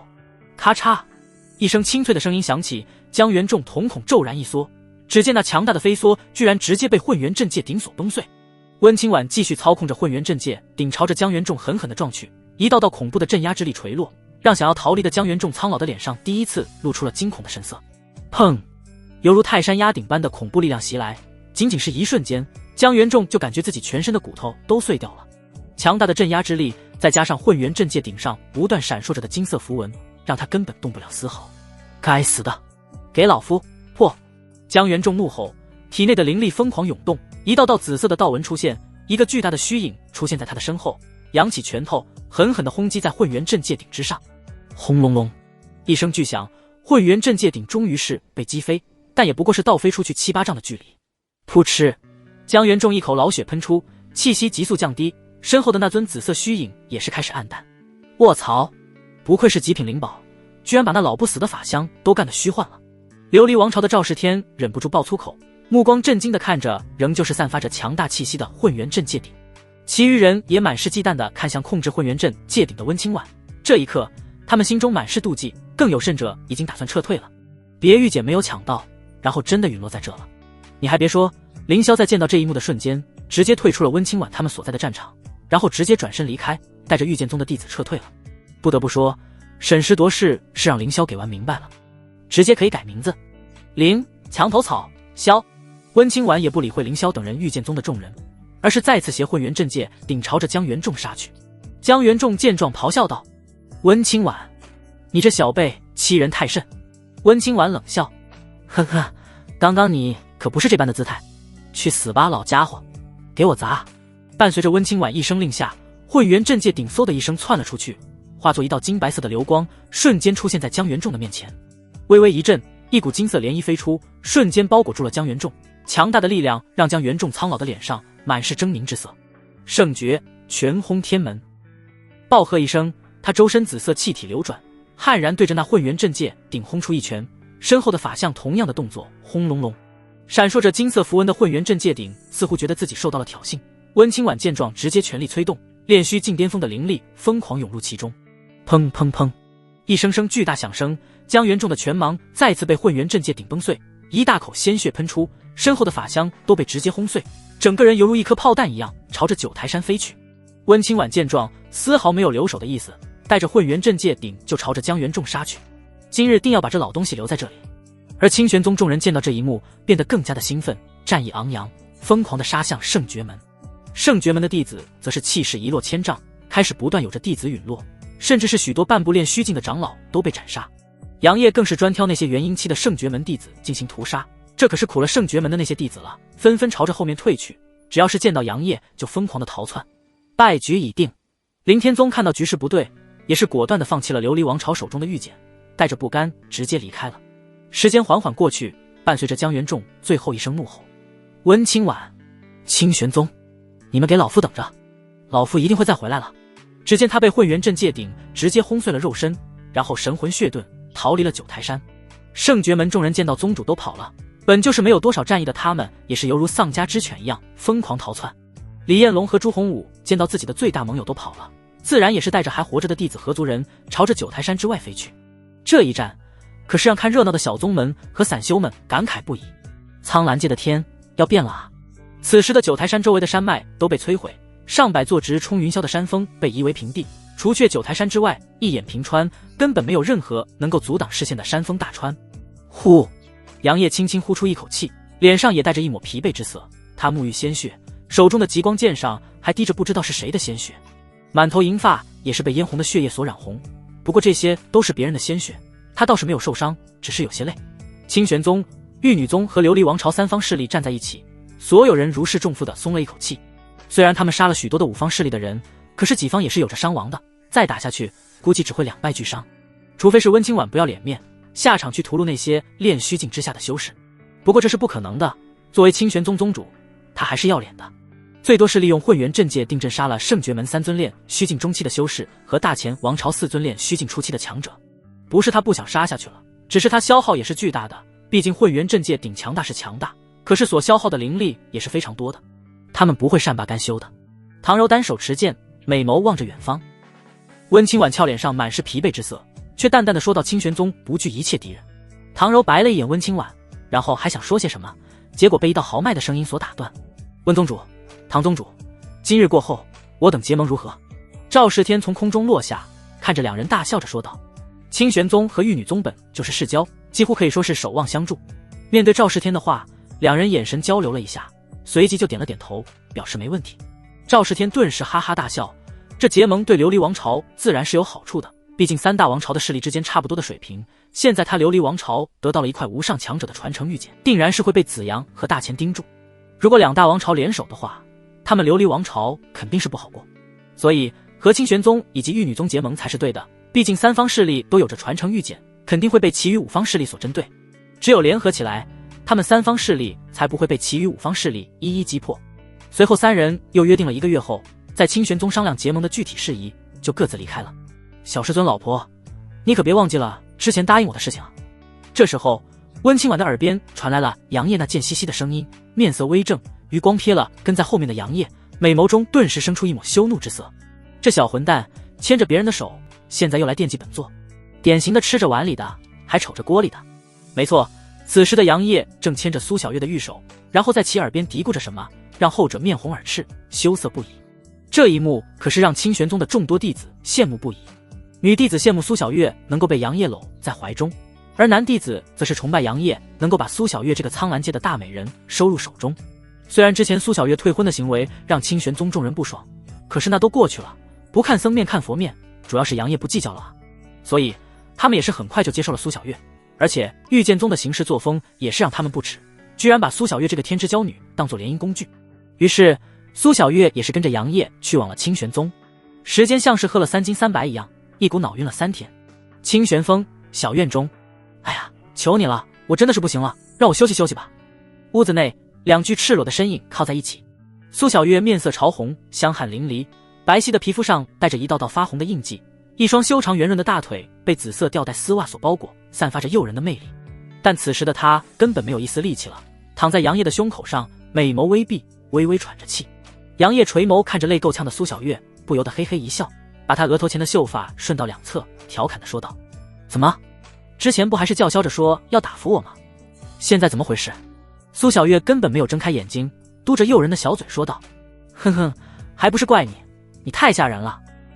你这么说，我可又来劲了。杨业眉头一挑，一双大手在她的纤细滑嫩的腰肢上游走，这可是把苏小月吓了一跳，连忙睁开眼睛，阻止作乱的大手。求你了，我真服了，再来的话，我觉得没有10天半个月我起不来了。苏小月求饶地说道，美眸中满是无奈和纠结。没办法，杨业的实力实在是太强大了，总是让他痛并快乐着。叮，恭喜宿主全身心的击溃气运之女苏小月一次又一次，奖励小破净丹5颗。叮，触发100倍暴击，奖励大破净丹10颗。哦，破净丹。杨业听着脑海中系统的声音，深邃的眼眸中不由得露出一抹惊喜之色。紧接着他就看到了大破净丹的介绍。大破净丹能够增加突破合体期的概率，并且拥有庞大的能量，炼虚境之下任何境界，只要服用就能够突破瓶颈，1颗不够，2颗来凑，可以多次服用，多颗服用效果更佳哟。注：仅限合体期之下的修士服用，合体期之上服用效果微乎其微。系统，这大破净丹是不是随便吃啊？并且多颗服用还能够增加突破几率。杨业有些不确定问道，他还是第一次见到多颗服用不但没有效果减弱，反而是增加的丹药。叮，没错的宿主，因为苏小月是紫色级别的气运之女，并且被宿主连续击败3天3夜，所获得的奖励和暴击都不是击败普通天才所能相比的。杨业微微点头，明白了系统的意思，那就是虽然都是天才，可是拥有大气运的天才和普通的天才是有着巨大区别的。想到这里，他第一时间就是想要让温清婉多服用几颗大破净丹，这样一来，温清婉突破合体期的几率将大大增加啊！苍兰界目前明面上还没有合体期的存在出现，只要温清婉突破合体期，再加上自己的极品灵宝混元阵界顶，这苍兰界还有谁敢叫嚣？就问你，还有谁？哈哈哈哈！看着突然大笑的杨业，苏小月顿时有些惊愕，神色狐疑地说道：夫君，你没事吧？杨业听到苏小月的话，顿时大笑着捧起她的俏脸，然后在其娇嫩的朱唇上狠狠地印了一下，然后说道：我只是想到了开心的事情，来我，等等，我真的不行了。苏小月还没等杨业说话，就手脚并用地往床下爬，俏脸上满是惊恐之色，结果直接被杨业一把给抓了回来，然后一脸绝望地闭上眼睛，颤抖地说道：夫君，这一次不要太……砰！亚优，你打我干啥？吃痛的苏小月睁开眼睛，撅着嘴，捂着自己微微泛红的额头，看着咬牙切齿的杨业。杨业沉声地说道：“我有那么可怕吗？”苏小月撇撇嘴，嘟囔道：“比狼还可怕。”杨业一听，满头黑线，也不想与其争论，右手一翻，出现2颗乌漆墨黑、拳头大小、散发着异味的药丸子。我擦，系统给的这大破镜丹怎么这么难看？难不成小破镜丹就是小1号的吗？杨业则是心中有些嫌弃的想到。而苏小月见状，俏脸顿时变得惨白，娇躯连忙朝后面退去，靠在床尾，慌忙的摆手喊道：“你不要过来啊！”杨业，靠！这娘们把自己当成什么？杨业脸上满是不爽和无奈，然后心头一动，随即发出桀桀的笑声，在苏小月惊恐的目光下，掐着其光滑的下巴，然后把其中1颗大黑丸子直接塞进了她的小嘴中。苏小月，数个时辰之后，伴随着最后1道灵气吸入体内，苏小月缓缓地睁开眼眸，然后满脸惊喜地看着嘴角含笑的杨业。我突破了，而且还是化神期中期！惊呼一声，然后整个人也不顾春光乍现，直接扑到了杨业的怀中，搂着杨业脖子欣喜地说道：“夫君，我突破了。”然而杨业却冷笑一声，然后阴阳怪气地说道：“哎呀，也不知道之前谁逼我入蛇蝎，真是让人伤心啊！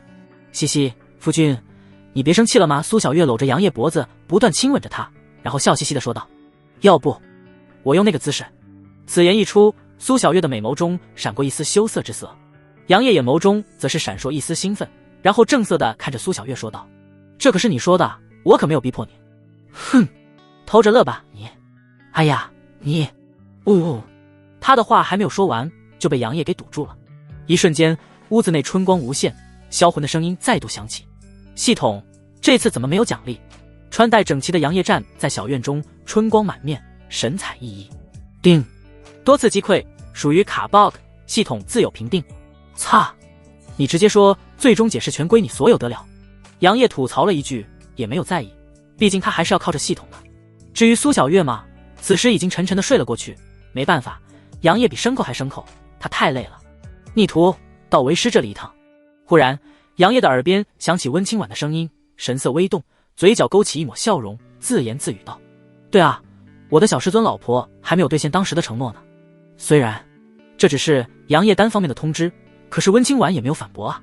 想到这里，杨业身影直接消失，朝着温清婉所在的山峰之上闪去。清玄峰，山巅之上，灵气氤氲，风景秀丽，一座精致的小院落座其上。温清婉一袭青色和白色相间的衣裙包裹住了她那玲珑的娇躯，白皙光滑的脸上带着一丝异样，看着急冲冲进来的杨业，顿时假装生气地呵斥道：“逆徒，如此焦躁，成何体统？”面对温清婉的训斥，杨业则是完全不在意，俊朗的脸上挂着一丝笑容，走到温清婉的面前，对着其笑着行礼说道：“嘿嘿，师尊你还不知道我啊，懒散惯了。”“哼，这不着调的逆徒！”温清婉冷哼了一声，随后玉手一翻，巴掌大小的混元阵界鼎出现在他掌中，然后直接递到杨业的面前，说道：“还给你。”杨业见状，则是不乐意地说道：“不是，师尊你这是干啥？难道是这混元阵界鼎不好用？这是你的灵宝，师尊怎么能据为己有？”温清婉白了一眼杨业，杨业则是笑呵呵地把玉手推回去，然后坐在了温清婉的身边说道：“哎呀，我的就是师尊的，师尊的就是我的，咱们还分得那么清楚干什么？是不是小师尊老婆？嘿嘿，放肆！”温清婉顿时怒嗔道，一双美眸横竖，生气地看着没大没小的杨业。可是眼尖的杨业却看到了温清婉那微微泛红的耳尖，还有修长如天鹅般的玉颈上也有着一抹粉红，于是他嘿嘿笑道：“师尊，别生气嘛，你这次叫徒弟我来是有什么事情吗？”看着嬉皮笑脸的杨业，温清婉既气愤又无奈，然后伸出玉手点了点杨业的脑门，恨铁不成钢地说道：“你说说，你都荒废修炼几日？男女之事要适可而止，你可不能……等等，师尊！”杨业忽然打断了温清婉的话，然后一脸怪异地看着不解的温清婉说道：“师尊，你怎么知道我？难道你一直偷窥？”此言一出，杨业俊朗的脸上升出一抹坏笑，温清婉则是面色泛红地解释道：“那个什么，师尊只是告诫你而已，你要不多想。”说完，他的眼眸中却闪过一丝羞涩，似乎有着某种回忆在其中，让他自己都没有发觉自己的俏脸已经变得粉红。而如此模样的温清婉，着实让杨业这个老色批给看呆了。“师尊，你好美！”杨业喃喃自语，身体不由得靠近了温清婉。当温清婉回过神来的时候，杨业的微凉的嘴唇已经印在了他的朱唇之上，他不仅是大惊失色地说道：“一二！”你不能。可回应他的是杨业那火热的情感，一双大手直接把娇羞不已的温清婉搂入怀中，这一瞬间让两人都为之一颤。火热的情感让温清婉似乎也忘记了训斥杨业，唇齿相依，传递着彼此心中的那份沉甸甸的情愫。良久，唇分，一丝晶莹，仿佛是连接两人心灵的桥梁。你个逆徒！提不起一丝力气的温清婉面红耳赤，气喘吁吁地靠在杨业的怀中，美眸中满是羞愤。可是那一丝丝甜甜的感觉是怎么回事？杨业紧了紧怀中的娇躯，嘿嘿一笑，然后低头在温清婉的额头上吻了一下，然后调侃着说道：师尊，你的技术可比第一次强上许多了。混蛋逆徒，你这是欺师灭祖，大逆不道！温清婉顿时扬起琴手，梗着修长白皙玉颈，怒目视之。欺师灭祖？师尊，这可是你说的啊！杨业剑眉一挑，顿时在温清婉惊愕的目光中，直接一手把温清婉抬起，然后扛在肩膀上，大步流星地朝着屋子内走去。混蛋，你这个逆徒，快点放为师下来！哎呀，叶儿，师尊求求你了，快点放师尊下来！叶儿，我的叶儿，师尊不能的！砰！屋子被杨业一把关上，然后扛着不断挣扎的温清婉，来到了平日里温清婉休息的床上，把其轻柔地放在上面。逆徒，你不能！然而他的话还没说完，杨业似乎过于兴奋，直接发出了桀桀的笑声，朝着温清婉扑了过去。嘿嘿，师尊，这可是你欠弟子的哦。此处省略3万字。金乌西落，玉兔月空。逆徒，你现在满意了吧？疲惫地躺在床在上的温清婉有气无力地喊道，雪白的肌肤上满是战斗失败的痕迹，玲珑有致的娇躯赤裸裸地摆在杨业的眼前，犹如一块美玉一样，让杨业根本移不开眼睛。大手落在他的娇躯上，让温清婉不由得一颤，疲惫的脸上带着一抹惊惧。你能了！看着温清婉的表情，杨业脸上浮现一抹笑容，然后轻柔地把她拉到自己的怀中，轻声地说道：放心吧，师尊，不会了。听到杨业的话以及他那宽厚的胸膛，温清婉微微松了一口气，然后翻了翻白眼，琴手靠在杨业的胸膛上，闭着眼睛轻哼道：哼，真是混蛋，居然如此对待自己的师尊。杨业嘴角的弧度又大些许，但没有说话，而是静静地搂着温清婉，享受着这片刻的安宁。叮！恭喜宿主公虽上此界唯一的金色气运之女，小别胜新婚，完成隐藏任务，奖励添阶高级功法9阴真经。叮！由于触发了隐藏任务小别胜新婚，触发1000倍暴击，奖励无上功法太阴心经。哎，我勒个国粹！杨业猛然从床上坐了起来，眼眸中满是真惊之色，这给把眯着美眸的温清婉吓了一跳，连忙说道：逆徒，你这是怎么了？看着神色担忧的温清婉，杨业兴奋地抱着温清婉一顿亲，直到把温清婉给亲迷糊了，然后就见到杨业伸出右手，双指点在他的眉心处，一道金光闪烁在指尖，紧接着直接没入温清婉的眉心之中。刹那间，温清婉美眸中瞳孔骤然一缩，庞大的经文进入她的识海中，让她秀眉不禁是蹙了起来，但白皙精致的脸上却满是震惊和欣喜。叶儿，这是仙品功法。温清婉惊喜地看着嘴角含笑的杨业，杨业则是笑着点点头，摸了摸温清婉的秀发，然后说道：没错，太阴心经可是比仙品功法还要强大的存在，并且还极其的与你的太阴之体相契合。太阴之体，你是说我这刚刚激活的体质是太阴之体？温清婉有些看不懂自己的这个欺师灭祖的逆徒了，这体质他也是刚刚才觉醒不久，自己都没有弄明白呢，可是杨业却一语道破，这如何能不让他震惊？可是看着杨业那满脸高深莫测的样子，温清婉顿时翻了翻白眼，没有再追问，因为他知道杨业有着自己的秘密，如果能说出来，杨业肯定会和他说的，既然杨业不说，他自然也不会去刨根问底，他只要知道杨业仍旧是他的弟子，他的叶儿就可以了，反正杨业也不会伤害他。没错，这太阴心经是我，反正这太阴心经是非常强大的功法，比咱们清玄宗的那功法强了不知道多少倍。师尊，你觉得有这太阴心经在，突破合体期的把握怎么样？杨业问道。温清婉听到杨业的话，微微运转了一下，完美契合他的太阴心经，感觉的修为似乎精进了些许，距离合体期更近了些许，并且之前合体期的瓶颈犹如一座大山一样，怎么样都难以越过去。他知道这是因为清玄宗残缺的原因，但现在那座大山却仿佛是变成了一条小溪，只需要他微微一跃就能够跨过去。而杨业此时也是动用了探查之眼。系统面板，姓名温清婉，实力半步合体期，气运闪闪发光的金色，体质太阴之体，刚刚激活不久，背景苍兰界清玄宗的宗主，7大美女之首，苍兰界万中无一的金色气运之女，上天眷顾的命运之子女，也是宿主的大老婆。情感，师徒情感，男女情爱，评价。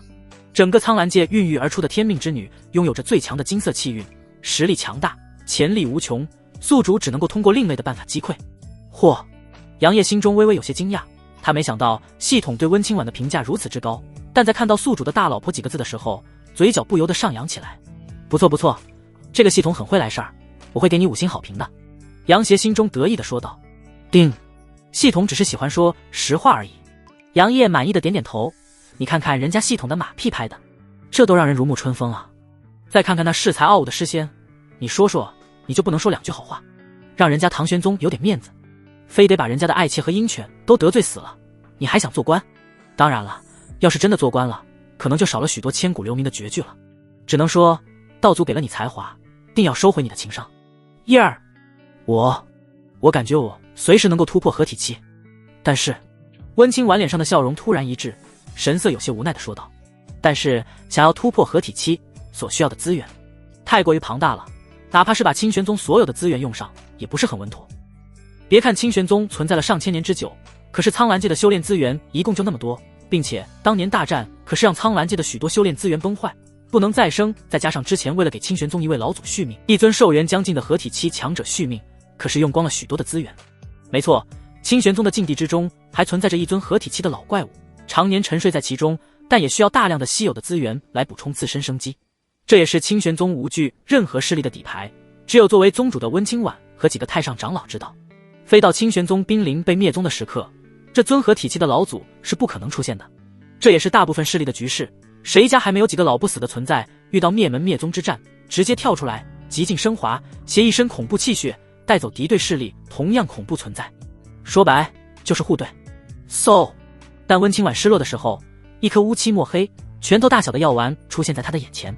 师尊，这是大破镜丹，能够提升突破合体期的几率。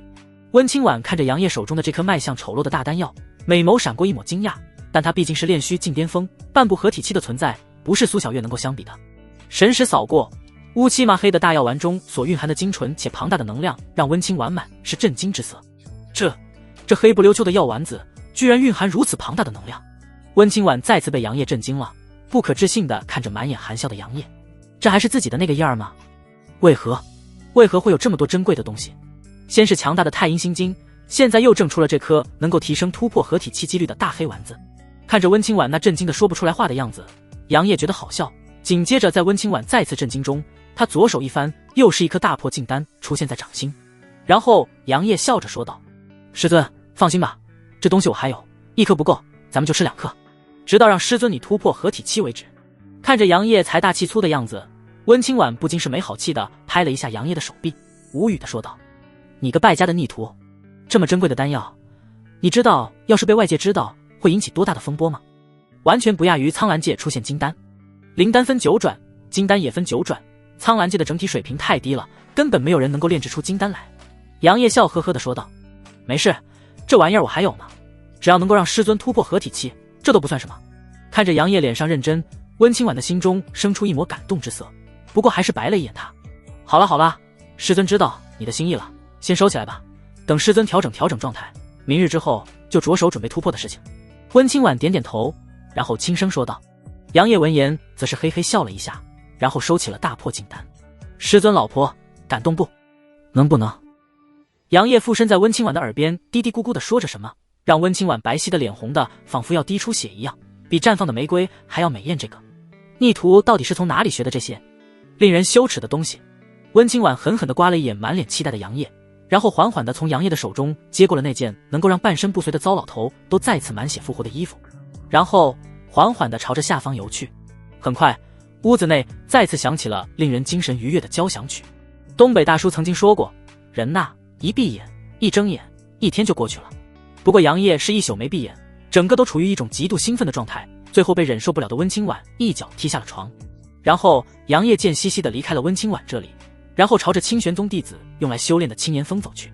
青岩峰的地下有着一条能够锤炼灵力和体魄的特殊灵脉，犹如一条巨大的青色火蛇匍匐在山峰之下。而杨业去那里的目的自然不是去修炼，而是去找大长老张景。什么？你说这方台上刻着那尊大成期强者的全部传承？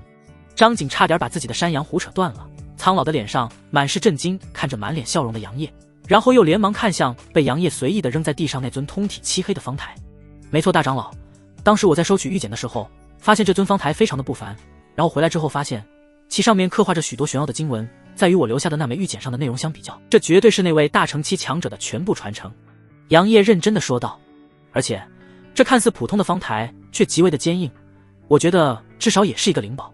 此时的张景已经听不到杨业的话了，双眼放光的仔细打量着方台，神识探入其中，赫然发现其中的秘密。好，哈哈哈哈，真当福一大白啊！张景仰天大笑，苍老的脸上的褶皱都要成菊花了，看得杨业一阵恶寒和无语。看着兴奋的张景，杨业连忙说道：我师尊说了，这件事情让大长老你们去处理，他就不管了。好，老夫知道了。你小子要是没什么事情，就去找你那个小道侣吧，老夫要叫老二他们过来研究这东西。张景看都没看杨业，随意的摆了摆手。杨业，人有时候真的会无语的。谢了。杨凡翻了翻白眼，随即直接离开了这里。反正上面的内容他都用重瞳刻在脑子里面了，这东西正好能够提升清玄宗整体的实力。飞出青岩峰之后，杨业直接朝着大师姐秦依依的小院飞了过去。好久没有见大师姐了，正好把大破净丹给大师姐他们送几颗去。咻！很快杨业就出现在了秦依依的小院之外，对着里面大喊道：大师姐，我来了。随后直接推开了由灵竹所制成的门，走了进去，一股竹子的淡淡清香进入鼻子中，杨业深深地吸了一口气。秦依依比较喜欢清静，所以院子里种了许多的竹子。杨业刚走进去，就看到了坐在小院中的秦依依、顾灵儿、白寒溪，还有咬牙切齿的周芷安。杨业神色有些怪异，这四师姐是怎么了？这时候秦依依也看到了杨业的身影，美眸中闪过一抹喜悦，但眼底却有着一抹幽怨，心中冷哼道：这臭小子真是有了女人就忘记我这大师姐了。大师姐。杨业笑呵呵地走到秦依依几人的面前。秦依依白了一眼杨业，然后说道：咱们这小师弟可算是从闭关中出来了，真是刻苦啊。哼，是啊，没想到小老五现在都这么的刻苦了。古灵儿磨着自己的小虎牙，满脸假笑地看着神色有些尴尬的杨业。白寒溪还是那副冷漠的样子，只不过淡蓝色的美眸深处有着一抹幽光一闪而过。最后原本咬牙切齿的周芷安在看到杨业之后，脸上满是不服气，死死地盯着杨业。结果啪，小老四再瞪，看我打死你。第70章被打的周芷安歇斯底里。古灵儿凶巴巴地瞪着满脸不服气的周芷安，扬起她的小袖拳，一副凶狠的样子。不过古灵儿长得娇小，脸也是可爱类型的，她的这个威胁人的表情丝毫没有威慑力，杨业看了都觉得实在是太可爱了。你笑什么笑，小老五？看到杨业似乎在嘲笑自己，古灵儿立刻把炮火对准了他，气势汹汹地来到杨业的面前，仰着头看着努力憋笑的杨业，一双袖拳被他按的是咯吱咯吱作响。杨业见状连忙笑着摆摆手说道：没有，我只是想到了开心的事情而已。随后就满脸正色，一副乖宝宝的样子。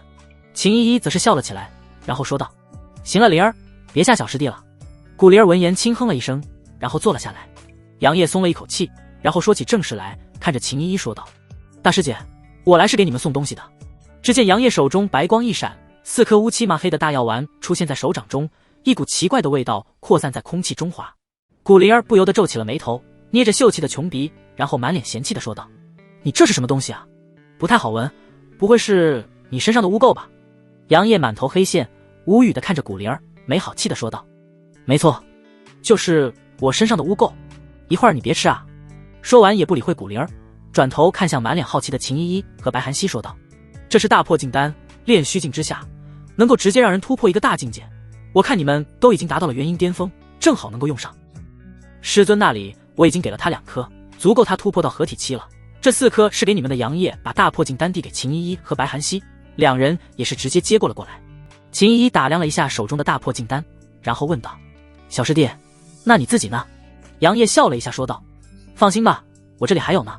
听到杨业的话，秦依依和白寒溪则是放心的收下了。杨业看了一眼双手抱胸，斜眼瞅着自己的古灵儿，撇撇嘴说道：那给你。古灵儿切了一声，故作姿态的说道：既然你如此诚心，师姐我就勉为其难的收下吧。一道残影在杨业手中闪过，杨业无语的看了一眼嘴角微微上扬的古灵儿，摇了摇头，没有说什么，转头看向神色冷漠的周芷安，笑着说道：“四师姐，这是给你的。”“我不需要。”周芷安想都没有想就拒绝了。古灵儿一听，顿时怒了，娇喝道：“嘿，小老四，你别给脸不要脸！你再逼逼赖赖的，小心师姐我把你按倒，把你屁股给你打成8瓣！你忘记你小时不听话，屁股都被我打肿了。”说着，古灵儿还瞥向周芷安的屁股，这可是把后者看的是恼羞成怒，沉声的说道：“我说了，我不需要，我就是死也不会要他的东西。”“嘿，我这小暴脾气！”古灵儿顿时怒了，撸起袖口，小小的身体里面蕴含着大大的力量，上去对着周芷安的屁股就是一巴掌。啪！清脆的声音响起，被封印了修为的周芷安怎么可能躲得过去？这一巴掌可是实实在在的拍在了他的翘臀上，一个小小的巴掌印出现在，让周芷安羞怒交加，尤其是旁边杨业那精彩的表情，更是让他坐立难安。古灵儿！周芷安猛地站起来，居高临下的瞪着面前的古灵儿。古灵儿一见到周芷安如此模样，更是兴奋的说道：“好好好，师姐我就喜欢你这种反抗的样子，看招！”周芷安呵斥道：“你别！”啊！啪啪啪！随后，杨业三人就看到了这样的一幕：娇小的身高直到周芷安胸口的古灵儿，满脸兴奋的单手把不断挣扎的周芷安按在竹凳上，另一手毫不留情的拍在周芷安那挺翘的蜜臀上。最让杨业目瞪口呆，不是那层层海浪，而是古灵儿怎么做到挥出残影的？是不是有些太过于残忍了？杨业心中满是感慨，但是脸上的表情却正经的不能再正经了。如果他的目光不知勾勾的盯着的话，秦依依大概率会相信他杨业是一个正经人。秦依依凑到杨业的耳边，吐气如兰，戏谑的说道：“小师弟，四师妹的身材好看吗？啧，是真的凹凸有致，尤其是……啊，可嗨，大师姐你在说什么呢？我可是一个正人君子，我只不过是在为四师姐感到难过而已。”杨业目不斜视的说道，余光瞥了一眼距离自己极为近的秦依依那张温婉柔美的脸蛋，心扑通扑通的狠狠跳了几下。大师姐也是风韵，美极了。杨邪心中暗暗想到。秦依依盯着面前这个假装正经的杨业，心中也是微微有些紧张，美眸深处闪过一丝幽光，随后转身看向古灵儿，说道：“好了，灵儿，别打四师妹了。”听到秦依依的话，古灵儿拍在最后一掌，意犹未尽的拍了拍手掌，感叹的说道：“小老四的屁股上的肉肉太多了，我感觉打完之后他都不会长记性。”擦！杨业直接被古灵儿这话给震惊住了。小老三啊，小老三，这是能说的吗？咱就不能够说些能写的东西，非得进小黑屋你才满意吗？古灵儿，周芷安踉跄的想站起来，结果一个不稳，直直的朝着后面摔去。不过还好被眼疾手快的杨业给接住。四师姐，你没事吧？杨业关心的问道。周芷安一把甩开杨业的手，绝美的脸上满是愤怒，蜜臀上传来阵阵痛麻的感觉，让他有些歇斯底里，看着杨业四人怒吼道：“你们才是一起的，我只是一个外人而已，他们的眼中只有你，没有我。凭什么？凭什么所有人的眼中只有你？为什么？为什么？你告诉我为什么？”周芷安双手抓着杨业的衣领，美眸赤红的直视杨业的眼睛，两行清泪顺着血红的脸颊滑落，整个小院却静悄悄的。秦依依沉默了，刚刚还满是兴奋的古灵儿也是沉默了，白寒溪仍旧是那负面若寒霜的样子。杨业看着面前这个既熟悉又陌生的周芷安，轻叹了一声，松开抓在自己衣领上的那双玉手：“四师姐，给你公平一战的机会，像你说的那样，既分高下，也决生死。”此言一出，秦依依和古灵儿不可置信地看着面色平静的杨业，秦依依更是劝阻地说道：“小师弟，你别胡说了。”杨业摆摆手，目光看着面前不可置信的周芷安，平静地说道：“四师姐不是想证明她比我强吗？我给她这个机会。”周芷安似乎才回过神来，看着杨业那平静的脸，顿时激动地说道：“好，这可是你说的，既分高下，也决生死。”周芷安神色有些扭曲，带着一丝丝的疯狂之色，击败杨业，证明自己不比他，已经成为了周芷安的心魔。而这时候，大眼睛滴溜滴溜转着的古灵儿，已经悄悄地给温清婉传了消息。白寒溪目光冰冷，看着那满脸疯狂之色的周芷安，心中不知道在想些什么。杨业大手一挥，阴阳之力浮现，没入周芷安的娇躯之中，后者顿时发现体内的那道封印消失，绝美的脸上生出一抹欣喜，抬头看去，发现杨业已经朝着外面走去，并传来一道淡淡的声音：“悬浮风。”看着离去的杨业，周芷安冷笑着说道：“今日我就要证明给所有人看，我周芷安不比杨业差，还要更强。”下一秒，他身影闪烁，直接冲天而起。快请师尊来！秦依依连忙对着古灵儿说道，自己则是快速的跟上去。古灵儿撇撇嘴说道：“切，我还请如来佛祖来呢，大师姐真是慌了心神，我早就已经通知师尊了。”白寒溪蓦然起身，然后朝着外面走去。古灵儿见状，嘀咕道：“真不知道什么事情能够让二师姐感兴趣，不过小老四的屁股确实软，嘻嘻。”说完，则是蹦蹦跳跳的朝着外面走去。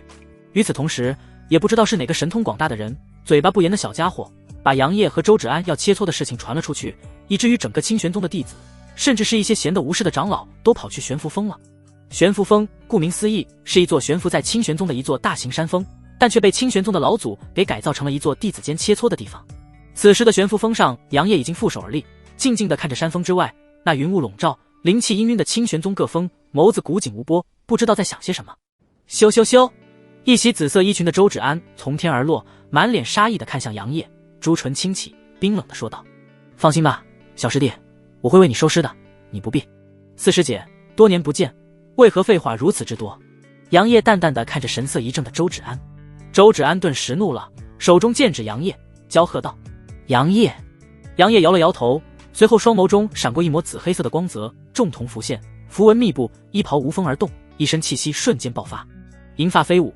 这一刻，杨业仿佛是上古圣人，无上仙王，身后重瞳异象同时浮现，虚空震动，神光交织，眼眸中有着雷霆闪烁。轰隆隆，空中出现一声声轰鸣，强大的气息笼罩了整个悬浮峰，让那些刚刚来到这里的弟子和长老纷纷震惊。秦依依紧张地看着对立的杨业和周芷安，美眸中满是焦急，心道：师尊怎么还不来啊？这可要打起来了。与此同时，望着杨业身后那双古老的重瞳，周芷安绝美的脸上有着一抹惊惧，她感觉自己的在杨业的面前如此的渺小。四师姐，既然想要证明自己，那我给你这个机会，我会全力以赴。杨业淡漠的开口，双目中射出2道金戈战矛，携带着金色符文，瞬间而至，让周芷安大惊。杨业，我会击败你！周芷安怒喝一声，化神期初期的境界瞬间爆发，仿佛一头蛰伏的雷凤，伴随着一道道蓝色的雷霆，想要冲破被杨业封锁的天地。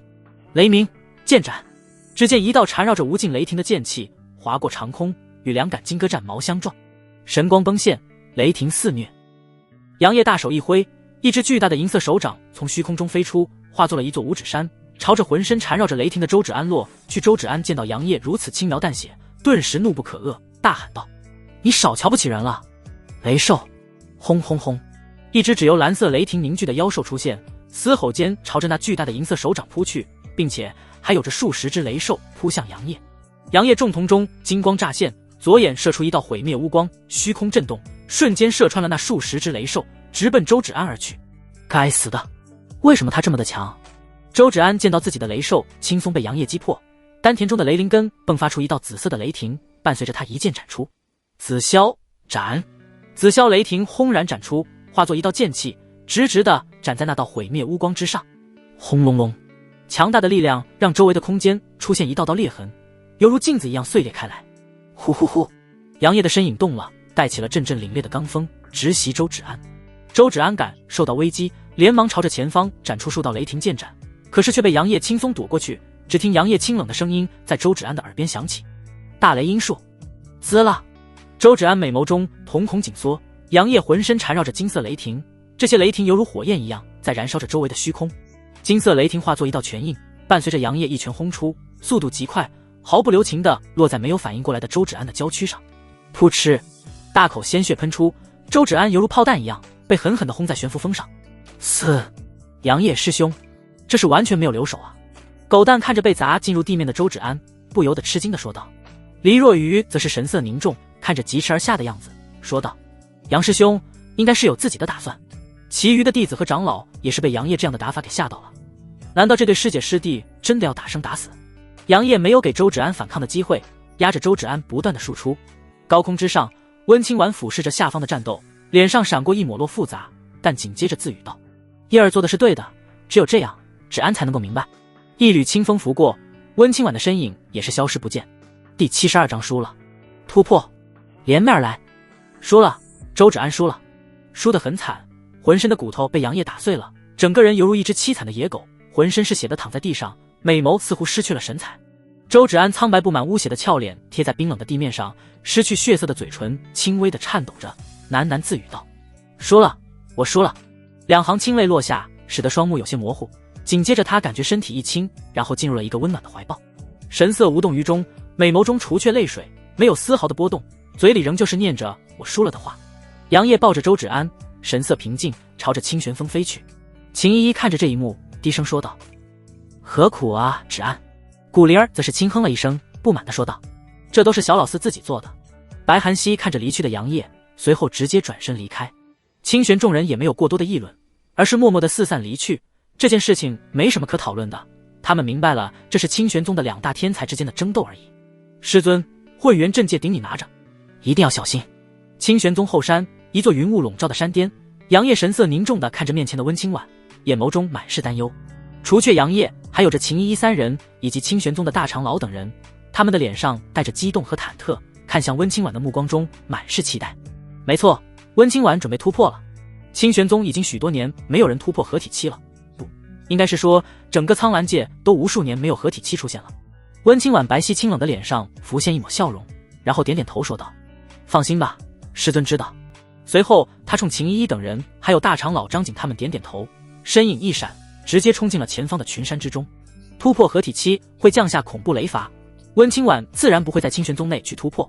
杨业看着渐渐变小的温清婉，眸子里面满是担心，自语道：师尊定要安全突破啊。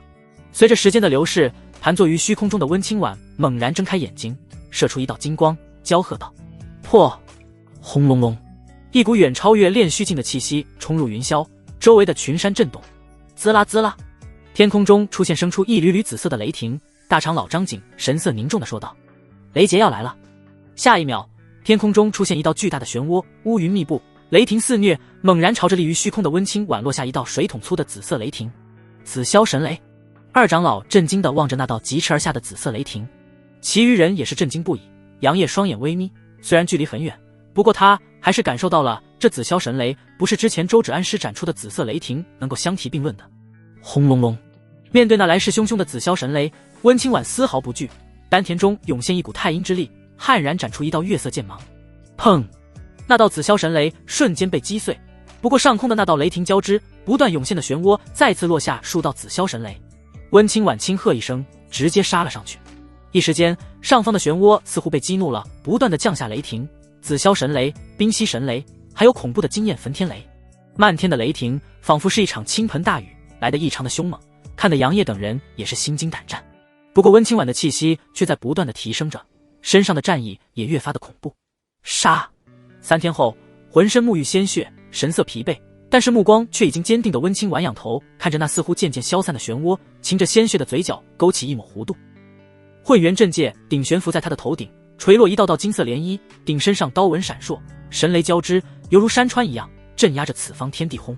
劫云散去，一缕缕金色光辉洒落在温清婉的娇躯上，一股神秘的力量涌入他的体内，伤势以肉眼可见的速度恢复着，气息也是在疯狂上涨。师尊！杨业的脸上浮现一抹笑容，轻声地吐出几个字，说道：他突破了。秦依依等人也是欣喜异常，大长老等人更是滑稽的手舞足蹈，更有的老家伙直接跪在地上喜极而泣，拜谢清玄宗的列祖列宗。你这个逆徒，赶紧给我滚！清玄峰山巅，杨业被温清婉一脚踹了出来，看着紧闭的房门，杨业摸了摸鼻子，不满地说道：师尊真是的，用人前不用人后。不过杨业这老色批的眼眸中满是意犹未尽，穿着黑色丝袜，还有系统奖励的紫色包臀裙，以及扎着双马尾的温清婉，真是让他的快感直冲云霄。视觉冲击太大了，让拥有长生体、后劲绵长的杨业都差点有些遭受不住。唉，酒色令我如此憔悴。杨业看着小湖中的自己，脸色微白，头发散乱，虽然眸子里面闪烁着金光，可是一股虚弱的感觉袭来。不行，今日起戒酒。杨业像是下定了某种决心，头也不回的转身再次进入了温清婉的屋子里面，紧接着屋子里面传来温清婉那震惊的声音：混蛋，逆徒啊，你就不能让师尊我休息休息吗？数天后，清玄宗主殿，温宗主还没来吗？神色凝重，气息有些紊乱，眼中有着一抹疲倦之色的琉璃王朝的赵世天坐在大殿中，在他的对面则是玉女宗宗主唐柔，后者虽然不像赵世天那般，但凤眸中也是有些担忧。张景看着两人的状态似乎很不好，于是沉声地说道：老夫已经通知宗主了，他马上就来了。嗡！话音落下，一道倩影出现在大殿中，顿时吸引了三人的目光。还没到约定之日，你们怎么一同来了？青色衣裙的温清婉神色狐疑地看向唐柔和赵世天，然后坐于主位之上。唐柔和赵世天两人相互对望一眼，都看到了对方眼中的震惊之色。为何？他们感觉温清婉与10日之前变得不同了，那股心悸是从何而来？两人那惊疑不定的表情自然是落入了温清婉和张景的眼中，不过只是淡淡一笑，并没有说什么。突破到合体期，温清婉的实力自然是发生了大的改变，哪怕是气息全部收敛，但是无形中的威压仍旧是让炼虚境巅峰的唐柔和赵世天两人有些心悸。不过两人也没有多想，只是以为温清婉实力又精进了一小步，并没有突破到合体期。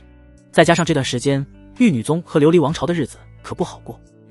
赵世天看着温清婉叹了一口气，然后无奈地说道，不会是我们不想按照约定时间过来，而是紫阳王朝和大前王朝已经对我琉璃王朝出手了。还不等温清婉回过神来，唐柔也是苦笑着说道，我玉女宗也是开始被御剑宗、凌天宗针对，为的就是那份御剑。他们行动这么快的吗？温清婉秀眉微蹙，目光落在唐柔和赵世天的身上，似乎想要再确认一番。两人苦笑着点点头，他们也没有想到这几方势力居然如此着急，根本不给他们喘息的时间。或者是说，这几方势力担心他们研究那御剑，从其中窥视到突破合体期的契机。温清婉看了一眼大长老张景，随即两人的眼眸中都闪过一丝金光，前者开口问道，大长老，这些天圣绝门有什么动向吗？唐柔和赵世天也是有些好奇地看了过去，因为他们发现到现在为止，圣绝门似乎都没有行动，仿佛是丝毫不在意那3块玉简似的。张景摇了摇头，然后说道，前几日因为要研究那玉简，所以直接开启了护宗大阵，并没有搜集圣绝门的消息。不过这几日他们似乎真的没有任何的动作。听到张景的话，温清婉微微点头，他自然是明白为何那几日要开启护宗大阵，主要是为了不被外界发现他突破的事情。至于圣绝门，想到这里，温清婉的美眸中有着思索之意。唐柔和赵世天也安静下来，都在揣测一直未动的圣绝门到底是什么意思，难道是有什么阴谋？这样吧，既然我们三方当时已经口头约定了结盟，自然是要互相帮助，我清玄宗会派人去玉女宗和琉璃王朝。温清婉看着唐柔两人说道，玉女宗和清玄宗的关系就不用多说了，自然要去帮助的。琉璃王朝虽然之前因为三公主赵秀宁的关系而有些僵硬，但现在三方势力明显是被其余势力给惦记上了，多个盟友自然是好的。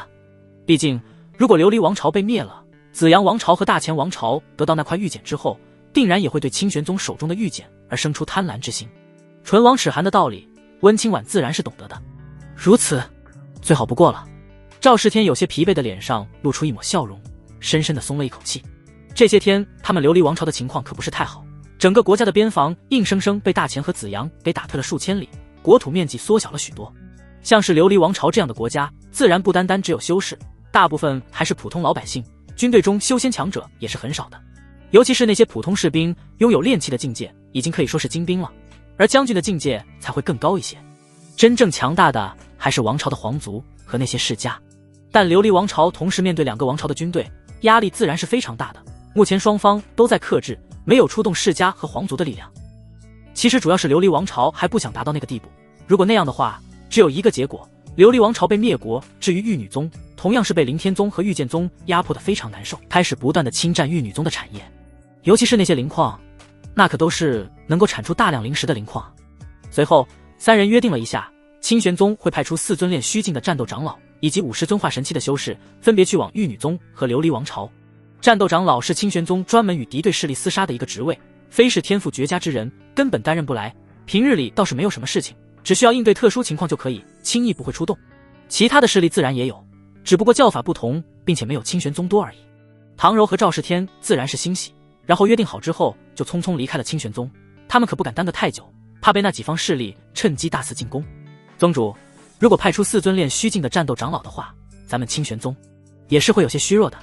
张景有些苦笑着说道，炼虚境已经苍蓝界最顶尖的大能了，别看化神期的修士很多，可是想要突破到炼虚境，天赋和机缘缺一不可，那可不是说突破就突破的，也就是清玄宗家大业大，能够供得起。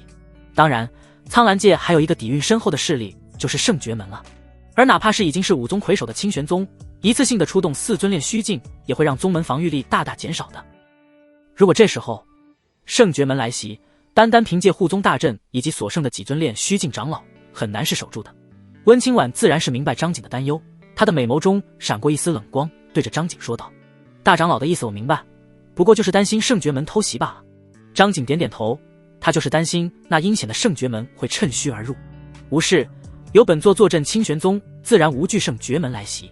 温清婉双目中闪烁着金光，衣裙无风自动，一股恐怖的威压出现在大殿中，让大长老张景神色一怔，他有些急昏了头，忘记温清婉已经突破合体期了。下一秒，一个黑不溜秋的大丸子出现在张景的面前，就当他疑惑不解的时候，温清婉清冷的声音传来：“大长老，这是大破境丹，能够助你突破炼虚境。前段时间，本座一直在巩固境界，没来得及给你，拿着抓紧去突破吧。”温清婉看着满脸震惊的张景，心中不由得想起当时杨业给他说的时候，他似乎也这般的震惊。不过，度过雷劫之后，巩固境界也不过是巩固了1天而已，然后就被那个欺师灭祖、混账逆徒。哼！想到这里，温清婉美眸深处不由得闪过一抹羞怒。杨业给他的大破境丹纸用了1颗，还剩1颗，本想还给杨业，不过杨业却说不如给已经在化神期巅峰的大长老，毕竟炼虚境可是顶尖的战斗力量了。随后，张景美滋滋地拿着那颗大黑丸子离开了大殿，只剩下温清婉第一人在思考着什么，却不知真正的危险正悄然逼近清玄宗。清玄宗现在是什么情况？圣爵门金碧辉煌的大殿中，坐在主位上的江元仲满脸阴沉，苍老的眼眸中满是杀意。被打爆了身躯的他，不知道用什么办法再次凝聚了躯体，只不过原来半步合体期的实力已经降落到了炼虚境后期，差一点直接掉到中期。这对于修炼了无数年的江元仲可谓是心痛又愤恨。下方站着的是一个灰袍老者，圣爵门负责情报的3长老岩石。岩石神色凝重，看着江元仲说道：“前些日子清玄宗开启了护宗大阵，似乎在防备我宗。昨天赵世天和唐柔2人一起去了清玄宗，今日清玄宗出动了4尊炼虚境，还有50个化神期的修士，直奔琉璃王朝和玉女宗。看来玉剑宗他们是动手了。”江元仲冷冷地说道，苍老的眸子里面闪烁着金光。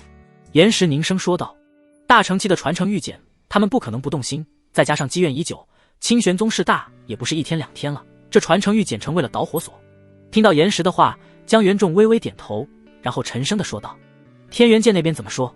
天元界是同为10地中的一界，不过整体的修炼水平却是比苍蓝界高。岩石脸上浮现一抹笑容说道：“天元界无极圣地已经答应了，并且派人进入苍蓝界，不过……”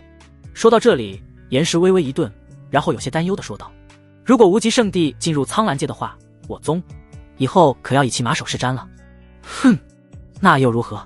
总比被清玄宗骑在头上拉屎要好。”江元仲冷声道：“不管他们有什么要求，都答应，只要能够覆灭清玄宗就可以。”岩石见到江元仲似乎下定了决心，不由得轻叹一口气。他只是一个长老，哪怕是不愿意看到圣爵门成为别人的附属宗门，但又没有那个权利。随后，岩石微微拱手，朝着大殿外走去。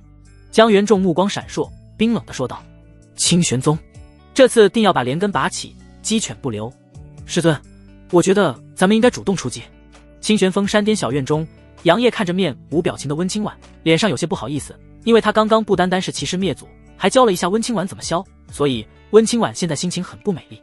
温清婉看着神色有些僵硬的杨业，冷笑着说道：“逆徒，我恨不得当时就把你打死，为什么要把你这个混账带回来？就应该一剑把你挑了。”听到温清婉那满含怨念的话，杨业嘿嘿一笑，然后走到温清婉的身边，也不顾问温清婉的挣扎，直接把其搂入怀中，然后笑着说道：“师尊，你敢说你对我没有感觉吗？”温清婉冰冷的脸上闪过一丝动容，白皙的脸上浮现一抹粉红，然后羞怒地说道：“那又怎么样？这也不是你让我做那些的理由。做什么？是吹吹箫这种文雅的事情吗？”杨业贱兮兮地摸着温清婉那滑腻的脸蛋，然后认错地说道：“是我错了，师尊，我下次肯定不做了。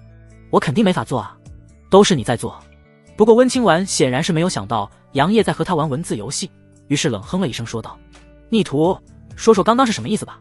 看着温清婉似乎不再计较之前的时候，于是杨业笑了笑，松开温清婉，神色凝重地说道：“现在苍蓝界的局势很明显了，我们清玄宗和玉女宗以及琉璃王朝结盟，其余的5方势力定然也是要联手在一起的，尤其是那一直没有动静的圣爵门，定然是酝酿着什么阴谋。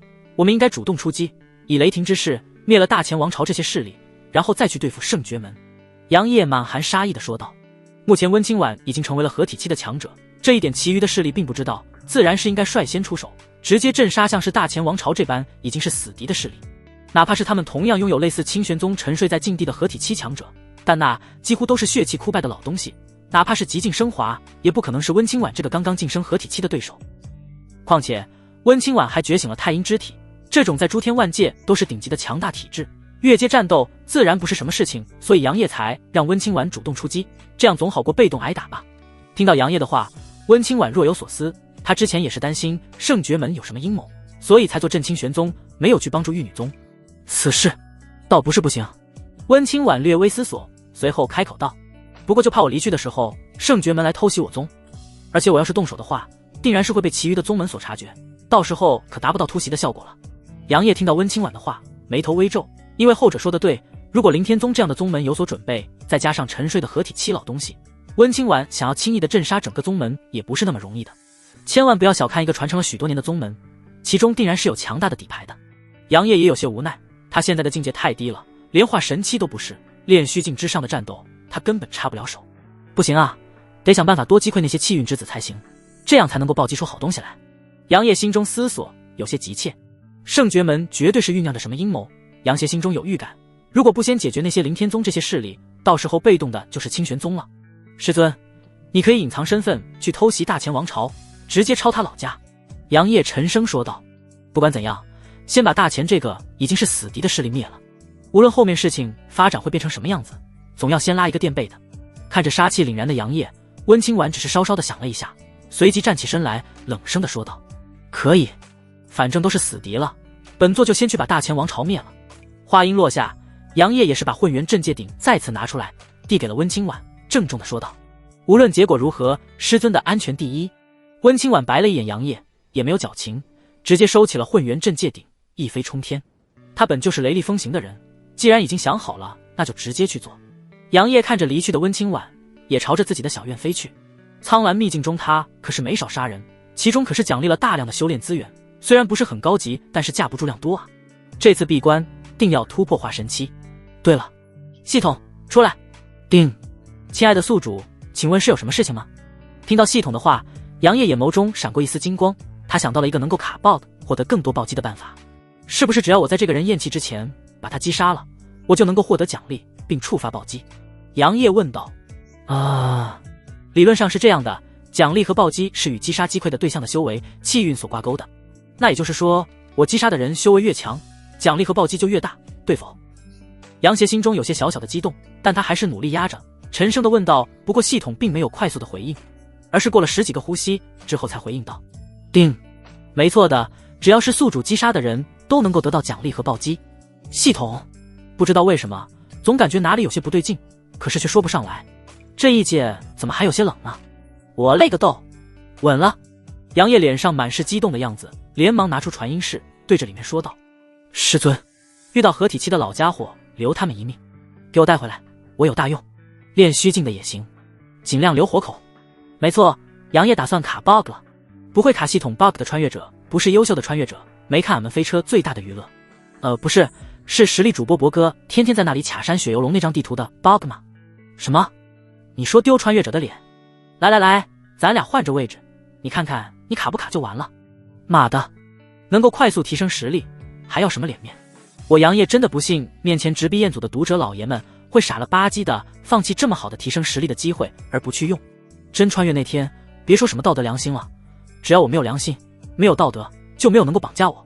不过杨业觉得这样的玩法只能够玩一次，系统之后估计会把这个 bug 取消，毕竟玩农药撸啊撸的大神们都很讨厌这种补刀收人头的做法。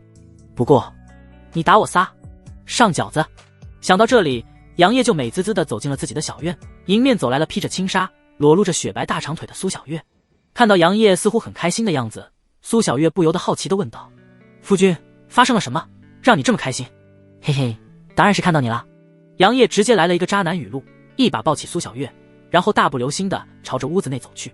哎呀，你干啥？让我休息休息。对啊，咱们一起休息。系统，不是，你5分钟前不是还说要努力修炼突破到化神期吗？杨业，尼玛的，用你管，修炼哪有玩游戏快乐？春光无限好，只图不洗澡，花前月下觉，节。另一边收到了杨业消息的温清婉有些懵逼，不过对于合体期的他来说，活捉几个练虚境的强者还是很简单的。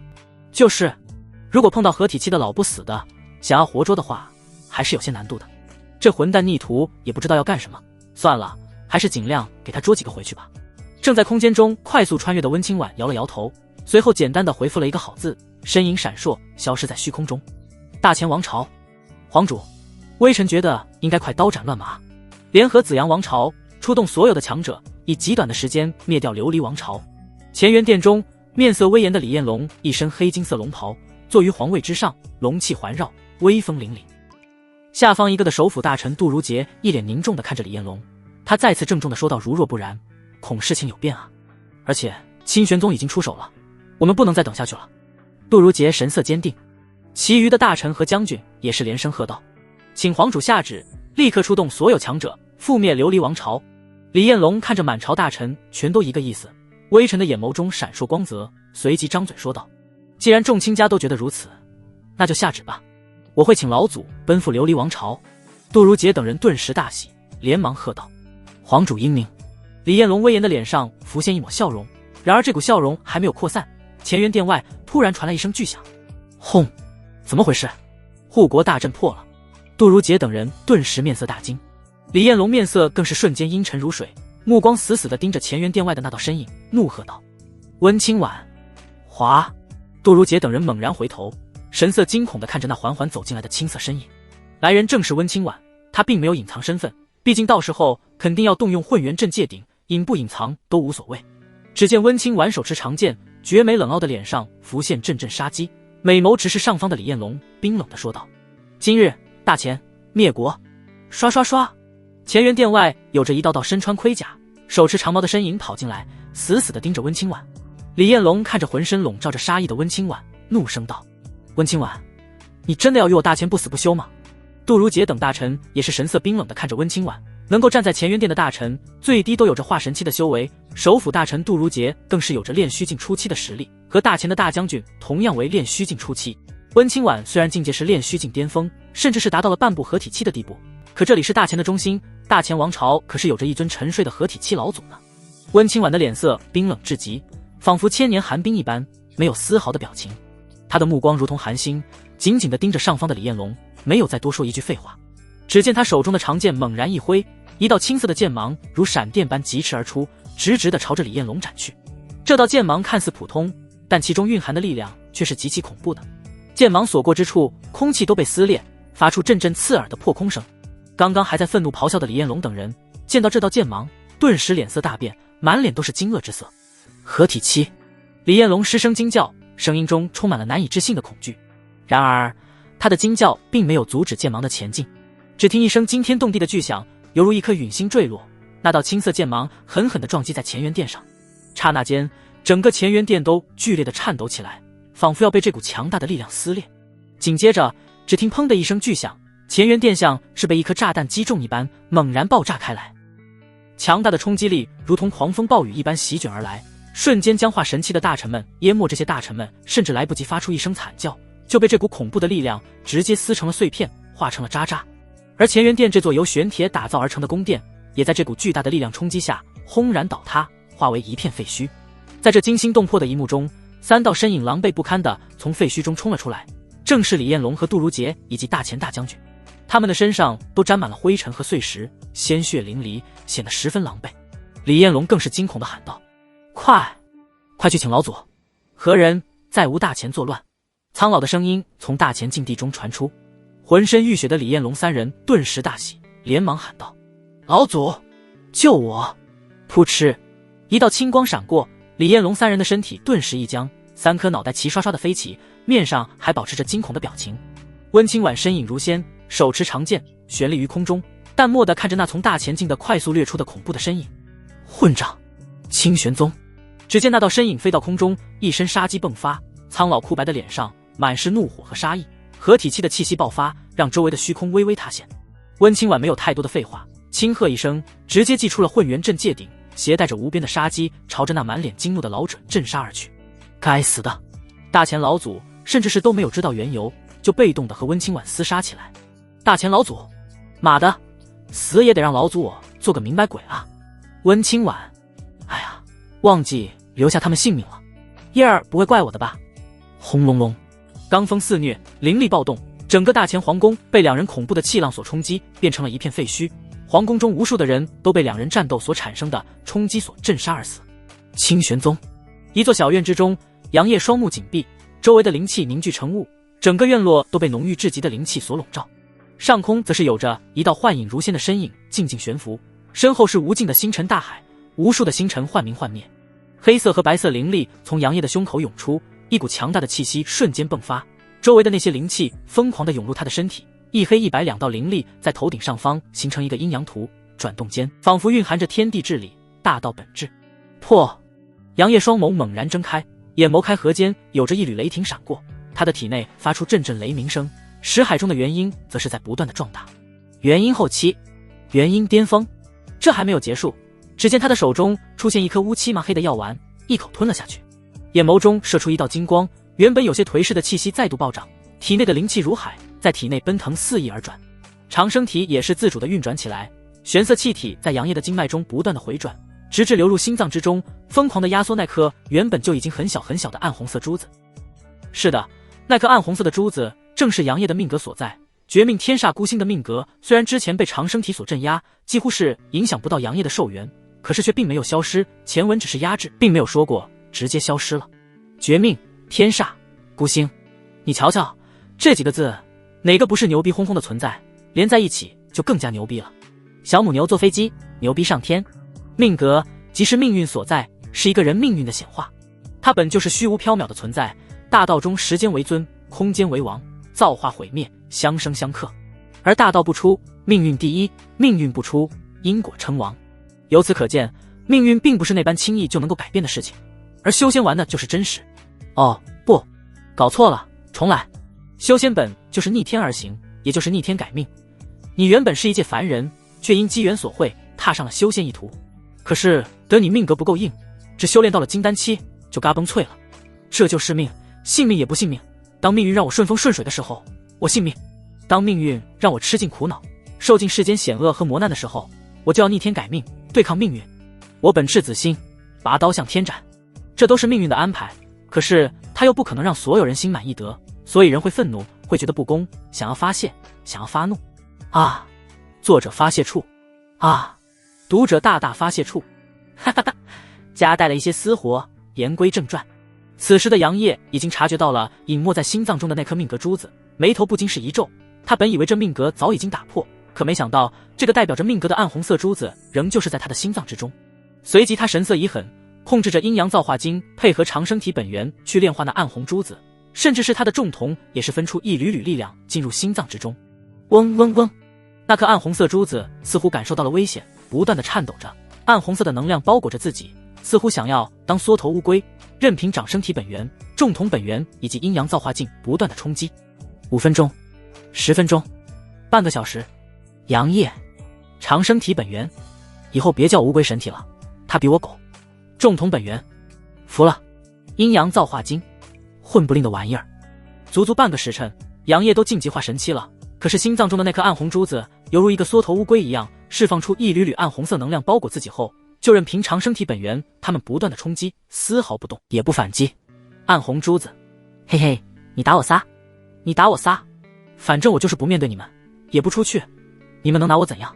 呼！杨业重重的吐出一口气，随即缓缓地收起一身的气息，长生体本源也回到丹田之中，重瞳本源返回双眸，阴阳造化经同样是不再死磕那暗红色珠子了，开始不断地梳理杨业的经脉。牛逼，你真牛逼！杨业内视心脏处的那颗暗红色珠子，叹着气说道：就没见过你这样牛逼的东西，苍兰界都没有你比更牛逼了。赵瑞龙，哈哈，你小子不行啊，这要是搁汉东，不会允许这样牛逼的东西出现的。不过杨业也是仔细的检查了一下这颗代表着他命格的珠子，发现并不会影响他的身体，目前的寿元是极为的充足，更不会影响他修炼，于是也就不管了，反正也死不了，随他去吧，没事的时候想起来再打他玩玩。暗红珠子，哎呦卧槽，你他妈的真不是个东西！杨业，过奖过奖。这时候一道身影急匆匆的跑了进来，人还未至，声音却先传了过来：小师弟，二师妹修炼出现问题了。秦依依满脸焦急的跑了进来，让杨业眉头紧皱。怎么会是大师姐？杨业神色凝重地问道。秦依依着急地拉着杨业往外面跑去，并沉声地说道：他似乎在突破化神期，可是不知道怎么的了，整个小院都被一股寒气所笼罩，我们根本进不去。苏小月也没有办法。听到这里，杨业神色大变，沉声地说道：应该是他的北天玄冰体出现问题了。话音落下，他身影一闪，直接冲了出去，秦依依也是快速地跟了上去。白寒溪所在的院落此时已经被无尽的寒气所笼罩，院落外面古灵儿、苏小月以及周志安都在这里。苏小月同样散发着寒气，只不过她的寒气与小院中的白色寒气不同，而是冰蓝色，身后有着一道冰鸾虚影，正努力地控制着小院中的寒气朝着外面扩散。古灵儿小脸紧皱，紧抿着嘴，大眼睛中满是担忧之色，一言不发地望着小院。周芷安面色平静，看不出来有什么情绪波动。现在什么情况？杨业的身影出现，神色凝重地来到苏小月的身边，看着小院中的白色寒气。苏小月努力地维持那些白色寒气，冰鸾虚影落在小院之上。听到杨业的话，微微摇头，沉声地说道：不是很清楚，不过这些白色寒气极为的阴寒，比我的冰鸾圣体还要恐怖。冰鸾圣体虽然也能够释放寒气，不过主要是冰鸾是祖凤血脉之一，所以这种体质的强大并不仅仅是因为冰寒之力。但是白寒溪的北天玄冰体却是绝对的冰寒之力，其寒度已经不是化神期的修士所能够承受的了。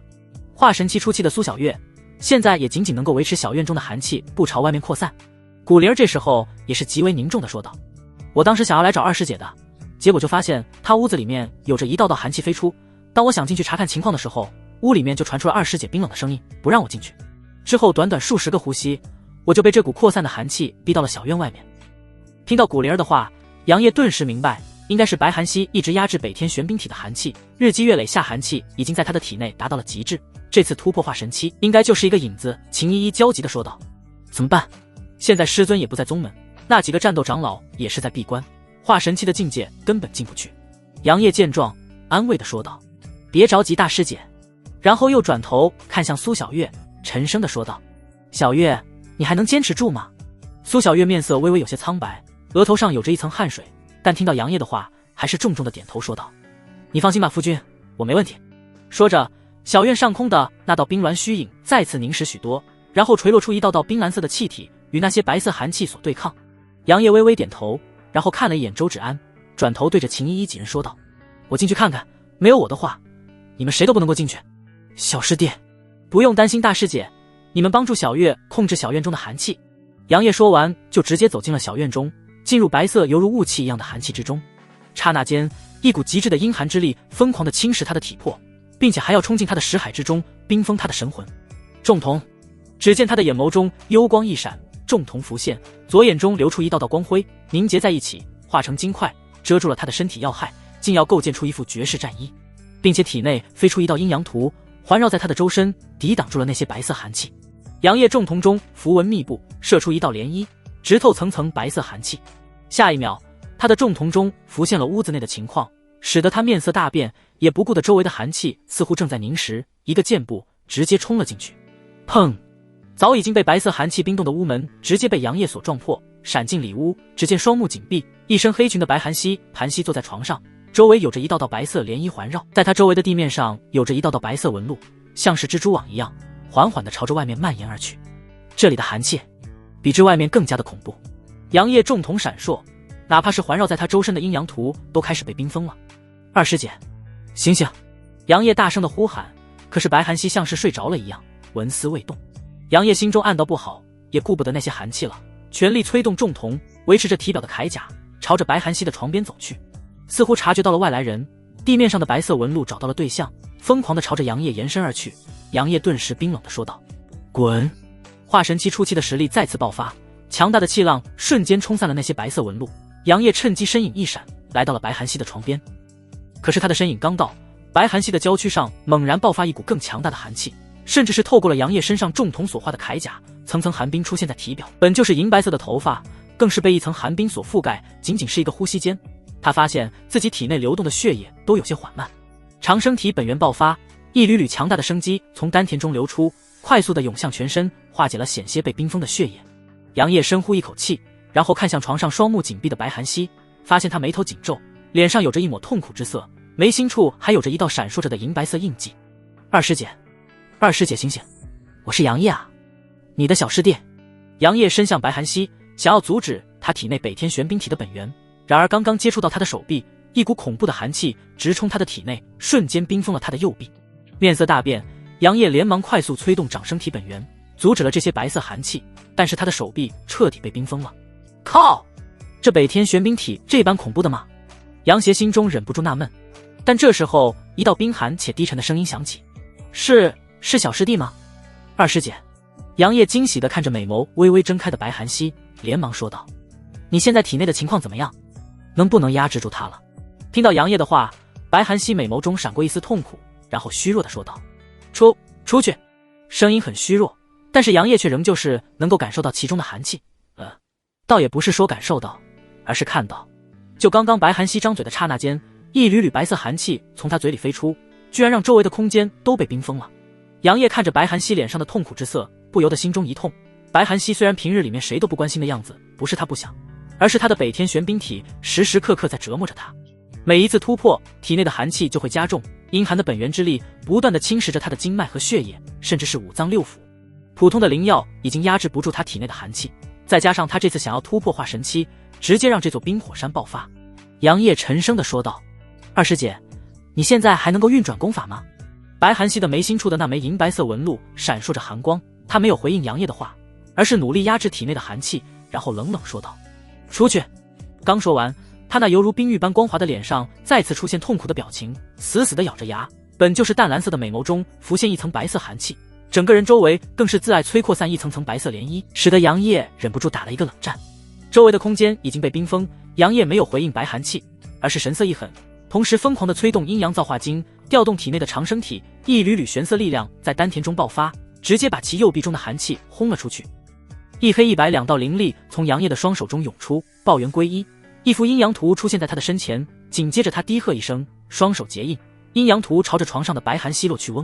阴阳图刚接触到白寒溪，似乎触动了白寒溪体内的北天玄冰体，后者本源之力疯狂涌出，试图阻止阴阳图。此时的北天玄冰体本源根本不受白寒溪控制，他的压制微乎其微，秀眉紧蹙，俏脸上带着一抹狰狞之色，得吼道：“我让你出去！”伴随着他的低吼，一道寒气直接冲向杨业，狠狠地撞击在杨业的胸口。杨业面色微变，一抹甘甜涌上喉咙，嘴角溢出一缕嫣红。这一幕顿时让白寒溪狰狞的脸上有些僵硬，但紧接着体内的寒气又让他痛苦不已。如果两人正常的战斗，杨业自然能够镇压白寒溪，可现在的情况是北天玄冰体在主导，并且因为白寒溪的不断压制，使得北天玄冰体的反弹极为恐怖。杨业利用探查之眼发现，白寒溪的北天玄冰体已经被觉醒到了 99%， 这才是为什么这些寒气哪怕是普通的炼虚境初期来了都很棘手的原因。杨业看着和那些寒气僵持不下的阴阳图，眼眸中闪过一丝坚定之色，催动体内的阴阳造化经，直接燃烧精血。下一秒，气息猛然大增，体内的灵力疯狂涌向阴阳图，阴阳图借着这股力量瞬间没入白寒溪的娇躯之中，然后顺势而下，冲击了其丹田之中，想要封锁整个丹田。二师姐，吃下去。杨业面色苍白，拿出一颗丹药，神色有些尴尬，但转瞬即逝。无他，阴阳造化丹，就是系统之前奖励的那颗蕴含着庞大能量，能够激发人体最本能的丹药，无论任何人服用之下都会如此。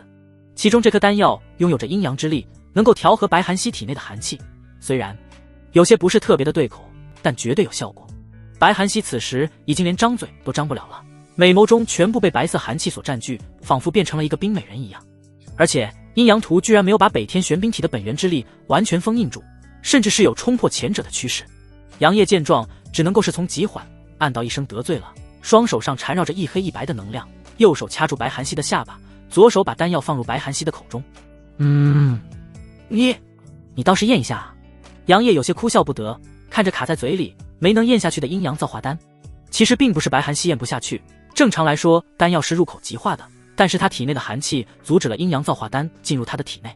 抱歉了，二师姐。杨业低声说了一句，紧接着他右手伸出二指，直接把阴阳造化丹朝着他的嘴里捅去。手指上有着一抹灵力涌动，推着阴阳造化丹进入白寒溪的身体里面，直至腹部。轰！一股恐怖的阴阳之力爆发，让杨业不由得倒飞出去，狠狠地撞击在早已经被冰封的墙体上，扑哧，一口鲜血喷出。杨业也没有在意，身影再次冲了过去，一缕缕阴阳之力从他的体内飞出，涌入白寒溪的体内。阴阳造化丹所化阴阳之力冲入丹田之中，与阴阳图联手镇压，似乎有些破釜沉舟的北天玄冰体本源。震！杨业低喝一声，体内的灵力如瀑布般飞出，倾泻在白寒溪的娇躯上。小师弟，出去！再次清醒过来的白寒溪美眸看着杨业，虚弱地说道：“不用管我了。”这一次，白寒溪的声音中除却虚弱，还有一道死意，似乎不想要在这般活下去了。杨业顿时怒了，大吼道：“混蛋！老子他妈的费了这么大的劲儿，你他妈的给我清醒点！运转这个功法！”话音未落，杨业右手伸出一指，一缕玄光飞出，瞬间没入白寒溪的体内。下一秒，白寒溪就发现脑海里面浮现一篇经文《阴阳造化经》。不过这并不是全部的阴阳造化经，只是一小部分，倒也不是杨业抠搜，而是白寒溪不适合这阴阳造化经。之所传给他一部分，是因为要让他能够完全的吸收那颗阴阳造化丹的力量。白寒溪咬着银牙，看了一眼满脸怒意的杨业，嘴角的那抹嫣红异常的刺眼。他默默地闭上了眼睛，开始运转杨业传给他的经文。时间缓缓流逝，杨业看了一眼周围减少的白色寒气，然后又转头看向正在不断炼化那枚阴阳造化丹的白寒溪，终于是松了一口气，随即直接坐在地上，拿出数颗丹药，开始恢复伤势和刚刚所消耗的灵力。嗡嗡嗡，白寒溪的体内传出一道道声音，丹田中的北天玄冰体本源已经被阴阳图和阴阳造化丹的力量所压制，气息在减弱。而白寒溪见状，也是快速的运转杨业传授给他的那部分阴阳造化经，开始融合北天玄冰体的本源。虽说这北天玄冰体的本源本就是他的，不过之前已经完全不受他的控制，他需要重新的把觉醒了 99% 的本源之力再次融合和掌控。一缕缕阴阳之力朝着那团白色寒气袭去，阴阳图也是开始在旁边掠阵。白寒溪很果决，也不在乎本源之力挣扎时自己所受到的疼痛，疯狂的镇压。转眼间半个时辰过去，白寒溪的北天玄冰体本源已经完全的被白寒溪所掌控和融合，一股强大的气息从他的体内所爆发。化神期，杨业猛然睁开眼睛，就看到了浑身被一缕缕白色寒气所环绕的白寒溪，并且他的气息似乎还在增长。呼，看来是彻底的解决了这本源之祸了。杨业轻吐出一口气，终于是放下心来。然而就当他准备离开的时候，身后忽然响起一道闷哼声，连忙转过身去，发现白寒溪的那犹如冰美玉一样的俏脸上生出一抹不正常的红晕，精致白皙的额头上有着一层密汗。我勒个豆，不会是阴阳造化丹的力量在作祟吧？杨业心中猜测道，还有着一丝为难。他走到白寒溪的面前，神识探入白寒溪的体内，这一探顿时让其大惊。刚刚还极寒，现在又极热了。杨业神色有些难看，他知道这是系统奖励的那颗阴阳造化丹的力量，让白寒溪的身体出现了问题。原本还有着失控的北天玄冰体在与其对抗，但现在已经重新掌控和融合之后的威力自然是没有之前那般强大。感受到白寒溪体内的那股热度，杨业直接来到床上，坐在白寒溪的身后，双手掐诀，神色威凛，低喝道：“稳住心神。”下一秒，他的双手贴在白寒溪的后背上，一股冰花两重天的感觉袭来，当然了，还有着一股隔着衣裙的温软。不过现在杨业没有时间去细细体会了。听到杨业的话，白寒溪秀眉微动，配合着杨业去镇压阴阳造化丹的力量，开始运转那部分阴阳造化经。可是这不一同运转还好一些，这随着杨业的加入，两人共同运转阴阳造化经去镇压阴阳造化丹的力量，使得后者不仅是没有反弹，反而是顺着两人的力量。有时候啊，逆着来并不一定是坏事，顺着来也不一定是好事。比如现在一缕缕阴阳造化丹的力量进入杨业的体内，瞬间就调动了他体内那原始冲动，面色微红，气息紊乱。不知何时，当杨业睁开眼睛的时候，白寒溪面色粉红地看着他，喘着粗气，淡蓝色美眸中有着一缕缕情欲之色。不好！杨业也感受到了不对劲，他小腹中有着一团火焰在燃烧，体内那股燥热影响着他的思维，使得思维有些迟钝。紧接着，一个微凉柔软的嘴唇印在了他的嘴上，这一瞬间让他有些迷离的神智变得清醒了一些。只见白寒溪面色潮红，闭着美眸，朱唇撕磨，一双玉手更是不断地游走在杨业的身躯上。轰！杨业体内的阴阳造化丹再次发挥了力量，让本就是极力压制的杨业双目赤红，一双大手直接搂过了双目紧闭的白寒溪，对着那娇艳欲滴的朱唇印了下去。呢！一声声娇哼从白寒溪的嘴中传出，两人犹如干柴和烈火，一点即燃。衣裙脱落，胴体赤裸，赤诚相对，两具白花花的身躯交融在一起，伴随着一声痛苦的呻吟声在被白色寒气所笼罩的屋子内响起，一抹寒梅悄然绽放。叮！恭喜宿主击溃紫色气运之女白寒溪，奖励极阳圣体。叮！融合阴阳造化丹，并首次真正的修炼阴阳造化经，触发万倍暴击，奖励太阳之体。定，宿主。算了，阴阳造化经，听听名字就知道是一阴一阳，只有一阴一阳同时运转造化经，才能够发挥出阴阳造化经的真正威力。伴随着阳液融合太阳之体，体内的气息在疯狂的上涨，并且阴阳造化经自主的在阳液和白寒溪的体内进行运转，使得两人最大程度的吸收阴阳造化丹的力量，气息都在快速的增长着。而阳液的丹田之中，在长生体本源之上出现了一团炽热的本源，而两者并没有出现针锋相对的情况。只见长生体本源朝着丹田之中扩散，直至蔓延整个丹田空间，散发着一缕缕生命气息，包裹着太阳之体的本源。长生本就是包裹着万物生灵，哪怕是拥有着最炽热力量的太阳之体也能够包容。而这一切，杨业完全不知道，他现在已经完全被人类最原始的冲动所充斥着大脑。被白色寒气所笼罩的屋子内本应是寒冷的，但交融的两人所散发着情热，却缓缓融化着那些白色寒气。3个时辰之后，杨业睁开眼眸，映入眼帘的则是白寒溪那完美无瑕，犹如冰玉般的俏脸，神色有些复杂。他也没有想到会变成这个样子，不过事情已经发生了，杨业也是很坦然。看着那微微颤抖的睫毛，杨业轻笑着说道：“二师姐，我知道你已经醒了。”说着，大手还捏了捏，这一捏顿时让白寒溪的脸上出现一抹羞红之色，再也装不下去了，直接睁开眼睛直视杨业，淡蓝色眸子似乎很平静，却又有些涟漪。杨业看着白寒溪，手掌轻柔地拂过那3000青丝，然后说道：“二师姐，我不用说了。”看着面色平静的白寒溪，杨业神色有些复杂，轻声地开口道：“二师姐，你是怨我吗？”白寒溪摇了摇头，美眸直视杨业，开口道：“不，没有。”杨业看着白寒溪，苦笑着说道：“那二师姐，你刚刚想说什么？不是怨我喂给你那颗丹药吗？”白寒溪眉头微蹙，看着杨业，原本冰寒的声音中也是带着一丝丝波动，说道：“不会的，你是我的小师弟。”看着从来没有出现过的认真之色，杨邪心中一暖，随后搂过白寒溪，没有再说话。他知道白寒溪不善言辞，刚刚的话他已经明白白寒溪是接受他了，也没有怨恨他，这就足够了。白寒溪也任由杨业搂着自己，琴手窝在杨业的胸膛上，冰山般的俏脸上没有丝毫的波动，仿佛本就应该如此。只不过那双微眯的美眸中却有着一丝丝涟漪，转瞬即逝。两人没有在房间里面待太长的时间，过了一会儿之后，杨业和白寒溪两人穿好衣服，朝着外面走去。经过刚刚的事情，两人的实力都提升了，并且因为两人同时运转阴阳造化经，炼化了阴阳造化丹的力量，加上当时系统融合太阳之体，在杨业释放的时候，以至于一缕的太阳之体本源进入了白寒溪的丹田中，完美的融合进入了北天玄冰体本源之中，这就使得白寒溪的境界直接突破到了化神期后期。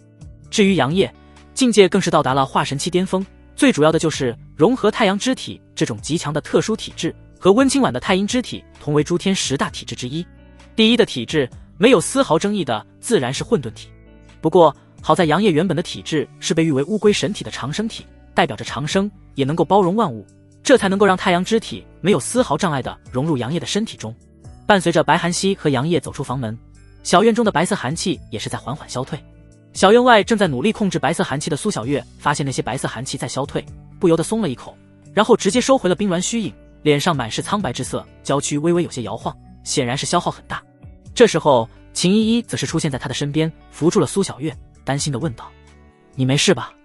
苏小月看着秦依依，心中微微一暖，她终于是知道为什么杨业对秦依依这个大师姐这般的尊重，随即轻轻摇了摇头，说道：“没什么事情，就是消耗有些大，虚脱。”咦，小老五和二师姐出来了。古灵儿惊喜地看着走出来的杨业和白寒溪，秦依依和苏小月顿时一喜，纷纷看向杨业两人，只不过前者看向白寒溪的目光中有着一道金光闪过。至于周芷安仍旧是面无表情，看了一眼脸上带着笑意的杨业，然后转身离开了这里。杨业看到被秦依依扶着的苏小月，连忙走了过来，拿出数颗丹药喂入了苏小月的口中，轻声地问道：“怎么样，小月？”苏小月苍白的脸上挤出一抹笑容，摇了摇头，没有说什么。仔细地检查了一下苏小月的身体，杨业也是略微松了一口气，只是消耗有些大，多休息休息就好了。二师妹，你怎么样？现在本源控制住了吗？秦依依来到白寒溪的身边，温婉的脸上满是焦急之色。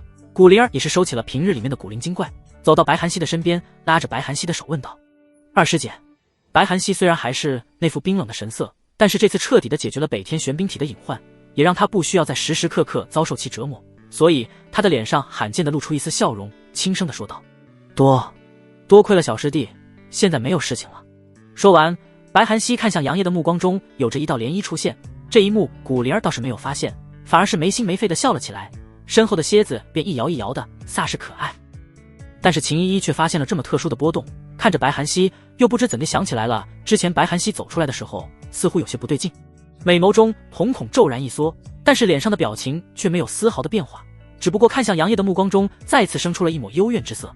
这个小混蛋，居然把二师妹……秦依依的观察很仔细，也猜测出了杨业和白寒溪两人应该是发生了一些不太能明说的话，至少现在似乎不太能说。大师姐，我先带小月回去。杨业扶着苏小月，转头看向秦依依三人说道：“还有，二师姐你也巩固巩固境界，我教你的那个经文要多熟练。对了，小老三，我走了。”杨业说完，根本不给古灵儿发怒的机会，带着面色苍白的苏小月直接朝着自己的小院走去。混蛋，小老五！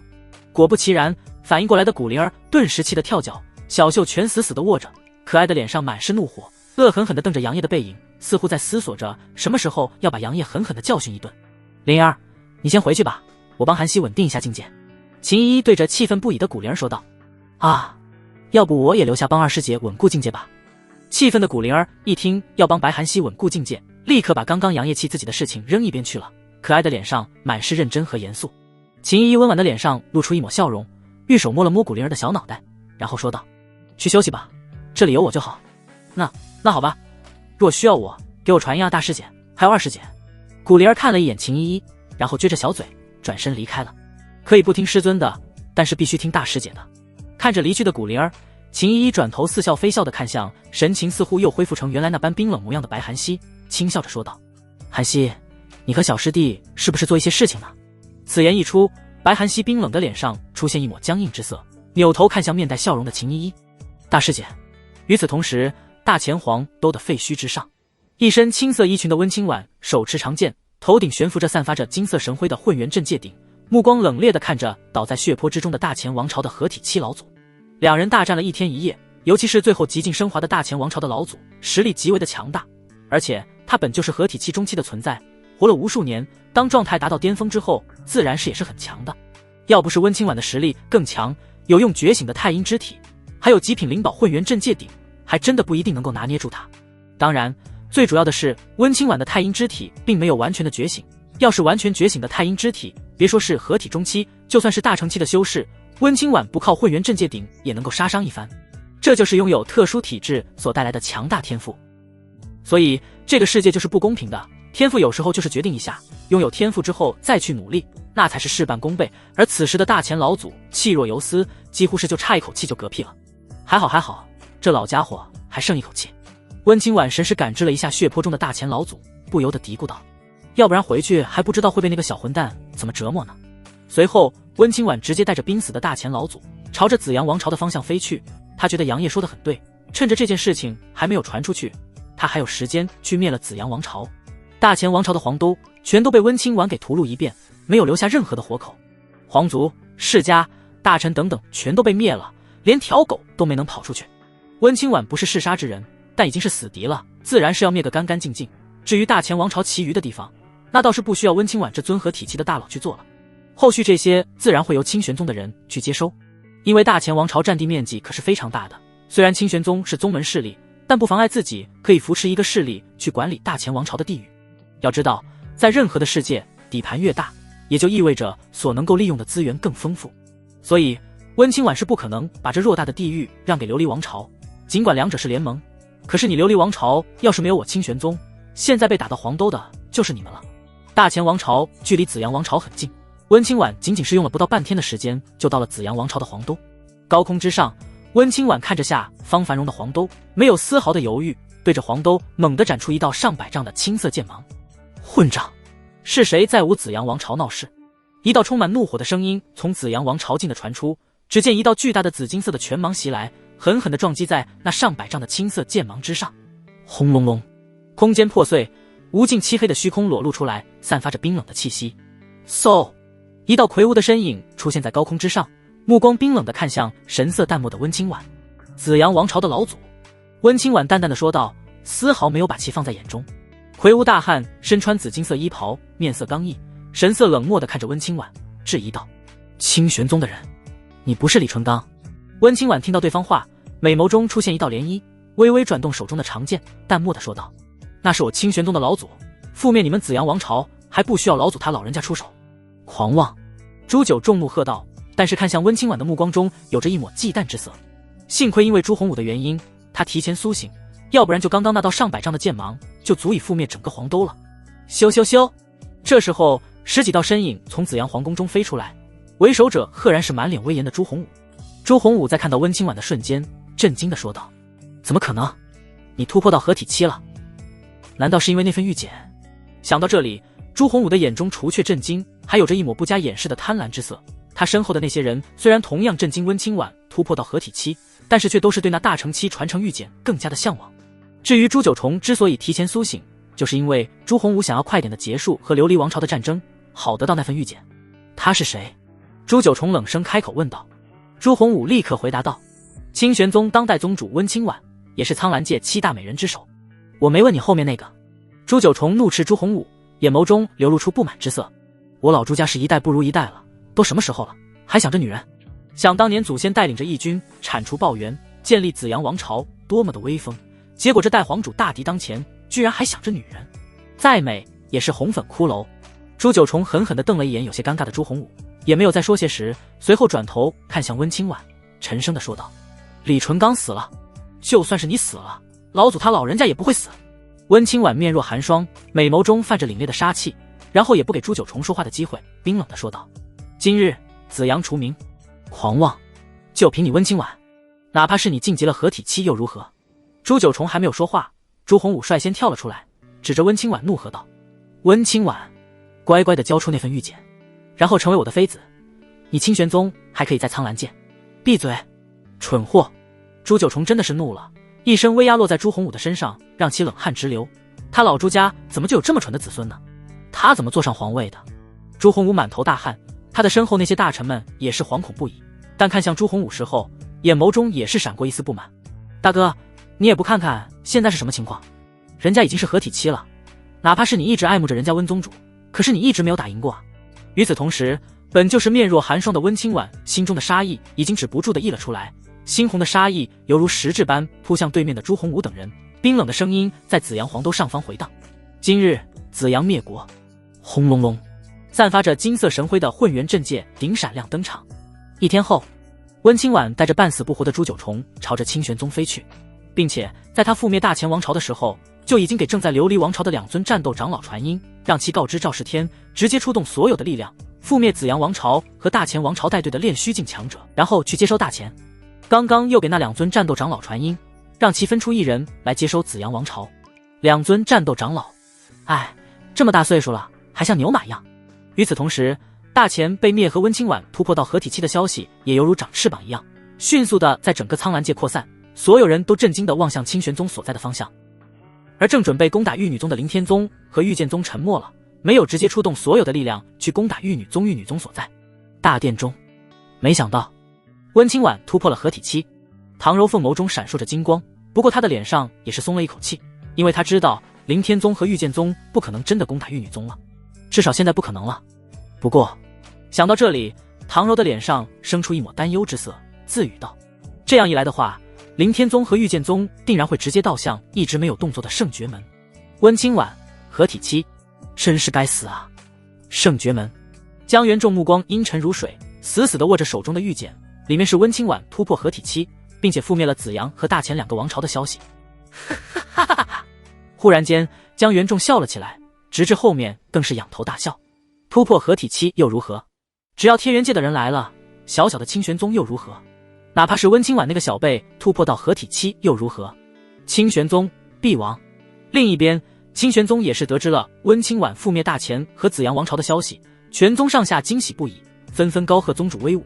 原本整个清玄宗只有少数几个人知道温清婉突破合体期，所以才举宗欢庆。师尊已经解决了大前和紫阳了吗？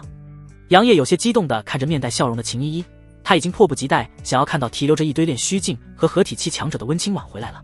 现在的杨业已经是化神期巅峰了，如果到时候能够得到一些更牛逼的奖励，他突破炼虚境也也不是不可能。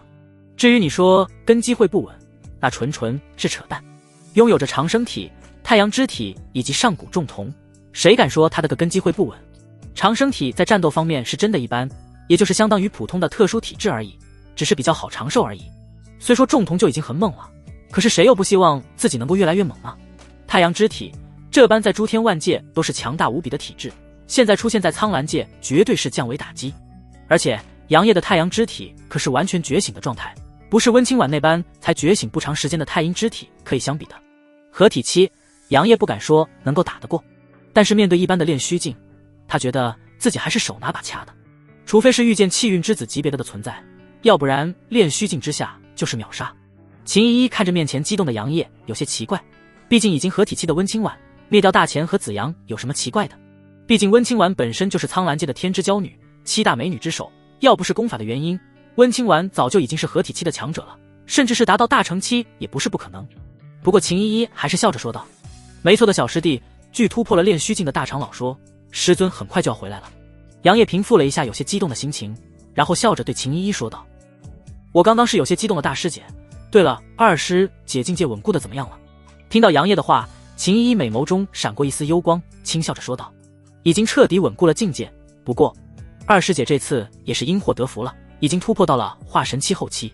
言语中似乎有些不对劲，让杨业有些不解，不过他还是问道：大师姐，你是有什么想要问的吗？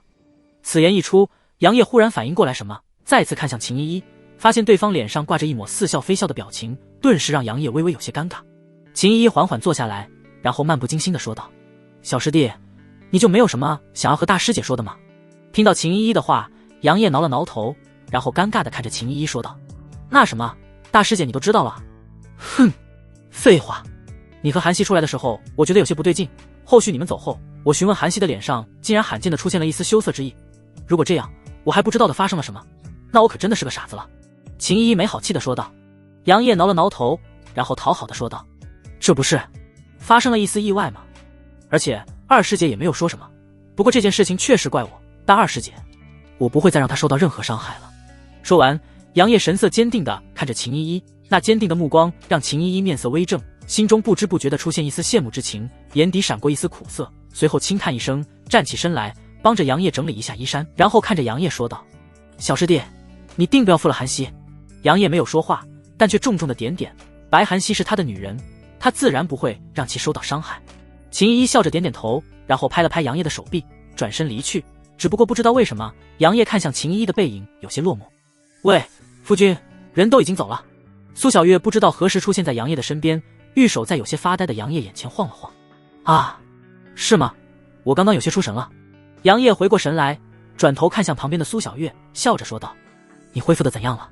苏小月抱着杨业的手臂，目光看向远方，笑着说道：已经恢复了七七八八了，不过什么？杨业不解地问道：你难道没看出来秦师姐对的感情吗？苏小月的话让杨业神色微正，眼底闪过一丝幽光，随后搂住苏小月的腰肢，轻笑着说道：我觉得我们现在有更重要的事情需要做。什么事情啊？苏小月有些疑惑地看着满脸笑意的杨业，紧接着他就被杨业一个横抱，然后俏脸唰的一下变红，娇嗔道：夫君，这还是白天呢。嘿嘿，没听过这样一句话吗？春宵苦短日高起，从此君王不早朝。杨业嘿嘿一笑，在苏小月娇羞的目光下，大步流星地走进了房间中，开始了他们之间几个亿的交流逆途。来本座这里一趟。正在白寒溪小院中的杨业忽然神色一正，眼眸中浮现一抹喜色，这让被杨业握着玉手的白寒溪目光微动，然后说道：师尊。听到白寒溪的话，杨业回过神来，不由得笑着说道：没错，师尊回来了，让我去他那里一趟。白寒溪点点头，没有说什么。虽说他已经和杨业发生了超越师姐弟的关系，但他的性子就是如此冷淡。杨业看着面色冷淡的白寒溪，脑海中不由得想起了就在刚刚20分钟前两人在屋子里面的画面，心中不由得有些火热，随即站起身来抱了一下白寒溪，然后笑着说道：二师姐，我先去师尊那里的，之后再回来找你。白寒溪仍旧是冷淡的点点头，只不过眼底却浮现了一抹羞涩，但杨业并没有看到。看着离开的杨业，白寒溪那高冷的脸上扯出了一丝浅浅的弧度，低声自语道：小师弟，有你真好。师尊，我来啦。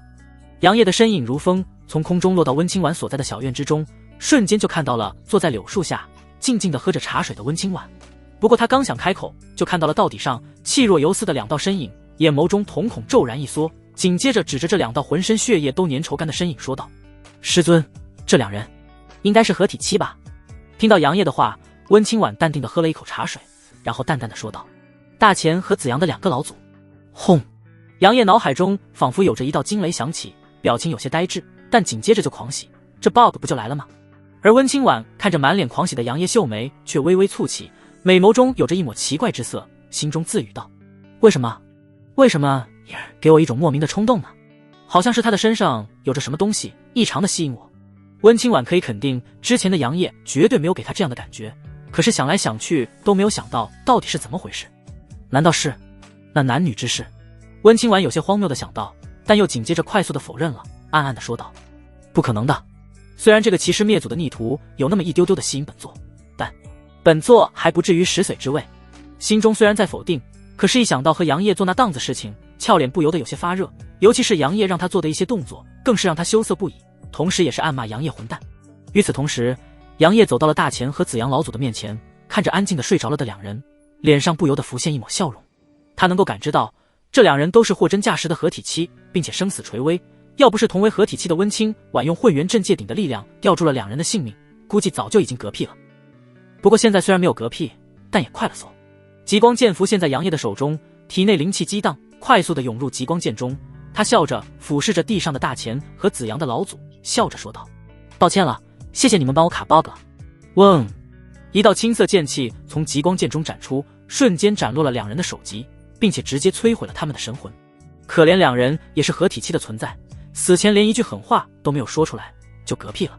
这混小子居然化神期巅峰了！还有，刚刚这逆徒居然还拉着韩熙的手！我不在这段时间，发生了什么？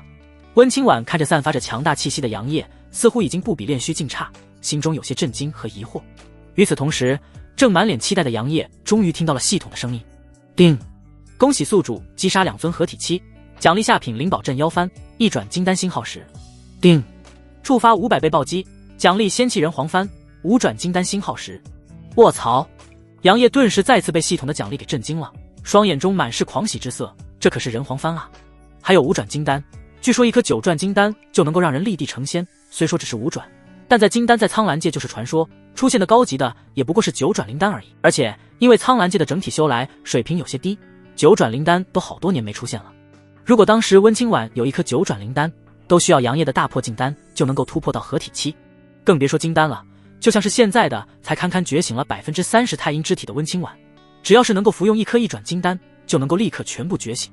因为金丹已经是蕴含着一丝仙气了，苍兰界这般等级的世界根本没有仙道物资，估计也只有实地中强大的世界才能够拥有蕴含仙气的修炼物资。现在系统奖励的是5转金丹，而且还是10颗，理论上这完全是够杨业突破到合体期的。但这金丹也是服用的越多，作用越小，杨业也不可能真的哐哐嗑药的。然而杨业的喜悦还没有持续多久，系统的声音再次响起：“叮！检测到宿主所击杀的2尊合体期有很大的水分，所以对宿主的奖励进行削减。叮！奖励宿主极品灵宝人黄幡，可成长型3转金丹星号石。叮！系统已经检测到 bug 的存在，已经修复，请宿主不要再寻找系统 bug， 如下次将无奖励，也会酌情收回系统的奖励。”以上是系统的官方发言，以下是系统的人性化发言。娘西痞的，宿主，你真的是脸都不要了？有你这么做事的吗？你还是个人了吗？你知不知道我这个月的奖金要被扣没了？混蛋宿主！杨业，第84章走火入魔，命珠搞事情。我操！此时的杨业的表情可谓是极为的丰富，一半惊喜，一半愤怒，还有一丝无奈，就像是吃了屎一样。虽然杨业没有吃过，但就是非常非常的难受，恨不得把系统抓出来，狠狠地扇他几个大鼻洞。杨业死死地咬着牙齿，双目中满是怒火，在心中怒喝道：“混蛋，狗系统，你这算什么？脱裤子脱一半，枪都上膛了，你告诉老子有一半的子弹是不能用的，快点给老子出来！之前你也没有说过不可以这样，这完全不是我的错，是你系统的问题，跟老子有什么关系？还奖金，老子要投诉你，把你的系统编号告诉老子，看老子投不投诉你就完了。”叮！本系统的编号为131495527，请宿主去投诉。擦，这么刚的吗？而且这笔还用上感叹号了。杨业心神一凛，他没有想到系统居然真的会这么的硬刚他，不都是结成服务的吗？为什么老子这个系统这般的刚？不对劲，10分有9分不对劲啊！此时的杨业已经冷静下来，开始仔细思考系统为啥这般的强硬，而且还把自己的编号给说出来了。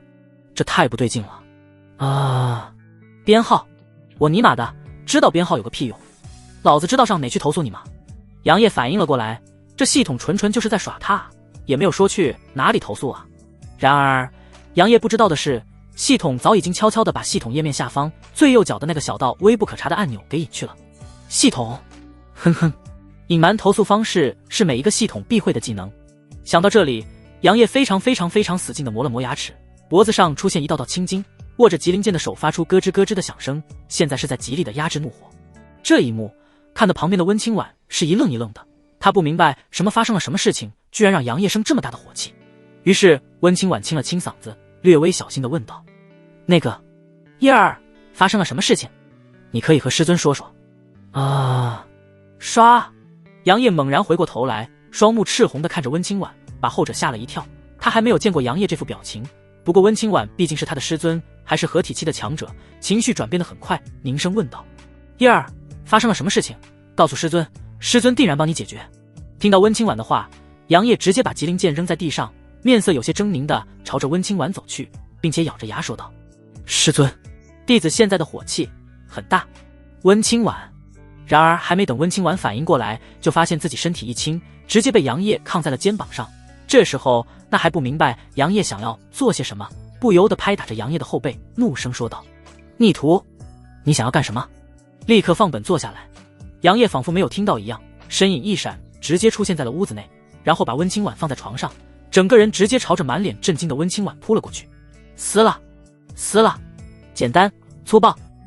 青色裙子直接被杨业撕扯开，一具完美的胴体出现在杨业的面前，根本不给温清婉反抗的机会。双目赤红的杨业直接把其一双玉手控制住，大手把其翻了过来。逆徒，你不能啊！温清婉的话还没有说完，杨业已经欺身而上，温清婉神色顿时一紧，美眸中瞳孔紧缩。疼！杨业的动作太过粗暴，让没有前戏的温清婉秀眉紧皱，想要反抗，却又怕弄伤了杨业，银牙紧咬，只能够忍受着杨业的粗鲁动作。咯吱咯吱，床榻发出阵阵响声，两人也渐入佳境，屋子里面响起了美妙的乐声。而随着两人的结合，杨业体内的太阳之体和温清婉体内的太阴之体本源发生了变化，金色如阳，玄白如月，两股本源之力顺着两人的身体相互交融在一起。杨业体内的阴阳造化经也是自主的开始运转，大道的气息降临在小院中，一缕缕阴阳法则之力进入屋子内，形成了一道道符文，涌入床榻上的杨业和温清婉的身体里面。不过此时已经进入状态的两人并没有理会这些，尤其是有些被愤怒冲昏了头脑的杨业更是不在意，他的眼眸中只剩下了面前这个绝色美人。至于温清婉，虽然感知到了周围的阴阳法则，但是看到杨业那似乎有些走火入魔的样子，心中微微叹息，只能够任凭杨业施展了。杨业心中仿佛是有着一缕莫名的邪火，刚刚或许只是因为系统的做法而愤怒，但也达不到失去理智的地步。杨业体内心脏处天煞孤星命格珠正散发着一道道暗红色的气体，不断的涌出，然后进入杨业的识海之中，去影响着杨业的神魂和心智。而天煞孤星珠子的动作似乎根本没有引起长生体上古重瞳本源的注意，但是太阳之体本源动了，不应该说是动了，本就是在和温清婉的太阴之体本源交融的太阳之体本源发现居然有什么鬼东西打扰他的好事，顿时怒不可遏。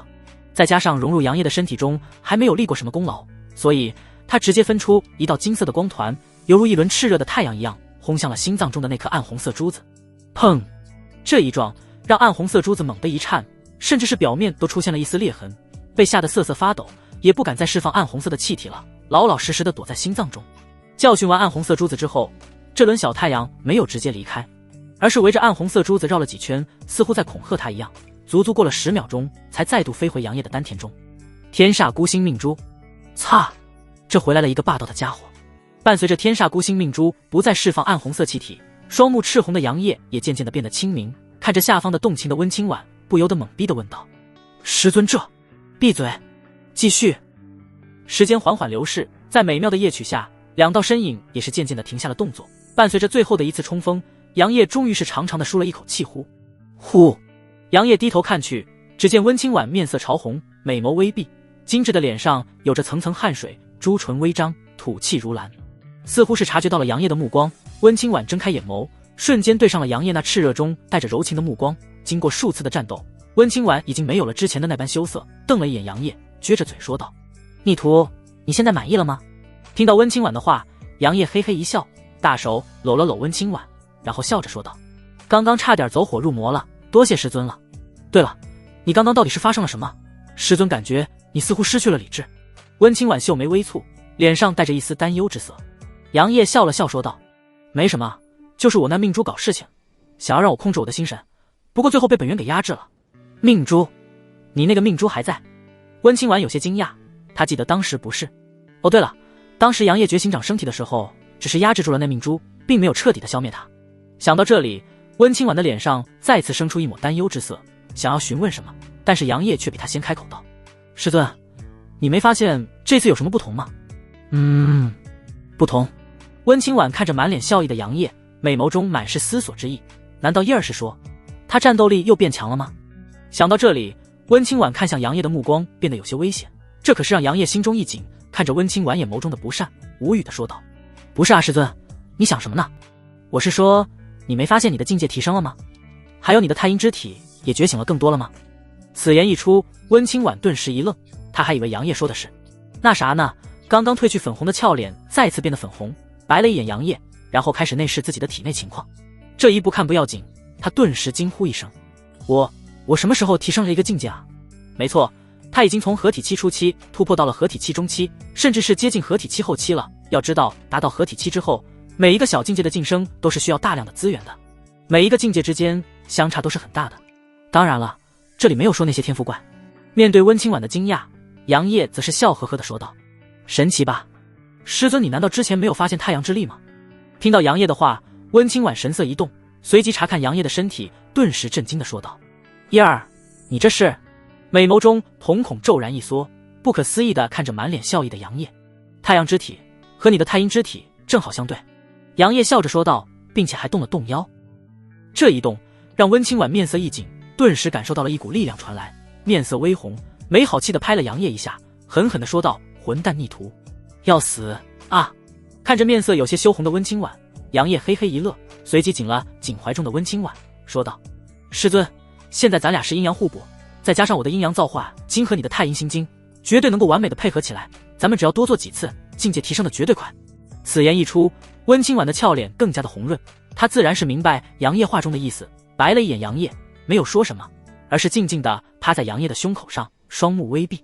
杨业笑了笑，看着如此模样的温清婉，他心中也是有些感慨。随后两人相互依偎在一起，享受着这一刻的宁静。半个月的时间转眼间就过去了。这一日，苍蓝界壁处，混沌色的界壁突然被轰开，恐怖的力量形成了一个数十丈的风暴。数道伟岸的身影缓缓从风暴中走出，紧接着他们的身后再次飞出十几道身影，随后又是几十道身影一致的男男女女走了出来，为首4人，3男1女，老中青4人，神色不一，但是看向那广袤的苍蓝界，眼眸中都是浮现一抹贪婪之色。只见那身穿黑的华袍的老者淡淡的笑着说道：“各位，这一次我等可是前锋，定要一举定乾坤，这偌大的苍蓝界都是资源啊！”这帮苍蓝界的家伙守着这么大的地域，居然连一尊合体期都没有，真是糟糕透了。黄袍大汉面露狂妄，眼眸中满是不屑。另一个白袍俊朗青年则是淡淡的说道：“哼，诸位可不能大意啊，圣爵门的那边可是传来了消息，这苍蓝界的清玄宗的宗主可是突破到了合体期呢。哥，听说还是一个美女宗主呢，说是什么苍蓝界7大美女之首呢。”蓝裙美妇娇媚的脸上浮现一抹笑容，不过她的美眸中却闪烁着一抹金光。此言一出，那狂妄中年和俊朗青年的脸上都浮现了一抹莫名的神色。不管你们怎么想的，但是必须拿下这所谓的清玄宗。老者淡淡的看一眼身边的3人，语气淡漠，但是那一丝丝威严却让3人神色一凛。他们知道老者这是在提醒他们，玩归玩，闹归闹，不可拿苍蓝开玩笑。无极圣地在天元界都是霸主级别的存在，合体期的强者更是如过江之鲫。大成期在天元界才是最强战力，至于渡劫期虽然也有，但都是各个顶级势力压箱底的存在。类似于清玄宗的老祖那般，非到生死存亡或者是重大事情不会随意的出现。而天元界在实地中也是名列前茅的存在。三人相互对视一眼，然后微微收敛了一下情绪，重重的点头。老者再次看了一眼三人，然后转头看向身后的数十道身影，目光变得威严，沉声说道：诸位出发，目标清玄宗。是。王长老。无极圣地的人已经到了。圣绝门。宗主江仲元苍老的脸上满是笑容，带着一抹狰狞之色。下方则是一众圣绝门的长老，还有着圣子无尘和圣女飞烟。只不过两人神色迥异，无尘的脸上满是兴奋，尤其是想到杨业会凄惨的跪在他的面前，嘴角比 AK 还难压。而另一边，飞烟淡漠的脸上有着一抹松动，美眸中闪烁着金光。杨业心中喃喃自语。飞烟看了一眼周围的众人，随后似乎下了某种决定。10日后，随本宗主一同脚踏清玄。江仲元沉声说道。下方众人顿时高呼，所有人都兴奋着。对于清玄宗，他们可是恨得直咬牙。毕竟他们圣绝门曾经可是苍兰界的魁首，被清玄宗超越，这可是他们最不甘心的地方。李师妹，你说外面有人想要见我，还是圣绝门的圣女？杨业有些惊讶地看着面前小脸褶皱起来的黎若愚，有些不敢相信。黎若愚撅着小嘴，也是不解地说道：是啊，杨师兄，确实是圣绝门圣女飞烟，还有她的几个追随者。黎若愚也不明白，作为圣绝门的圣女，怎么会来清玄宗找她的杨业师兄。关键的地方在于，飞烟是个大美女，同样是苍兰界7大美女之一，这可是让咱们的小迷妹黎若愚有些警惕。杨业若有所思，他之前在苍兰秘境中的传承大殿中就发现了飞烟，因为飞烟是给他的感觉有些危险，但没想到当时飞烟居然没有出手，这可是给了他机会得到3分御剑。杨师兄，你要是不想见他，我现在就带人把他赶走。黎若愚见到杨业不说话，眼珠子一转，随即说道：他肯定没安好心，就像是圣绝门一样。杨业听到黎若愚的话，不由得笑了起来，拍了拍他的琴手，在其羞涩的目光下淡笑着说道：你这丫头，她能有什么企图？我去见见吧。啊，那好吧。黎若愚听到杨业准备去看看，不由得瘪了瘪嘴，耷拉着小脑袋，跟着杨业朝着外面走去。而当杨业两人来到清玄宗外的时候，却发现王铁牛他们似乎和飞烟的几个追随者打了起来。一身紫色贴身衣裙的飞烟淡淡的看着正在战斗的几人，站在一棵翠绿的树木下。而当杨业出来的瞬间，飞烟顿时看向他，一双凤眸中带着一抹莫名的金光，随即朱唇轻启，淡漠的开口道：好了，都停手吧。此言一出，正在和王铁牛等人拼杀的那几个人瞬间朝着后面退去，回到飞烟的身后。不过看向王铁牛等人的目光仍旧是冰冷至极。刚刚他们4个人对战王铁牛6人，完全不落下风。杨师兄，我们给宗门丢脸了。王铁牛等人来到杨业的身前，神色有些惭愧地说道。杨业摆摆手，笑着安慰道：没事，你们已经做得很好了，那几个人得天赋都不错，而且境界都是化神期，不必妄自菲薄。随后杨业目光转向不远处的飞烟，神色淡然地说道：不知圣女来我清玄宗有何贵干？黎若愚凶巴巴地盯着飞烟，一双小手不自觉地拉着杨业的衣袖。飞烟凤眸微动，看着风神俊朗气质如仙的杨业，脑海中有着一抹回忆。数个呼吸过后，他嘴角勾起一抹动人心魄的笑容，轻声地说道：看来你忘记我了。此言一出，所有人都震惊地看向同样懵逼的杨业。黎若愚、王铁牛等人，我敲！4个追随者，尤其是那2个青年，更是拳头都硬了，看向杨业的目光仿佛要吃人一样。杨业指着自己，有些疑惑地说道：我们之前认识？不可能吧，我记得咱们没有什么交集吧。杨业是真的有些懵逼了，他确信自己肯定是没有面前这个美女有什么交集。他意气风发，那会圣绝门的圣女似乎还不是飞烟呢，甚至是苍兰界7大美女都没有飞烟。后来他泯然众人矣，几乎是不再出现在苍兰界众人的目光中，两人怎么可能有交集呢？飞烟脸上的表情没有多少变化，不过凤眸中似乎有着一抹失落，但转瞬即逝，没有说话，反而是玉手抬起，神光交织下，一道画面出现在众人眼中。只见画面中一个浑身脏兮兮、穿着补丁的小女孩被人直接扔出了酒楼之中，伴随着些许的残羹剩饭。而被打伤的小女孩尽管面容有些疼得扭曲，但还是缓缓爬向那散落在地上的残羹剩饭，一双满是伤痕的小手紧紧地抓起地上的饭菜，然后狼吞虎咽地往最里面塞去。而这时候几个乞丐跑了过来，直接把小女孩踹到了旁边，开始疯狂争夺地上的剩饭。小女孩看着，转眼间就被那几个乞丐抢夺完地上的食物，眼眸中顿时浮现一层层水雾，紧咬着干裂的嘴唇，强忍着泪水，挣扎地站起来，朝着地上的那一点点没有被乞丐抢走的残渣踉跄地走去。他要活着。正当他准备蹲下身去，小心翼翼地收集那些被泥土混杂在一起的残渣时，一个高大而挺拔的身影如同鬼魅一般突然出现在了他的面前。这个身影仿佛是从黑暗中走出来的，带着一种神秘而又让人安心的气息。伴随着一声轻叹，小女孩还来不及反应，就被一双有力的臂膀轻轻地抱了起来。她的身体微微一震，想要挣扎，但那双臂膀却如同铁钳一般紧紧地将她抱住，让她无法动弹。小女孩的心中涌起一股莫名的恐惧，她不知道这个突然出现的人是谁，也不知道他要带自己去哪里。就在她胡思乱想的时候，一道温和的声音如同春风拂面般在她的耳边响起：走吧，我带你去吃饭。这声音低沉而又富有磁性，仿佛能穿透人的灵魂，让人感到无比的温暖和安心。小女孩缓缓地抬起头，目光与青年的眼眸交汇在一起。那是一双怎样的眼睛啊！深邃而又明亮，宛如夜空中最璀璨的星辰，散发着温柔的光芒。在这一瞬间，小女孩心中的恐惧和不安像是被一股强大的力量驱散了，她的眼眶渐渐湿润，泪水在眼眶里打转，终于像决堤的洪水一般，顺着她那脏兮兮的小脸流了下来。泪水像断了线的珍珠一样，不停地滚落，打湿了青年胸前的衣襟。青年似乎并没有在意，他只是轻轻地抚摸着小女孩那干枯打结的头发，温柔地安慰着她：别哭了，一切都会好起来的。他的声音轻柔而又坚定，仿佛有一种神奇的魔力，能够抚平小女孩内心的伤痛。小女孩听着青年的安慰，泪水愈发汹涌，但她的心情却渐渐平复了下来。她感受着青年的温暖，那是一种她从未体验过的感觉，让她感到无比的安心。最后，青年抱着小女孩缓缓离去，他们的身影在夕阳的余晖中被拉得很长很长。画面到此结束，所有人的目光都落在了杨业和飞烟的身上。很显然，小女孩是飞烟，而那个还有些稚嫩的青年则是杨业。一时间，天地似乎都变得极为的安静。杨业看着那缓缓消失的画面，微微有些沉默。他自然是看出来了，那青年就是16、17岁的自己，而那小女孩应该就是飞烟。脑海中认真地回想了一下，数百年前似乎有这么一段事情，不过这种事情杨业早已经忘得差不多了。如果不是飞烟弄出这画面，他是真的想不起来。我记得你应该是被我送到了一富户家里，你怎么成为了圣爵门的圣女了？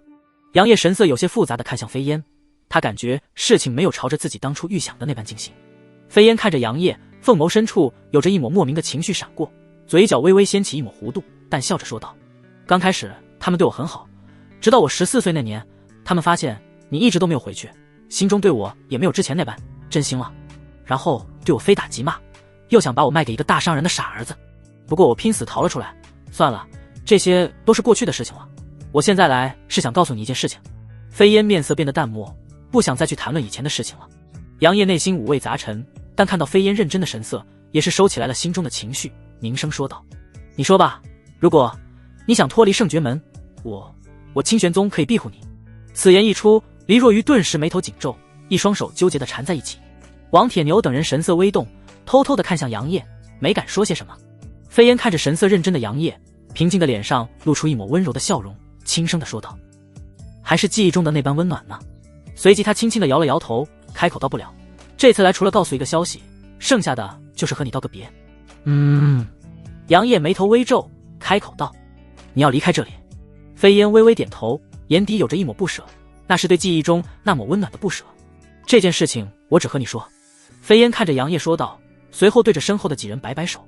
那4个人有些犹豫，但看着飞烟的背影，随后朝着后面退去，站在了10米开外。杨师兄小心有！王铁牛忍不住说了一嘴。黎若愚也不想让杨业不过，但是张了张嘴，并没有说什么，只是警惕地看着对面的飞烟。虽然飞烟的经历似乎比他还要惨，但杨师兄可就只有一个。杨业笑着说道：没事，他不会伤害我的。随即杨业朝着飞烟飞了过去。飞烟给他的感觉很危险，他能够感知到其实力很强，但他相信飞烟不会和他动手。当然了，他自信同阶无敌。杨业落在飞烟身前一步，看着面前这个渐渐与记忆深处那有些模糊的小女孩重叠的飞烟，开玩笑地说道：说吧，想和我说些什么？不能是感谢的话吧？如果是的话，那就杨业的话还没说完，飞烟直接上前一步扑到了他的怀中，柔软的娇躯紧贴着他，让他身体有些僵硬，神色发怔，似乎有些不知所措。王铁牛等人顿时傻眼了，惊愕地张大嘴巴看着这一幕。黎若愚拳头硬了，小脸气得涨红，跺着脚气呼呼地说道：“我就知道他没安好心。”王铁牛等人看着生气的黎若愚，心中暗道：这不是好事吗？不过他们可不想去招惹黎若愚。另一边的飞烟的4个追随者同样是不可思议的看着紧紧抱着杨业的飞烟，不敢相信一向自信骄傲的飞烟居然会主动抱一个男人。谢谢你，杨业。飞烟抱着杨业，琴手在杨业的胸口微微蹭着，一如当年那般。杨业也不知道说些什么，脸上满是尴尬，轻轻地拍了拍飞烟的玉背，柔声说道：都过去。飞烟微微抬头看着杨业那温柔的脸，轻声地说道：清玄宗有危险了，圣绝门联合10帝中的天元界巨头无极圣地，想要覆灭你们，并且已经到了苍蓝界了。轰！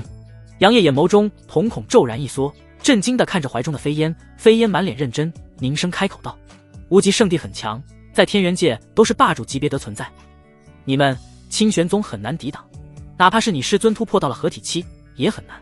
杨业正在消化着飞烟的消息，眉头紧皱地说道：这无极圣地来的人实力如何？飞烟微微摇头地说道：不清楚，江仲元并没有说，但据我推测，最起码也应该是数尊合体期，甚至是大成期带队。杨邪心瞬间沉了下来，脸上露出一抹担忧之色，如果真的像是飞烟说的有大成期带队的话，清玄宗几乎很难抵挡。如果是一个大成期还好，温清婉利用混元阵界顶还能够抵挡，可要是师尊的话难。飞烟仰头看着杨业，朱唇轻启，开口道：你要不然和我走吧。说完，凤眸中浮现一抹期待之色，飞烟直勾勾地盯着杨业。杨业听到飞烟的话，回过神来，脸上露出一抹轻笑，拍了拍他的肩膀，微微推开飞烟，郑重地说道：谢谢你的好意，不过我不会离开的。飞烟没有说话，直视杨业的眼睛，后者报以微笑，但他眼眸中的坚定之色却让人无法忽视。数个呼吸过后，飞烟微微点头，朝后退去一步，脸上笑靥如花，对着杨业说道：我明白了，5日后他们就会来到清玄宗，希望你能活下来。我杨业的命很硬，哪怕是天煞孤星的命格我也挺了过来。杨业大笑，眼眸中满是自信，仿佛又回到了那个意气风发的年纪。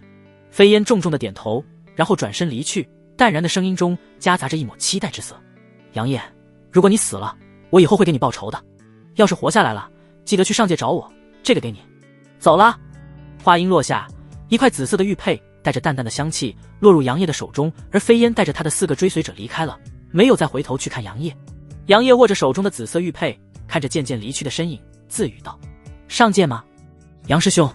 黎若愚走到了杨业的身边，神色有些担忧地看着面色有些凝重的杨业，定然是飞烟对杨业说了些什么事情，才会让杨业神色无比凝重的。王铁牛等人也是有些不知所措，但一个个都是非常严肃地看着杨业。杨业收起脸上的凝重之色，然后轻笑着说道：没事，咱们先回去吧。说完，杨业就快速地朝着清玄宗内飞去。黎若愚等人见状也只能够跟了上去，他们感觉定然是要发生了什么事情。不过杨业没有现在说，肯定是要回去与温清婉等人商量的。叶儿，你说的是真的？清玄峰山巅的小院中，温清婉神色凝重地看着杨业。杨业此时也没有再嬉皮笑脸，而是重重地点头说道：飞烟应该是不会说谎，而且他应该是真的要离开这苍蓝界，如果真的话，圣绝门也是定然会通缉他。听到杨业的话，温清婉微微点头，缓缓坐下，美眸中满是思索之意。杨业也没有打扰他，作为宗主的温清婉定然是要思考这件事情如果是真的话，要做出怎样的对策。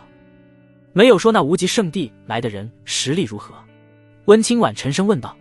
杨业摇了摇头，开口道：没有，不过飞烟说了，至少是有招数尊和体气巅峰的强者，炼虚境只会更多。听他的意思是说，这个无极圣地就是来掌控整个苍蓝界的，所以我觉得来人的实力绝对不会弱。杨业说道。温清婉点点头，随后神色冰冷，目光中带着一丝威严，沉声地说道：叶儿，你去召集几位长老还有战斗长老，这件事先和他们商量一下。我明白，师尊。杨业点点头，随后神色严肃地朝着清玄峰外飞去。温清婉望着杨业离去的背影，自语道：如果有大成期的存在，那可就有些糟糕了。虽说他现在已经达到了合体期中期，但并不清楚大成期的实力有多强大。倒不是他对自己的实力不自信，说实话，自从觉醒太阴之体后，他就没有再全力出手过。他的太阴之体每天都在以极其恐怖的速度觉醒着，再加上这一些和杨业厮混在一起，实力一升的更是恐怖。未知的敌人永远是最可怕的。大殿中，温清婉坐在主位上，下方左右两边分别坐着大长老等人，还有几位很少露面的战斗长老。杨业也是落座其中。宗主，把我们都找来，是有什么事情吗？大长老面露疑惑地看向神色凝重的温清婉，其余人也是纷纷看向温清婉。毕竟一般的情况下，温清婉是不会召集战斗长老的。难道是要去和圣爵门开战吗？有些想到这种可能的长老，则是面露兴奋之色。尤其是三长老更是摩拳擦掌，他现在也晋升到了炼虚境，早就想要去厮杀一番了。温清婉目光扫视了一下各个长老的表情，然后对杨业说道：“叶儿，你和各位长老说说吧。”其余人见状，也是好奇地看向杨业。杨业作为温清婉的弟子，再加上天赋比之前更猛，自然是有资格出现在这里。不过杨业一般不会来这里。杨业看着大长老等人说道：“事情是这样的。”很快，杨业就把飞烟告诉他的事情再次讲给了众多长老。而越听下去，众人脸上的神情越发严肃凝重，还有愤怒和杀意。直到杨业讲完，所有的长老都愤怒不已，脾气火爆的三长老更是直接把身旁的茶桌一掌拍碎。混账！怪不得这些天圣绝门那群老阴逼没有一点动静，原来是直接当起来了叛徒。三长老怒声呵斥道：“没错，无论我们怎么争斗，那也是苍兰界的事情，还轮不到实地中的其他世界插手。”二长老沉声地说道：“马德，这帮狗东西，真想现在就去弄死他们。”有一个脾气同样火爆的战斗长老更是站了起来，一身炼虚境后期的实力显露无遗。对，宗主，我们现在就去圣爵门，联合玉女宗和琉璃王朝，先把他们弄死了。五长老愤愤地喊道。很显然，他们都没有想到圣爵门居然纠结其他世界的人来对付他们，好想要让整个苍兰界成为那无极圣地的私属领地。温清婉看着下方愤怒不已的众人，随后则是凝声开口道：“行了，本座让你们来不是这里听你们吵闹的，说说怎么办吧。”听到温清婉的开口，众人也不好再口吐芬芳，一个个又重新坐下来。杨业看着这一幕，也是无奈地摇了摇头，随即说道：“师尊，还有各位长老，我觉得咱们应该先把这件事情告诉玉女宗和琉璃王朝，还有御剑宗和凌天宗，以至于让苍兰界所有人都知道圣爵的勾结天元界的无极圣地，想要掌控整个苍兰界，让苍兰界成为那所谓的天元界无极圣地的后花园。然后咱们可以在措辞上多弄一些无极圣地多么的霸道，多么的强势，要是被无极圣地给掌控了苍兰界，那我们可就是会成为人家的奴隶了。舆论有时候很重要，这样一来苍兰界大部分都会生出抵触心理，或许会有像是圣爵门这般的叛贼，但至少不会太多。”杨业笑着解释完自己的想法，然后看向温清婉等人。温清婉等人若有所思，仔细一想，杨业说的确实有道理。不过温清婉还是提出了一个问题，说道：“可是凌天宗和御剑宗会听我们的吗？要知道，前段时间他们还想要抢夺玉女宗的那份传承玉简呢。”“是啊，是啊，他们会听我们的吗？这一点确实要多加思考。”“尤其是御剑宗，杨业小子可是把人家圣女都拐回来了呢。”此言一出，所有人满脸调侃地看向神色有些尴尬的杨业。温清婉也是淡淡地瞥了一眼杨业，心中暗骂道：“这混蛋逆徒，本座之前怎么没看出来他这么色呢？”“嗨嗨，三长老，咱们现在说正经事呢。”杨业满脸的无奈，三长老实在是太能活跃气氛了。不过杨业还是看着温清婉等人正色说道：“这很简单，无非就是利益问题。咱们可以拿出从苍兰秘境中得到的那份玉简给他们两宗大成期的核心传承，相信他们不会不动心的。毕竟哪怕是他们倒向无极圣地，人家也不可能给他们大成期的传承。无极圣地只会把他们当成自己养的狗，甚至是当圣爵门联系无极圣地的时候，他们就已经成为人家的狗了。”杨业冷笑道。温清婉等人略微思索，就明白了杨业话中的意思了。对于那份玉简，他们也没有什么不舍的，毕竟那只是3份中的一份，杨业带回来的那黑色方台才是最珍贵的东西啊。那方台可是记载了这位大成期的毕生所学，可不单单是那3份传承玉简所能够相比的。既然如此，报！外界传来消息，圣爵门突然开始通缉圣女飞烟。温清婉的话还没有说完，就被一道急促的声音所打断。只见黎若愚快步走进大殿中，神色凝重地看向温清婉。杨业在和温清婉说完这件事情之后，就让黎若愚收集外界关于飞烟的消息，用来验证其消息的真实性。而温清婉等人听到他的话，顿时明白杨业所说是真的。杨业立刻说道：“师尊，各位长老，事不容缓，咱们需要立刻行动起来。我可以去御剑宗劝说他们，带上小月。”“杨业小子，你确定？你和御剑宗的关系？”大长老眉头微皱，他觉得杨业去的话可能会有危险。其余人也是微微点头，不是很赞同杨业去。“诸位放心，只要御剑宗的合体期老祖出来，御剑宗留不下我的。杨业自然是知道他们的担忧，随即微微释放了一缕气息。什么？你小子已经化神期巅峰了？大长老顿时震惊地看着杨业，瞳孔骤然一缩。其余人同样是震惊不已，觉得有些不可思议，因为杨业这突破速度实在是太快了。而且杨业散发出的那缕气息，让身为炼虚境的长老们都有心惊，给他们一种危险的感觉。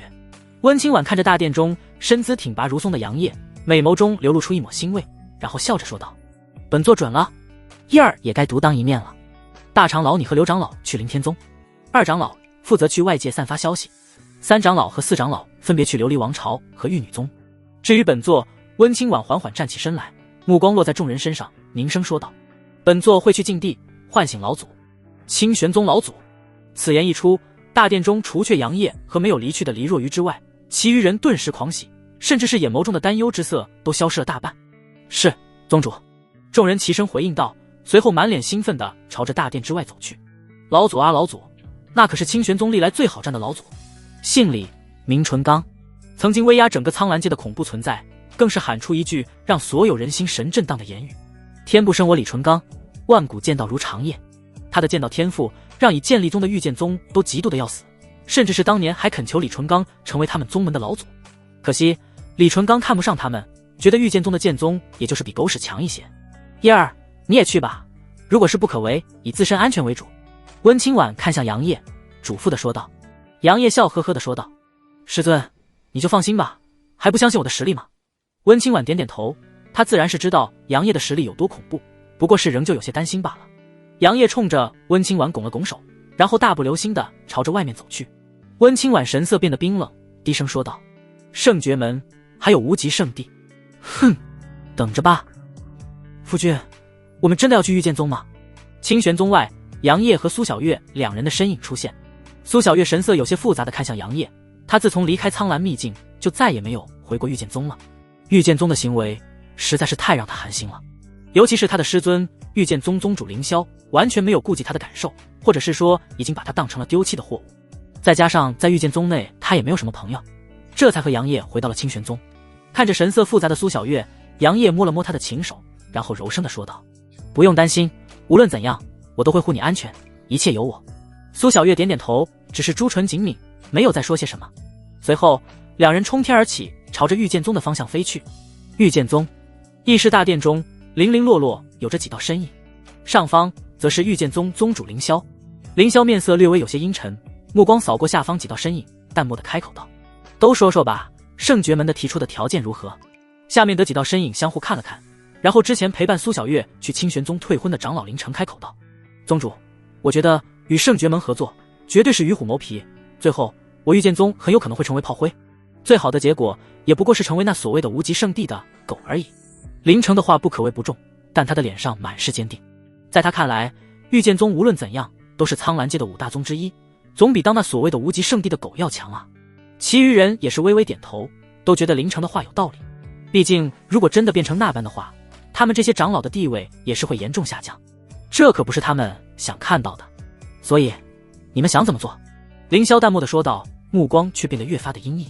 现在明显是战队的问题，圣绝门和清玄宗他哪个都不想战，他可是御剑宗宗主啊，他自然也不甘心成为别人的狗，可和清玄宗的关系已经非常的僵硬，甚至是仇敌了。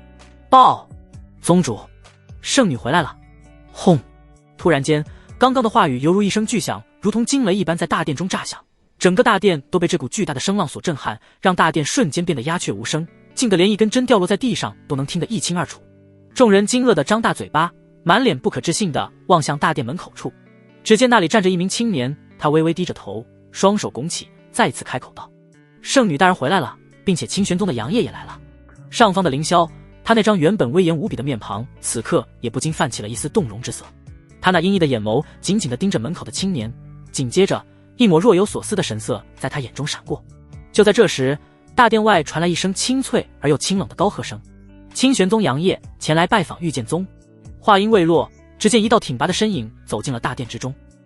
只见这人身着一袭青色长衫，身姿挺拔如松，面庞轮廓分明，剑眉星目，嘴角挂着一抹淡淡的微笑。他的身旁还紧跟着一名美丽动人的女子。这女子身着一袭白色长裙，身姿婀娜，面容姣好，宛如仙子下凡一般。杨业，苏小月。大殿中一位长老喊出了这两个名字，顿时所有人的目光都如同被磁石吸引一般，牢牢地落在了这两人的身上。尤其是当众人看到苏小月那如灵镜般的面容时，御剑宗的众多长老们面色都变得异常复杂，而林城更是轻轻地叹息了一声，似乎心中有着无尽的感慨。上方的凌霄，他的目光也在这一刻落在了苏小月的身上，他凝视着自己这个曾经引以为傲的弟子，眼眸中流露出一抹难以言喻的复杂情感。然而这丝情感只是一闪而过，很快便被他那威严的外表所掩盖。既然已经做过了，就没有再去后悔的机会。随后凌霄的目光移向旁边的杨业，看着那泰然自若、风神俊朗犹如谪仙般的杨业，凌霄的表情变得冰冷淡漠地说道：杨业，你来本座的御剑宗是有什么事情吗？其余长老则是若有所思地看着淡然的杨业。圣绝门的人刚走不久，清玄宗的人就来了，这其中很难不让他们觉得事情有些许的转机。杨业脸上露出淡淡的笑容，微微拱手说道：此时前来代表清玄宗挽救一下御剑宗而已。轰！此言一出，再次震惊御剑宗的所有人。上方的凌霄面色更是阴沉如水，一缕缕炼虚境巅峰气息奔涌而出，猛然落在杨业的身上，让后者旁边的苏小月面色大变，美眸看向上方的凌霄，充满了冰冷之色。不过这能够让普通话神器下破胆的威压对于杨业来说仿佛不存在一样，仍旧是面带笑容地看着满脸阴沉的凌霄。凌霄咬着后槽牙，冰冷地看着杨业说道：杨业，你可知道你在和谁言语？虽然心中震惊杨业的实力，但也没有多想，此时的他已经被愤怒所占据了心神。他凌霄是谁？苍兰界五大宗之一，御剑宗的宗主啊，怎么能够让你清玄宗派来一个小辈如此羞辱？没错，在他看来，杨业前来就是特意过来羞辱他的。其余的长老看向杨业的目光也是有些不善，除却神色微动的林城之外，后者是眼眸中露出思索之意。哼，林宗主不必动怒，不管怎么说，这里都是小月的娘家，非到万不得已的情况下，我是不想闹得太难看的。杨业轻笑一声，也不理会凌霄和一些长老那难看的神色，继续说道：想来你们应该也知道了圣绝门背叛苍兰界的消息，或许圣绝门已经来过这里，想要劝说你们和他们一样，成为天元界无极圣地的走狗马前卒。不过我觉得仅凭借御剑宗的实力话，当无极圣地的走狗可能都费劲，应该是利用完你们御剑宗之后就会直接卸磨杀驴，毕竟他们有一个圣绝门当狗就已经够了。杨业丝毫不顾及凌霄等人越发阴沉的脸色，冲着他们摊了摊手。如果真的被无极圣地所占据整个苍兰界，到时候苍兰界本土的宗门势力应该都会重新洗牌。不对，那时候应该就不止无极圣地出现在这里，天元界其他的势力也会闻着腥味过来的。杨业一口气说完，然后就笑盈盈地看着凌霄等人。苏小月看着旁边这个意气风发犹如回到了数百年前模样的杨业，心中满是骄傲之情。大殿再次变得安静，尽管凌霄等人愤怒，可是杨业的话细细探究却很有道理。天元界本身的整体实力就比苍兰界强大，如果无极圣地之后再有其他的强大势力进入苍兰界，那到时候他们御剑宗可能连狗都当不成。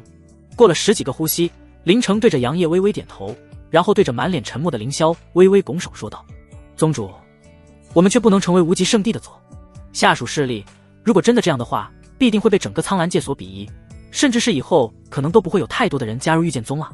而无极圣地狼子野心，哪怕是圣绝门最后估计也不会有什么好下场。林城沉声地说道：当无极圣的利用完圣绝门的时候，估计就是圣绝门灭亡之日，毕竟无极圣地肯定不希望自己打下来的底盘最后被圣绝门给接受了，除非是无极圣地后期彻底的打通两界的界壁。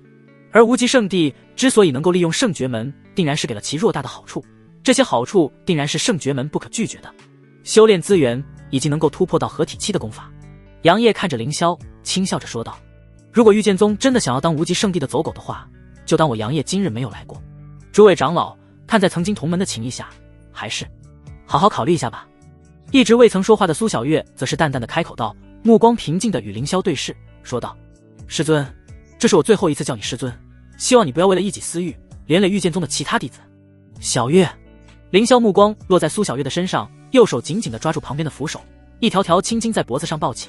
不过他的目光中只是带着复杂情绪，他没想到苏小月居然在这大殿中对他说出如此大逆不道的话。正所谓一日为师，终身为父，他苏小月可是他的弟子。可是结合前因后果，凌霄明白苏小月这个曾经的弟子已经对他不抱有什么师徒情谊了。不过他不后悔了，因为后悔也没有用了。随即不再看苏小月，对着杨业说道：你真的不怕本座直接拿下你？说到这里，他的眼眸中浮现一抹杀意，似乎想要把杨业镇杀在这里。其余的长老神色不一，但这时候没有插嘴。面对凌霄那咄咄逼人的气息以及几乎要凝为实质般的杀气，他也感受到了一丝压力，不过还是淡笑着说道：如果林宗主不想和我师尊追杀的话，大可出手。此言一出，凌霄的脸瞬间黑了，其余的长老同样是面色不好，看向杨业的目光满是无语和嫌弃。马德，现在谁不知道你师尊是合体期的恐怖存在，并且连续覆灭了紫阳和大前王朝。他们御剑宗的实力虽然比这2个王朝强上一些，但也没有强太多啊。除非是脑子抽了，要不然傻子才会在现在去招惹你。苏小月看着杨业那坦然的样子，不由得没忍住，扑哧一声笑了出来。这一笑，凌霄等人的脸更黑了，比锅底还要黑。哼，小子，不过是仗着你师尊而已，要不然凌霄感觉有些丢面子了，冷哼了几句。谁曾想杨业一点面子都不给，直接笑着说道：你还别说，我就是仗着我师尊是合体期的大佬，就嚣张就跋扈，你能把怎么样？凌霄等人，擦，这逼样的耍无赖啊！杨业，呵呵，有本事你整一个合体期的师尊啊！嘴角勾起一抹讥讽之色，杨业的眼眸中满是舒爽之意，心中暗道：这仗势欺人的感觉是真的爽啊！怪不得小说中的那些反派都喜欢这种做法。当然了，以杨业现在的实力，一般的炼虚境根本不需要多么的费劲就能够击杀。整个御剑宗唯一能够让他忌惮的就是其沉睡的合体期老怪物而已。至于凌霄，呵呵，也就那么回事。不过杨业并没有暴露实力，提前暴露实力可不是什么好的想法。凌霄最终还是按耐住了心中的怒火，他冷冷地哼一声，然后说道：所以你今日前来就是来让我御剑宗倒向你们清玄宗的？哈哈，林宗主到现在都没明白吗？我清玄宗时念及同为5大宗的旧情，才来提醒你们的。什么叫做让你们倒向我们清玄宗？杨业痴笑着继续说道：难道你们认为我清玄宗就单单的只有表面上的这些实力吗？说完，还给了面色微变的凌霄一个高深莫测的眼神。这一幕也是被大殿中的长老们看得清清楚楚，心中继续都是生出了某些想法。其实吧，倒向清玄宗也不是不行，毕竟没有永远的敌人，只有永远的利益。他们御剑宗的原则和底线可是非常灵活多变的呢。沉吟了片刻，凌霄脸上的威严渐渐消失，然后淡淡的说道：本座觉得你说的有些道理，不过我御剑宗能够得到什么？而且你小子可是把我的天才徒弟给拐跑了，相当于清玄宗也多了一个天才，难道不需要给我御剑宗补偿些什么吗？此言一出，凌城等长老看向坐在上方的凌霄的眼神都变了。宗主还得是宗主了，这脸皮是一点都要啊！凌霄，你们懂个屁！我老子为了御剑宗的未来，脸不要又怎样？不过杨业的神色却变得有些淡漠，苏小月更是面色微红，这不是害羞，而是气愤。他没想到现在凌霄好想要利用他，不由得怒声道：林宗主，我早已经不再是御剑宗的弟子了。哦，凌霄的声音突然提高了8度，其中蕴含的冷漠让人不寒而栗。本座记得的名字似乎还登记在册吧，甚至还是本座的弟子。他的话语仿佛带着千斤重担，每一个字都重重地砸在苏小月的心上。苏小月的脸色瞬间变得苍白如纸，她瞪大了眼睛，难以置信地看着上方那淡漠的凌霄，嘴唇微微颤抖着，却发不出一丝声音。她怎么也想不到，曾经对她关爱有加的师尊，如今竟然会如此绝情。毕竟如果他的还被御剑宗记录在册的话，跟着杨业去清玄宗就有些名不言正不顺了。而且他也不想再与御剑宗任何人有关系了。一旁的杨业见状，连忙伸手拍了拍苏小月的手臂，轻声安慰道：没事，小月，今日咱们就解决了这件事情。他的声音虽然不大，但却充满了力量，让苏小月稍稍回过神来。苏小月转头看向杨业，眼眶微红，泪水在眼眶里打转，她紧咬着嘴唇，努力不让眼泪流下来，然后微微点了点头，表示同意杨业的话。杨业的目光随即转向凌霄，他的眼神冰冷至极，仿佛能穿透凌霄的身体。可以，不过小月从此以后就和御剑宗没有任何关系了。他的话语斩钉截铁，没有丝毫商量的余地。凌霄嘴角微微上扬，露出一抹冷笑：哼，本座说话算话，就当做你的聘礼。不过不知你们能给我御剑宗带来什么呢？他的语气充满了嘲讽和不屑，似乎完全不把杨业和苏小月放在眼里。不过他的眼眸中却有着一抹贪婪之色。凌霄觉得清玄宗拿出来的东西定然是能够让他甚至是御剑宗更上一层楼的，莫不是？似乎想到了什么，凌霄的脸上浮现了一抹兴奋。这时候杨业的声音也是冷冷响起：“不知我清玄宗获得那份传承玉简是否够呢？”果真如此。凌霄的声音略微有些颤抖，他的呼吸也变得有些急促起来，目光如炬，紧紧地盯着杨业，仿佛要透过他的眼睛看到他内心深处的想法。原本凌霄以为清玄宗最多也只是让出一些普通的资源罢了，然而他万万没有想到清玄宗竟然会拿出那份传承玉简。林城等长老们的反应更是激烈，他们的双眼都变得通红，死死地盯着杨业，有的人甚至已经无法抑制内心的贪婪，开始琢磨着如何将杨业扣留在此地，以便将那份传承玉简据为己有。不过理智战胜了他们的贪婪，因为杨业的身上很可能没有那份传承玉简。苏小月的脸色微微一变，她自然深知那份传承玉简的重要性。她刚想开口说些什么，却突然被杨业的一个眼神给止住了，看向杨业的目光越发的柔情。杨业面无表情地说道：“没错，那份传承玉简就当做小月离开御剑宗的聘礼，这样够了吧？”他的声音平淡，没有丝毫波澜，但其中蕴含的决心却让人无法忽视。凌霄深吸一口气，努力克制住内心的激动，让自己的情绪稍稍稳定下来。他定了定神，然后沉声道：“如果你们真的愿意送出那份传承玉简，本座自然是不会食言的。”在他们这些人眼中，那份传承玉简的价值已经远远超出了普通资源的范畴，因为他们认为温清婉之所以能够突破成为合体7强者，正是因为得到了这份传承玉简，所以这份传承玉简的珍贵程度绝非其他资源所能比拟的。这也是他们御剑宗为何去攻打玉女宗的原因。合体7啊，他们做梦都想突破的。杨业看着凌霄等人的样子，心中不由得冷笑了一番，随后冷漠地说道：“那请林宗主现在就把小月的名字画去吧，先交出传承玉简。”凌霄沉声地说道。杨业摇了摇头，说道：“不可能，你现在画去小月的名字，然后朝着外界发出声明，小月已经不是御剑宗的圣女，以后与御剑宗没有任何关系。至于玉简，我可以做出先给你们一部分，之后再给你们剩余的部分。”杨业目光冷冷地看着凌霄，心中却警惕起来，随时准备动手。他可是看到了凌霄眼眸中的那抹杀意，虽说对自己的实力极为的自信，但不得不防凌霄他们暴起。大殿忽然变得沉默，杨业和苏小月甚至是能够听到凌霄等人的呼吸声，显然是在权衡利弊。10个呼吸过后，凌霄缓缓吐出一口气，凝声说道：“可以，但是这需要时间。”“没问题，但我只给你们1天的时间，明天我要听到小月退出宗门的声明，不允许耍花招。如果你们败坏小月的名声，那就不要怪我清玄宗先来解决你们了。”杨业警告凌霄等人，他自然不会让苏小月的名声受到损伤。至于为什么一定要让御剑宗声明，是因为他不想以后御剑宗再次拿着这个事情缠住他。在杨业看来，苏小月未来的成就绝对不是御剑宗这些人能够相比的，他不希望到时候御剑宗又来找苏小月。虽然他不认为苏小月会心软的拉一把御剑宗，但是无绝对，还是稳妥的处理好。苏小月看着杨业坚定的表情，心中不由得一顿感动，轻声的说道：“谢谢你，夫君。”“呵呵，你管我叫什么？”杨业摸了摸苏小月的脑袋，笑着说道。苏小月有些疑惑的看着他问道：“夫君啊，有什么问题吗？”“对啊，傻子，你叫我夫君，那我帮你处理好后患，有什么不对的吗？”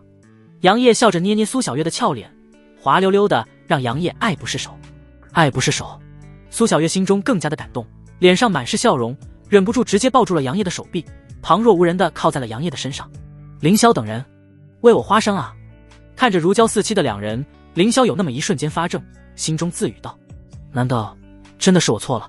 算了。”微微摇头，随后凌霄开口道：“可以，明日你就能够听到了。”“好，这里是一部分的传承玉简中的内容。”杨业也不怕他们反悔，毕竟温清婉的战绩在那里放着呢，大手一挥，一份青色玉简飞向满脸火热的凌霄。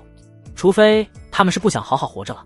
至于无极圣地的人，还需要些时日，所以杨业不着急。其余的长老们也是激动地看着正查看着玉简的凌霄，恨不得自己代替他。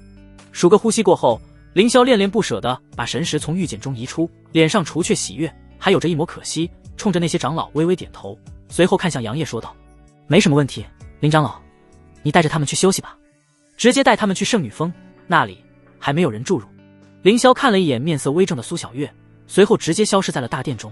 杨业拍了拍似乎有着恍惚的苏小月，轻声地说道：“走吧，小月。”“哦，好的。”苏小月看着走前面的凌城，又看了看面带笑容的杨业，心中有些五味杂陈。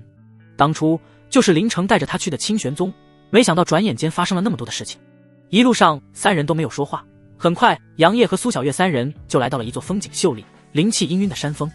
林城转过身来，看着神色复杂的苏小月，轻叹了一口气，说道：“小月，希望你以后越来越好。”苏小月咬着嘴唇，对着林城微微行礼说道：“以前多谢林长老照顾了。”林城微微点头，随后看向杨业说道：“这里小月比较熟悉，老夫就先走了。”杨业点点头，没有说什么。看着离去的林城，杨业搂住情绪似乎有些低落的苏小月，轻声地说道：“走吧，小月，给我介绍介绍你曾经居住的地方吧。”“好的，夫君。”整理了一下情绪，苏小月脸上洋溢着如花般的笑容，拉着杨业朝着圣女峰走去。圣女峰一夜安静，并没有传出什么动人的声音。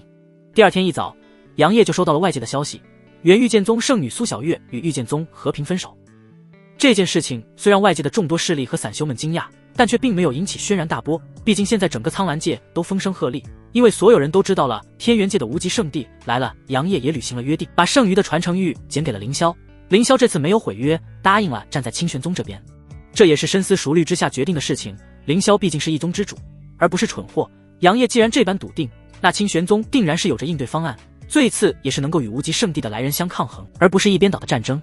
如果有选择，凌霄自然也不想成为别人的走狗的。杨业和苏小月一路无事回到了清玄宗。此时的清玄宗明显是比平日里面更加的肃穆，每一个弟子的脸上都带着严肃的表情，显然温清婉已经通知下去了，所有人都知道有强大的势力即将打上门来。温清婉也告知了所有人，如果想要离开清玄宗，可以自行离去，清玄宗也不会说什么。不过清玄宗无论是弟子还是长老，没有一人离开，全都一副与清玄宗生死存亡的态度。这也就是放在清玄宗了，换做别的宗门是根本不可能的。师尊，凌天宗也同意了。杨业独自一人来到温清婉所在的山巅小院，看着坐在树下饮着灵酒的温清婉，随意地坐在了下来，拿起桌子上的酒杯就喝了起来。温清婉白了一眼杨业，没好气地说道：“逆徒，你现在是一点规矩都没有了。”杨业喝完杯中的灵酒，看着嗔怒的温清婉，嘿嘿一笑，说道：“师尊，这里又没有其他人，随意点怎么了呀？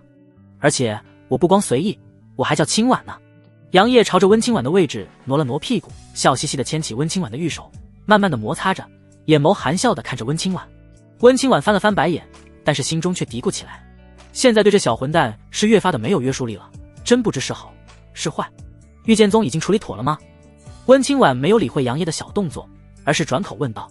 杨业已经有些不满足，摸着温清婉的玉手，而是直接伸手朝着温清婉的腰间探去，但嘴上却说道：“那当然了，也不看看你的弟子是谁。”温清婉满脸嫌弃地看着杨业，瞥了一眼游走在自己的腰间的大手，直接拍打掉，然后站起来朝着屋子内走去。“行了，你回去吧。”说完头也不回地走进了屋子内，根本不理会傻傻坐在树下的杨业。杨业看着紧闭的房门，脸上浮现一抹笑容，自语道：“女人说让你回去，你真的回去的话，那就是傻逼了。”紧接着也朝着屋子走去，砰的一声打开房门，又砰的一声关上。屋子里面顿时传出了温清婉羞怒的声音：“混账，谁让你进来的？嘿嘿，我累了，我想在师尊这里休息一下。”“滚啊！不可能！你呜呜！”此处省略3万字。转眼间又是3天的时间过去。这一日风云突变，清玄宗外有着大片的乌云袭来，伴随着阵阵狂风，仿佛是天道发怒一样。清玄峰山巅，正与杨业等人坐在小院中的温清婉猛然站了起来，绝美的脸上生出一抹凝重之色，目光眺望远望清玄宗之外。杨业等人也是神色微变，快速的站起来，刚想开口，只听到清玄宗外一道阴恻恻的声音传入进来：“清玄宗，今日就是尔等灭亡之日。”听到此话，温清婉的脸上顿时生出一抹寒光，身影闪烁，直接朝着清玄宗外面冲去。杨业等人见状也是紧随其后，并且同一时间，清玄宗的所有人都听到了这道声音，实力达到了化神期以及之上的弟子长老们神色冰冷地冲出去。他们知道风雨来了。清玄宗外，满脸狞笑的江元仲站在高空之上，看向清玄宗的山门内的目光满是杀气。在他的身后则是7道恐怖的身影，正是圣绝门的7大炼虚境的长老。在之后则是由圣子无尘所带领的化神期强者，每一个的脸上都是带着无尽的冰冷和杀意，还有着兴奋，因为他们知道今日过后，整个苍兰界就不会再有清玄宗了。至于未来如何，不是他们这些化神期能够决定的。杨业，希望今天过后还能够看到你昔日那高高在上的样子。一身黑紫色衣服的吴尘嘴角带着一抹冷笑，目光看清玄宗之内。咻咻咻！这时候，一道身影从被浓郁的灵气所笼罩的清玄宗内飞出，眨眼间出现在距离江元仲等人10丈的位置。江元仲一袭青色衣裙的温清婉面若寒霜地看着对面的圣爵门，他的眼眸中满是杀气，也没有想到圣爵门的人居然提前来了。在他的身后则是杨业等人，在之后就是清玄宗的所有炼虚境长老以及化神期的长老和弟子。温清婉啊温清婉，不知等死的滋味如何啊？江元仲摸了摸胸口，那里隐隐作痛，看向温清婉的目光中满是杀气。上一次他就是被温清婉用混元阵戒顶轰击在胸口，然后整个身躯被轰爆了。要不是他反应快，直接血遁走了，估计坟头草都丈许高了。温清婉看着气息沉稳的江元仲，美眸中闪过一丝惊讶，但随即冷笑道：怪不得敢来清玄宗闹事，原来是走了狗屎运，突破到了合体期啊。此言一出，清玄宗众人没有丝毫的好怕，反而是一个个笑了起来。杨业更是轻笑着说道：这老不死的，没想到运气这般的好，莫不是把自己屁股卖给了别人，换取的突破合体期的机会？清玄宗众人大笑，眼眸中满是讥讽。江元仲怒了，该死的！江元仲怒不可遏，他那原本就苍老的眼眸，此刻更是充满了无尽的杀意，仿佛要将前方的温清婉碎尸万段一般。那猩红的光芒在他的眼眸中不断闪烁，透露出一股令人心悸的寒意。随着他的一声怒吼，他那合体期的强大实力如火山喷发般瞬间爆发出来。嗡嗡嗡！原本就被乌云笼罩的天空，此刻变得更加阴沉压抑，仿佛是在预示着一场狂风暴雨即将降临。哼，区区合体初期而已，也敢如此嚣张！温清婉见状，嘴角微微上扬，露出一抹不屑的笑容。面对江元仲释放出的威压，他毫无惧色，甚至还显得有些轻蔑。只见他轻抬玉手，一股青色的气浪如汹涌的波涛般从他体内喷涌而出。这股青色气浪与江元仲的紫色气浪在空中轰然对撞，发出一声惊天动地的巨响。刹那间，恐怖的力量如排山倒海般席卷而来，直接将周围的空间都撕裂开来，露出了里面那无尽的虚空。虚空之中一片漆黑，仿佛是一个无底的黑洞，让人不寒而栗。然而这两股强大的力量似乎在短时间内形成了一种微妙的平衡，谁也无法占据上风。江元仲见状，嘴角刚刚扯出一抹得意的弧度，然而就在下一秒，他那苍老的眼眸中瞳孔却骤然紧缩。轰！只听得一声沉闷的巨响，面色冰冷的温清婉突然冷哼一声，紧接着他身上的青色威压如同被点燃的火药桶一般，瞬间暴涨数倍。这股青色威压如同一只凶猛的巨兽，以摧枯拉朽之势，转瞬间便冲破了江元仲的紫色威压。哼！江元仲忍不住朝着后面退去，苍老的脸上生出一抹不可置信，发出一声闷哼声，死死地咬着牙齿。而那恐怖的威压让他身后的那些炼虚境和化神期强者纷纷倒飞出去，脸上满是惊恐。呵呵，现在的年轻人火气都这般的大吗？只听一道淡漠的声音响起，一道暗黄色的气浪出现，直接挡住了温清婉的青色气浪。温清婉目光微凝，目光紧紧地盯着突然出现在江元仲等人前方的黄色身影。杨业眉头微皱，看着那道魁梧的身影，自语道：看来这个老不死的就是圣爵门的底牌了。清玄宗其余人也只是微微震惊，但随即就面色淡然地看着那道身影。呵呵，不就是老祖吗？整得像是谁没有一样。老祖！江元仲看着身前的魁梧大汉，不由得松了一口气，上前一步，恭敬地行礼说道：老祖，多亏您了。其余人也是纷纷拜谢，脸上除却恭敬之色，还有着狂傲。钟甲明威严淡漠的目光瞥了一眼江元仲等人，微微点头，没有说什么，毕竟他被唤醒之后就了解了现在苍兰界的形势。对于江元仲连和天元界之事，他既不赞同也不反对，因为事已至此，只能够一条路走到黑。至于江元仲之所以能够提升到合体期，还是他把自己珍藏多年的一颗半步一转金丹给了他，才让其突破的老家伙。不过区区合体期后期的境界而已，这不是你能够在清玄宗耀武扬威的底气。温清婉丝毫不惧的冷声喝道，散发着强大的剑意。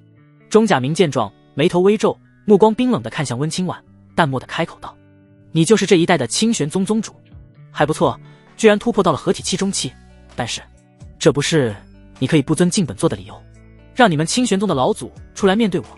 嗡！就在下一瞬间，一股比江元仲恐怖数倍的威压如同惊涛骇浪一般猛然袭来，化作一道汹涌澎湃的黄色气浪，以排山倒海之势劲直冲向温清婉等人，其声势之浩大，犹如一道席卷天地的黄色风暴。温清婉见状，美眸中闪过一抹玄白色的光泽，宛如夜空中最亮的星辰。下一刻，他体内的气息如同被点燃的火药桶一般，瞬间喷涌而出，如火山喷发般狂暴而汹涌。轰隆隆！青色与黄色的两股力量在空中轰然对撞，发出震耳欲聋的巨响，仿佛整个世界都在为之颤抖。这一次的能量风暴比之前更加恐怖，其威力之大简直超乎想象。然而令人震惊的是，仅仅过了短短2秒钟，原本还一脸高高在上不可一世的钟甲明脸色突然变得极为难看，他的双目死死地盯着那节节败退的黄色气浪，满脸都是难以置信的神色。怎么可能？钟甲明心中骇然，他完全无法接受眼前所发生的一切。还没等他来得及做出任何反应，只见那青色的气浪突然发生了惊人的变化，竟然在瞬间转化成了一抹月白色，宛如一轮皎洁的明月悬挂在半空之中。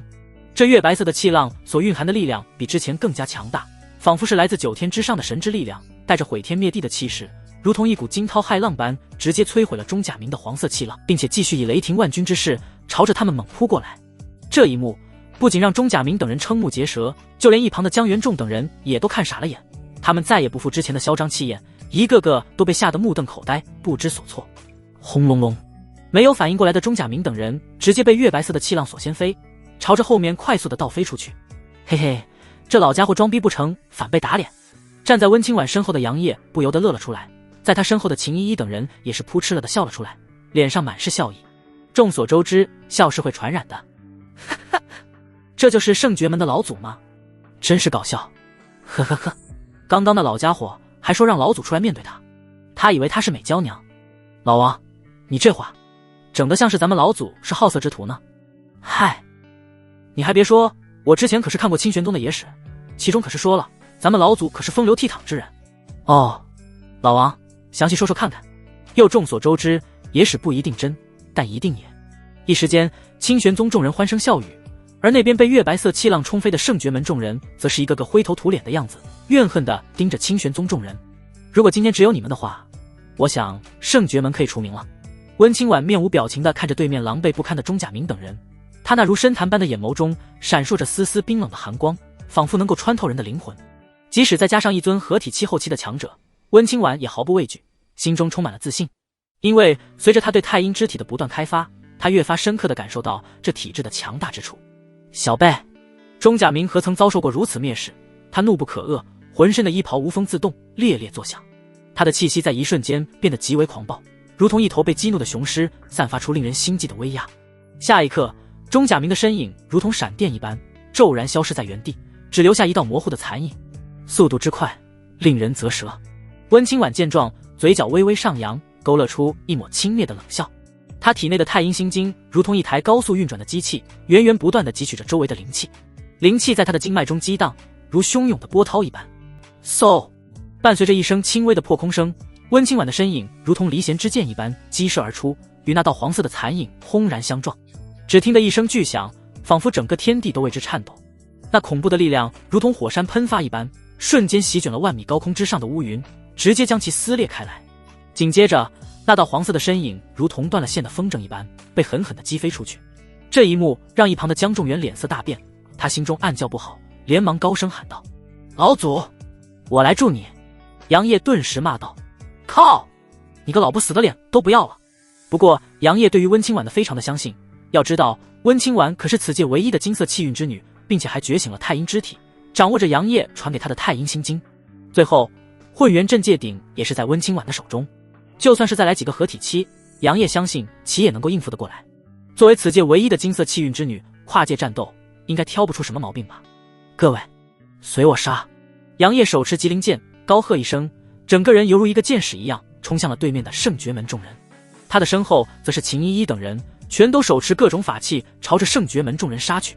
这一幕顿时让圣爵门众人有些慌乱，他们没想到清玄宗众人居然不按套路出牌，不是应该等待两方的高层先决斗一番之后再厮杀的吗？怎能突然袭击呢？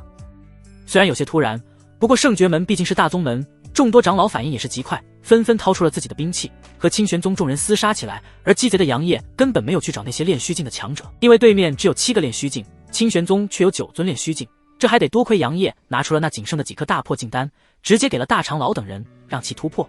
这会有人问了，为啥子不给那几个已经是练虚境的战斗长老吃大破境丹？是不是就能够多一位合体期了？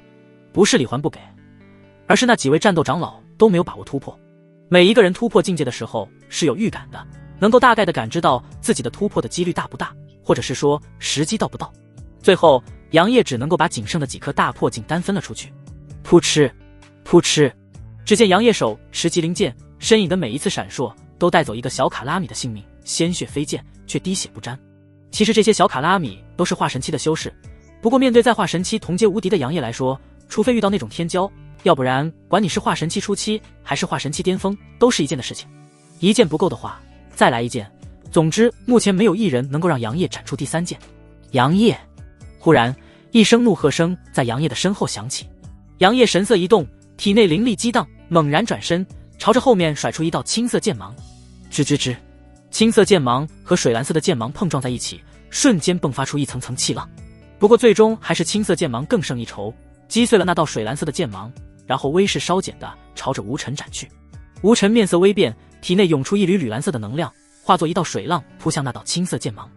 轰隆隆，数秒过后，青色剑芒和水浪相互抵消而散。吴尘满脸怒色地看着对面的杨业，他的眼眸中满是忌惮之色。杨业，你今日……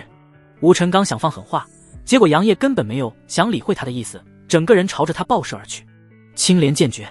杨业低喝一声，快速地斩出10几道散发着凌厉剑意的青色剑莲。骇浪滔天！吴尘也是怒喝道，体内的水灵根散发着柔和的光芒，但是随着他运转功法，那些柔和的蓝色能量凶猛地涌出，化作一片汪洋，想要覆灭那10几道青色剑莲。刹那间，蓝色海浪扑倒了青色剑莲，青色剑莲顿时激荡，一道道剑气从中飞出，把遮天海浪轰出一道道浪花。嗖嗖嗖，杨业的身影快速闪烁，出现在吴尘的上方，重瞳浮现，瞬间射出2道金色战矛。吴尘面色大变，抬起手中的长剑，快速地劈出一道蓝色剑芒。轰！2杆金色战矛瞬间穿破了那道蓝色剑芒，以雷霆之势洞穿了吴尘的身体。噗嗤，2道血花飞起，吴尘面色苍白如纸，一大口鲜血喷出。你也不行啊！杨业身影再次闪烁，一个呼吸间出现在吴尘的面前，脸上怀着一抹淡淡的笑容，但左掌却猛然轰出落天掌，巨大白色手掌浮现，直接抽在了吴尘的身上。嗖！吴尘整个人犹如一颗炮弹一样朝着地面飞去。不过杨业可不打算这般放过他。五行大手印！杨业身影快速地朝着坠落的吴尘飞起，手掌间有着五行之力缠绕，对着那浑身浴血的吴尘再次轰出一道五彩的手印。轰隆隆！已经重伤的吴尘根本没法抵抗，直接被这五行大手印击中。啊！一声凄惨的叫声响起，却又瞬间淹没在周围的战场中。圣爵门一代圣子陨落。第96章对战炼虚境。战争是极为残酷的，哪怕是一代宗门圣子，在2个宗门的大战中也是极为的渺小。杨业在斩杀完吴尘之后，并没有停下来，快速的在战场中穿梭，每每看到有清玄宗的弟子陷入险境，他就会快速的飞过去，然后对着圣爵门的弟子就是一剑。一时间，清玄宗压制了圣爵门，而圣爵门的人也没有想到清玄宗的人实力如此之强，尤其是杨业这个犹如 BOSS 一样的存在，在炼虚境之下几乎是嘎嘎乱杀。再加上清玄宗的天才确实比圣爵门多，惨叫声大多是圣爵门的弟子和长老，清玄宗也有人受伤，甚至是重伤，不过陨落的人却很少。这就是因为两者的气势不同，并且清玄宗众人是抱着必死的决心在厮杀，每一击都用尽了全力。这样一来，两方的情况自然会出现不同。杨业再次斩杀一尊化神期的修士，随后目光落在了远处炼虚境的战场，眼眸中生出一抹金光，随后催动阴阳造化经，化作一道黑白两色的残影冲了出去。去死！伴随着一声怒喝，圣爵门一尊炼虚境后期的长老如鬼魅般突然出手，他的目标竟然是刚刚晋升炼虚境的大长老张景。只见他双掌泛起血红色的光芒，一股强大的气势喷涌而出，掌印如同一头凶猛的巨兽，带着无尽的杀意，凶狠地轰向张景的后背。张景完全没有预料到这突如其来的袭击，他心中大骇，想要躲避却已经太迟了。眼看着那血色掌印以雷霆万钧之势朝自己砸来，他根本无法逃脱，只能眼睁睁地看着那致命的一击降临。然而就在这千钧一发之际，一道冰冷的声音如同惊雷一般在半空中炸响。大雷音术。话音未落，只见一道由蓝色和紫色雷霆交织而成的巨大掌印如同闪电一般骤然出现，以惊人的速度迎上了那血色掌印。刹那间，两股强大的力量在空中猛烈碰撞，发出一声惊天动地的巨响，整个空间都似乎为之颤抖。在这恐怖的能量冲击中，一道身影如鬼魅般闪现而出，稳稳地落在了张景的身前。这道身影周身闪烁着蓝色和紫色的雷光，仿佛雷神降世一般，令人不敢直视。他手中托着一幅阴阳图，图中阴阳二气流转不息，散发出一股神秘而强大的气息。那尊炼虚境后期的长老被这突如其来的一击打得措手不及，他的身体如同断了线的风筝一般倒飞出去，口中发出一声凄厉的惨叫。他的身上蓝色和紫色的雷霆噼里啪啦的迸发，仿佛被千万道闪电击中一般，整个人都被电得焦黑，头发根根直立，浑身浴血，看上去凄惨无比。大长老，你没事吧？杨业看着张景，脸上露出一抹淡淡的笑容，关切地问道。张景的脸色苍白如纸，显然刚才的一幕让他受到了不小的惊吓。他惊魂未定地摇了摇头，然后心有余悸地看向空中那模样凄惨的炼虚境强者，感叹道：还好有你小子在啊，要不然老夫刚刚至少被重伤。杨业笑了笑，没有说话，而是看向刚刚那个被他雷得不行的炼虚境强者，说道：大长老，这里交给我了，你去别的地方吧。张景闻言点点头，头都没回的就走了。不是他不担心杨业，而是相信杨业。杨业，你是不是太过狂妄了？刘泽面色有些狰狞，怒吼道，但他的眼眸中满是忌惮之色，心中警惕着杨业。刚刚杨业的那一击可是让他受了不轻的伤势，他实在是没有想到杨业的天赋居然恐怖到如此地步，仅仅是凭借化神期巅峰的境界能够爆发出炼虚境才有的威力。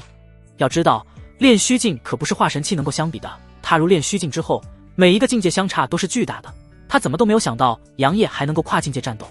他不明白，天才的世界是不一样的。杨业舔了舔嘴唇，看向刘泽的目光犹如看待猎物一样，自语道：我还没有杀过炼虚境的猎物，也不知道这第一次系统会爆出什么东西来。你他妈的嘟囔着什么呢？刘泽见到杨业没有理会自己，反而是在那嘟嘟囔囔，顿时暴怒，对着杨业猛然轰出3道血色掌印。血色掌印散发着邪恶气息，仿佛厉鬼一样扑向杨业。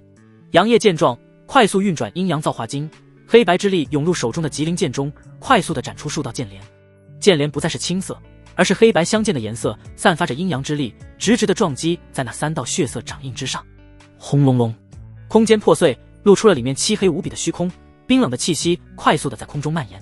而还没等刘泽震惊，只见大片的白色雾霭出现，直接笼罩了刘泽。糟糕，居然限制了我的神识！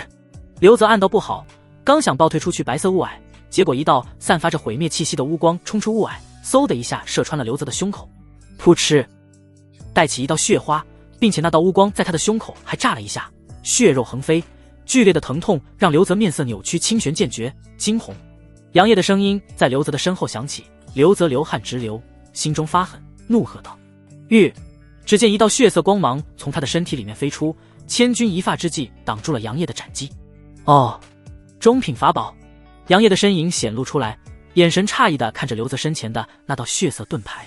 刘泽眉头紧皱，看了一眼胸口处的伤口，隐隐间能够看到跳动的心脏，脸上不由得闪过一抹狠辣。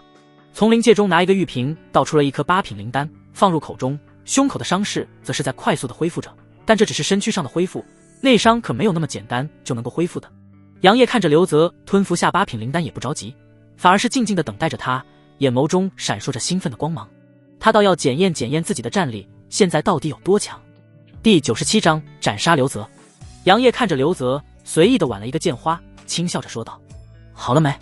刘泽感受了一下体内的情况，冷哼了一声，沉声开口道：杨业，别以为你偷袭老夫就以为能够和老夫对战了，老夫可是炼虚境后期。刘泽威严地说道。然而杨业却是不屑地开口道：你炼虚境后期，那又如何？杨业说完也不给刘泽说话的机会，对着他就斩出一道青色剑芒。要不是想要检验自己现在的战力，杨业根本不会给他吞服丹药的机会。狂妄！刘泽大怒。面对那袭来的青色剑芒，刘泽含怒轰出一掌，血色掌印比之前更加的恐怖，瞬间对上了那青色剑芒。轰隆隆，平分秋色。这让刘泽的脸更加的难看，但是还不待他多想，杨业已经朝着他杀了过来。嗖嗖，突然间李环的眼眸中迸射出2道耀眼的金色战矛，如同闪电一般疾驰而出，直直地朝着刘泽的脑袋刺去。与此同时，他手中的长剑也挥舞起来，每一次挥动都带起一道青色的剑莲，如同一朵朵盛开的莲花，铺天盖地地朝着刘泽席卷而去。面对这突如其来的攻击，刘泽的心中不禁一紧，他感受到了前所未有的压力。他立刻调动体内的灵力，让他们在经脉中疯狂地激荡起来，然后怒喝一声：血山印！随着他的喝声，刘泽双手迅速结印，一道道浓郁的血色灵力从他的体内喷涌而出。这些血色灵力在空中交织缠绕，形成了一个巨大的血色掌印，幻化出大山虚影。刘泽双手猛地朝前一推，血色掌印如同炮弹一般急速飞出，带着无尽的威势，狠狠地轰向那射过来的2道金色战矛。只听得一声惊天动地的巨响，金色战矛与血色掌印狠狠地撞击在一起，瞬间爆发出耀眼的光芒。金色的光芒与血色的光芒交织在一起，形成了一片绚丽的能量风暴，如同一颗巨大的炸弹在半空中爆炸一般。然而这还没有结束，那紧随其后的青色剑莲也如同一群凶猛的恶狼一般，毫不留情地扑向了血色掌印。一声声沉闷的撞击声接连响起，每一道青色剑莲都在血色掌印上留下了一道深深的痕迹。在这一连串的撞击声中，能量风暴变得越来越狂暴，它像一头失控的巨兽，朝着四周疯狂地肆虐着。所过之处，树木被连根拔起，地面被撕裂出一道道巨大的沟壑。就在这惊心动魄的时刻，杨业如同鬼魅一般突然出现在了刘泽前方不足20米的位置。他的嘴角微微上扬，勾勒出一抹冷酷的弧度。只见他左手轻轻一挥，指尖顿时闪烁起紫色的雷光，那紫色的雷光如同灵动的毒蛇一般，迅速缠绕在他的手掌之上。杨业眼神一冷，毫不犹豫地朝着刘泽拍出一掌。紫色的雷霆随着他的掌力呼啸而出，化作一道狰狞的紫色毒蛇，张牙舞爪地撕咬向刘泽。刘泽见状，面露凝重，记起血色盾牌去抵挡。轰隆隆，紫色雷霆落在血色盾牌之上，强大的雷霆之力让血色盾牌迅速变得焦黑。刘泽顿时目光微凝，瞳孔紧缩，因为这道紫色雷霆居然穿透了血色盾牌，落在了他的胸口上。噗呲，恐怖毁灭力量让刘泽不由得口吐鲜血，身影也是一晃。造化印，杨业身影如鬼魅般出现在刘泽的头顶，单手掐诀，体内的阴阳之力快速涌出，化作一道印记，凶狠地落向刘泽。刘泽强忍着胸口的疼痛，再次祭出血色盾牌去抵挡造化印。轰隆隆，造化印落在血色盾牌上，强大的力量让血色盾牌发出闷哼声，刘泽则是忍不住地朝着下方退去。想走？杨业冷笑一声，只看他重瞳闪烁，射出一道毁灭乌光，在空中留下道道残影，眨眼间再次射在血色盾牌之上。咔嚓，血色盾牌上升出一丝裂痕，让刘泽心疼不已。但他知道现在不是考虑这些的时候，毕竟命更重要啊。圣诀，小神通，万血刀斩。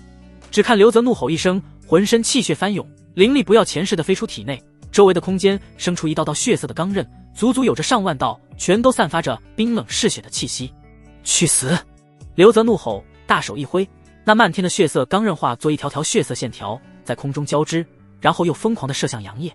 杨业眉头微蹙，这一招给他带来了危险的感觉。呼，深吸一口气，杨业全力催动阴阳造化经，一股霸道冰冷的气息从他的体内散发而出。只看他的身后仿佛出现了一道盘旋在无尽星辰中的真龙虚影，淡漠地俯视世间的一切。真龙宝术，真龙爪。杨业心中大喝，左手快速探出，紧接着他身后的那道真龙虚影也是同样探出自己那庞大的真龙爪，轰那袭来的漫天血色线条。轰隆隆，两者接触的瞬间就让刘泽惊呼道：不可能！只见那些锋利无比的血色线条在与杨业探出的真龙爪接触的瞬间直接被击碎，化作血色光点散落在空中。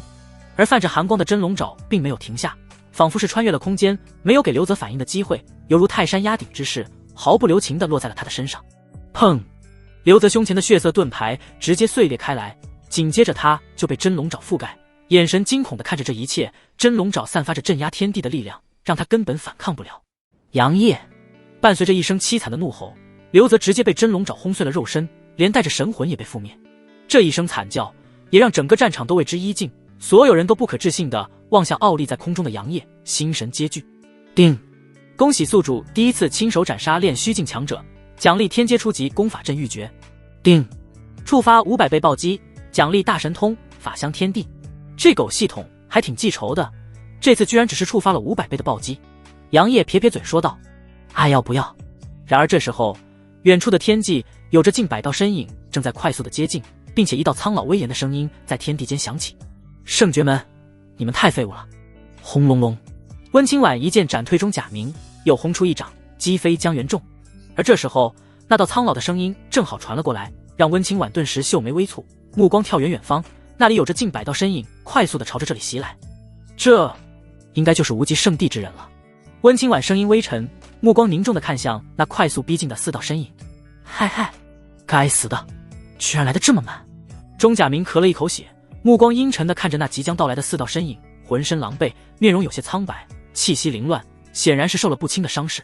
而旁边的江元仲可比他更惨，只见他的胸前有着一道鲜血淋淋的伤口，身后还有着一道掌印，他的左臂空荡荡的，嘴里不停地吐着鲜血，气息萎靡，根本不复之前的霸道。温清婉，为何他的实力变得如此恐怖？哪怕是比我高出一个小境界，也不可能这般强势的。江元仲的脸有着狰狞，死死地盯着对面的温清婉。他和温清婉的实力相差实在是太大了，这是他根本没有想到的事情。要知道，在练虚境巅峰的时候，他和温清婉还能够斗个旗鼓相当。要不是温清婉拿着极品灵宝，他又怎么会被轰碎了肉身呢？可是现在，温清婉到现在为止都没有祭出混元阵界顶，甚至是让江元仲感到恐惧的是，他加上合体期后期的钟甲明似乎都没有逼出温清婉的全部实力，这才是让他心惊胆战的原因。不过江元仲的目光落在那即将到来的4道身影，狰狞的脸上露出一抹冷笑，自语道：哼，就算你是再强又如何？面对无极圣地，你温清婉一样的死。咻咻咻，4道身影犹如神明一样降临在这片战场之上，目光淡漠地俯视所有人。黄袍大汉、白袍青年、蓝裙美妇以及黑色华袍老者。圣绝门，你们确实太过废物了。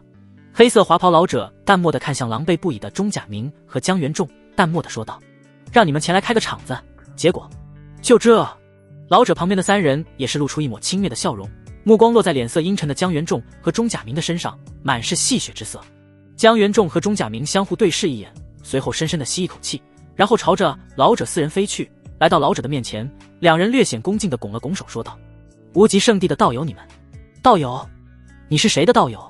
他们的话还没有说完，就被黄袍大汉直接打断了，粗犷的脸上满是不屑一顾地说道：你们要记得，圣绝门以后只是我无极圣地的附属宗门而已，见到我等要称呼大人。哥，老黄说的没错，你们2个真是够废物的，一个合体期后期，一个合体期初期，居然连一个合体期中期都打不过，反而是差点被人家杀了。蓝裙美妇美眸淡淡地瞥了一眼江元仲脖子上的那道剑痕，言语中的讥讽之色显而易见。白袍青年虽然没有说什么，但是看向2人的目光中满是嫌弃之色。江元仲和钟甲明没想到自己请来的帮手这般的个性，还没等他们说些什么，居然就开始先以势压人。不，他们根本没有把圣绝门当人啊。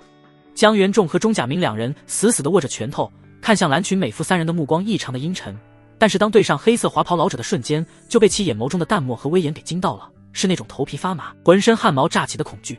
莫不是大成？死！想到这里，江元仲和钟甲明2人心中倒吸一口凉气，随后嘴巴紧闭，哪怕是有再多的不甘心和愤怒，都只能够忍着。另一边，由这4人的到来，还有那数十道散发着强大气息的身影，下面清玄宗和圣绝门的人也是警惕地朝着2边退去。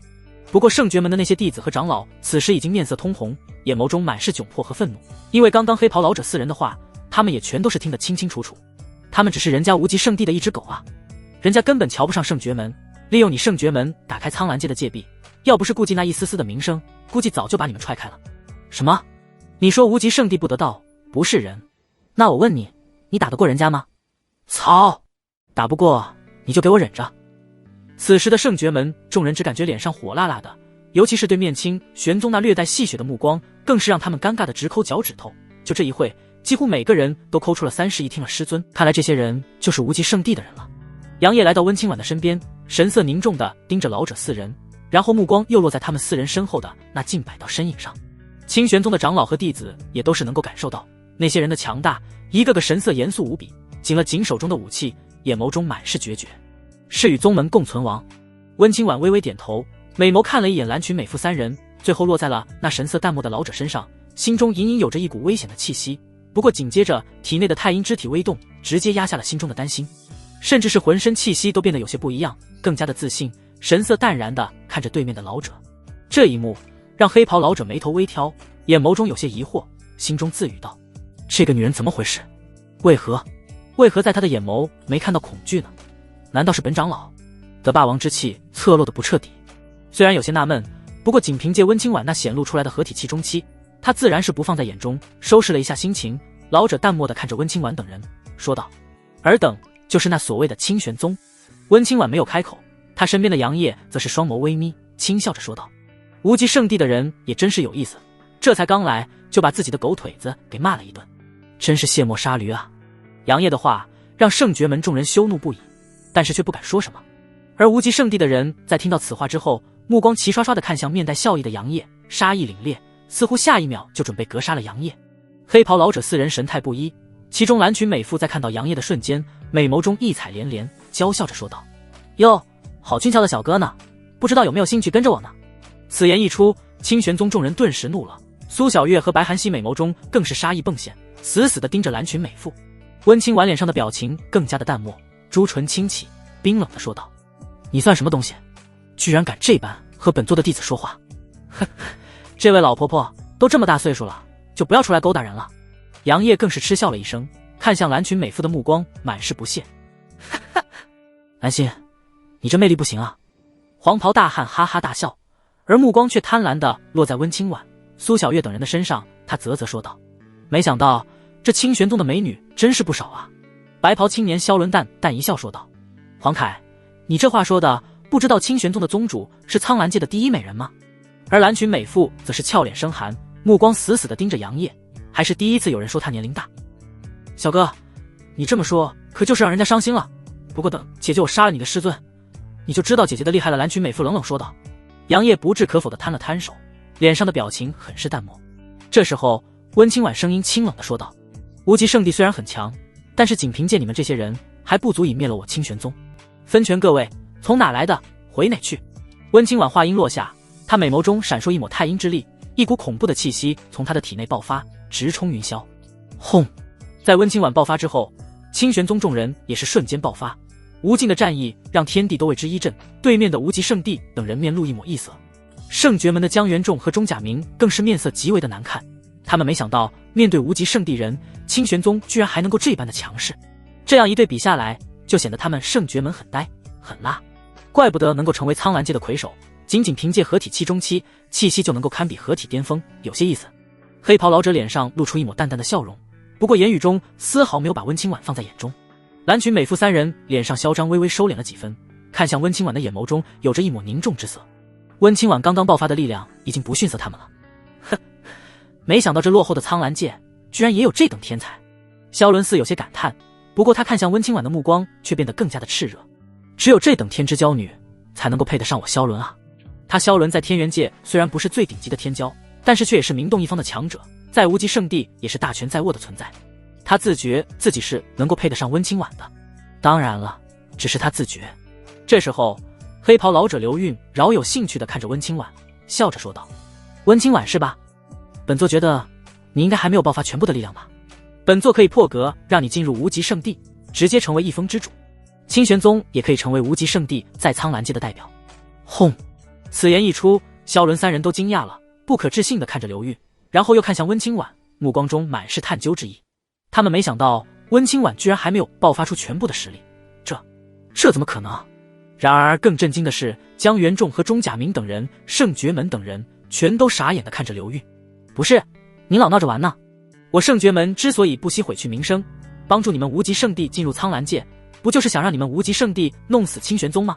你现在这么搞，让我圣爵门颜面何存？江元仲和钟甲明更是死死地握着拳头，后牙槽都要咬碎了。最后后者还是忍不住地开口道：“大人你闭嘴！”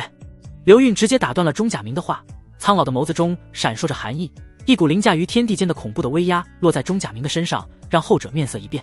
下一秒，噗嗤，一大口鲜血喷了出来，本就是受了伤的钟甲明顿时踉跄地朝着后面退去，双目惊恐地看着神色冰冷的刘韵大成期。温清婉美眸中瞳孔骤然一缩，心中暗道：这就是大成期吗？果然不是合体期能够相提并论的。不过杨业也是心神一震，深深地吸了一口气，自语道：大成期确实很强。清玄宗众人面色极为的凝重，有些实力稍弱的人都感觉呼吸不顺畅，哪怕是刘韵的威压并没有直接落在他们的身上，仍旧是让他们感到不适。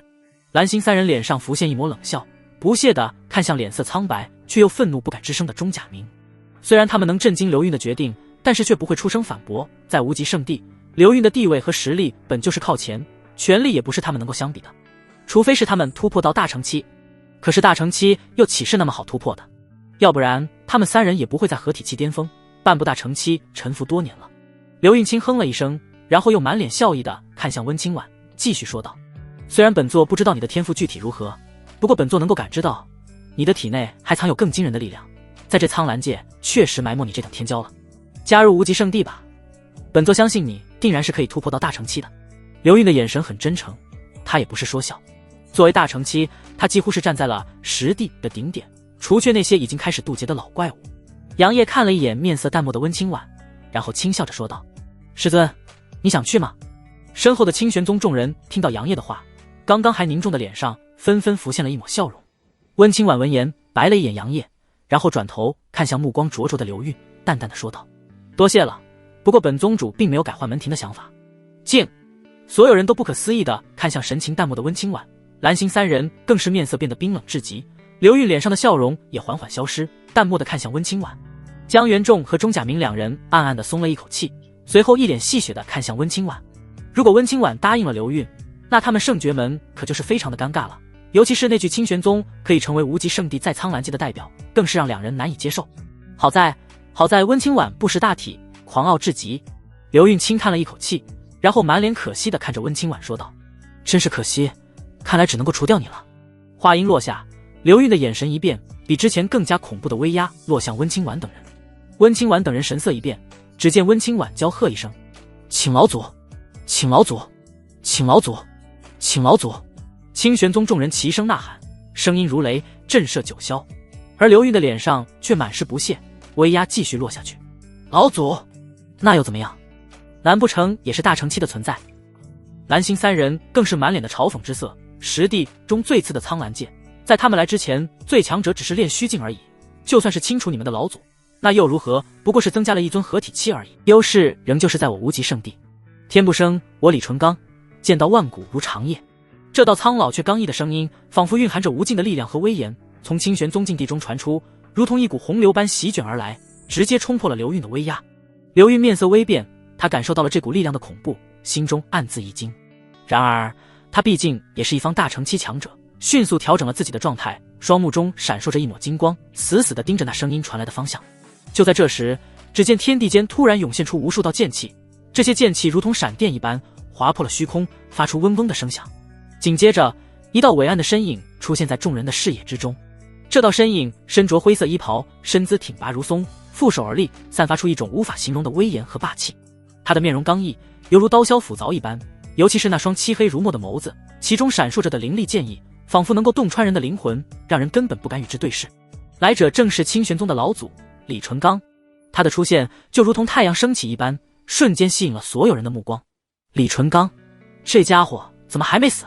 钟甲明的瞳孔猛地收缩，满脸都是震惊之色，他的双手紧紧握起，指甲都深深陷入了掌心之中，似乎完全不敢相信眼前所看到的一切。老祖，李纯刚不是死了吗？江元仲沉声地问道。李纯刚可是比钟甲明还要老的家伙，而且李纯刚威压苍蓝界的时候，钟甲明还只是一个努力修炼的青年。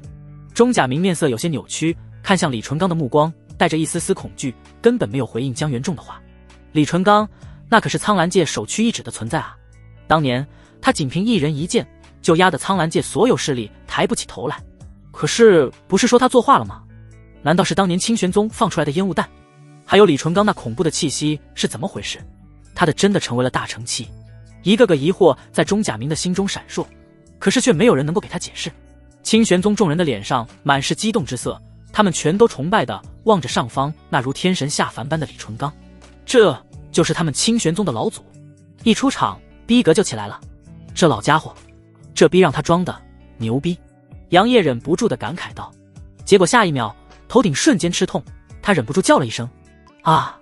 混蛋，是谁偷袭我？”满脸愤怒地抬起头，然后就对上了李纯刚那似笑非笑的眼神。杨业捂着头，脸上有些尴尬，小声地说道：“原来是老祖啊！老祖，我这弟子脑子有些不正常，您别见怪。”温清婉连忙苦笑着说道。秦依依等人也是掩嘴偷笑，眼眸中满是幸灾乐祸。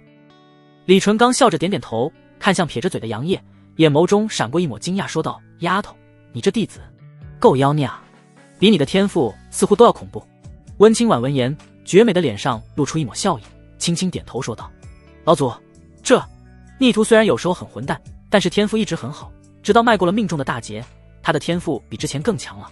杨业嘿嘿一笑，说道：“那是，不过这多亏了师尊，要不然我早死了。”说完，还冲着温清婉眨了眨眼睛。温清婉翻了翻白眼，没有搭理杨业。李纯刚笑着点点头，目光看向清玄宗众人，发现他们的整体实力和天赋都很不错，不由得满意的说道：“丫头，你这宗主做的不错，比你师尊强多。对了，你师尊呢？”李纯刚似乎想起了什么，疑惑的看向温清婉。杨业等人也是有些好奇，毕竟他们可都没有见过温清婉的师尊，而与温清婉同辈的长老们则是面露莫名之色，眼眸中有着一抹复杂。温清婉轻叹了一口气，然后说道：“老祖，师尊他为了突破，很久之前就离开了清玄宗，而且还离开了苍兰剑。”听到温清婉的话，李纯刚微微点头，没有再多说什么。道友，你虽然是大成期，但是不是有些看不起我无极圣地啊？刘韵的脸上满是冰冷之色，浑身弥漫着杀意。蓝星等人虽然有些忌惮李纯刚，但是一看到刘韵，心中就安定了许多。李纯刚闻言摸了摸头，笑着解释道：“你不说话，老子还以为你们是哑巴呢。”噗嗤！此言一出，站在秦依依身边的古灵儿直接没忍住笑了起来，但紧接着似乎察觉到了不对劲，两只小手连忙捂着自己的小嘴，但是他美眸中的笑意却怎么都掩藏不住。这一幕也彻底是让清玄宗众人忍俊不禁。李纯刚也是被古灵儿可爱模样逗笑了，拍了拍古灵儿琴手说道：“想笑就笑，老祖在这里，你怕什么？”嘿嘿哈哈哈哈，多谢老祖。古灵儿笑嘻嘻的仰头看向李纯刚，可爱的小脸上满是笑意。温清婉苦笑着摇摇头，古灵儿这性格他也是改不了。而杨业看了一眼对面已经气得脸铁青的刘韵等人，不由得摇摇头说道：“气人的话还得是你小老五啊，找死！”刘韵怒了，只见他满脸怒意，双眼圆睁，额头上青筋暴起，仿佛要喷出火来一般。他的大手猛然一挥，一股强大的力量如火山喷发般喷涌而出，在空中凝聚成一道上百丈的金色手掌。这道金色手掌宛如一座延绵的大山，带着无与伦比的威压，朝着前方的清玄宗众人狠狠地拍去。那金色手掌遮天蔽日，所过之处风云变色，日月无光。它落下时的威势就如同末日降临一般，让人不寒而栗。然而面对如此恐怖的攻击，李纯刚却只是冷哼一声：“哼，小把戏。”他的声音虽然不大，但却充满了不屑和蔑视。紧接着李纯刚口中轻吐一字：“剑来。”随着他的话音落下，只见一只同样上百丈的青色剑气如闪电般出现在空中。这只青色剑气通体碧绿，宛如翡翠雕琢而成，散发出令人心悸的寒光。它如同一条青色巨龙，在空中咆哮着，张牙舞爪地朝着那压落下来的金色掌印扑去。刹那间，金色掌印和青色剑气狠狠地撞击在一起，发出了惊天动地的巨响。这声巨响如同9天惊雷，震耳欲聋，整个天地都为之颤抖。两者对碰所产生的力量犹如宇宙大爆炸一般，狂暴而凶猛。空间在这股力量的冲击下，犹如玻璃一般瞬间破碎，无数的空间裂缝如蛛网般蔓延开来。刘韵看到这一幕，反而怒喝道：“杀！覆灭清玄宗！”他的声音如同洪钟大吕，响彻云霄，带着无尽的杀意和决绝。话音未落，他的身影如同一颗燃烧的流星，径直朝着李纯刚飞射而去。在飞行的过程中，刘韵口中不断地呵斥道：“你不过是大成期3重而已，本座今日定斩你！”然而面对刘韵的威胁，李纯刚却丝毫不为所动。他嘴角微微上扬，露出了一抹轻蔑的笑容，大笑一声：“哈哈，大成期3重又如何？老子今日就斩你这大成期5重！”两人瞬间碰撞在一起，金色和青色犹如核弹一样产生的能量，让方圆数千里的空间纷纷破碎。而温清婉等人则是早已经朝着远处飞去，并且杀向无极圣地和圣绝门的众人。唐柔邪、玉女宗众人和老祖前来助清玄宗一臂之力。就在这时候，远处天际传来一声轻喝，杨业眼眸中重瞳浮现，射出一道涟漪，轻笑着说道：“唐师伯他们来了。”温清婉浮现一抹笑容：“玉女宗能来那是自然的。”琉璃王朝赵世天携老祖前来助阵，凌天宗许泽带着宗门老祖前来，御剑宗。一时间四面八方传来了各种的声音。四宗老祖，呵呵，我们是属狗的吗？动不动就挟老祖，真当我们这些老家伙没脾气的？无极圣地和圣绝门，不是，你们有脾气打我们干啥？清玄宗众人停在空中，眨着眼睛，有些懵逼地看着已经与无极圣地和圣绝门厮杀起来的御剑宗和凌天宗。不是哥们儿，玉女宗和琉璃王朝能来，我们理解，可是你们不来添乱就好了，怎么还上手来帮忙了呢？虽然惊讶，不过清玄宗众人则是也不会傻不拉几的现在去质问人家，先把圣绝门和无极圣地的人弄死再说别的。轰轰轰，砰砰砰，整个天地间都冲着各种各样的能量风暴，巍峨的山峰一时间不知道被摧毁了多少座，甚至是一条延绵上千里的大河都是被轰成为了一个个水坑鱼虾。不是，我不喜欢轰炸，温宗主，吃我一棍！只听得一声怒喝，黄凯的身影如同鬼魅一般，瞬间出现在温清婉的面前。他手中紧握着一根长达3丈的金黑色长棍，棍身闪烁着耀眼的光芒，仿佛蕴含着无尽的力量。黄凯咧开大嘴，满脸兴奋地盯着温清婉，眼中透露出一丝戏谑和贪婪。他毫不留情地挥动长棍，带着雷霆万钧之势，狠狠地砸向温清婉。面对这突如其来的攻击，温清婉却显得异常冷静。他手持长剑，身姿挺拔如松，柳眉横竖，美眸中闪过一丝怒意，轻斥一声：“滚！”随着这声怒喝，一道月白色的剑气如闪电般从他的剑尖激射而出，化作一道冷光，直直地斩向黄凯。这道剑气速度极快，威力惊人，所过之处，空气都仿佛被撕裂开来。然而，那根黑金色的长棍显然并非普通武器，至少也是一件灵宝级别的法宝。只见他在与月白色剑气碰撞的瞬间，竟然没有丝毫的损伤，反而将剑气硬生生地挡了下来。哈，这可是我的宝贝，你这剑气可伤不了他。黄凯见状，得意地大笑起来。就在这时，一旁的萧伦突然轻喝一声：“美女，尝尝我的暴雨梨花针。”他双手一挥，只见一根根银色的钢针如雨点般浮现在空中，密密麻麻，令人眼花缭乱。这些银色钢针闪烁着寒光，每一根都蕴含着恐怖的力量。它们犹如倾盆大雨一般，铺天盖地地朝着温清婉倾泻而下，瞬间将她笼罩在一片银色的针雨之中。面对如此恐怖的攻击，温清婉的神色却依旧冰冷，没有丝毫的惧色。他低喝一声：“清玄剑诀，大风斩！”随着他的话音落下，他猛地扬起手中的长剑，体内的灵力如汹涌的洪流一般，源源不断地涌入剑身之中。刹那间，长剑上的剑芒暴涨，剑意肆虐，仿佛要将整个世界都撕裂开来。紧接着，温清婉毫不犹豫地挥动长剑，朝着那片银色的针雨斩去。只见一道月白色的剑气如大风一般呼啸而出，气势磅礴，威力惊人。这道剑气如同一只凶猛的巨兽，张开血盆大口，将那片银色的针雨尽数吞噬。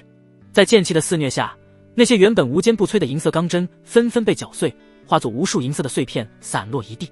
温清婉自然不是挨打的主，只见他体内太阴之力激荡，一缕缕月色灵力环绕在他的周身，清冷如仙。下一秒，气息暴涨，身影消失，直接冲向了黄凯和萧伦。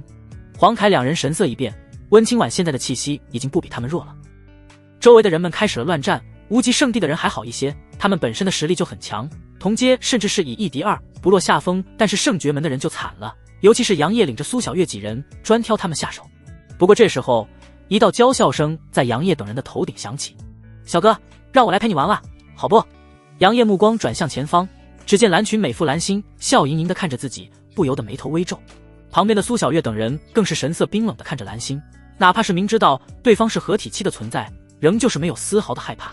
苏小月更是直言道：“夫君，这女人不是好东西。”面若寒霜的白寒溪冷冷的点头，表示赞同。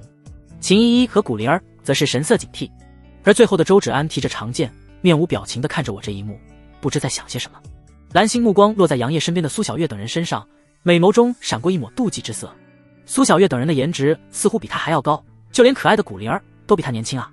古灵儿，你要是不回夸就别夸，难道我除了可爱就没有别的了吗？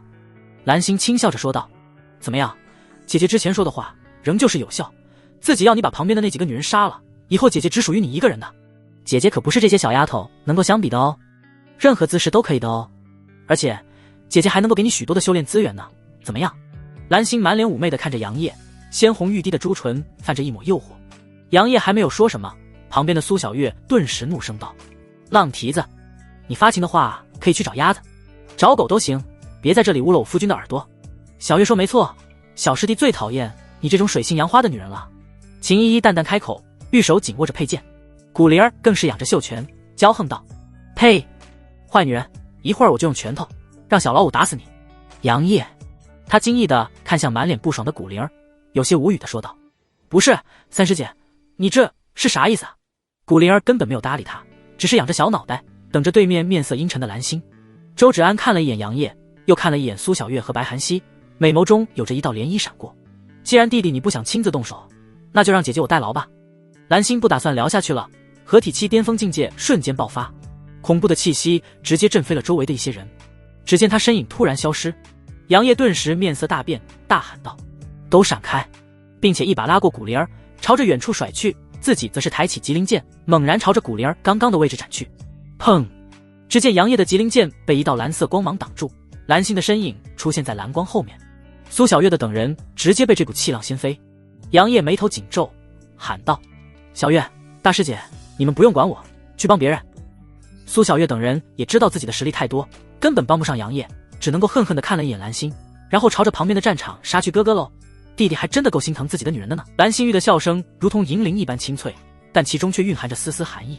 他的手上突然闪出一道蓝色光刃，这道光刃如同闪电一般迅速，带着凌厉的气势猛然斩向杨业。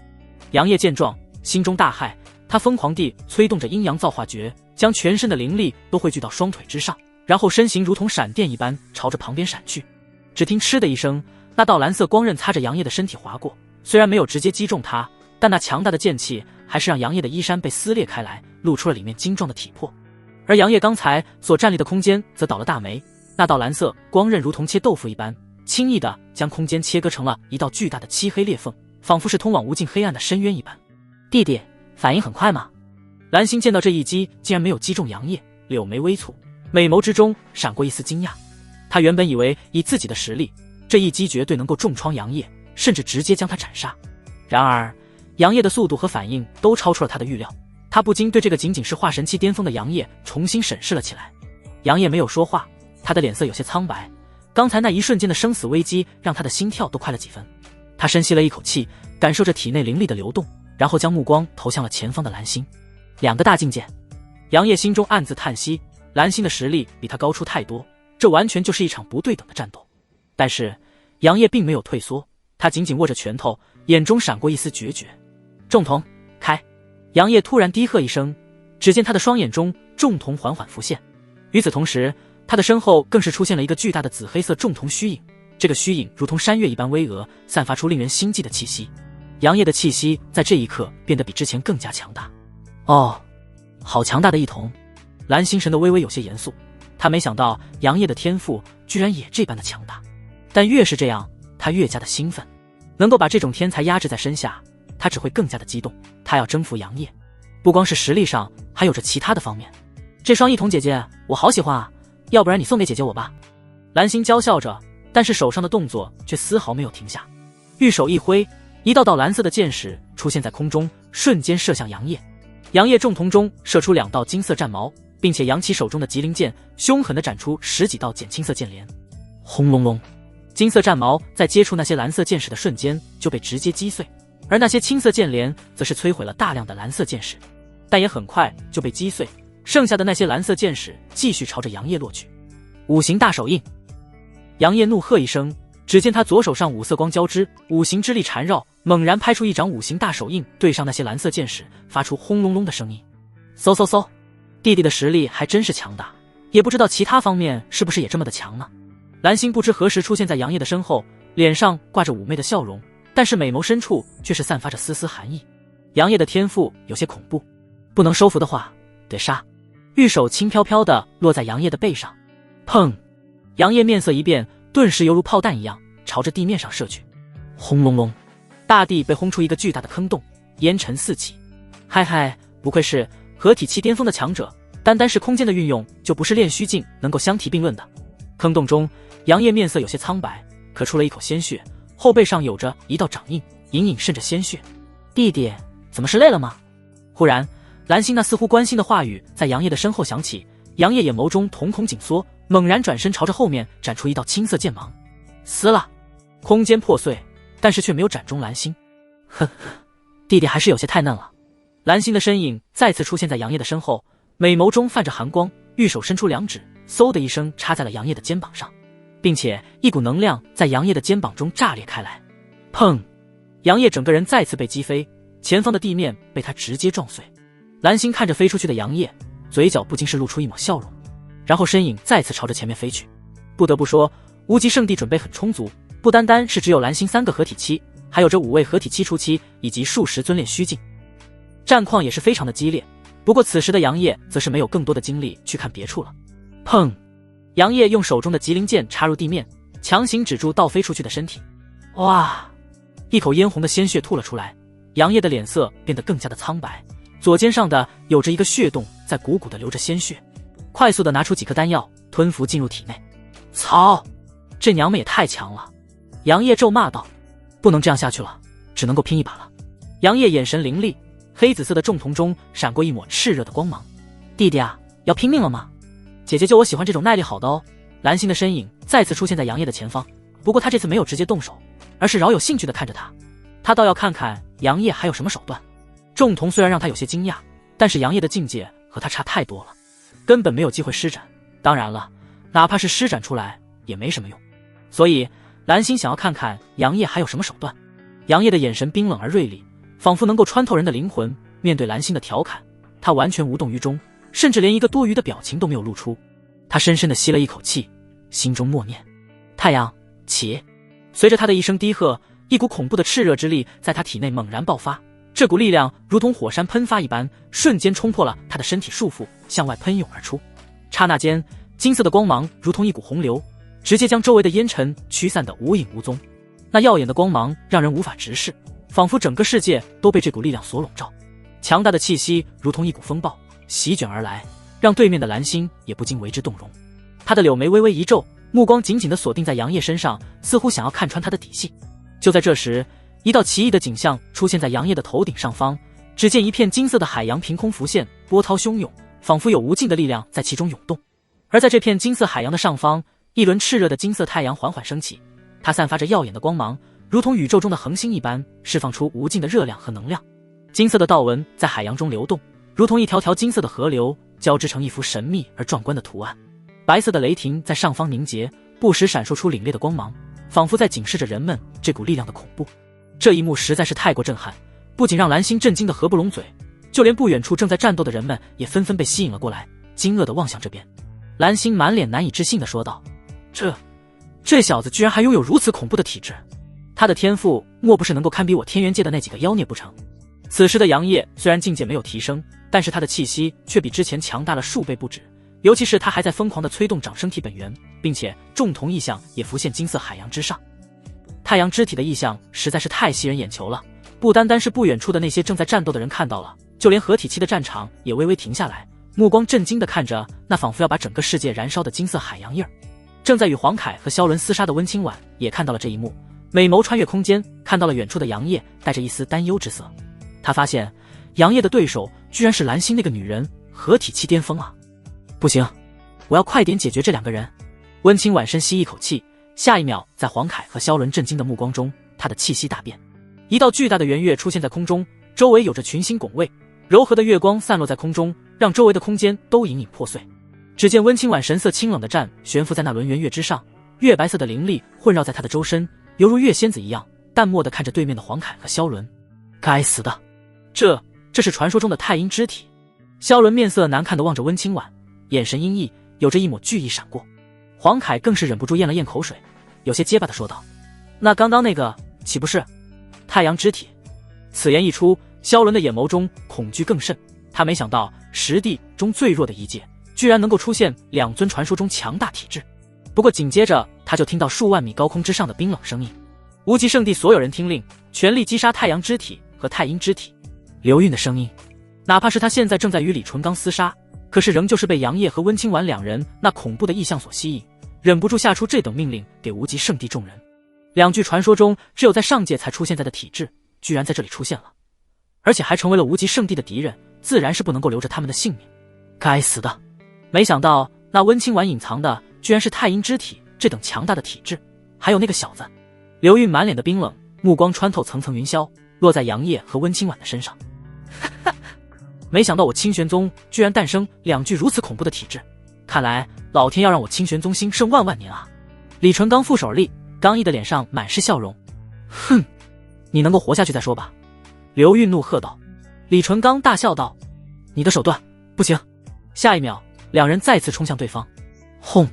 此时的蓝星也听到了刘韵的话，压下心中的震惊，抛去了心中一切的杂念，朝着杨业冲了过去，全力催动太阳之体，长生体以及重瞳，杨业深深地呼出一口气，感觉整个人都要升华了一样。嗡！身前一道涟漪凭空出现，只见一只玉手泛着蓝光，凛冽的杀意从其中溢出，直取杨业的首级。杨业嘴角勾起一抹弧度，猛然抬起左手，与那白皙手掌碰在一起。刹那间，金色的光芒大增，与蓝色的光芒发生了剧烈的碰撞。轰隆隆，空间再一次破碎。杨业蹬退后了10步，每一步脚下都留下一个深深的坑印，而对面的满脸震惊的蓝星则是退了3步。该死的，我可是比他高出2个大境界啊！蓝星沉声说道，看向面带笑意的杨业，美眸中满是妒忌。杨业的天赋太恐怖了，不愧是太阳之体，这力量根本不是之前能够相比的。杨业有些兴奋地摇摇头，体内的阴阳造化诀正在快速地运转，仅仅是一个呼吸间就化解了蓝星的力量。去死！满脸寒霜的蓝星再次杀了过来，合体期巅峰实力不再保留，对着杨业猛然轰出一道蓝色掌印。杨业见状冷喝道，阳拳。只见他身后的异象太阳海会聚出一道道金色道纹，伴随着他一拳轰出，一道金色拳化作一道流星，快速地轰向那道蓝色掌印。轰隆隆，金色拳印与蓝色掌印对碰在一起，刹那间产生了恐怖的能量风暴。这一次竟然平分秋色。蓝星手持一柄白色长剑，神色冰冷地对着杨业展出一道白色剑芒，上百丈的白色剑芒中带着无尽的杀意，沿途的空间破碎。杨业低喝一声，双拳挥舞，一道道太阳之力疯狂涌出，悍然轰出，伴随着一缕缕紫色雷霆袭向那道上百丈的白色剑芒。轰隆隆，2道恐怖的力量让周围的山脉纷纷覆灭，恐怖的风暴从漆黑的虚空中飞出，肆虐在天地间。嗖嗖嗖，蓝星的身影在空间中快速的跳跃，在眨眼间出现在杨业的身前，手中的下品灵宝长剑猛然斩下，目标直取杨业的脑袋。杨业冷笑，双目中射出一道毁灭乌光，带着无尽的毁灭气息轰向杀来的蓝星。蓝星面色微变，他感受到了那道乌光的恐怖，只能够变换招式，展出一道蓝色剑芒。轰！空中爆发一道轰鸣，一道金色的身影携带着无尽的金色海洋朝着蓝星扑去。轰隆隆，天空中响起阵阵雷声，蓝星脸上生出一抹惊惧，只见那片金色汪洋冲了下来，根本来不及反应，蓝星整个人都被淹没在汪洋之中。混蛋！炽热的汪洋灼烧着蓝星的娇躯，使得他姣好的面容有些扭曲，神魂颠震。阴阳指，一缕阴阳相交的光芒瞬间穿过层层金色汪洋，在蓝星还没有反应过来的瞬间洞穿了他的腹部。噗嗤！本就是在承受着汪洋的灼烧之力的蓝星一口鲜血喷了出来，有些扭曲的脸上浮现一抹苍白，咬紧牙关，调动空间之力，身影消失在金色汪洋之中。杨业目光冰冷地看着那突然从空间出来的狼狈身影，眼眸中只有杀意。合体期自然没有那么的好杀，单是他们能够随意的调动空间之力，就不是炼虚技能相提并论的。杨业是吧？如果我没有交错的话。蓝星捂着腹部，灵力涌动，止住了那里的伤口，冰冷地看着杨业。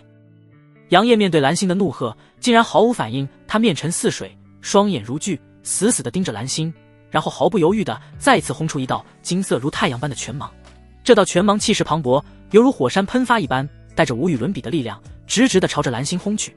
蓝星见状，面色微微一变，他显然没有预料到杨业会如此强硬，竟然丝毫不给他喘息的机会。不过他毕竟是实力强大的合体期巅峰强者，瞬间便回过神来，口中怒喝一声：神通分解术。随着他的话音落下，只见他单手掐诀，一道道银色的道纹如闪电般瞬间出现在他的手中。这些银色道纹闪烁着神秘的光芒，仿佛蕴含着无尽的玄妙。蓝星玉手一挥，那些银色道纹如同流星一般疾驰而出，眨眼间便消失在了虚空之中。然而就在下一秒，那些银色道纹却突然出现在了杨业那道恐怖的金色拳芒面前。嗡嗡嗡，一阵剧烈的颤抖声响起，只见那些银色道纹在接触到金色拳芒的瞬间，就像是被激活了一般，猛然绽放出耀眼的荧光。紧接着，令人震惊的一幕发生了，那原本无坚不摧的金色拳芒，在银色道纹的作用下，竟然像是被撕裂了一般，直接分裂成了一块块金色的光团。这些金色光团犹如金色的雨团一样分散而落，失去了原本的威势。杨业见状，目光微微一凝，他显然没有想到蓝星的这道神通竟然如此厉害，能够如此轻易地破解他的拳芒。不过杨业并没有因此而气馁，他脚下的炫光猛然闪烁起来，整个人如同金色的太阳一般散发出耀眼的光芒。他的速度快如闪电，如同一颗燃烧的流星，直直地朝着蓝星冲去。蓝星见状也是毫不示弱，他紧咬着银牙，同样是身形一闪，如同一道蓝色的闪电朝着杨业疾驰而去。砰砰砰，两人如同两颗流星一般在空中猛然相撞，瞬间爆发出一阵惊天动地的巨响。金色和蓝色的光芒在空中不断的碰撞交织，眨眼间就已经碰撞了上百回合。砰，两人再次碰撞，强大的反震之力让两人再次分开。杨业面色苍白，嘴角挂着鲜血，胸口处有着一道狰狞的剑痕，鲜血淋漓。他全力催动3份本源之力，战力暴增，但是消耗自然也是巨大的。而对面的蓝星也不好受，除去腹部的伤口，他的后背上也是有着一道拳印，白皙的被轰开，血肉模糊，气息也是有些萎靡。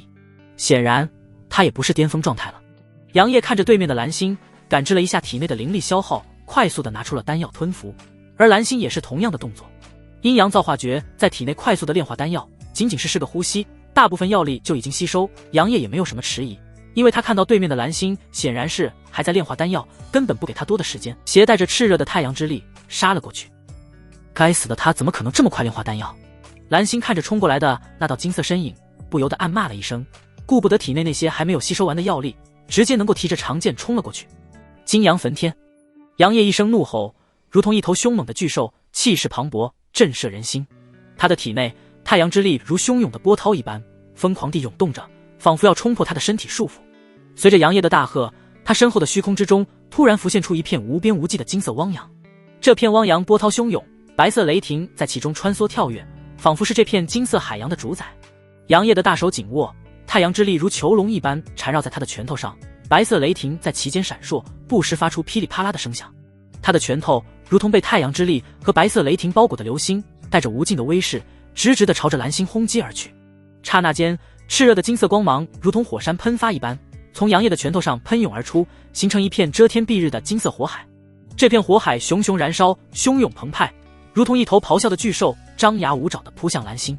蓝星见状，脸色微变，但他并没有退缩，而是咬紧牙关，扬起手中的长剑，娇喝一声：“万山重影！”随着他的娇喝，只见他手中的长剑在空中急速挥舞，瞬间飞出一道黑青色的剑芒。这道剑芒如同闪电一般，在空中急速穿梭，眨眼间便化作了一道道山峦虚影。这些山峦虚影层层叠叠，如同真实的山峰一般，带着沉甸甸的重量，朝着那片金色火焰狠狠地压去。嗡嗡，两者接触的瞬间，发出了一阵震耳欲聋的巨响，仿佛整个天地都在为之颤抖。这股巨响如同惊雷一般，在方圆数千里的范围内回荡，久久不散。紧接着，一股恐怖的能量风暴骤然爆发，这股风暴如同宇宙大爆炸一般，席卷了方圆数千里的范围，所过之处空间破碎，裸露出漆黑冰冷的虚空。咻咻咻，一道破空声在虚空中响起，只见裹挟着金色太阳之力的杨业身影不断的闪烁，目标直指蓝星。此时的蓝星虽然气喘吁吁，但仍旧是在警惕着四周。嗡，他头顶的破碎的空间忽然产生一道道涟漪，他猛然抬头看去，直接一道阴阳交织的印记出现，嗖的一声消失。蓝星顿时面色大变，空间之力涌动，身影消失。但下一秒，周围破碎的虚空中突然出现了大片的白色雾霭，直接封锁了周围的空间。往哪跑？金色光芒虚空中闪烁，紧接着一击拳芒射穿了白色雾霭，下一秒，一个狼狈的身影从白色雾霭中飞出，在他的身后则是杨业在紧追不舍。此时的蓝星口含鲜血，面色苍白，美眸中带着一抹恐惧之色。出来，炼魂！不对，人皇幡！杨业突然大喝一声，在蓝星的前方很是突兀地出现了一抹金色光影，挡住了蓝星的去路。只见那金色光影渐渐散去，一面飘扬的暗黄色幡旗出现，上面刻画着一道身影，身后之后又似乎描绘着山河大川。但是让蓝星毛骨悚然的是，那面看起来极为正气的幡旗中居然酷酷地冒起了黑烟，并且其中发出一道若有若无的诡异呻吟声音。蓝星，不是，你家人皇幡冒黑烟？杨业，不好意思，这就是最正统的人皇幡。杨业单手掐诀，另一只手对着蓝星轰出一道金色拳印。蓝星见状，只能够先去抵挡杨业的拳芒，但这个时候，那面酷酷冒着黑烟的幡旗中伸出了一只漆黑散发着黑气的爪子。下一秒，一道黑色嗖的一声从幡旗中窜出，在蓝星还没有反应过来之前，直接射入了他的娇躯中。刚刚挡住金色拳芒的蓝星面色一僵，整个人都顿在了空中，俏脸苍白，紧接着发出了一声凄厉的吼叫。啊！嗖嗖嗖！杨业的身影及时出现，来到了蓝星的面前。面对衣衫破碎、春光乍现的蓝星，没有丝毫犹豫，果断且冰冷地斩向他的脑袋。不过蓝星毕竟是合体期巅峰的强者，哪怕是被炼魂幡偷袭，神魂被重创，也是在即将斩中脑袋之前，强行破开炼魂幡对神魂的束缚和攻击，满脸狰狞的朝着旁边闪去。噗嗤，一道鲜血飞溅，布满鲜血的玉臂直接飞舞，蓝星顿时惨叫一声：“去死！”蓝星姣好的脸上狰狞如恶鬼，另一只手猛然朝着面前的杨业的心脏刺去。杨业见状，脸上闪过一抹狠辣，身体微微晃动，硕大的拳头在太阳之力的包裹下，再次朝着蓝星的脑袋轰去。砰！噗嗤，两道声音同时响起，只见蓝星整个人犹如炮弹一样倒飞出去，而杨业右胸上则是插着一柄长剑，并且一缕缕剑意正在肆意地破坏着杨业的身体。马德，不愧是能达到合体期巅峰，这狠辣和战斗意识都不是炼虚境能够相比的。杨业狠狠地拔出右胸上的长剑，一道血剑射出，他没有过度的处理伤口，现在明显是他处于优势，蓝星已经重伤了。嗖嗖嗖，只看杨业身影再次消失。可嗨嗨，蓝星刚刚止住身体，猛地大咳嗽起来，黑红的鲜血从口中吐出，此时的他脸早已经被轰得几乎碎掉，牙齿也是没有了，甚至是脸上的血肉都很少，隐隐能够看到那碎裂的头骨。杨业刚刚那一拳差点把他的神魂都轰碎了。人皇幡玉。然而一道令他绝望的声音在他的上空响起，嗡！黑色浓烟笼罩了绝望的蓝星，一声声凄厉的惨叫声从其中响起。叮！恭喜宿主第一次真正的斩杀合体7强者，奖励下品灵宝镇山印。叮！触发500倍暴击，奖励极品灵宝翻天印，可成长性。翻天印，这系统是越来越抠了，翻天印居然才极品灵宝。杨邪心中谴责系统，但是脸上却是露出一抹笑意，爱要不要？听到系统的声音，杨业撇撇嘴，没有说什么，而是拿出了一颗3转金丹，放入口中，金丹顿时化作一道流光，进入杨业的体内。3转金丹自然是不同的灵丹能够相比，仅仅是瞬间，杨业身体上的伤势就在以肉眼可见的速度恢复着。15个呼吸之后，杨业眼眸中闪过一丝金光，除却破烂的衣服，身上已经没有了什么伤势。不愧是3转金丹，不单单是恢复了我的伤势，甚至是境界隐隐精进。这次之后，我估计就能够突破到炼虚境了。杨业有些惊喜地说道，似乎想到了什么，目光落向远处的仍旧是疯狂厮杀的战场，然后眼眸中瞳孔闪烁，重瞳浮现，射出一道涟漪，眼眸中出现了2道模糊的身影。最终还是要看老祖能够战胜那刘玉。杨业喃喃自语，眼眸中闪过一丝金光，随后大手一挥，一道金色和白色交织的神光出现在他的面前。只见一块金白色的方印出现，一缕缕恐怖的力量让周围的虚空微微有些塌陷，上面还有着道道玄奥的道纹，闪烁着神秘的光辉。啧，不错不错，这东西用来敲人后脑勺肯定要用。杨业掂了掂手中的翻天印，随后直接朝着数万米之上冲了过去。另一边的温清婉已经把黄凯和萧伦打成了重伤之躯，估计再过个几分钟就能够收下2人的人头。而没有刘运的命令，2人也不会逃走，毕竟他们觉得刘运定然是能够斩杀李纯刚的。至于逃走，逃出苍兰界，那只能够说是痴人说梦，没有大成期的刘运以及苍兰界顶级势力的帮助，是不可能打破苍兰界的戒壁的。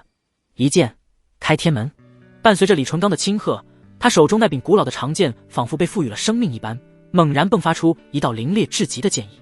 这道剑意如同闪电一般划破长空，直冲向云霄。就在下一瞬间，令人瞠目结舌的一幕发生了。高空之上，一道白色光门突兀地显现出来，仿佛是连接着另一个世界的通道。紧接着，一道耀眼的金色斩击从光门中激射而出，宛如来自9天之上的雷伐，带着毁天灭地的威能，以雷霆万钧之势狠狠地扑向刘运。刘运眼见这道金色斩击如同一头狰狞的巨龙咆哮而来，心中不禁一紧，但他的面色却依旧冰冷如霜，毫无惧色。只见他口中低喝一声，无极领域困。随着他的话音落下，他双手迅速结印，一股强大无比的力量如同火山喷发一般从他体内喷涌而出。这股力量瞬间化作一片灰色的能量领域，宛如一道坚不可摧的城墙，横亘在他的身前。然而金色剑芒的威力远远超出了刘运的预料，他如同一颗燃烧的流星，以无与伦比的速度狠狠地撞击在灰色领域之上。只听得一声惊天动地的巨响，灰色领域在瞬间被撕裂开来，仿佛纸糊的一般不堪一击。金色剑芒在撕裂灰色领域后去势不减，继续如同一道金色闪电直直地斩向刘运。刘运的面色终于微微一变，显然对这道剑芒的威力感到震惊。这个家伙的实力怎么如此之强？刘运心中暗骂一声，不敢有丝毫怠慢，立刻祭出了一道白色盾牌。这道盾牌通体洁白如雪，上面雕刻着精美的纹路，散发出一股强大的灵力波动，显然是一件中品灵宝。当一声巨响，刘运整个人犹如一颗炮弹一样飞了出去，这一飞就是数十丈。噗嗤，刚刚止住身体的刘运一口老血喷了出来，苍老的脸上带着无尽的冰冷和怒火，控制着白色盾牌，他目光死死地盯着前方持剑而立的李纯刚。相比较刘运的狼狈，李纯刚则是面色淡然，除了衣服略微有些凌乱之外，再无任何伤势。老祖，接砖头！忽然下方传来一道声音，李纯刚淡然的脸上顿时生出一抹错愕。啥意思？接砖头？对面的刘运也是有些懵逼，眉头紧皱地看着一道流光射向李纯刚。然而在看到李纯刚手中的那块方印的时候，瞳孔骤然一缩。极品灵宝，而且还带着一缕先知道韵，这怎么可能？刘运惊呼，眼眸中满是震惊。此时的李纯刚也是惊讶地看着手中的翻天印，神识微微感知一下，顿时察觉到了其中的先知道韵，目光瞥了一眼在下方数千米位置的那道身影，似乎还冲着他呲了呲牙，挥了挥手。李纯刚自然是看出来了，那是杨业。他的嘴角使劲抽了抽，心中无语地想到：你这混蛋小子，管带着一缕先知道韵的极品灵宝叫做砖头。不过李纯刚掂了掂手中的翻天印，嘴角勾起一抹弧度，轻笑着说道：这玩意儿当砖头拍人后，脑勺确实感觉顺手啊。远处的刘运，不是，这苍兰界怎么和我所了解的不一样？不是说宗门底蕴很次，实力也很一般吗？为什么到现在不单单是出现合体期，还有着大成期的存在？而且这大成期3重就能够在老子这大成期5重手下抗衡，还隐隐压制自己，这合理吗？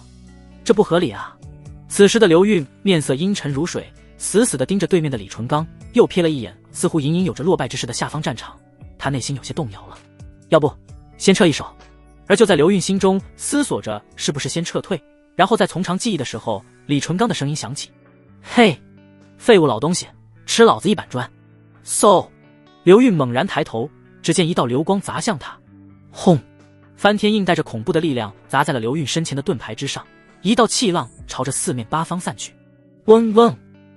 只见翻天印上垂落一道道白色道纹，伴随着金色神光交织，再次轰在了盾牌之上。咔嚓！一道声音响起，额头青筋暴起的刘运面色大变，只见他的盾牌居然出现了一丝裂痕。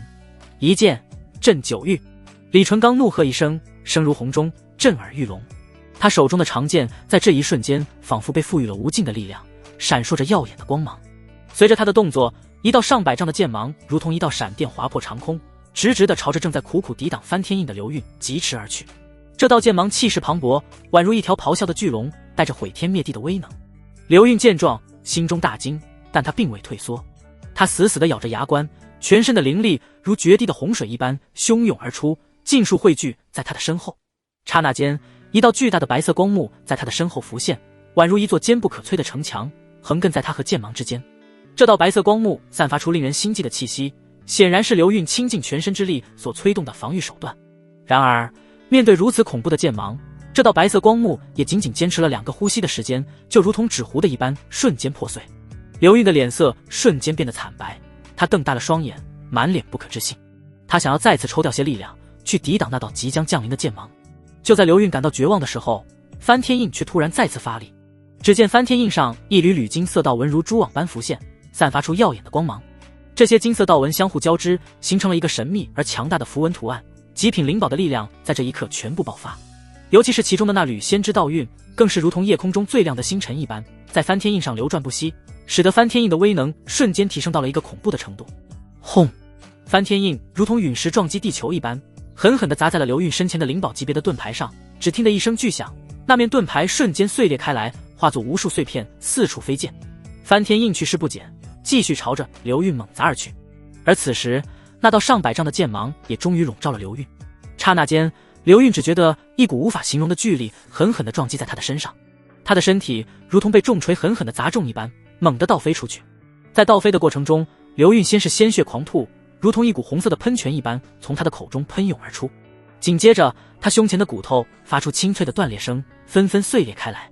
扑哧扑哧，强大如他也是有些承受不住，整个人被鲜血沐浴，化作一颗炮弹，直直地朝着下面飞去。李纯刚见状，身影嗖的一声消失。趁你病，要你命！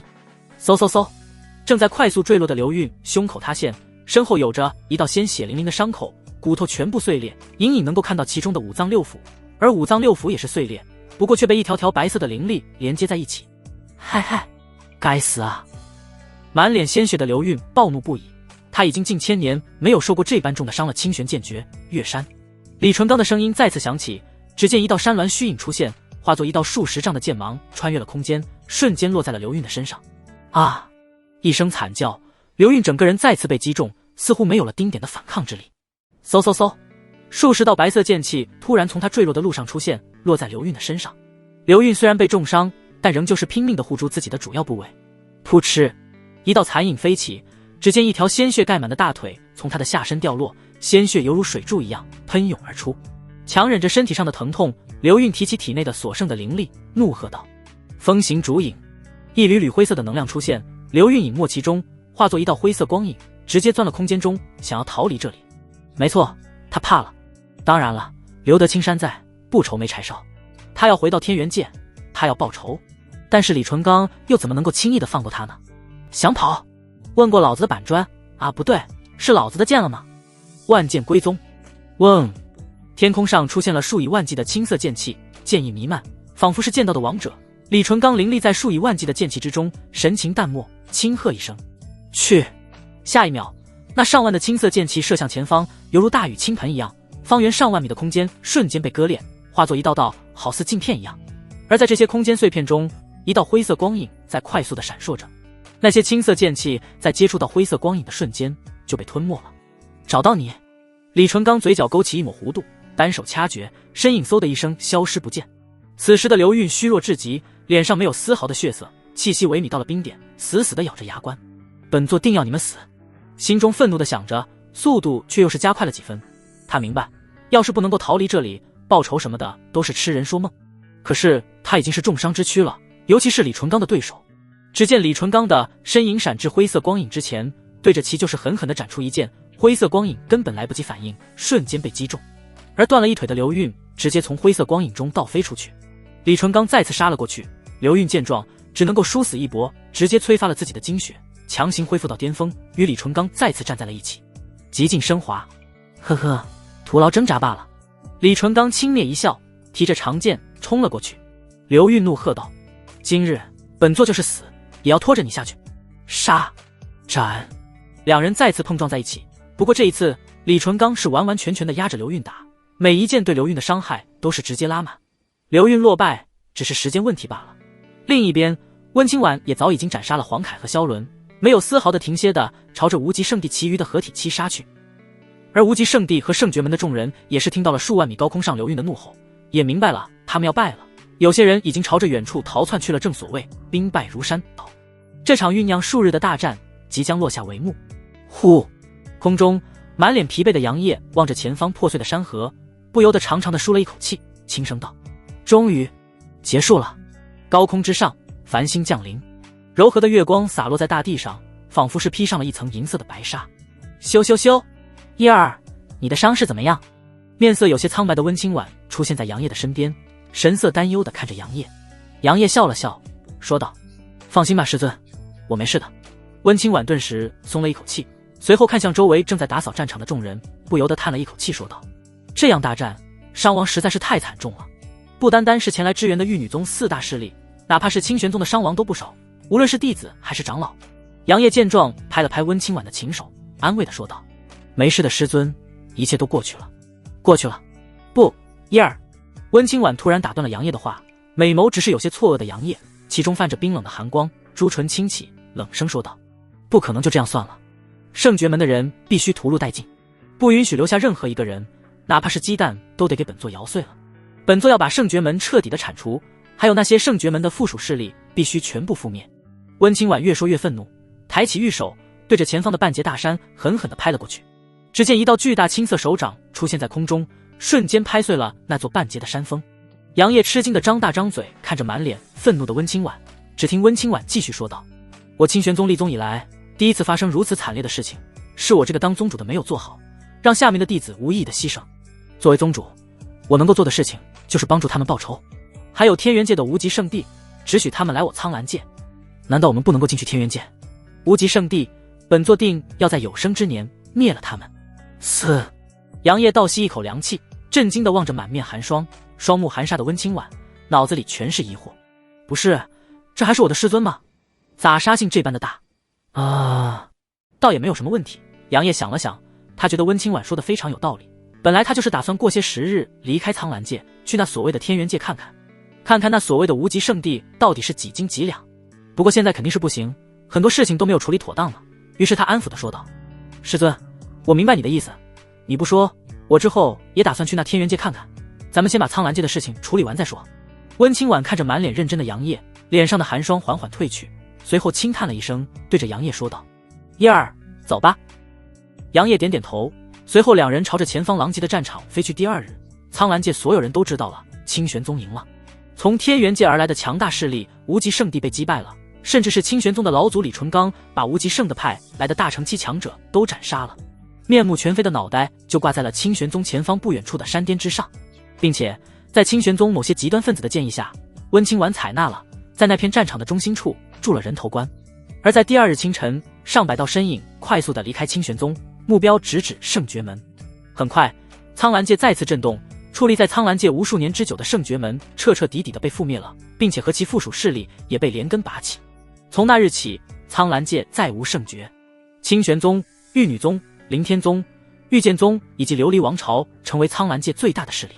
其中，清玄宗成为霸主级势力，无他，因为李淳罡是大成期的存在。之后的事情就是资源重新分配了。清玄宗占据6成，与其世代交好的玉女宗则是2成，琉璃王朝1成，剩下的御剑宗和凌天宗只有半成。尤其是御剑宗，这次要不是看在御剑宗没有因为拿到了那份核心传承就束手旁观，这半成他们都拿不到。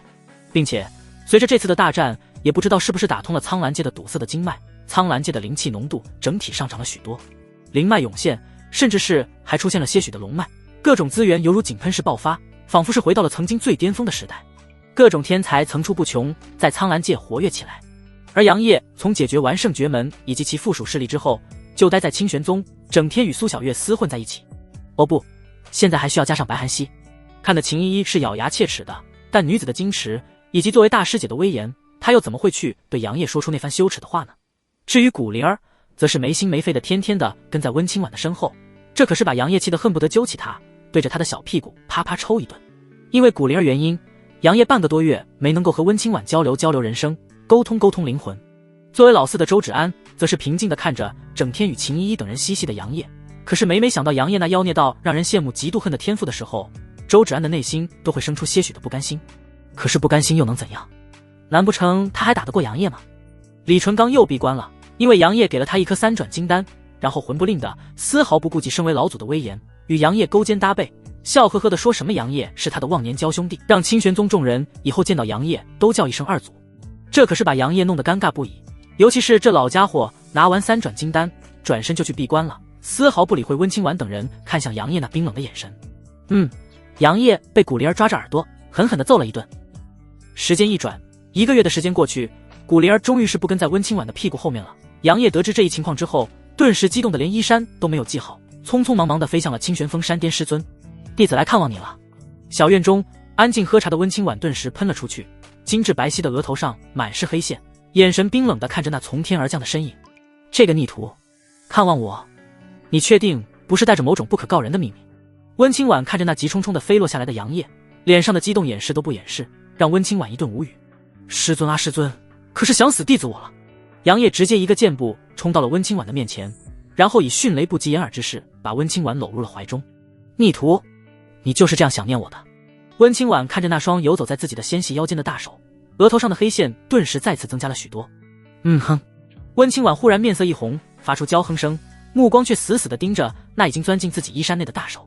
杨业嘿嘿一笑，感受着手中的滑嫩肌肤，然后低头对上温清婉那仿佛要杀人一样的眼神之后，笑着说道：这不是好多人没有和师尊近亲了，所以动作有些大了，师尊不会怪弟子的吧？虽然是这样问着，但杨业的大手早已经游到那令人心驰神往的傲然之处。温清婉白皙的脸上再次变得羞红，玉手按住杨业作乱的大手，咬牙切齿地说道：你这个逆徒怎么会如此？色欲昏头，切，还不是师尊太过迷人了。杨业不声不响地拍了一个马屁，另一只手握住温清婉的玉手。不过温清婉可不吃这一套，一把扯出杨业的大手，然后冷笑着说道：也不知道是哪个逆徒，整日和苏小月待在一起，还时不时地去欺负韩熙，甚至是调戏本座的大弟子。啊，这个嘛。杨业迎着温清婉的目光，微微有些尴尬，但随即轻笑着说道：“师尊，你这是吃醋了？”听到杨业的话，温清婉的眼底闪过一丝慌乱，但转瞬即逝，冷笑着推开杨业，站起身来，朝着屋子内走去。呵呵，去找你的小情人吧。还有，不准去打扰韩熙修炼，也不要调戏你大师姐。滚吧！温清婉头也没回的走进屋子，但是脸上却闪过一丝忐忑。直到他走进屋子，门都关上了，也听到杨业的脚步声，美眸中不由得闪过一丝幽怨，恨恨的自语道：“这个小混蛋，真是有了新欢就忘了师尊是吧？”砰！一道声音响起，温清婉闻声望去，只见杨业笑嘻嘻的从窗户外跳了进来，他的眼眸中不由得闪过一丝惊喜，但还是假装生气的说道：“逆徒，本座让你滚回去，你没听到吗？”谁曾想，杨业不仅不没滚蛋，还从灵界中拿出了一件让温清婉瞬间羞耻的别过头的衣服，一件紫色的贴身旗袍。这倒是没有什么，只是那低到不能再低的衣领，以及开叉都要开到腰间的款式，实在是让温清婉羞涩不已。这还没有结束，杨业看了一眼背对着自己的温清婉，目光落在他那珠圆玉润的修长大腿上，不仅是嘿嘿一笑的说道：“师尊这腿真的是只应天上有，人间唯我闻，必须保护好。来，师尊，我这里有一条能够保护你双腿的袜子，弟子给穿上。还有这件衣服，师尊你穿上给弟子看看。”逆徒，本座不需要。别啊，师尊，弟子求求你了，只此一次。嘿嘿，好的好的。俗话说得好，有了第一次就有第二次，有了第二次就有3、4、5、6、7。几十个呼吸后，在杨业死缠烂打下，满脸羞红的温清婉终于是穿上了那套不知道是斩杀了谁暴击出来的旗袍和长袜子。不过杨业绝对的，暴击出来的那个家伙绝对是一个老色批。目光落在完美无瑕的温清婉身上，杨业总感觉像是少了一些什么。温清婉被杨业盯得有些燥热，不由得羞怒地说道：“混蛋逆徒，你还要为师怎样？”咦，对了。杨业眼眸微亮，似乎想到了什么，在温清婉又羞又怒和疑惑的目光下，来到了他的身后，随后又拿出了2个青色发绳，把温清婉那柔顺如瀑布般的3000青丝分成了半部分，分别扎了起来，变成了2个马尾状。逆徒，你这是干什么？温清婉有种不好的预感，连忙问道。杨业看着扎着2个马尾状头发，身着紫色旗袍，穿着白色吊带丝袜的温清婉，顿时双眼放光的说道：“当然是加攻速了，师尊。”加攻速。温清婉还没有太明白，就被杨业给扔到了床榻上，紧接着一双大手游来，娇嫩的朱唇也被覆盖。你等等，逆徒，等不了一点，师尊，弟子的火气很大。逆徒，轻点。一时间，屋子内春光乍现，2道身影渐渐融合在了一起。一道道娇媚的猫叫声响起，让人浮想联翩。时间就像是吃了香瓜子，然后再喝啤酒一样，扑哧的就过去了。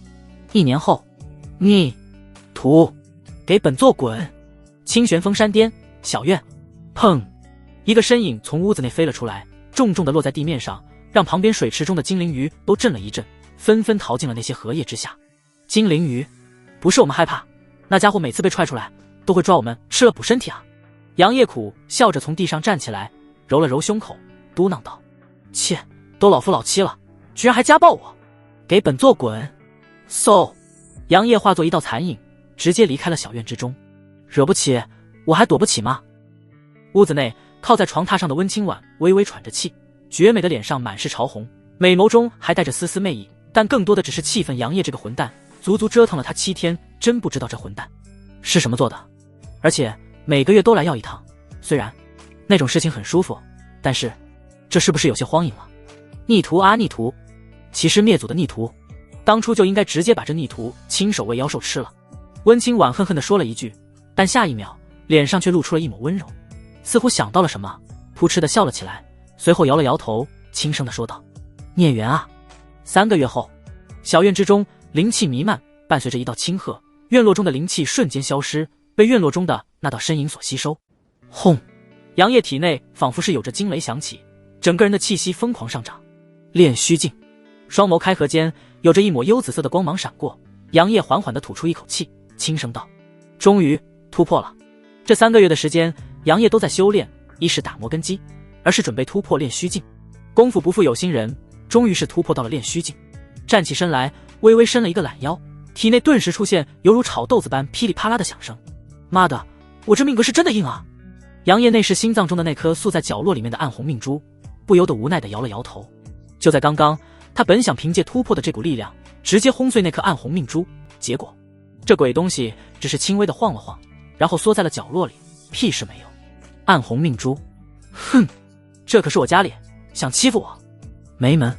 杨业随即也不再理会暗红命珠，没办法，一点解决的办法都没有，只能够走一步看一步。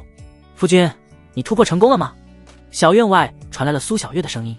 杨业听到之后，脸上浮现一抹笑容，随后大手一挥，笼罩小院的结界直接消失。结界刚一消失，苏小月就俏脸激动地快步走了进来，在她的身后则是秦依依、白寒溪以及似乎有些不爽的古灵儿，当然还有被秦依依拉过来的周芷安。后者自然是不想来看杨业突破，但是架不住身为大师姐秦依依的生拉硬拽。对于秦依依，她的内心一直是保持着尊敬的。一抹香风袭来，杨业下意识地抱住怀中的娇躯，低头看去，只见苏小月犹如小猫一样在他的胸口上蹭来蹭去，眯着美眸，一副舒服的样子。杨业哑然失笑，拍了拍苏小月的翘臀，然后说道：好啦小月，我已经突破完了。苏小月抬起头，笑嘻嘻地说道：还是夫君厉害。这时候满脸不爽的古灵儿抱着自己那小苹果，可爱的脸上带着一丝不服气，然后走到杨业的身边，仰着头臭屁地说道：切，不就是练虚劲吗？小老五，师姐我很快就能够追上你。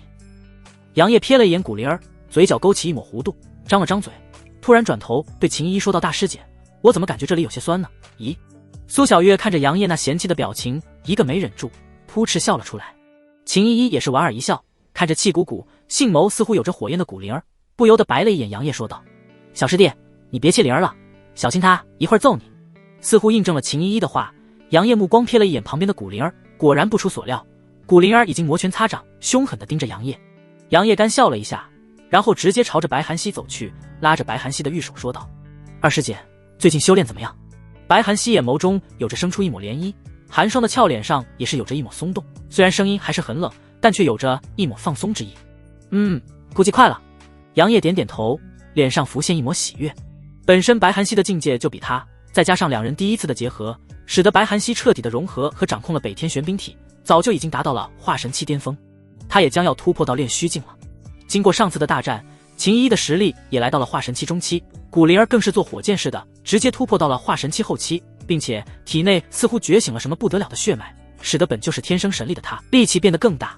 苏小月则是在前不久突破到化神期巅峰，未来一段时间要是没有什么特殊的机缘的话，估计需要一段时间才能够突破。至于一直未曾说话的周芷安，看着聊天的众人，则是悄悄地攥紧了玉手，似乎因为太过用力，指甲嵌入了娇嫩的手掌之中，一缕缕嫣红的血液缓缓流出。他目前只达到了化神期中期，和秦依依一样的境界，这让骄傲的周芷安非常的不甘心。哪怕是那一战彻底的摧毁了他的骄傲，他也明白了杨业的天赋不是他能够相比的，可是他仍旧认为自己是除却杨业之外的清玄宗第二天骄。但事实永远会告诉你，祸不单行。苏小月的冰鸾圣体，白寒溪的北天玄冰体，顾灵儿的天生神力和最近觉醒的特殊血脉，还有大师姐秦依依，算了，就连秦依依的境界都和他相当了，这让曾经高傲的周芷安如何能够甘心？而且面对杨业时不时赠送的一些修炼资源，甚至是天阶术法，他都没有接受，以至于现在秦依依这个天赋不是那么突出的大师姐都和他一样了。虽说他拥有着五星灵根之外的雷灵根，可是他体内的雷灵根并不是先天灵根，是后天灵根，天赋自然是不如那些先天灵根了。要不是他的天赋和悟性本身就很好，估计现在连秦依依都不如。秦依依，不是，就是说没必要三句不理我吧。周芷安，大师姐，师妹我现在只能够和你比比了。秦依依，好。四师妹，你怎么了？秦依依看着神色有些苍白的周芷安，不由得担心的走了过来，美眸落在他的脸上，随后观察了一下他的身体，最后落在那被鲜血浸染的玉手上，瞳孔骤然一缩，连忙拿出自己的手帕，拉起他的玉手给其擦拭着，并有些焦急地说道：哎呀，刚刚还好好的，怎么突然就出血了呢？杨业等人也是走了过来，眉头微皱，目光落在周芷安那苍白的脸上，然后又看向周芷安那似乎无神的美眸，沉声地说道：四师姐，醒醒！杨业的声音蕴含着一丝雷霆之意，他运用了大雷音术，瞬间落在周芷安的识海之中。轰！识海中掀起惊涛骇浪，面色苍白的周芷安扑哧一声，一口嫣红的鲜血吐了出来，无神的双目中渐渐出现一抹色彩，气息有些凌乱，对上杨业那深邃的目光，泛白的朱唇轻颤着。为何？为何？要我遇见你？周芷安的不甘心，只是整个与杨业一个时代的天骄们的缩影。杨业就是他们那一代人的一座大山，之前可能是被迷雾笼罩，本以为他会就此陨落，实则却是拨开云雾中窥全貌，永远只能够望其项背。秦依依等人也是天骄，但是却没有周芷安那样的不甘心，性格也没有那么的好强。尤其是苏小月和白涵熙都是特殊体质，天赋都相差不多，但他们两个人都是杨业的女人，自然不会因为杨业那让感到恐怖的天赋而生出不甘妒忌等情绪。杨业天赋越强，他们只会越高兴。秦依依扶着周芷安，柔声地说道：“芷安，你有些魔怔了。小叶子是我们的小师弟啊，这么多年了，无论是师尊还是我们，都不是因为什么天赋才感情深厚的。对小师弟好，只是因为他是我们中最小的一个。而在他来之前，你也是我们中最小的一个，师尊也是同样对待你的。而且你忘记了之前灵儿还带着你去偷师尊的灵酒喝，甚至是韩熙还替你背锅，挨了师尊的重罚。这些事情你难道都忘记了吗？”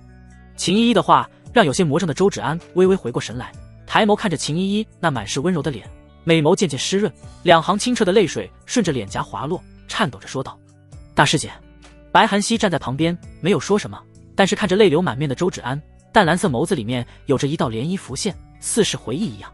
古灵儿掐着小蛮腰，虽然脸上满是不忿，但还是轻哼着说道：“小老四，你就是纯纯钻进了牛角尖里面，我们可是亲师姐弟师姐妹，虽然你这么多年连个音信都没有，我恨不得去把你抓不回来，狠狠地揍上一顿。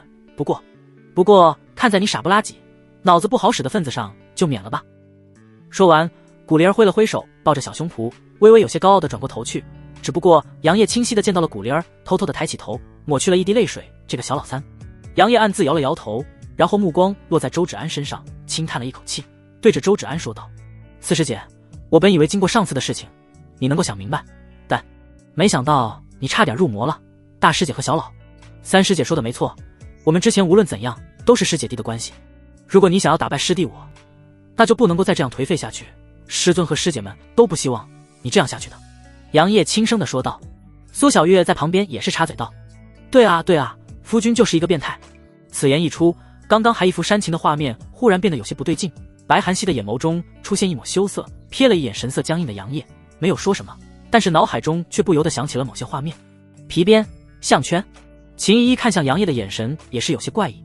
小师弟是变态，古灵儿则是大叫，跳起来指着杨业说道：“嗨，我就觉得小老五是一个大变态了吧。”至于被秦依依扶着的周芷安，也不知道想起了什么，本是苍白的脸上居然生出了一抹淡淡的红晕。看着僵硬住的杨业，脑海中不由得浮现上一次遇见的一个的画面。那一天，他本想去温清婉那里，结果在路过杨业的小院的时候，不小心看到了一幅让他羞耻至极的画面。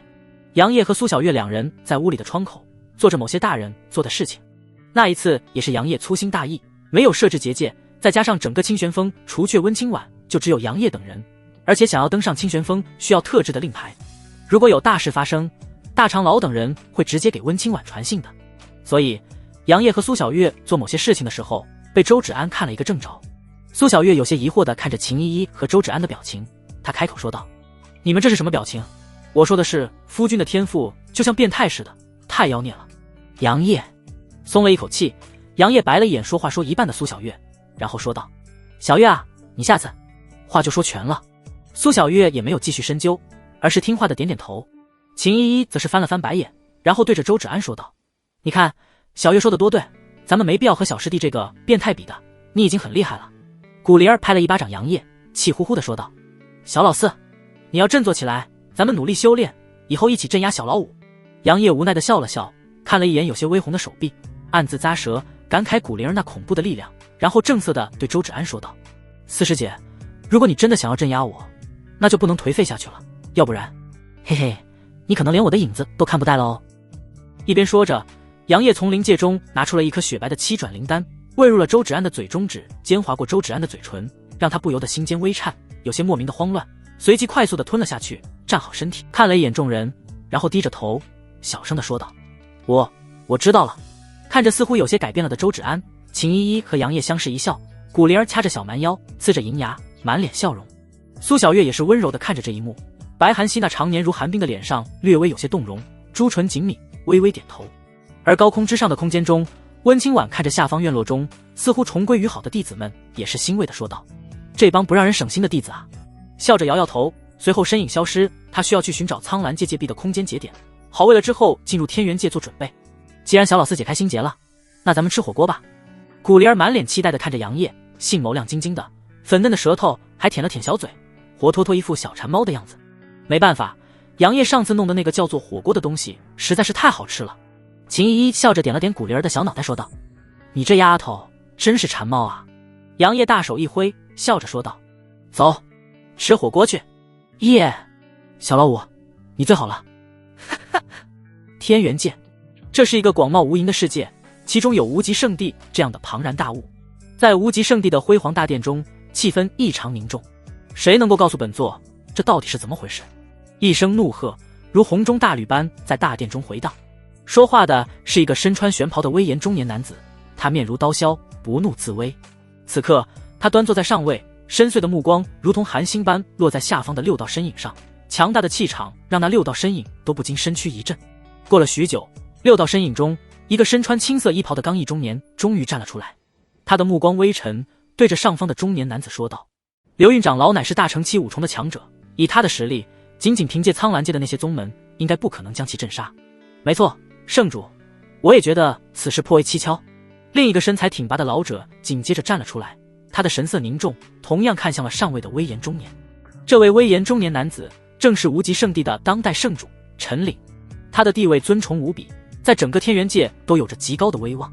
大成期巅峰的恐怖存在，在天元界可以说是最顶尖的人物了，微微一跺脚就能够让天元界抖上3抖。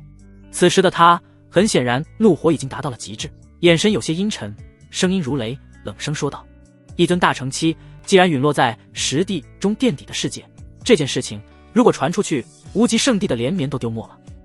大成期哪怕是身为实地中的天元界的无极圣地都极为的肉疼，主要是的在一个垫底的世界生死道消，这是陈岭不能够忍受的。下方的6个人相互对视一眼，都识趣的没后开口。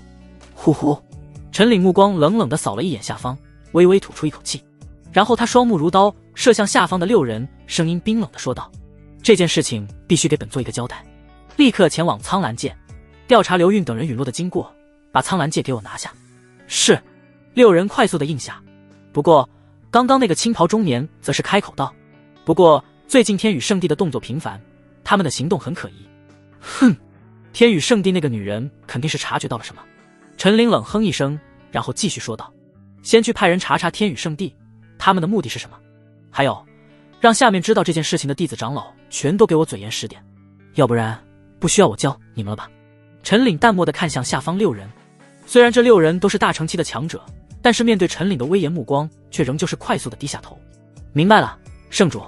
行了，出去吧。苍蓝界极北之地，寒风凛冽，雪花飘扬，2道身影悬浮在空中，刺骨的风雪在靠近2人1米的范围悄然消失。这里就是本座当年离开苍蓝界的空间隧道。李纯刚看着前方漆黑的漩涡，寒冷的风雪进入其中后瞬间消失。一身白衣胜雪的温清婉美眸一眨不眨地看着黑色漩涡，神识探入其中。刹那间，强大的空间之力袭来，让温清婉神色微变，随即收回了自己的神识。李纯刚笑着说，摇摇头说道：方面我离开苍蓝界，去往了实地中的其他世界，真的是让人大开眼界，尤其是前3的世界，他们的强大确实不是苍蓝界可以相比的。老祖，我师尊当年是不是从这里离开的？温清婉的美眸中有着一丝思索，还有着一抹怀念。李纯刚微微点头，笑着说道：你师尊那丫头非要出去见识见识，这空间隧道还是老祖我当年无聊的时候满大陆转悠才发现的，比其他的地方界壁的空间节点要坚固许多。在他撒泼打滚下，老祖我只能够告诉他了。可是说到这里，李纯刚微微叹息地说道：这丫头一走就500年，连个音讯都没有。温清婉脸上浮现一抹担忧，他的师尊在500多年前就离开了清玄宗，当他达到炼虚境的时候，直接把偌大的清玄宗扔给了他。那个时候温清婉还只有秦依依这个大弟子，凭借着自己天赋快速整顿了宗门，然后强势的在苍蓝界老一辈中站稳跟脚。之后他也曾想过找过他的师尊，不过他的师尊也意料到了温清婉会寻找他，留下了一份只有温清婉的实力达到炼虚境巅峰的时候才能够打开的玉简，告知了已经离开了苍蓝界没办法，温清婉也不能够把清玄宗扔下。那时候李纯刚也离开了清玄宗去云游了。老祖，你知道我师尊去哪里吗？温清婉沉吟片刻，随后开口道。李淳刚看着温清婉认真的眼神，思索了一下，然后正色地说道：既然你已经达到了合体期，并且还觉醒了太阴之体这种强大的体质，那老祖也就告诉你吧。温清婉看着爽里，淳刚神色凝重，脸上也是变得严肃起来。李淳刚似乎有些回忆，望着远方的雪山，轻叹一口气说道：你师尊并不是苍蓝界的人，而是属于上界。上界？温清婉美眸中瞳孔骤然一缩，绝美的脸上出现一抹震惊之色。李淳刚点点头，略显苍老的眸子里面的闪过一丝向往之色，继续说道：没错，就是上界。当时的他已经突破到了合体期，苍蓝界已经不适合他了，于是就想要离开这里，去往实地其他的世界。这么多年音信全无，老祖我也去往别的世界寻过他，可是却丝毫没有找到他。不过在天元界等实地中都有着你师尊的消息。不过李淳刚话音微微一顿，嘴角微微抽搐，眼眸中有些无奈无语。温清婉有些疑惑，不由得问道：怎么老祖？不过什么？李淳刚哭笑不得说道：你师尊什么性质你还不知道？性子急躁，脾气不好，在那实地的其他世界中可是惹了不少的麻烦，许多的大势力都被他得罪了。但最后老祖我从一个他交好的势力中得知，他不出意外的话飞升上界了，而且是根本来不及留下太多的信息。听到李淳刚的话，温清婉柳眉微蹙，沉声地说道：那现在我师尊应该在上界了。李淳刚点点头，继续说道：你师尊应该是没有什么事情，毕竟他的命灯完好无损，虽说有些时候灯火微弱，但都挺了过来，越发的旺盛。温清婉微微点头，这一点他是知道的，要不然他也不可能这么沉稳的在清玄宗修炼这么多年。李淳刚摆摆手说道：算了，你师尊的事情先不说了，总之你如果真的要进入实地中的天元界的话，遇到事情可以去天宇圣地，你师尊和天宇圣地的圣主关系很不错。温清婉开口道：叶儿，他准备和我一起去。杨业小子，可以，那小子的实力很不错，而且还觉醒了太阳之体，这苍蓝界终究是太浅了。李淳刚微微点头说道。温清婉脸上浮现一抹笑容，随后两人朝着清玄宗的方向飞去。对了，四师姐，王腾那个家伙你知道在哪吗？小院之中，杨业几个师姐弟以及苏小月坐在其中。杨业看着周芷安，他的眼眸中闪过一丝杀意，要不是无极圣地来袭，他都准备去猎杀王腾这个紫色级别的气运之子了。听到杨业的话，周芷安柳眉微蹙，美眸中有着思索之意，随后轻轻地摇摇头说道：王腾的去向我并不知道，我被你绑带回宗门之后，他曾经联系过我，想要让我跟他离开这里，但是我当时没有搭理他。离开？秦依依美眸中闪过一丝冷意，居然想要带走四师妹，真是找死。杨业则是眉头微挑，王腾并不是此界的人。周芷安轻轻点头，然后思索地说道：据他自己说的，似乎来自实地中的玄界。玄界，实地中前3的世界，整体实力比苍蓝界高出太多了，甚至是比天元界还要强上一些。目前为止，玄界实力排在第1，第2则是好战的魔界，第3就是天元界了。玄界，那看来这家伙应该是有着什么特殊的办法穿越世界的界壁。杨业若有所思地看着周芷安，虽然这一点在其他人看来很难以理解，毕竟王腾不过是化神期的境界，怎么可能随意地穿越实地呢？不过杨业却觉得这没什么的，毕竟是紫色级别的气运之子，有些强大的机缘是很正常的。这也就是温清婉一直待在清玄宗，他要是像王腾这样哪里都溜达，机缘定然是比王腾更多也更恐怖。苍蓝界再次也是一方本源完整的世界，这样的大世界诞生出的金色级别的气运之女，自然不会是普通的天才。那就算了吧，等以后遇见了再解决他也不迟。杨业笑了笑。周芷安虽然不知道杨业和王腾有什么仇恨，不过他现在已经解开了心结，自然是不会站在王腾那边。而且杨业为了让他安心，还把强大的大雷音术传给了他。本身得到了后天雷灵根的周芷安，在雷霆方面自然是有着得天独厚的天赋，如今再加上大雷音术，使得他的后天雷灵根融合得更加的完美，甚至是快要堪比先天灵根了。师尊说他已经和老祖快要回来了，之后就准备从空间隧道进入天元界。杨业话还没说完，就快速的被苏小月打断。苏小月连忙说道：夫君我也跟你去。白寒溪默默地举了一下手，淡蓝色的眸子看向杨业，其中的意思不言而喻。古灵儿也是掐着小蛮腰，威胁似的对了杨业说道：小老五，你要是不带我去的话，我今天就把揍得不能自理。秦依依紧抿嘴唇，美眸看着有些无奈的杨业，张了张朱唇，想要说些什么，可是喉咙中像是有什么东西一样卡住了，最后只能够心中轻叹一口气，没有再开口。他知道自己的天赋和实力比不上白寒溪他们，如果去的话，遇见危险，他只能够是杨业的累赘。想到这里，秦依依眼底闪过一丝幽光，有些埋怨地看了一眼杨业，心中嗔怒道：小师弟真的是榆木脑袋。杨业目光扫视了一下几人，随后苦笑着说道：小月、二师姐、小老三，不是我不带你们，这件事情是师尊说了算的。如果我自己去的话，带上你们未尝不可，可是师尊才是领头人啊。杨业摊了摊手，眼眸中满是无奈。他也想要携美而游，但是温清婉可不一定会愿意啊。听到这话，古灵儿顿时瘪了瘪嘴，没敢再说些什么。而白寒溪也是微微垂眸，要是温清婉不允许他们去的话，他们自然是不敢多说些什么。但有一个人则是满脸无所谓。只见苏小月笑着挽着杨业的手臂，然后说道：夫君，我不是温前辈的弟子，我可以跟着你去吧？啊，理论上是没问题的。杨业讪笑道：什么叫做理论上没问题啊？夫君，我要跟你去，要不然我自己待在这里也没有意思啊。苏小月不甘了，秀眉横竖，冷哼道：今日你必须答应我。就像是刚刚说的那样，没有温清婉点头，他就算是想带着苏小月去也几乎不可能。虽说他和温清婉已经不是纯粹的师徒关系，可是一日为师，终生为师，温清婉的话他自然是要听的，要不然岂不是上不了温清婉的床了？当然这话肯定是不能够说出来的。杨业皱着眉头看着苏小月说道：小月，这次不是去游玩，而是要去对付无极圣地，很危险，单单一个流运就是大成期了，而且看他那样子应该还不是最强的。夫君，你是不是嫌弃我境界低了？苏小月有些委屈地看着杨业，美眸中瞬间升起一层雾气，可怜巴巴的样子。杨业顿时麻了：大姐，你这戏也太快了吧。他无奈地摸了摸苏小月的琴手，轻声解释道：真不是我不带你去，而是我需要听师尊的，我有一计。古灵儿突然开口道。此言一出，杨业等人纷纷望了过去。杨业惊讶地说道：你也有计？古灵儿见到所有人都看向自己，不由得得意地晃了晃自己的小脑袋，轻哼地说道：既然师尊不允许，那咱们完全可以自己去啊。